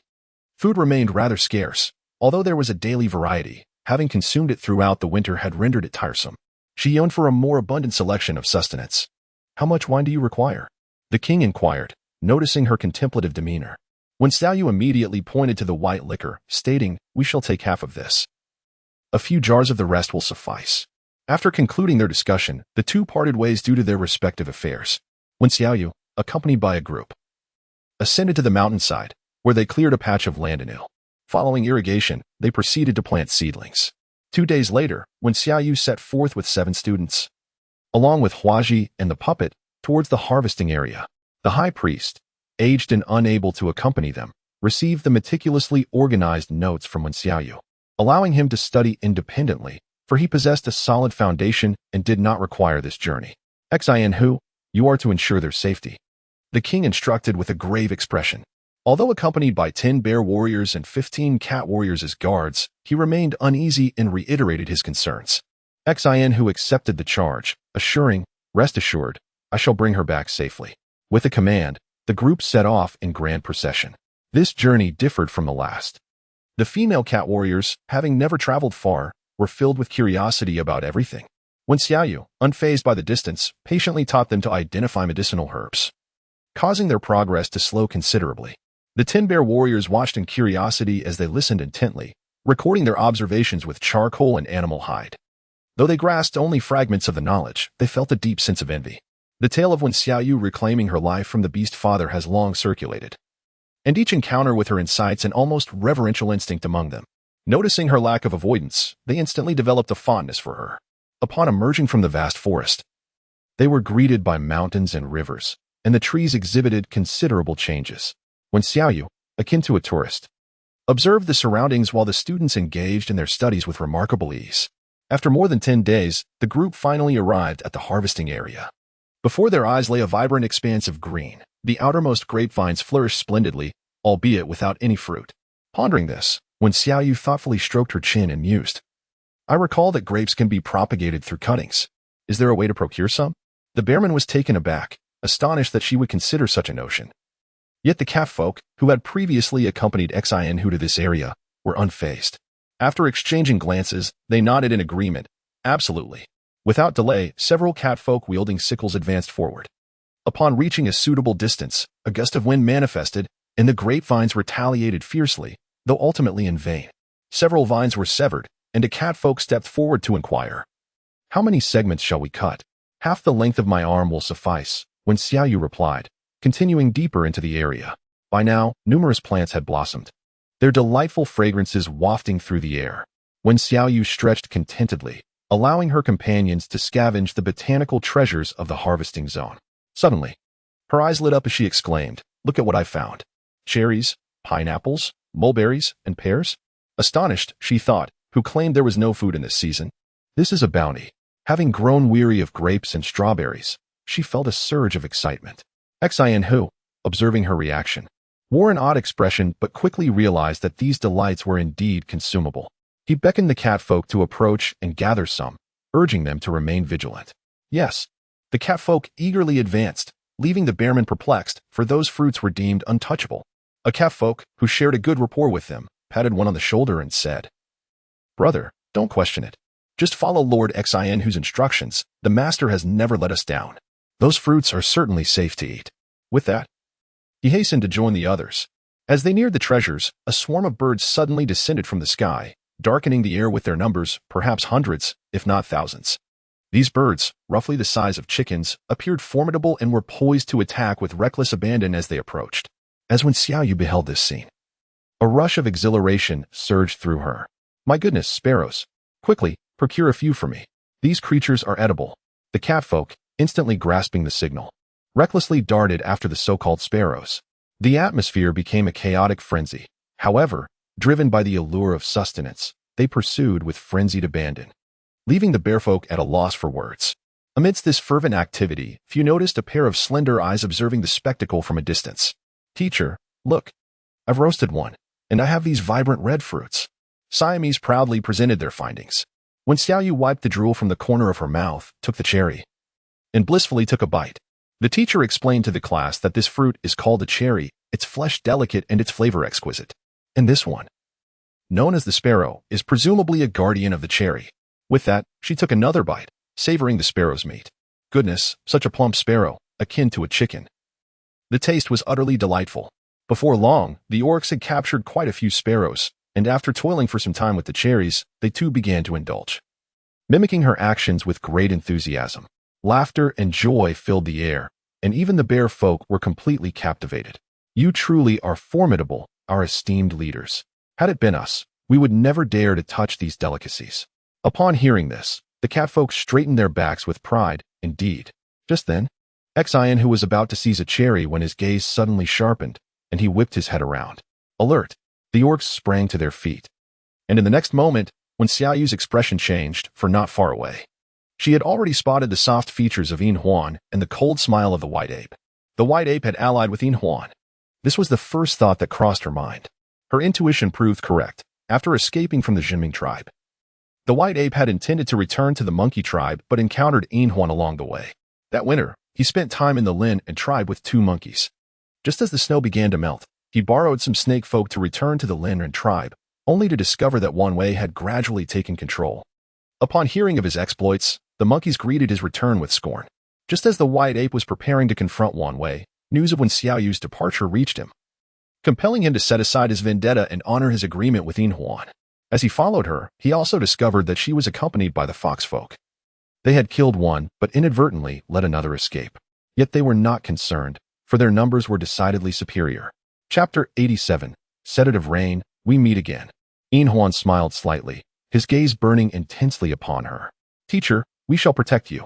In an instant, several students positioned themselves in front of her, while Huaji secretly brandished a sickle. However, to the white ape, these actions appeared utterly laughable. This time, 30 snake folk had mobilized to capture Wen Xiaoyu. Along with 20 monkeys, they would find it nearly impossible to escape. Nevertheless, according to his agreement with Yin Huan, this female was to belong to the latter, with everything else being of no interest to Yin Huan. Additionally, Yin Huan would bestow upon him 10 jars of wine. Indeed, after numerous failures, the Lin tribe had finally succeeded in brewing wine. On this occasion, I also had the opportunity to witness an array of unusual sights, discovering that many things are indeed edible. This revelation further cemented the advantage of the white ape in reclaiming its status within the monkey tribe. However, the specifics of that endeavor remain a matter for the future, as, at this moment, when Xiaoyu's mood was rather somber. Eventually, one must venture out in search of sustenance, for food is destined to run out. Yet, upon stepping outside, she encountered these 2 fated adversaries. Had she been as cautious as before, perhaps she could have outnumbered them. But now, with 30 against 50, their chances seemed bleak, especially considering the presence of several girls among them. Xian, who had already transformed into his beastly form, coldly surveying the 2 formidable leaders. This battle promised to be unprecedentedly arduous. At all costs, I must protect you.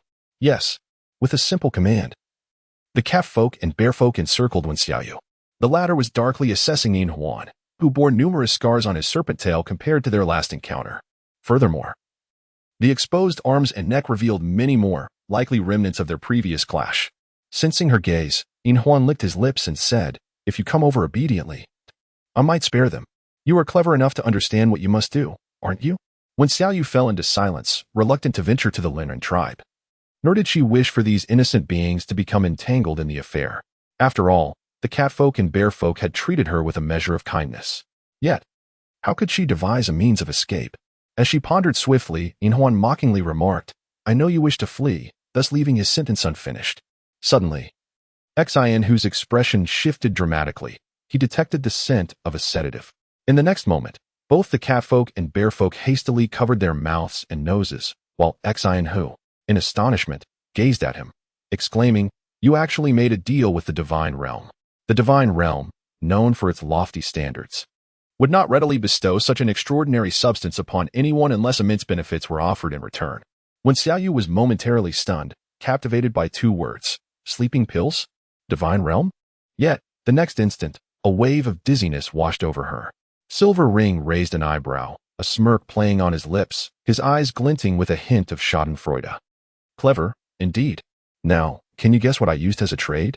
Initially, they possessed snake venom, but for the sake of caution, he procured a miraculous potion from the divine realm. Once sprinkled nearby, it would evaporate and induce slumber in any orc that inhaled it. However, the potion's sole drawback was its pungent scent during evaporation, easily recognizable. Fortunately, he had a multitude of allies to prevent any escape. Run. Xianhu thought no further. This potion was far more potent than snake venom. No matter the cost, he had to get you away from this place.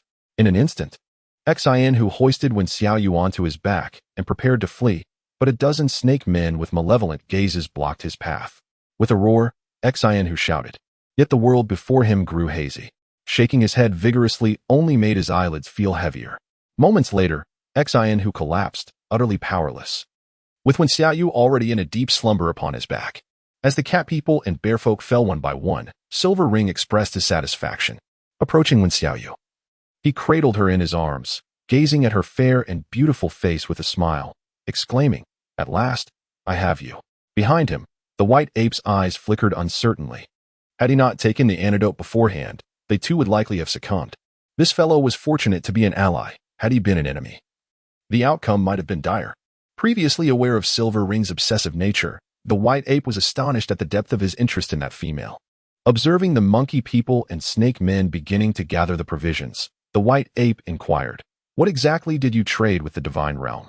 Silver Ring raised an eyebrow. "Before your arrival, someone from the divine realm had been inquiring about her, and by chance, I encountered them." The white ape, astute as ever, narrowed his eyes. "So you leaked her whereabouts in the Juming tribe?" Silver Ring smiled coolly but offered no reply, casting a glance at the fallen bearfolk and cat people, his eyes glimmering with intrigue. "Shall we make another deal? Speak." 5 barrels of wine for their release." The white ape's eyes shifted thoughtfully for a full 3 seconds before he declared, 10 barrels. "In addition, I claim all these provisions." "Deal." Silver Ring agreed readily. With the cat people in advance, harvesting these resources would be remarkably simple. After both parties had completed their tasks, the white ape lingered over Wen Xiaoyu's face, hesitating for a moment before finally asking, "What extraordinary qualities does she possess?" If it were merely a strategy that had bested them, the white ape reasoned that it would not have piqued Silver Ring's interest to such an extent, especially given the wealth he had sacrificed. A female sought by the divine realm, his instincts told him she was undoubtedly remarkable. The matter of the liquor from the Lin and tribe remained a mystery.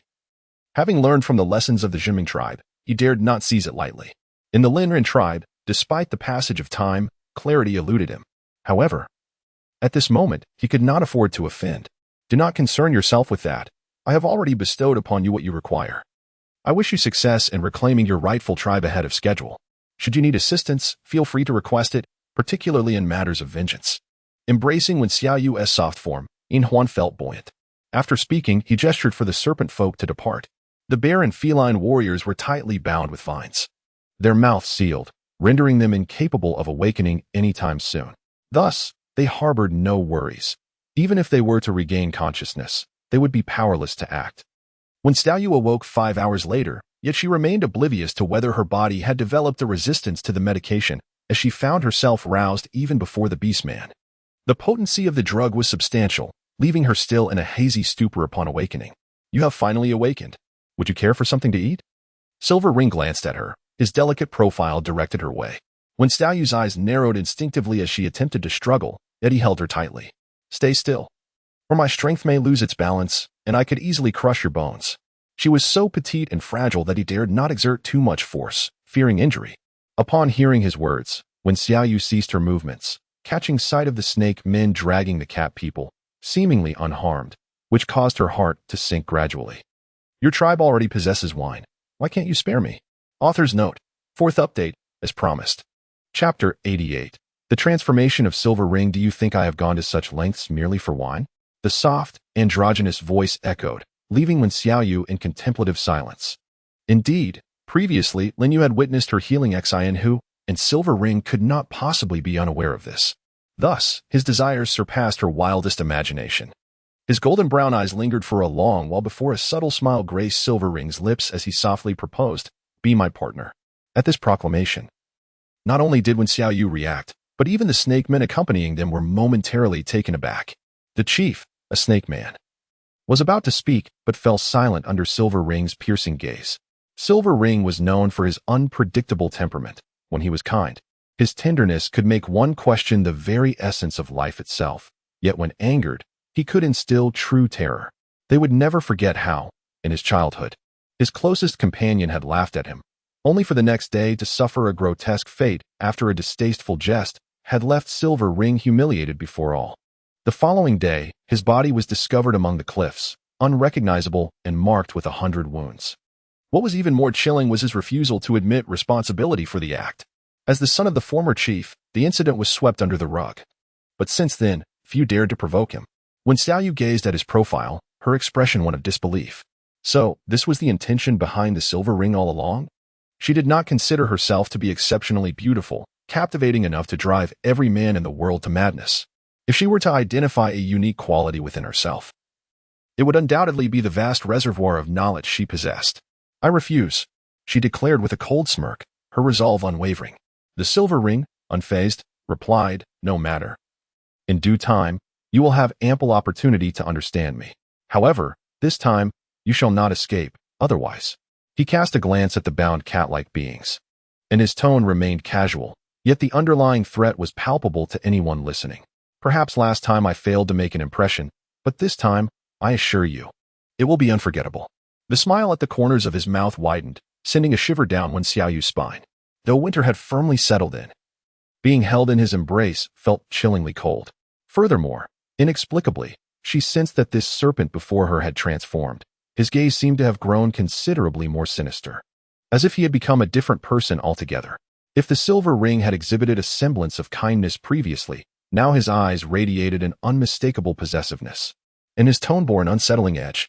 As if he could perceive her confusion, he lowered his gaze and remarked, "You must be wondering why I have changed. Am I right?" When Xiaoyu was taken aback, he could actually discern her thoughts. In Huan relished this gaze, blinking playfully as he leaned in closer, proclaiming, "You have been rather unruly." In an instant, a chilling aura enveloped her, causing Wen Xiaoyu to involuntarily flinch, gazing into the reflection of herself within his piercing eyes. Her heart raced, not out of admiration for his appearance, but from an unsettling fear. The intensity of his nearly frenzied gaze filled her with trepidation. "Initially, my sole desire was for you to remain in the Linran tribe. However, after confronting death, I have come to realize that indulging you excessively may not be prudent. What do you think?" His voice lingered, stretching the final syllable, as when Xiaoyu found herself hesitant to breathe. It was not her cowardice that held her back, but rather the oppressive aura that rendered her breathless. The Yinhuan before her had undeniably transformed. After several days of travel, the Serpent people treated the cat and bear folk with considerable brutality. Any sign of resistance was met with a flurry of fists and kicks, all at Yinhuan's behest. Consequently, by the time they reached the Linran tribe, the individuals bore numerous injuries. At the entrance of the tribe, Suiqing spotted their return from a distance and was about to joyfully greet them when she immediately noticed Wen Xiaoyu in Yinhuan's grasp. In an instant, a surge of anger and jealousy surged within her. Why had she returned? Yinhuan cast a cold glance her way, his tone frigid. "Suiqing, mind your words. In the near future, you will become my mate, and at that time, she shall be the most esteemed female of the Linran tribe." "What?" Suiqing felt as though struck by a thunderbolt, staring incredulously at the pair. You too." Yinhuan dismissed her with indifference, striding forward without a backward glance, commanding, "Confine them. Should they dare to cause further trouble, execute them." "Yes." Within Yinhuan's chamber, Wen Xiaoyu stood quietly, observing as he meticulously arranged another bed. The serpent usually slept upon a bed of branches and animal hides, but in anticipation of her arrival, he had crafted a wooden bed specifically for her, adorned with 10 soft animal skins. "Knowing you are sensitive to the cold, I have prepared ample hides for you." Along with these, once the bed was made, Yinhuan presented her with several vividly colored and exquisitely beautiful animal skins, asking her which one she preferred. When Xiaoyu remained still, Observing that the coldness she had previously perceived in his eyes had dissipated, replaced instead by a gentler demeanor reminiscent of their last encounter. "I do not like it," she stated. "I see. Then I shall have them prepare it tomorrow," he replied. "After traveling for so many days, you must be weary. Please, take a moment to rest while I fetch you something to eat and indulge in the wine we have crafted." With that, Inhuan set aside the animal hide and made his way to the door, when Xiaoyu observed as he effortlessly positioned a heavy stone slab beside him, effectively sealing off the space. Soon, only the sound of his movements echoed in the silence. The stone slab was immensely weighty, weighing at least 300 to 400 pounds, far beyond her capacity to budge. This barrier, resembling a door, was clearly constructed to prevent her from fleeing. When Xiaoyu let out a mocking smile and gracefully seated herself on the bed, she found the silver ring peculiar and, as she had yet to discern its true nature, deemed it wise to refrain from any rash actions, especially considering that Xian Hu and the others remained in his grasp. Before long, the stone door was shifted aside, and the silver ring entered, carrying an assortment of fruits and a large bowl filled with a crimson liquid. "Give it a taste," she said. "Though it may not rival your brew, it is still rather pleasant." The silver ring extended the food towards her, beaming with delight. The wine, a pale red, emanated a sweet and tangy aroma, unmistakably reminiscent of grape wine. She hesitated, having observed them partake of the food before daring to indulge herself. Given the current disposition of the silver ring, who could say whether he had infused the sustenance with anything untoward? It was prudent to exercise caution. Seemingly attuned to her apprehensions, the silver ring raised the bowl to his lips, taking a small sip before offering it to her. "Are you truly not going to try it?" When Xiaoyu took over the task and sipped lightly, finding the taste somewhat tart, indeed, it paled in comparison to her own concoction, yet it was still acceptable. Just as she was indulging in her meal, a faint sound emanated from the doorway. Glancing up, she spotted a black snake's tail appearing at the entrance, and her gaze was met by a familiar visage. Chapter 89. The bonding ritual. Mamba had arrived. Inhuan glanced back and beckoned him inside. "From this day forth, you shall attend to all of you's daily needs. Understood?" "Understood," came the response. A slightly bashful tone carried by a youthful voice. Compared to their last encounter, his once frail physique had transformed into a sturdy form, with muscular definition now apparent. Inhuan nodded in satisfaction and turned to Xiaoyu, saying, "We have faced several failures in our brewing endeavors, but it was Mamba's suggestion that ultimately led to our success. I've heard you two share a good rapport. If you find yourself feeling bored in my absence, allow him to take you out for a stroll." When Xiaoyu did not respond, her expression suggested that she had been assigned to watch her to prevent her from escaping. Though she had not anticipated that it would be this child, Mamba offered her a friendly smile, assuring the leader, "Rest assured, I will take good care of you." Inhuan gently ruffled his hair, smiling softly, "I must attend to some matters now. In a few days, I shall arrange a grand partner ceremony for you." "I do not agree," when Xiaoyu replied coldly. Inhuan's smile faltered for a moment before he quickly regained his composure. "Be good, you will surely come to appreciate it," he said, allowing his gaze to linger on her fair face for a few seconds before departing. With the stone door left ajar, Mamba shifted closer to Xiaoyu, watching her with great care. "You appear rather unhappy. Why do you object to becoming the leader's partner?" When Xiaoyu scoffed coldly and retorted, "Can you find joy in confinement? Can you be happy when compelled against your will?" Mamba scratched his head, yet he replied, "But the chief is not imprisoning you.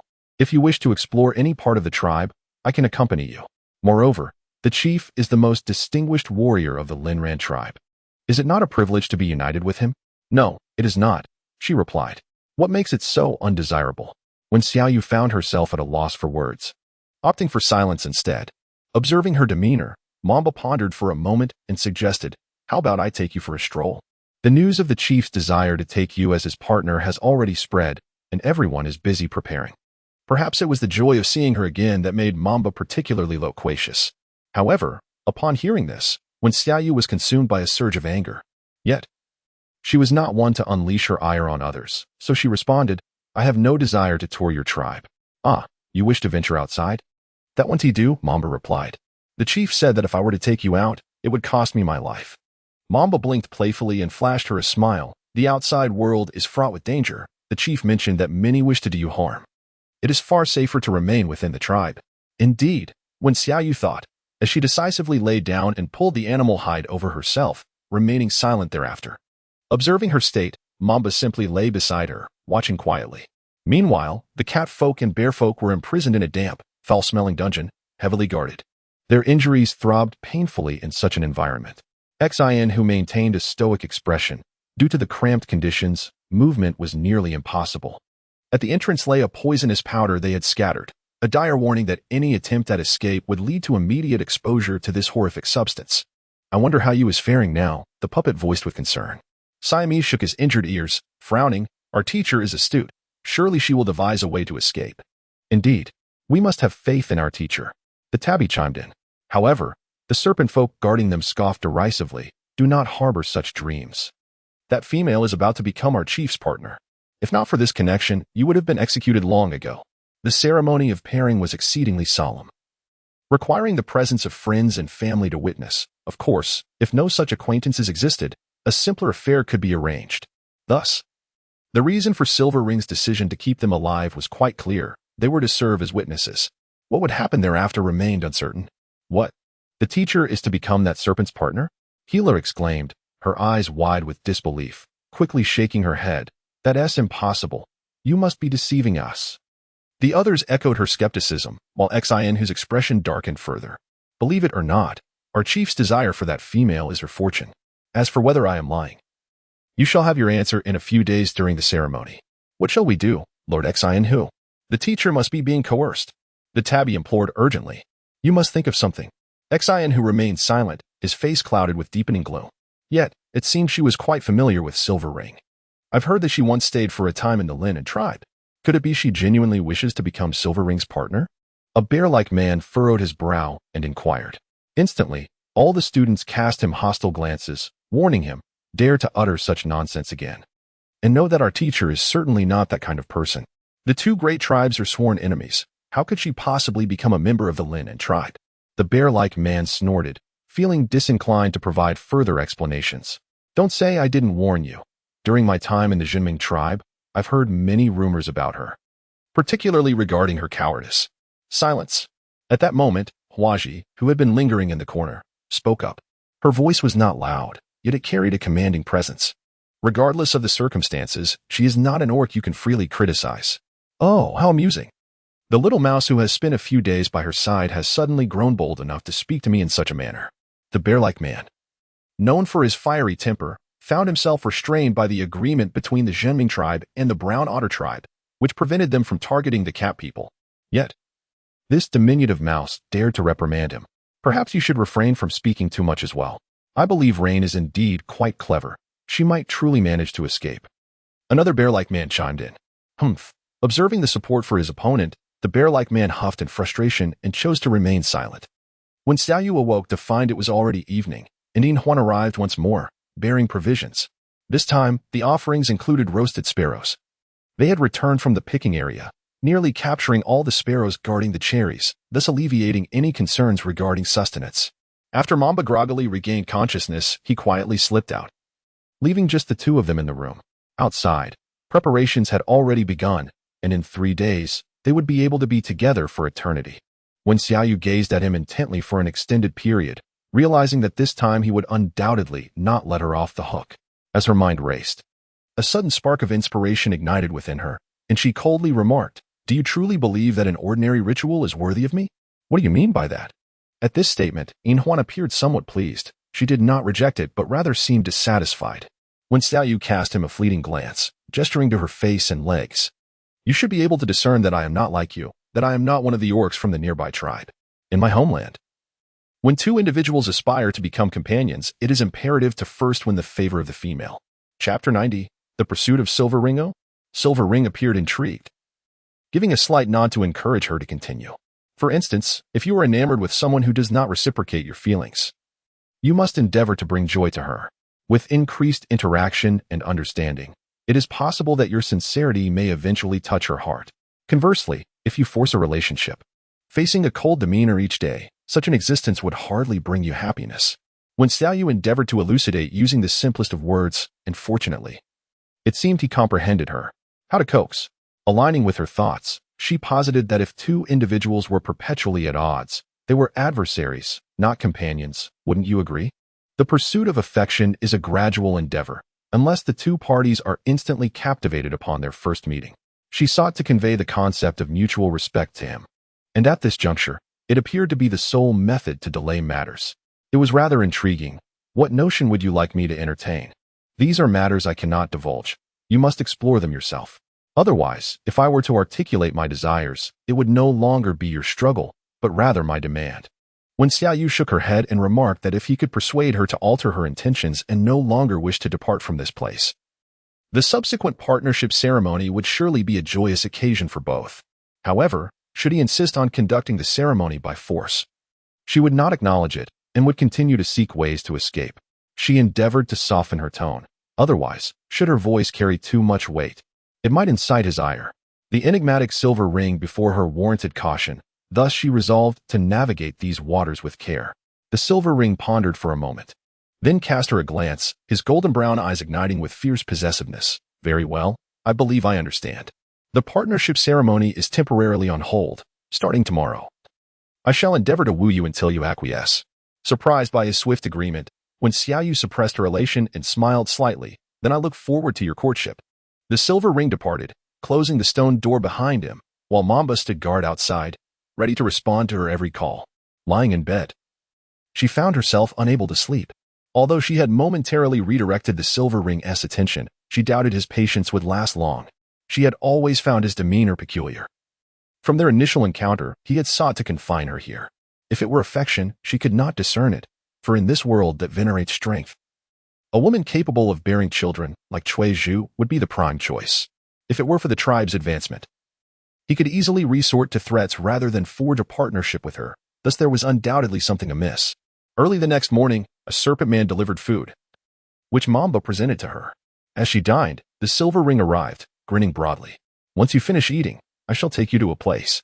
Observing the situation, it appeared his pursuit had officially commenced. However, when Xiaoyu still inquired as per her routine, what place? You shall know once we arrive. When Xiaoyu ceased her words, quietly consuming the last fruit before rising. Upon reaching the ground, Mamba no longer followed, and as she walked behind Inhuan, the serpent folk of the Lin Yin tribe quickly fixed their gazes upon her, whispering among themselves. Their voices were hushed, yet they penetrated when Xiaoyu's ears. Look, there is the future maid of the leader. She is the one who taught the method of brewing. So, she hails from the divine realm? Quite petite. Surely not suited for childbirth, yet she possesses striking beauty and fair skin. The last time I saw her, she was said to have been imprisoned by the Juming tribe, coerced into teaching them the art of brewing. Fortunately, she was rescued by the leader. The Juming tribe is truly despicable. Once we grow stronger, we shall be the first to annihilate them. Support the leader, support the leader's lady. The serpent folk suddenly became animated, causing the others who had been regarding Wen Xiaoyu with disdain to alter their expression swiftly.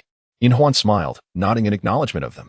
In the distance, a pair of beautiful eyes coldly scrutinized Wen Xiaoyu, filled with anger and jealousy, unbeknownst to her. Following Inhuan, they traversed away from the boisterous serpent folk and ascended to the mountaintop. This summit was extraordinary, devoid of many trees, instead adorned with a plethora of fragrant flowers. Remarkably, at the center of this floral sea lay a hot spring, approximately 3 meters in diameter. The spring water gushed forth from below, warm and flowing, yet curiously, the surrounding soil seemed to miraculously absorb it entirely.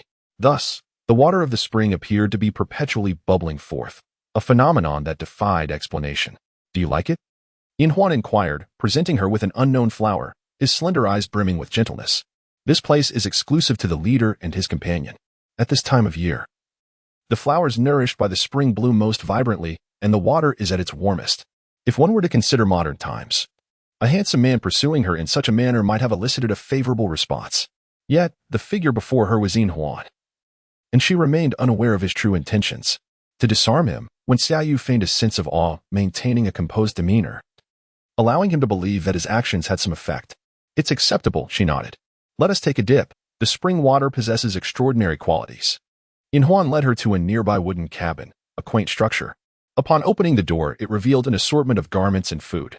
He handed her 2 sets of clean animal skin clothing and some provisions. What extraordinary qualities. In the past, the Lin Yin tribe had a female leader. Valiant and skilled in battle, yet under the oppression of various tribes, she bore numerous injuries and suffered from chronic bone pain. After soaking in this spring, she recovered in no time. Thus, after awakening from that great war, he remained here for quite some time.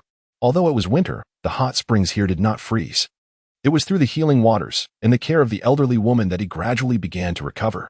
When Xiaoyu grasped the situation, if her conjecture was correct, the female leader must be suffering from an ailment akin to rheumatism or arthritis, which would explain the therapeutic effect of the hot springs. However, she chose not to confront this directly. She turned her back, donned a lighter layer of animal hide, and proceeded downwards.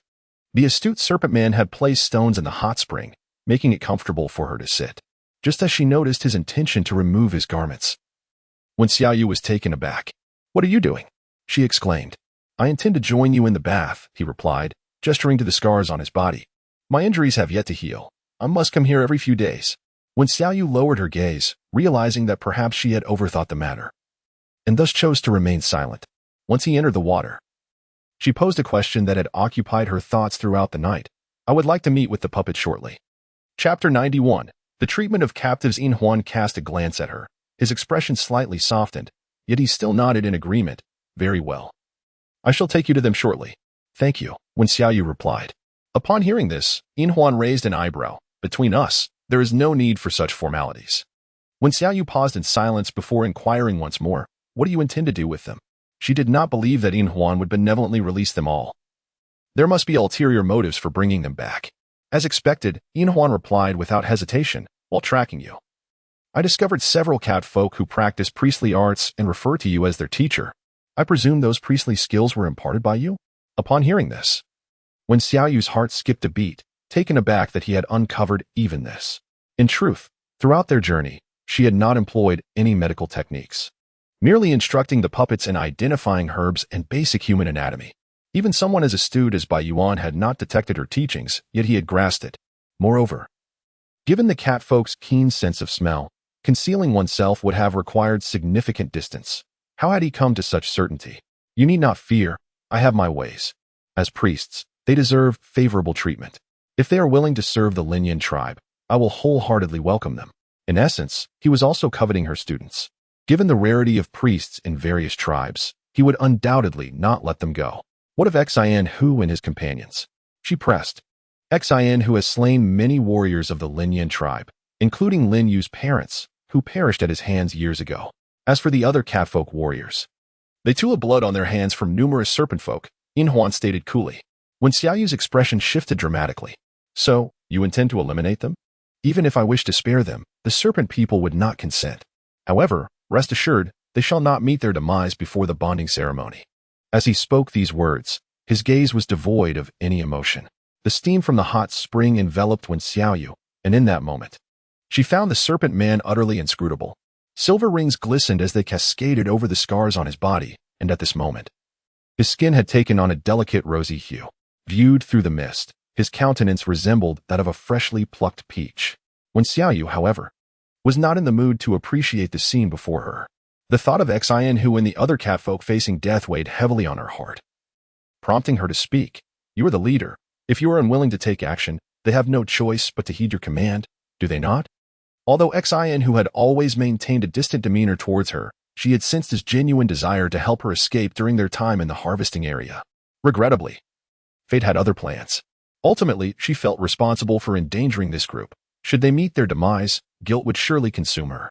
This was not merely a matter of being compassionate. When a group of individuals endeavors to protect you, only to sacrifice their own lives in the process, it is a sentiment that resonates with anyone.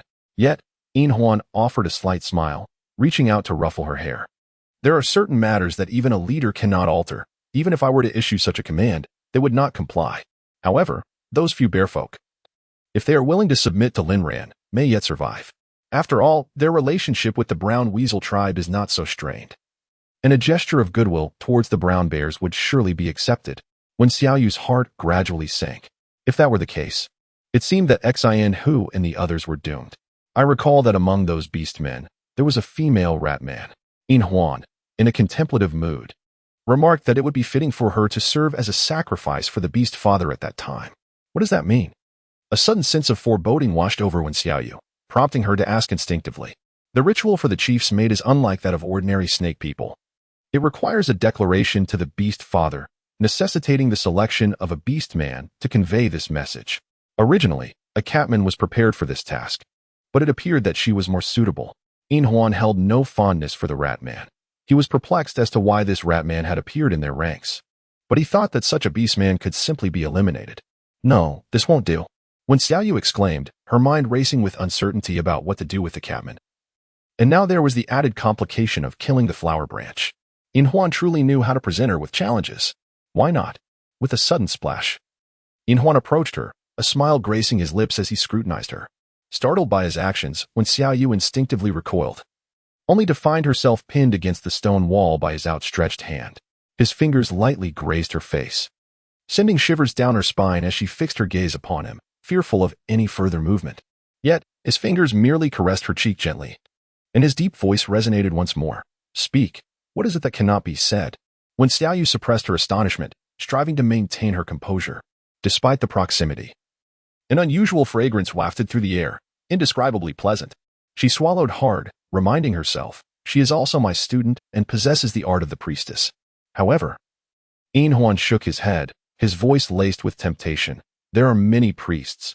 Her presence is hardly indispensable, especially since she is merely a lowly rat folk. To use her as a mere tool for the desires of the snake folk would be an affront to her dignity. He tilted his head, his profile strikingly beautiful, his elongated single phoenix eye blinking playfully as he leaned closer. If you wish to teach more beast men, I can provide you with many more. All I require is her. When Xiaoyu found herself nearly pressed against the stone wall, its rough surface jabbing painfully into her back. Yet, In Huan seemed determined to pursue her. Inching closer with keen interest. Oh? You defend her so fervently. Does she possess some unique quality? This very question sparked a realization within her, with a flash of inspiration. When Xiaoyu replied, since you have uncovered my intent, I might as well share the truth. I am conducting an experiment, and thus require her assistance. An experiment? It is to prove a singular point. Given the gravity of the situation, a typical explanation would not suffice to convince In Huan. He was far too astute for that. Therefore, she resolved to present a half-truth to dissuade him. Would you not be intrigued to learn about the extraordinary powers that reside within you? In fact, I have discovered something peculiar that may pertain to these abilities. However, that rat folk seems to possess some knowledge, which is why I need her help. Continue speaking. When Xiaoyu observed his silence and lack of rebuttal, she continued, the ability of beastmen to breathe fire and unleash wind blades stems from their distinct attributes, which are intricately linked to a certain element within you. Should we manage to enhance this element, it could potentially amplify your capabilities tenfold. Moreover, it might even enable those who currently lack extraordinary powers to acquire such abilities. Over the course of time, I have discovered that over 90% of beastmen possess special abilities. However, there remain a few exceptions, such as the Linren tribe, which sees a handful each year. These serpent folk are ridiculed from birth, labeled as the discarded offspring of the beast father. If we could grant them extraordinary powers as well, it would certainly bolster our combat strength. Chapter 92. Hot springs. Upon contemplating this, the silver ring in her eyes suddenly transformed into slender, needle-like slits. The hand caressing her cheek trembled fiercely, leaving a vivid red mark in its wake. When Xiaoyu winced in pain but refrained from uttering a sound, her gaze unwaveringly fixed upon him, for she yearned to discern whether he truly harbored any belief. She was aware of certain truths. Silver Ring's breath grew noticeably rapid. This very inquiry, paradoxically, brought a sense of relief to Xiaoyu. His willingness to ask indicated that a flicker of belief had ignited within him. She realized that the truth lay within her. When Xiaoyu gestured towards her heart and continued, however, I do not possess absolute certainty to act upon this matter at present, which is why we have been deliberating over potential solutions. As if to bolster his faith further, she added, this matter is unknown even to the king. To Silver Ring, the lives of the mouse people seemed inconsequential. Her assertion might indeed hold some veracity. He scrutinized her eyes intently, seeking any trace of deceit, yet found only the profound clarity within her dark orbs. Silver Ring fell into silence. The notion of extraordinary abilities was not unfamiliar to him, although in his youth, many serpent folk had informed him that such gifts were bestowed by the beast father, and over time, he had ceased to question it. Yet now, she claimed to possess a means to enhance the abilities of beastmen. If this information were to spread, it could very well send shockwaves throughout the entire realm of beastkind. A notion utterly absurd. How can you prove this? After a lengthy pause, Silver Ring calmed his emotions and posed the most critical question. When Xiaoyu understood that he believed in a considerable measure of her words, so she endeavored to maintain her composure. It was impossible to provide proof at this moment, as we were still in the midst of experimentation. If you promise not to harm her, perhaps one day this enigma could be unraveled. After speaking, she awaited his response in silence. Inhuan gazed intently at her, his fingers brushing against the mark on her cheek, as if attempting to erase it. Yet, after a few touches, the mark remained. He leaned in closer, and when Xiaoyu felt an alarm bell ringing in her mind, instinctively reaching out to push him away. However, in comparison, her strength was utterly negligible. Inhuan persisted, drawing closer to her profile. A cold, damp softness glided past, and his breath whispered in her ear, "Very well. We shall keep her for now." When Xiaoyu was suddenly overcome with goosebumps as this audacious individual dared to lick her face. As he drew closer, she could distinctly perceive an enchanting fragrance growing ever more potent. Meanwhile, she became aware of two rigid objects pressing against her.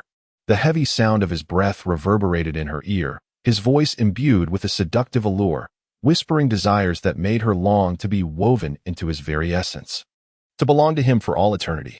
When Xiaoyu shivered violently, how could a sane person harbor such terrifying thoughts? Her current situation was exceedingly perilous. A myriad of thoughts flashed through her mind in an instant, and ultimately, her voice turned as frigid as ice. "Do you intend to coerce me?" Snakes possess two reproductive organs, and it could be surmised that the same holds true in the world of beast men, thus she could almost unequivocally ascertain his burgeoning impulses. In such a precarious circumstance, escape through sheer strength was implausible. Her only recourse was to divert his attention through her words. "Oh, I had thought you would differ from the rest, yet it seems there is little distinction." Indeed, her words elicited a look of confusion from the silver ring. Yet his hand had already begun to wander restlessly toward her neck. Though warmed by the spring water, her skin felt icy to the touch. "Why do you say that?" he inquired, observing the female's mind consumed by such thoughts. She endeavored to keep her voice steady, delivering her most frigid retort, "If you continue, even if your pursuit fails, I swear to the beast god." His fingers paused at her collarbone, and the yearning in his eyes gradually cleared. "You are unwilling? Yet you have not refused." When Xiaoyu laughed in anger, her entire being radiating rejection. "Can you not perceive it?" Inhuan lowered his gaze, a flicker of desolation passing through his eyes. He longed to caress her cheek once more, only to be met with her forceful push. "I hope you refrain from touching me without my consent," she exclaimed. Fear gripped her. If Inhuan were to force himself upon her, she possessed no capability to resist. What would she do then? Endure humiliation only to seek revenge later? It was a notion too dreadful to contemplate. As her palm was brushed away, Inhuan's lips pressed together tightly, and within his golden brown eyes, a vortex seemed to swirl, threatening to draw her in. Yet ultimately, he exhaled and stepped back, his gaze still profoundly fixed upon her. "Would you care to hear a story?" "I would not." When Xiaoyu retorted in a fit of rage, turning to leave the water's edge. However, just as she turned, she was pulled back into the depths, choking on a mouthful of water before he awkwardly rescued her. His hands encircled her waist, and as the desire in his eyes surged once more, when Xiaoyu could no longer contain her fury, delivering a resounding slap to his face. "Do not touch me." Inhuan's face turned to the side from the impact, slowly returning to meet her gaze. The fire in his eyes flickered out, leaving him astonished as he beheld the panic-stricken expression on her face. Having never witnessed such a side of her, Inhuan felt an inexplicable heaviness in his chest, a desire to offer her comfort rising within him. Yet, as he reached out, he noticed her inclination to push his hand away. "Do not touch me. I shall not lay a finger on you. Please do not regard me with such a look." When Xiaoyu glared at him with fury, her teeth clenched tightly. This serpent man was truly terrifying her to the brink of death, utterly devoid of reason. Under her unwavering gaze, Silver Ring slowly retracted his hand. "I merely wish to convey certain matters." "Speak," she spat out through gritted teeth. Although she was reluctant to listen, she feared he might take further action. Silver Ring lowered his head and retreated further, settling onto another stone, the spring water lapping against his collarbone. After a considerable pause, his soft voice emerged. "Since birth, I have been ensnared in a peculiar dream. In this dream, there existed a female not resembling the Orcish kind, her skin as white as snow, her form supple, often playing alongside me, until the age of 3, when my playful nature led me and my companions to the cliffside. I encountered a female identical to the one in my dreams. She was of similar stature, yet unlike the dream, this female was not there to play, but rather to evade a relentless pursuit. Without hesitation, she lunged toward me, pleading for salvation. How could I refuse? Instantly, I, along with my companions, grasped her and fled desperately towards the tribe. Yet, The pursuers caught up to us, and in a fit of rage, I clamped down on one of the orcs, sustaining severe injuries, yet refusing to relent. Ultimately, I poisoned that orc, but upon turning, I found my companion had been slain by another, and as they continued their pursuit, I had no choice but to carry the female onward, tireless in my escape. After an arduous journey, I evaded the orc and saved the dream's little female. Yet the following day, my companion was discovered dead. Chapter 93. The plan was impeccable. Due to a quarrel the day prior, the blame naturally fell upon me. No matter how I explained, the Serpent people refused to believe me. I had no choice but to reveal the tale of the little female, leading the Serpent people to her hiding place, only to find she had vanished. As for the orc I had slain, he had also disappeared. But I vividly remembered a small brand upon his neck, which I later learned was the mark of a Divine Realm slave. Finding no evidence to support my claims among the cliffs, the Serpent people grew even more enraged. Nevertheless, the chieftain trusted his child and was willing to compensate the parents of the deceased little serpent. Time is a merciful entity, and thanks to my father's sincere attitude, by the time of his passing, they finally forgave me. After ascending to the position of chieftain, I did indeed perform numerous noble deeds for the tribe, and the incident concerning the little serpent gradually faded from memory. Yet, in my heart, I never ceased to think of that little female thereafter. I never dreamed of her again.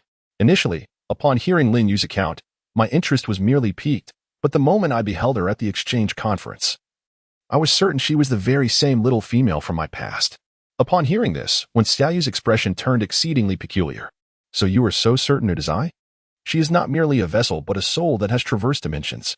If she is not the one, it would suggest the existence of others like her in this world. Conversely, if she truly is, then the entangled fate becomes perplexing. I have encountered numerous beastmen in the beast world, yet only you possess such an appearance. Silver Ring nodded affirmatively. Though unaware of the trials you have faced over the years, I am genuinely delighted to see you again. Noticing the intensity in his gaze, when Xiaoyu pressed her lips together, thus, it can be concluded that he has fallen for the girl from his dreams, having seen no other humans, leading him to immediately believe she is indeed the one. How tragically glitch. I never anticipated that the outcome would unfold into such a melodramatic narrative. Is it not excessively absurd to have never encountered another human yet continuously dream of them? However, reflecting on her own ability to transcend realms, she pondered the impossibilities of this world.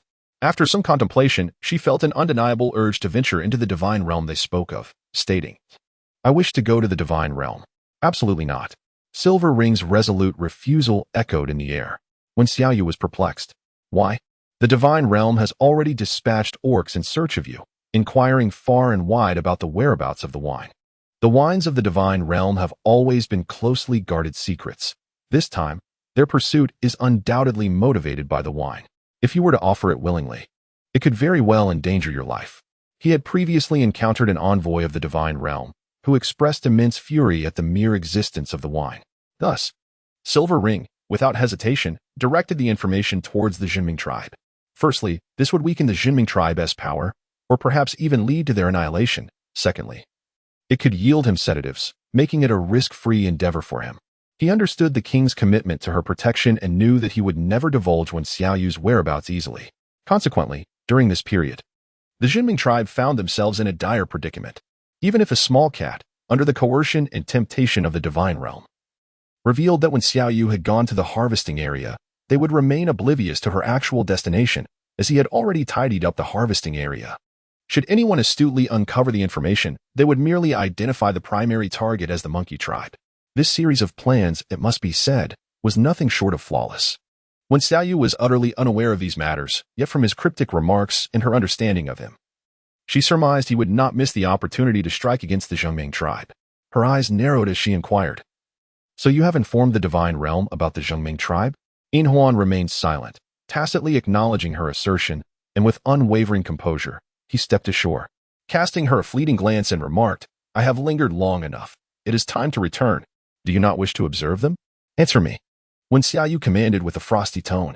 Yes, In Huan replied succinctly, then added, Thus, you are quite safe now, even if they come seeking you. I shall exert every effort to ensure your safety. When Xiaoyu found herself at a loss for emotions in that moment, acutely aware that the Juming tribe was on the brink of an unprecedented period of hardship, the news of her abduction would likely be discovered soon. She could only hope that the king would arrive here swiftly. Observing her silence, In Huan leaned closer, extending a hand. Shall we go? Upon their return to the Linren tribe, In Huan guided her to the cell where the beast men were confined. The flickering flames cast a dim light, yet their keen senses detected Wen Xiaoyu's presence. And dozens of eyes turned towards her in an instant. Rain, teacher, boss. A cacophony of voices erupted, and just as Wen Xiaoyu prepared to rush forward, she was halted by In Huan, who pointed to the venom on the ground, saying, "A mere touch can cause severe decay. Be cautious. Don't you dare touch her. If you have the guts, come at us," shouted a catman defiantly. "That's right, face us one-on-one." Another bearman chimed in, disdain evident in his tone. In Huan did not even spare a glance at them, instead lowering his gaze to Wen Xiaoyu. "You may speak your mind here." He gestured towards the catfolk, including Li Hua, and the flower branch, instructing a nearby serpent man, "Bring these out." "What do you intend to do?" Xian, who grew alert, realizing that the catfolk he had pointed out were none other than Wen Xiaoyu's students, the future priestesses. In Huan smiled faintly. "Indeed, the priestesses deserve to be treated with utmost care." "How did you know?" As 9 beastmen were led out one by one, the catfolk and bearfolk found themselves powerless, tightly bound and unable to move. All eyes turned towards Wen Xiaoyu, whose expression shifted, her tone tinged with displeasure. He discovered it on his own. Li Hua hurriedly clarified. "I never doubted the teacher. How have you been?" Bubo nodded in agreement, relieved to see that she bore no injuries, yet remained silent. Wen Xiaoyu's complexion improved slightly. "I'm fine. How about all of you?" she inquired. "We are all right," Siam replied, lowering his head. "It's just that the wounds are unbearably itchy." Although it was Chuan Tian, the temperature at night was not particularly high, and coupled with the dampness of the area, their wounds had become even more aggravated. As Wen Xiaoyu was about to speak, In Huan had already interjected, suggesting to fetch some herbs from Granny Shui. Indeed, a serpent-like figure swiftly departed. The imprisoned catfolk and bearfolk were utterly astonished. Was this a prelude to their healing? Wen Xiaoyu instinctively furrowed her brow, sensing that the situation was far from simple. Yet, she could not help but examine their injuries. The wounds of several girls were relatively minor, with the exception of Huaji's, which was somewhat more severe. Chapter 94. Visiting the prison. Among them, the injuries of the cat warrior and the bear warrior were particularly grave. A mere glance was enough to discern that their wounds had begun to fester. The dampness of the environment naturally fostered the growth of bacteria. And despite their remarkable healing abilities, the prolonged dragging had far outpaced their capacity for recovery. If not treated promptly, it could lead to lasting ailments. At that moment, Xian, who was indifferent to these matters, his sole focus lay elsewhere. "Do you wish to become my partner?" His piercing gaze was fixed intently upon her, seeking an answer. In an instant, all the beastmen turned their attention towards her as well. Wen Xiaoyu furrowed her brow, knowing she could not disclose that this was merely a strategic delay. Yet she could not openly admit her agreement either. Just as she found herself in this predicament, In Huan stepped forward, proclaiming, "The chief is earnestly pursuing you, striving to win her over with utmost sincerity, and you has indeed consented to this courtship." "You, is what you say truly the case?" an incredulous cat person inquired. Under the weight of all those gazes, Wen Xiaoyu nodded affirmatively. "Yes. Have you decided to align yourself with the Lin and tribe then?" The cat person questioned in disbelief. "You are clearly connected to the king." "My relationship with the king is non-existent," Wen Xiaoyu replied calmly, wary of any inappropriate revelations. "At this moment, any beastman may pursue me, provided they possess sufficient strength." "Are you disregarding the Juming tribe, abandoning us altogether?" In Huan chuckled softly, his voice both elegant and deep. "Little kitty, you ought not to be so selfish. She is not your leader, so why should she be bound to govern you indefinitely?" Teacher Shila hesitated to speak. But at that moment, the previously silent Xian who abruptly interrupted her, "Have you made your decision?" When Xiaoyu stepped forward, her eyes locking with his in a profound gaze. "Indeed, foolish tiger, discern the intent behind my eyes. I am merely toying with you. I do not genuinely wish to remain in the Linran tribe. With your intellect, you must surely comprehend this, am I right?"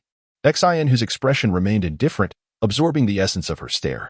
The dim light obscured Wen Xiaoyu's ability to perceive his emotions. And after a prolonged silence, his lips curled into a disdainful smile. As expected, in the name of survival, one can indeed resort to anything. A seemingly trivial remark was sufficient to shatter Wen Xiaoyu's composure. How absurd. This imbecile failed to grasp the situation? Damn it. Relying on this band of fools is futile. It must be left to her. Just as she was on the verge of a breakdown, the departing serpent man returned with an abundance of herbs. Accompanied by the hunchbacked water granny, "Chief, the herbs," he announced. Inhuan cast a glance, nodded, and gestured toward Huaji. "Release her." The serpent man reluctantly tossed the herbs onto the ground and approached, clearly repulsed by the mere act of touching her. Huaji, bewildered, found herself untied. Her eyes warily fixed on Inhuan as she entered a state of readiness. Inhuan observed her with keen interest, his voice soft yet sinister. Gesturing toward the puppets and other beast men, "Little mouse, you may now attend to their ailments." Huaji was momentarily taken aback, thinking she must have misheard. However, when Xiaoyu discerned his true intent, he wished for Huaji to demonstrate her abilities, to ascertain the veracity of her claims. His lack of trust in her was palpable. After a brief hesitation, Huaji glanced at Wen Xiaoyu, and upon receiving a nod of encouragement, she knelt to search for the necessary herbs. Since the inception of the priest class, although she was not the brightest among them, she was certainly the most diligent. Aware that she was not favored in the Juming tribe. Nevertheless, given the advantageous circumstances provided by Wen Xiaoyu, she was determined to repay the kindness. She first gathered pain-relieving and hemostatic herbs, hastening to the side of Siam, whose injuries were the most severe. A portion of his ear was missing, and his back bore a thin layer of dried blood, with several areas festering with pus. Wen Xiaoyu once taught that healing should commence with the most grievous injuries. For those with minor wounds can afford to wait, unlike the severely injured. As Xian Hu and his companions were confined, it was natural that she would not be permitted to attend to them. Thus, Inhuan intended for her to treat these few classmates instead. The abscesses required lancing to expel the pus before applying herbal remedies, along with necessary disinfection, yet the current conditions did not allow for such measures. The serpent people would hardly provide her with alcohol, so she had to simplify the process. After draining the abscess, she waited for the blood and fluid to flow out, at which point she chewed the hemostatic herb and applied it directly. Lacking cloth, she resorted to using her sharp nails to slice a piece of beast hide from her own body, which she then wrapped around his arm. Granny Shui observed this with growing admiration, surprised at the proficiency of her technique. Little did they know, these scenes had replayed countless times in her mind. Wen Xiaoyu never restrained them during her treatments, often guiding them through the process while explaining. That time spent learning had certainly imparted much knowledge. Once she had tended to Siam, she moved on to the next individual. The vast dungeon was eerily silent, all eyes fixed upon her as she performed her priestly arts. Not a single voice daring to interrupt. Meanwhile, Wen Xiaoyu felt a twinge of astonishment at her own skill. Upon completing the final treatment, she paused. Inhuan exchanged glances with Granny Shui, who nodded, and thus Inhuan felt reassured. Approaching the group, her golden brown eyes swept over them. "Future priests, welcome to the Linran tribe. From this moment forth, I shall not restrict your freedom as females. However, it is essential that you are treated somewhat differently. Rest assured, as long as you abide by the order of the Linran tribe, this leader will not impose any harm upon you." The differential treatment of Siam and the other males stemmed from their remaining combat potential, which drew a cold smile from Wen Xiaoyu. Inhuan was indeed quite cunning. However, the catfolk did not take kindly to this, glaring at her in anger. Hilo was the first to speak. "Dream on if you think we will join the Linran tribe. Indeed, catfolk and serpent people are natural enemies. We shall not be lulled into complacency." Li Hua could not help but furrow her brow, questioning Inhuan's intentions. With an arch of her brow and an unaltered expression, Inhuan responded, "I propose to exchange your freedom for the health of the serpent people. Since you are on Linran territory and consuming Linran provisions, it is only fitting that you make some contribution. Of course, should you disagree," her voice trailed off, her gaze lingering meaningfully on the group of females. They shivered at the implication. Having returned from the harvesting area, they had witnessed Inhuan's decisiveness. Knowing her words were not to be taken lightly. At that moment, when Xiaoyu stepped forward, positioning herself protectively behind them, "They are my students. I shall be the one to guide them. Rest assured, I will not allow them to cause any trouble." "That would be for the best." Inhuan nodded with satisfaction, signaling to the serpent people behind her. Immediately, over a dozen serpent individuals advanced to untie the vines binding the females. As for the males, only the bindings on their hands were removed, while their lower halves remained restrained. "You've seen enough. It's time to return, isn't it?" At this moment, Silver Ring spoke. Chapter 95. Investigating the Reasons for Change. The female puppets were confined in a room, overseen by 5 serpent men, while Siam and the others were, of course, separated. According to Silver Ring's stipulations, Wen Xiaoyu was permitted to continue instructing them as she had in the Juming tribe, albeit under the constant watch of the serpent men. This leniency brought a significant sigh of relief to Xiaoyu, as long as she could maintain contact.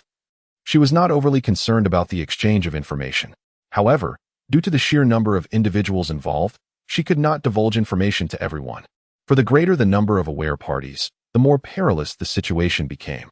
Thus, on the following day, during the first class when checking assignments, while grading the work of the puppets, when Xiaoyu inscribed a few minuscule characters in the earth with a twig, to avoid arousing the suspicions of the Serpent men, she remarked aloud, "These 3 characters are still incorrect. Pay closer attention next time. A moment's carelessness could cost a life. Do you understand?" Lacking charcoal and animal hides, they could only draw in the dirt, but the ability to erase their work at will, coupled with the Serpent men's ignorance of such script, rendered it relatively safe. The puppet was momentarily taken aback, for the ground bore the elegantly inscribed characters, "Wait for the opportunity." An immediate spark of joy ignited in her eyes. Just as she turned her head, however, she caught sight of Xiaoyu shaking her head, feigning anger. "Why are you staring at me? After all this time teaching, you still haven't learned? Shouldn't you reflect on that?" With that, she rose and forcefully erased the inscriptions from the ground, casting the twig aside. "I must have indulged you too much. With such negligence, you are unworthy of being a priestess." The other students, diligently working on their assignments, could not help but glance over at the commotion. Curiosity piqued. When Xiaoyu shot them a glance, huffed, and moved to sit expressionlessly in a corner. When Mamba offered her a cup of plain water, she took a sip, evidently disinterested in further engagement. The students exchanged puzzled looks. Having never before witnessed her display such fury since their instruction began, they were left wondering what had transpired. Yet, they dared not speak, merely continuing with their assignments. Huaxi also cast a glance, blinking thoughtfully as she observed the puppet's distressed expression and Xiaoyu's furious demeanor. At that moment, Granny Shui approached slowly, her gaze falling upon the students in the dirt, prompting a warm smile to break across her face. "Oh, the students of you are indeed diligent." The students were momentarily taken aback. The voice was distinctly masculine, yet the visage belonged to an elderly female. Xiaoyu had grown accustomed to the unusual, nodding slightly as if to acknowledge. As she observed Granny Shui, a sudden recollection of Inhuan's drastic change in temperament surfaced in her mind. She considered inquiring further, believing that Granny Shui might possess deeper insights, yet the ever-watchful monitor by her side rendered direct questioning impossible. Granny Shui approached her, coiling her serpentine tail comfortably, and sighed. In the past, the former priestess also wished to cultivate more talents, but only I and another possessed the requisite aptitude. Regrettably, that companion passed away too soon. Regarding aptitude, it may simply be that the methods you employed were flawed, Xiaoyu replied. She was acutely aware of the inadequacies of the healing practices in this world. Thus she hesitated to endorse the notion of innate talent. To her surprise, Granny Shui nodded. "I have heard of your life and death struggle with the beast father. Had it been me, I would have undoubtedly faltered. Therefore, the priestly arts must indeed suit you far better." At this juncture, the ever-vigilant Serpent man interjected with indignation. "Granny Shui, if you can awaken our gravely injured chief, then the priestly arts cannot possibly be inferior. It is preposterous to suggest that a female could surpass our tribe's priest." Granny Shui chuckled softly, shaking her head. Noticing that Xiaoyu bore no resentment, she gently grasped her hand and whispered, "I understand that you are displeased with the chief's actions. He has grown under my watchful eye, and it is only natural for him to resort to desperate measures. Please do not hold it against him." The implication of her words was ambiguous, leaving Xiaoyu uncertain whether she referred to the human child or if it was merely idle chatter. With an imperceptible withdrawal of her hand, she resolved to first inquire about Inhuan's condition. "Was he gravely injured last time?" she asked. Granny Shui nodded at the question, her eyes shimmering with an inexplicable joy, as though she perceived this as a sign of Xiaoyu's burgeoning concern for Inhuan. At that time, he was on the brink of death. With over 100 wounds adorning his body, he remained submerged in the medicinal pool for many days without any sign of awakening. Even I believed he was destined to meet the beast father. Yet, inexplicably, he suddenly regained consciousness. Upon awakening, did he experience any discomfort? Xiaoyu probed further, Granny Shui pondered for a moment and replied slowly, "Naturally, he was in pain all over. However, his injuries took a long time to heal. Had it not been for the nourishing warmth of the hot springs, he would still be enduring torment daily. Truly, it is the beast father's blessing." Xiaoyu's pupils constricted as she observed the position of his finger, which rested upon his chest, implying that his heart might also be compromised, potentially altering his temperament. Indeed, There are numerous instances where prolonged afflictions have warped one's character. Thus, whether Inhuan falls into this category remains to be seen. Is it painful every day? She inquired. Indeed. Granny Shui sighed. Throughout the entire winter, his anguished cries have echoed around us. I have tried countless remedies, yet none have alleviated his suffering. Even now, he experiences episodes every 3 days. What does it feel like when the pain strikes? She asked. According to him, it resembles a hand gripping his heart with unrelenting force, as though his entire being is on the brink of annihilation, accompanied by a searing inferno burning within. Every episode presents a different array of symptoms. Granny Shui reminisced, pointing at her chest with a sense of lament. Such torment is beyond what an ordinary beastman could endure. Each time, he leaves the walls pockmarked, with his fingers stained in crimson. The mere thought of such a scene instills terror in Granny Shui, yet her priestly abilities have proven insufficient to offer him any relief. Every 3 days? However, upon returning from the picking area, he had not experienced an episode. When Xiaoyu furrowed her brow, beginning to doubt the veracity of this claim, Granny Shui was taken aback, then looked over incredulously. Could he have recovered? Just then, Lin Yu hurriedly swam over, his face a mask of urgency. And before he could arrive, he shouted, Granny Shui, the chief is having another episode. Granny Shui's expression shifted dramatically as she sprang to her feet, preparing to rush in, only to be halted by Xiaoyu's outstretched hand. I shall accompany you. Observing closely may reveal the root of the issue. Regardless, it would be beneficial to my plan of escape, and I will not let this opportunity slip by. Lin Yu regarded her in surprise and glanced at Granny Shui, who pondered for a moment before nodding. Very well, your priestly skills surpass mine. Perhaps you might be able to provide a cure.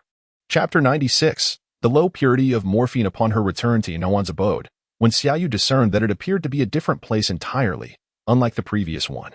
This residence bore the scars of countless battles. The walls were marred with gouges from tails and scratches from claws, along with numerous bloodstains.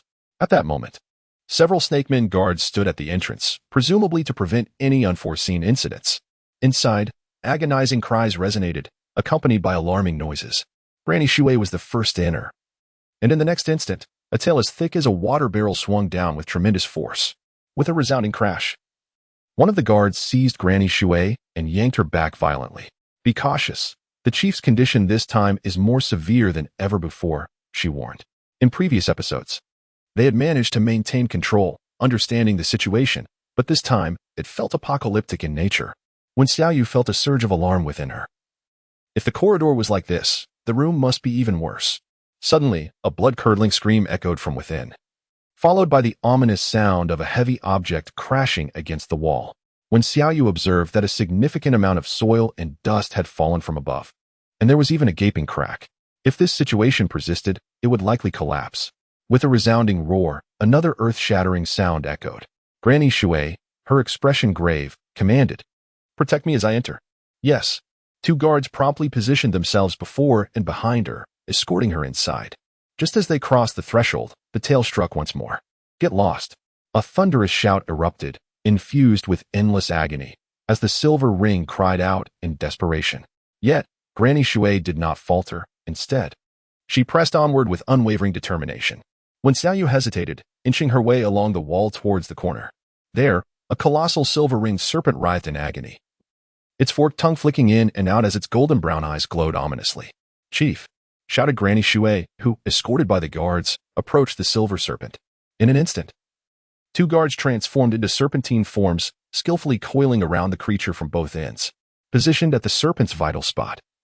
Granny Shui noted with astonishment that this serpent appeared significantly larger than the last time she had encountered it. The 2 smaller snakes beside it seemed exceedingly slender in comparison.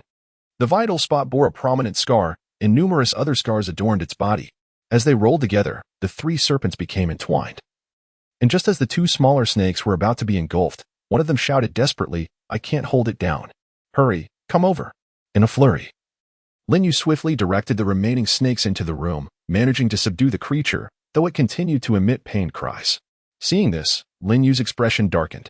Granny Shui, why has the chief become so fearsome this time? Granny Shui, gazing at the scar, reached out to touch it gently. But the heat emanating from the silver serpent nearly broke its bonds. The scar's color had deepened. Chief, what have you done? This scar had always been a pale pink, unchanged even after a winter had passed, yet now it appeared to have darkened. The silver serpent gritted its teeth, barely maintaining its composure, and replied, "Painkillers." Granny Shui's eyes widened in alarm. "You used the painkillers from the divine realm?" No wonder when Xiaoyu said he hadn't experienced any episodes along the way. Those painkillers were indeed effective, but if the injuries were severe, the backlash could be dreadful. Painkillers from the divine realm? When Xiaoyu quickly grasped the significance. What are they? Granny Shui clenched her fists, trembling. The pills from the divine realm were remarkably potent, but the after-effects could be dire. The silver serpent managed to retain some rationality and, with great difficulty, glanced at Wen Xiaoyu. "Granny, take her outside." Granny Shui nodded and prepared to turn, but when Xiaoyu stepped forward, asking, "Do you have any of those pills left? Could you show them to me?" "Take her outside," the silver serpent insisted, not wishing her to witness its current plight. "Let us go," sighed Granny Shui. The substances from the divine realm were beyond her capacity to neutralize. All she could do was wait until the pain subsided before making further plans. Thus, when Xiaoyu was escorted out of the room, upon reaching the ground, heart-wrenching screams echoed from below, the ground trembling with each cry. Granny Shui watched, filled with worry yet feeling powerless. At that moment, when Xiaoyu turned to her and said earnestly, "Granny, could you find those painkillers? Do you have a plan?" she asked. "I'm not sure for now. I need to see those pills to understand." As when Xiaoyu spoke, he noticed the ground beginning to crack open, realizing that it would soon collapse. Just as he contemplated this, the earth suddenly trembled violently, and a silver and white serpent emerged from the soil, roaring as it thrashed its body against several smaller snakes that were entwined around it, hurling them towards the nearest large tree. The force was immense, rendering the smaller serpents unconscious in an instant, while two others remained clinging to the tree, instead of crashing into it again. The silver-ringed serpent flicked its tail and swiftly darted off in an unknown direction. "Quick, stop the leader!" someone shouted, snapping the bewildered serpentine beings back to reality. They immediately transformed into their serpent forms and pursued the fleeing creature. Before long, Cui Zhu rushed over anxiously, casting not a single glance at Wen Xiaoyu, and inquired of Granny Shui, "Granny, how's the leader faring?" "It has escaped, and Lin Yu has dispatched the serpents to chase it," came the reply. Upon observing the collapsed ground and the serpent people that had been knocked unconscious beneath the tree, Cui Qing cast a cold, resentful glance at Wen Xiaoyu. However, she quickly turned and pursued the direction in which the silver-ringed serpent had vanished. Granny Shui, looking worried, cast a glance back but, recalling Wen Xiaoyu's words, transformed and burrowed into the collapsed dwelling, declaring, "Wait here, I shall search for it now." Wen Xiaoyu then realized that the beastly form of Granny Shui resembled a water snake. The water snake moved swiftly, circling below twice within mere minutes before it emerged, holding a small vessel that appeared to be crafted from jade in its mouth. Upon seeing this object, Wen Xiaoyu's expression shifted slightly, for such an item did not seem within the capabilities of a beast man. Although the vessel was somewhat crude, a closer inspection revealed it was made of a white stone, hollowed out and sealed with a small wooden cork at the opening. "Is this a creation from the divine realm?" When Xiaoyu took it and examined it closely, it featured a structure that was wide at the base and narrow at the top. Granny Shui nodded in affirmation, stating that indeed, items from the divine realm are often peculiar, though she was uncertain of what lay within. As they spoke, when Xiaoyu had already removed the cork, pouring its contents into her palm, from which rolled out a small brown pill, roughly the size of a fingernail, not perfectly round. Upon a gentle sniff, she detected a pungent and sour scent. In that instant, she was able to ascertain that this was an impure form of morphine. If it were pure morphine, it would manifest as a colorless and odorless crystalline substance or powder, whereas the object before her lacked the purity required for medical use. Chapter 97. Is it a trap? So, for this entire period, Silver Ring has been utilizing this substance to suppress pain. The divine realm indeed harbors such things. How about it? Do you know how to mitigate its side effects? Observing the constant changes in Wen Xiaoyu's expression, Granny Shui hastily inquired. Wen Xiaoyu, suppressing her shock, pried a small piece with her fingernail and placed it in her mouth. Instantly, the taste of morphine, mingled with an unidentifiable flavor, overwhelmed her senses. She promptly spat it out, her mind racing. The reason for Inhuan's condition was undoubtedly the low purity of the morphine. She was uncertain of the other components. But one thing was clear, prolonged use would inevitably lead to dependence. If her deductions were accurate, Inhuan's issues arose from his failure to take the substance regularly. Though he remained oblivious to this fact, perhaps he intended to sever ties with it, which could explain his pronounced reactions. If her conjecture held true, all she needed to do was hand this substance to Granny Shui, allowing her to administer it to Inhuan. And when the effects wore off and the crisis struck again, she could escape with Xin and the others amidst the chaos. Yet, what if this were merely a trap? She was well aware of Inhuan's cunning. A wrong choice could spell doom for Xin and the beast's men, but if she gambled correctly, an opportunity for escape might arise. Contemplating this, when Xiaoyu's heart grew increasingly calm, after some deliberation, she ultimately decided to offer the pill. Since he had been consuming it all along, why not give it another try? Perhaps it could alleviate his pain? This was the only course left to her. However, as she hesitated, Granny Shui gazed at the small pill in her hand. Caught in a dilemma. Long ago, she had heard of a new substance emerging from the divine realm, but she never imagined it would be in the possession of the leader. Was this a blessing or a curse? She had never encountered such a thing before. When Xiaoyu shook her head and uttered a disingenuous remark, this time, she would allow Granny Shui to make the choice, waiting for the opportune moment to act. Half an hour later, Lin Yu and Shui Qing, along with the Serpent folk, finally returned with the exhausted Inhuan, who still twitched intermittently. When Xiaoyu observed everything with keen eyes, attempting to discern any hint of pretense, yet Inhuan remained in a deep, unbroken slumber. A group of Serpent folk fixated on Granny Shui, awaiting her healing ministrations. At last, with a heavy sigh, Granny Shui pried open Inhuan's mouth and administered the pill she held. Shui Qing, filled with unease, incessantly inquired, "Granny, when will the leader awaken? What exactly is happening?" Another serpent lamented, "Indeed, our leader has never been this gravely ill before. Could it be that he is destined to meet the beast father?" This remark was swiftly met with a sharp glare from Shui Qing, who retorted, "Dare to speak such nonsense, and you might find yourself meeting the beast father first." Enough of the bickering, Granny Shui interjected, her face etched with concern. "I too am at a loss as to what to do. Let us first move him to a more comfortable place." At once, in no time, the Serpent folk carried Inhuan to a clean dwelling. Shui Qing and Lin Yu stood by, steadfast and unwilling to depart, while Granny Shui observed them intermittently. When Xiaoyu stood in the corner, lost in contemplation. To be frank, the current circumstances were rather perplexing. Initially, she suspected it was a cardiac issue or perhaps a problem with the crystal, but now, with the emergence of the morphine incident, she found herself utterly bewildered. The Serpent Man would undoubtedly refuse her request to utilize a scalpel to probe the silver ring's thoracic cavity. Thus, all she could do was observe for a few more days. However, should the next adverse effect indeed manifest, what criteria would she employ for evaluation? After all, he had previously experienced intermittent episodes. Now, she felt utterly overwhelmed. Just as her headache intensified, Suiqing turned to face her, her pitch-black eyes seemingly capable of seeing right through her. The scales adorning her cheeks glimmered with an eerie light. "Aren't you quite formidable? Why not employ your priestly arts?" When Xiaoyu felt utterly perplexed by the questioning. "I have never claimed to possess great strength, and furthermore, I am unaware of his circumstances. How am I to rectify this?" "Ha, a deceitful female, were it not for you, he would not have descended into this state." Her voice dripped with coldness as a hand swiftly clenched around her throat.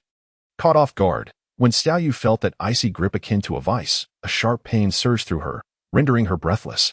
"Suiqing, what are you doing?" Granny Shui was the first to react, turning to admonish her sharply. Suiqing snorted disdainfully. "Worthless beings cannot be permitted to remain in the Lin tribe." Granny Shui furrowed her brows, clearly displeased. Although the chief has suspended the mate ceremony, fundamentally, he still wishes to bond with you as his partner. If you kill her now, once the chief awakens, I cannot be bothered with such matters. Like a cat whose tail has been stepped on. Suiqing erupted. Why should he be bound to this abomination? What about me? I have been by his side since childhood, striving to stand beside him. Do you have any notion of the effort I have expended? And yet, she arrives in Linran and alters the chief's affections. You must understand, when Xiaoyu grasped her hand. Powerless against Suiqing's strength, and could only utter with great difficulty, "I do not wish to linger here for even a moment. It is he who has dragged me back time and again." Silence. If you had any sense, you would not dare to show your face before him again. Had you not ventured to the picking area, how would you have been captured? Suiqing's eyes narrowed, her strength steadily intensifying. At this juncture, when Xiaoyu found herself unable to voice a sound, the darkness encroached upon her vision, and gradually, even breathing became a luxury. What am I to do?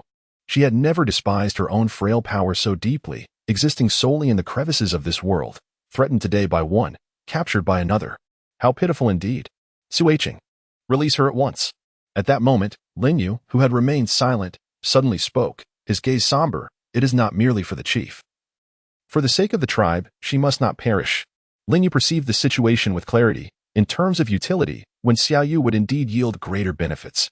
Moreover, given Yin Huan's temperament, should he awaken to learn of her demise, the consequences would be dire. In that event, not only Cuiching but even he and Granny Shui would find themselves ensnared. Though he too did not wish to witness the chief bonded with a flawed being. The die had been cast. What if I refuse? Then I shall have no choice but to rescue her on behalf of the chief. Upon uttering these words, Lin Yu transformed into a massive serpent, eyeing her coldly. Unexpectedly, Cuiching scoffed, her tone laced with contempt. If it were the old you, I would stand no chance. But now, do you truly believe you can prevail against me? Since Lin Yu's injury, he could no longer engage in combat. Doing so would inflict excruciating pain upon him, even to the point of spitting blood.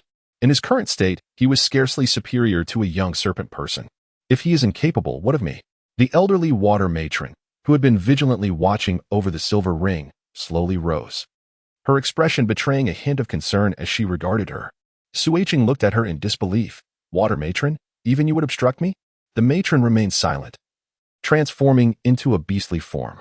At that moment, when Xiao Yu felt the last breath of oxygen within her chest dissipate, and darkness enveloped her, causing her to faint. As her eyes fluttered shut and her breath nearly ceased, Lin Yu and the water matron could no longer afford to delay, swiftly swimming towards her. Despite Cuiching being female, she had trained daily alongside those serpent warriors for years. Although her combat experience did not match Lin Yu's, her strength was undeniable. When Xiao Yu was cast aside like refuse, her fate shrouded in uncertainty. The elderly water granny, burdened by age, and Lin Yu, unable to exert himself excessively, found their joint efforts to combat their dire situation rather taxing. As the impending collapse loomed, Water Granny admonished, if you wish to succumb to madness, do not drag the leader down with you. Should he suffer further injury, none shall be able to save him. Upon hearing this, Cuiching regained her composure.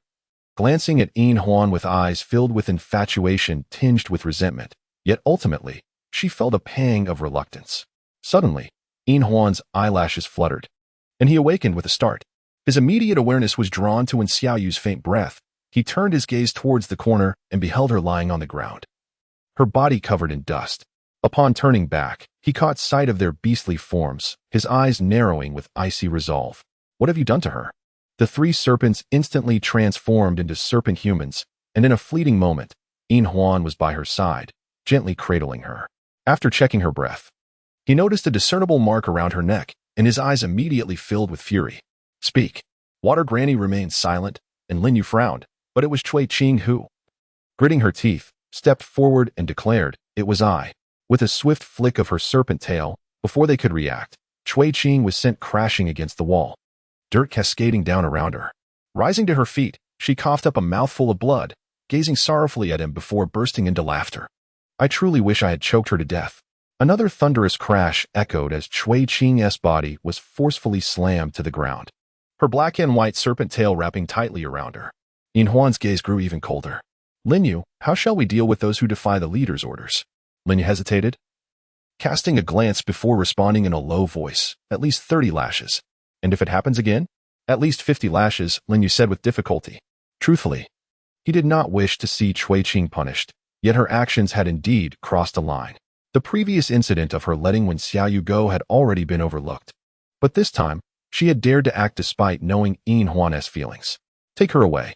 The three succinct words conveyed Yin Huan's decision. Cuiching maintained her smile, her gaze fiercely directed at Wen Xiao Yu in his arms. Ha! Yin Huan appeared oblivious. Turning to Water Granny, he inquired, what is her condition? Water Granny sighed, moving closer to examine her, glancing at the injury on her neck before replying, she will be fine. A few days of rest will suffice. With that, Yin Huan exhaled in relief, and Lin Yu finally took Cuiching away. In the Juming tribe, at the king's residence, Bian Yun had just returned from the harvesting area, his countenance grim as he reported, I found no trace of Xin. Who were you? It appears as though everything has been deliberately erased. Xin who would not be so unreliable, thus I suspect they have been captured. The high priest had been feeling uneasy in recent days, and upon hearing these words, he became alarmed. Who would dare apprehend them at this moment? There were still 10 bear men in the ranks. All gone as well. Bian Yun nodded and glanced at the king, who had frosty golden eyes. his fingers tapping anxiously on the table, revealing his inner turmoil. Just then, a hurried voice came from outside. "Your Majesty, the envoy from the divine realm has arrived." Everyone present among the cat people was taken aback. The high priest was the first to respond, questioning their purpose. The divine realm seldom communicated with the beast men, typically leading their separate lives, only occasionally attending significant events. This was the first unexpected visit. Generally, tribes that received envoys would become targets for future alliances among the major tribes. Yet at such a critical juncture, it hardly seemed like a goodwill visit. Zhugan's expression was somewhat grave, but he still spoke. "I am not certain, but that female holds the divine realm's token and has made her way to the square," insisting on an audience with the king. The so-called envoy was a fair-skinned female with chestnut hair, adorned with a pair of long, furry antlers atop her head, standing tall and regal, as if embodying an unmatched nobility. Behind her was a male monkey man, his face plastered with a sycophantic smile, yet filled with disdain when confronted by the cat people. "Why are you all just standing there? Hurry and summon your leader. Meiwa, do be careful. Should these savage beasts harm your esteemed self, I would have no way to account for it upon your return." The female referred to as Meiwa cast a sidelong glance, playing with a jade token inscribed with an ornate character, divine. If when Xiaoyu were present, she would undoubtedly recognize it as a modern Chinese character. Indeed, this was a wild land. Regardless of attire or dwelling, Meiwa furrowed her brow and redirected her gaze toward a nearby stone. The monkey man, upon noticing, promptly approached to dust it off, saying, "Meiwa, please have a seat." Unexpectedly, Meiwa shot him an irritable glare. "Who do you think you are? Referring to me as your sister? I am a divine envoy. How could I associate with someone as lowly as you?" The monkey man's expression stiffened but quickly returned to normal as he continued to flatter her. Yes, it was my ignorance of your status. Please do not take offense, esteemed envoy." With that, he unleashed a torrent of ire upon the cat people. "Are they all dead? Can't you see the esteemed envoy is waiting? Hurry and fetch food." The cat people exchanged glances, their previous admiration for the divine realm now swiftly turning to disdain. Nonetheless, given their status, they had no choice but to extend their hospitality. Among them, Berman was the most eager, urging, quickly. The esteemed envoy has come such a long way. Let us present our finest offerings." The cat person, in a state of confusion, hurriedly dashed towards the warehouse. Meiwa cast a glance over the multitude of cat people and pointed nonchalantly at an exceptionally handsome male, saying, "Come here and massage my feet. After such a long journey, my feet are utterly sore." With that, in full view of the crowd, she removed a pair of oddly shaped shoes, which were none other than high heels. Chapter 99, the third companion of the divine envoy. What? The male's eyes widened in disbelief. How could he possibly engage in such a demeaning task? Noticing his reluctance, Meihua's expression turned cold, and she shot a glance at the monkey person nearby, who promptly stepped forward and barked, "Why are you staring? It is a privilege to massage the feet of the divine envoy. Hurry up and come over." At that moment, the king and others, led by Zhugan, finally arrived. Upon seeing the arrogant duo, Zhugan instinctively frowned. Fortunately, the high priest, having lived a long life and encountered many grand occasions, quickly approached with a beaming smile, saying, "Welcome, divine envoy, to the Zhunming tribe. I never expected you to be so exquisite." Which woman does not relish flattery? Although somewhat awkward, it did not dampen Meihua's spirits. Initially irritated by the cat person's failure to approach and massage her feet, her mood brightened instantly upon encountering the strikingly handsome king. Who is this? Such a strong and handsome male, with sun-like eyes seemingly ablaze, as if they could melt her. Indeed, there are many males in the divine realm. Over the years, having lived in comfort, they have lost their ambition. Yet, some have grown excessively corpulent due to indulgence, while others have become unnaturally thin from constant fear. The monkey person accompanying her was far too slender to pique her interest, but this one was different. Besides his face, his physique was equally captivating. Muscles brimming with primal strength, as if sculpted by a master craftsman. His languid demeanor instantly entranced her. "This is our tribe's leader, the king," the high priest replied. Divine envoy, Meihua immediately made a shushing gesture, donned her high heels, and approached him with the most alluring demeanor she could muster. Her slender hand lightly rested on his shoulder as a melodious voice emerged. "I wonder, does the king have a partner? If so, would you consider a change? If not, what do you think of me?" Her restless hand began to glide from his shoulder towards his chest, but the king, with an impassive expression, swiftly seized her wrist. "There is no need for the divine envoy to concern herself. I am not currently seeking a partner. The cat person was momentarily taken aback. Not seeking? Wasn't he the one who sent bundles of charcoal to Xiao Yu every day in winter, hoping to make her his companion? Thankfully, Minnie understood, recognizing that he was rejecting the divine envoy. Not wanting now does not necessarily mean never wanting, as long as you are willing. The position of my third companion will always be reserved for you. What say you? In the divine realm, the status of females is exalted, and the practice of polyandry is revered. As long as one possesses the capability, these so-called partners may be exchanged at will. This notion is deemed unacceptable by many orcs. However, it was mentioned that it is many, not all. Those males who yearn for a life of ease are willing to become mere playthings for the females of the divine realm to secure a life free from worry. While the outside world has heard of such matters, witnessing them firsthand presents an entirely different reality, one that feels like an affront to their feline kind. In an instant, the catfolk turned their gazes towards Mei Hua, who let out a disdainful snort. A bunch of ignorant beings. It is an honor for your leader to be favored by this divine emissary. Dare to glare again, and I shall procure your eyeballs as ornamental trinkets. The king maintained his indifferent expression, observing her. Admittedly, her tone of threat bore similarity to that of you, yet it resonated with an insufferable annoyance. What brings the esteemed divine emissary to our presence? He inquired, his lips barely parting. At this, Mei Hua's demeanor shifted slightly, becoming more frigid. I have heard that your tribe possesses a certain wine. No sooner had the words left her mouth than the catfolk who had gone to fetch food returned, laden with various fruits and fruit wines. Esteemed divine emissary, please indulge. At this juncture, even the king could not deny the existence of the wine. Mei Hua observed the crimson liquid in the bowl, inhaling its scent gently, her gaze turning even colder. Indeed, it bore the fragrance of wine. How is it that you possess this? Her tone was accusatory, akin to a superior questioning an inferior, leaving the catfolk feeling exceedingly uncomfortable. The divine realm also had its own wines, including various others, but they were primarily reserved for internal consumption, with no intention of dissemination. Yet now, this humble juming tribe had also acquired such a beverage. How could the divine realm not be incensed? Noticing her expression, the king understood that the situation was dire and pondered how best to respond. Mei Hua's cold smirk returned. Before my arrival, I had already investigated. The wines from various tribes originate from your domain.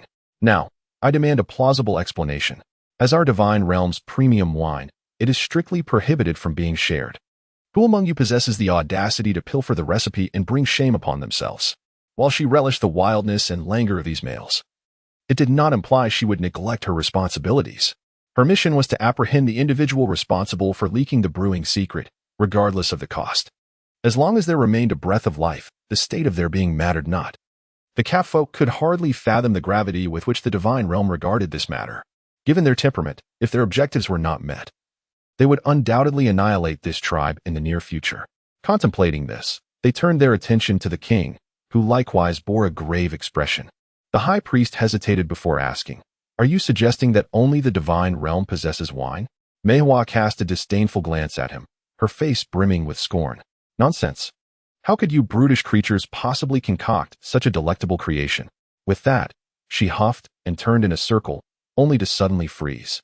Her gaze fixating on a hoe at the entrance of one of the stone huts, her expression shifting dramatically. "How do you still possess such tools?" "Agricultural implements. The Juming tribe possesses them as well. Just how much is there in this place that I remain ignorant of?" With this thought, Mei Hua's anxiety deepened, and she shouted to the monkey men, "Search for me. I must see how much that traitor has disseminated." "Yes, my lord." The monkey men accepted the command and began their search throughout the tribe. The cat people, restless, looked anxiously at their king. If this matter were to leak, it could very well provoke the wrath of the divine realm. That was the divine realm, far beyond their capacity to contend with. Yet at that moment, under the shadow of the divine realm's might, none dared step forward to intervene. Bianyan, sensing the gravity of the situation, approached and whispered into the king's ear. "Should we intervene?" The king's pupils constricted in response, observing Mei Hua's haughty demeanor and the unmistakable disdain flickering in her eyes. Ultimately, he resolved to make a decision, but first, he needed to clarify the situation. With a faint smile, exuding an air of languor, he inquired, "You come to the Juming tribe. Does the divine realm know of this?" "What do you mean by that?" Mei Hua instinctively sensed something amiss. Even Bianyan could not help but glance at the king, astonished. As a longtime comrade of the king, such a smile and tone evoked a singular thought in his mind. The king intended to eliminate this envoy from the divine realm. If Mei Hua had only learned of this matter en route, she might soon find herself in peril.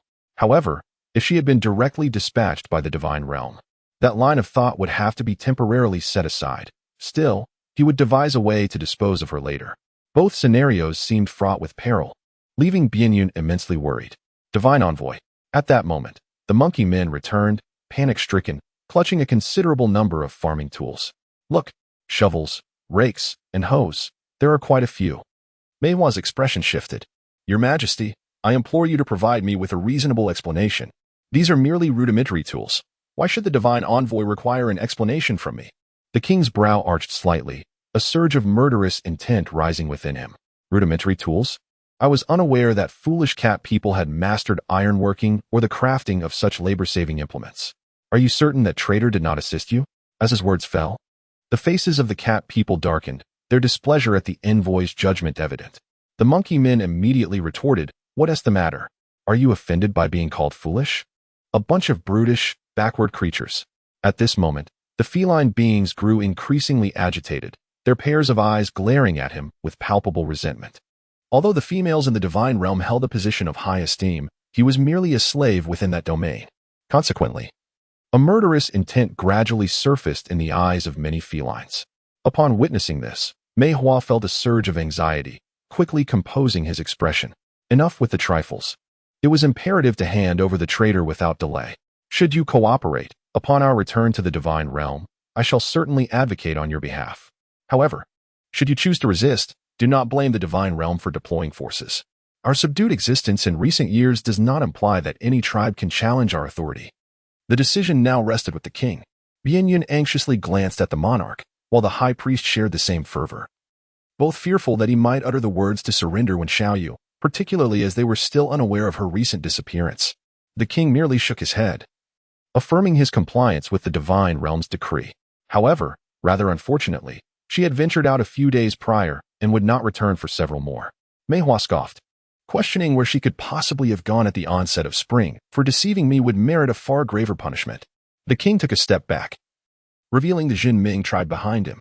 The divine envoy could search at any time. The king would fully cooperate. In fact, just prior to your arrival, I was discussing with my subordinates the need to locate her, as she had been absent for far too long. For a moment, Mei Hua was at a loss for judgment.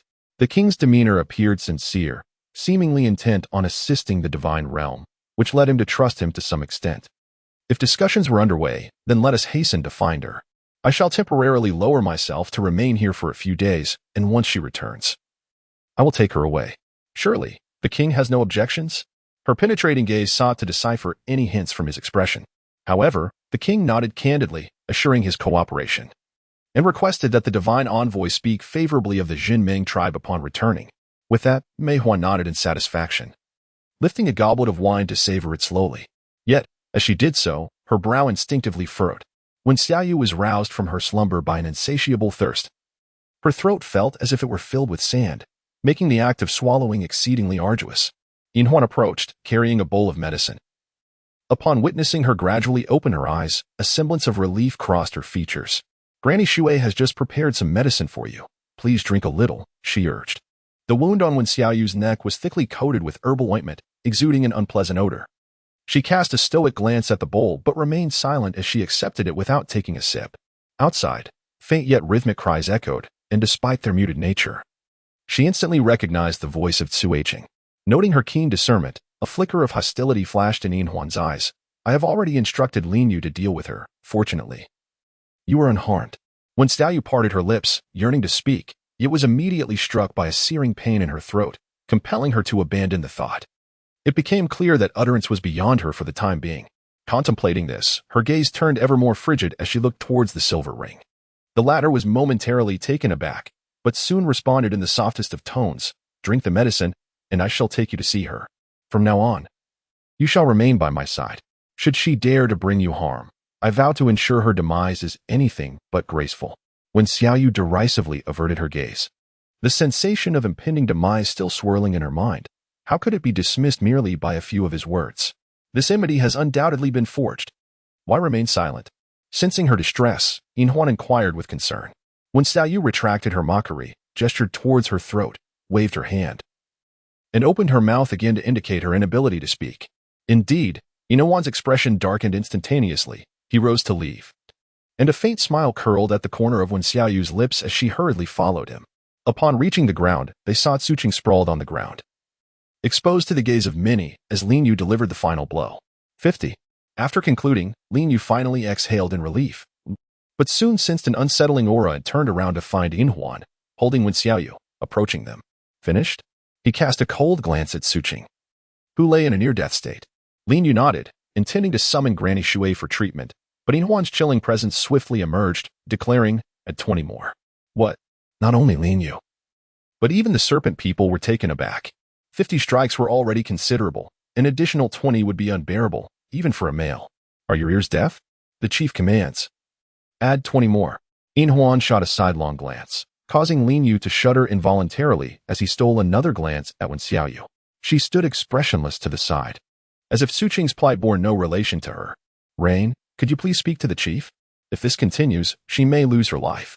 Admittedly, she has gone too far, but I believe after today, she will truly repent. When Xiaoyu could only find it amusing, Suqing on the brink of death, it was she who was truly at death's door. Regret? She would believe a sow could climb a tree before she would expect such a woman to repent for her actions. How naive. Do you think, if Rain could speak, she would endure another 20 blows? Inhuan said coldly. Lin Yu was taken aback, her face a mask of astonishment. If she cannot recover, her life ought to be forfeit. Inhuan said expressionlessly, then turned her gaze towards Lin Yu. The Serpent folk exchanged glances, their expressions a tapestry of emotions. Yet none dared to plead for mercy at that moment. Chapter 101. Duckweed Suqing on the ground seemed to respond, her body twitching slightly as she struggled to raise her head, casting a disheveled glance in her direction. In that instant, when Xiaoyu understood that from this moment forth, it was a matter of either her life or Suqing's, she turned away, dismissing everything around her. She needed to locate the puppet and have her communicate with the water, which, this matter of losing one's voice must be remedied. The more critical the moment, the more composed she became. This had always been her nature. Upon reaching the place where the puppet and the other students resided, she found them already under the watchful eyes of the Serpent folk, though the area of confinement was not overly restrictive. Teacher, you have finally returned. What on earth has happened? The moment they caught her scent, all the cat folk rushed out. Upon seeing the herbs around her neck, they were momentarily stunned. The puppet was the first to approach, attempting to reach out, but hesitated, recoiling in fear. What has happened to you? When Xiaoyu lowered her gaze and crouched down, inscribing on the ground, voiceless, you can no longer utter a word. Gila was the first to leap up, agitated and anxious, inquiring, is it Silverring? Does he wish to take your life? When Xiaoyu shook her head, just as they believed she would recount the events, she merely inscribed 3 words, duckweed. This herb is beneficial for the throat, and she must obtain it swiftly. The puppet, filled with anxiety, was about to speak when Inhuan arrived closely behind. In an instant, they cast furious glances at him, with Shila being the first to charge forward. What have you done to the teacher? However, before she could transform into her beast form, Inhuan intercepted her, yet did not place blame. It was not I. What did she draw? The puppet glared at him coldly, maintaining a semblance of composure. If it was not you, then who has caused her to be in such a state? Inhuan furrowed his brow, and, confronted by their accusatory glares, he ultimately divulged what had transpired. Yet, the students were unconvinced. Is that all? Were it not for Yu's fortuitous survival, she might have gone to rescue the beast father by now. 70 strikes? Can her life be compared to that of the teacher? Among them, Shila's temper flared the most. She yearned to slay Suqing immediately. However, the Serpent guards were already on high alert and firmly restrained her. Inhuan remained impassive, lowering his gaze to the crouched Wen Xiaoyu. Stepping forward in an attempt to assist her, she brusquely shrugged him off, allowing the puppet to help her instead. The puppet regarded him with palpable hostility, asserting, we need duckweed. Otherwise, she will be unable to speak in the future. At present, she could not ascertain whether Wen Xiaoyu was feigning her silence to lower Inhuan's guard or if she truly had lost her voice. However, since she had mentioned duckweed, they must hasten to find it. Her intuition leaned towards the notion that she was indeed pretending, rather than facing a genuine affliction. We should seek Granny Shui, Inhuan suggested. Before Wen Xiaoyu awoke, Granny Shui had already departed, thus they could only wait for her return to make further decisions. Fortunately, the Serpent did not linger long before bringing Granny Shui back. Duckweed? What is that? Granny Shui had never encountered such a term and, upon the catfolk's gesture, peered closely at the patterns on the ground, scrutinizing them for quite a while before shaking her head, admitting that she had never seen such a plant. In an instant, when Xiaoyu's heart sank, she could not locate her voice. Find it, she urged fiercely, determined to spare no effort in the search. She instructed the nearby tribes to assist, for if they could procure that specific herb, Lin Yin would undoubtedly pay a handsome price for it. In Huan's expression was equally grim. The Serpent Man, having received the command, hastily departed. The atmosphere was thick with tension. Observing this, In Huan took a deep breath and stepped forward, intending to escort Wen Xiaoyu back. However, she deftly evaded him. Her gaze icy. The puppet, sensing the tension, interjected, "Given such a significant incident, I believe Chief In Huan can no longer justify allowing her to stay alone." The implication was clear. It was time for him to leave. In Huan's eyes darkened, seething at her words, yet upon noticing the herbs around Wen Xiaoyu's neck, he ultimately turned and departed, instructing, "Take good care of her." That evening, Wen Xiaoyu was assigned to share a room with the puppet. By the dim glow of the fire, the puppet quickly inquired about her silence. When she saw Wen Xiaoyu write that she was not feigning, her heart raced and her nose tinged with emotion. The thought of not finding duckfoot grass was unbearable. She could not dare to contemplate the torment that lay ahead. Wen Xiaoyu's gaze was exceptionally cold as she stared out at the waning moon. Gradually, a plan began to take shape in her mind, and her fingers swiftly began to etch words onto the ground. That night, no one knew the details of their conversation, but by the following day, when Xiaoyu's condition had worsened considerably, she was not only unable to speak but also afflicted with a high fever, ultimately succumbing to a state of unconsciousness by afternoon. Several students exhausted every means to lower her temperature, yet by midnight, the fever returned, accompanied by a disorienting haze. At this point, Shila could no longer contain her frustration and rushed before In Huan, exclaiming, "If the teacher dies, it will be your doing. Had it not been for bringing her here, she would not be in this state." "Shila, calm down," Bu interjected, her expression impassive as she halted Shila's outburst. "Have you found the duckweed?" In Huan's expression darkened, and he found it difficult to respond to her inquiry. The news had been disseminated at the fastest pace possible,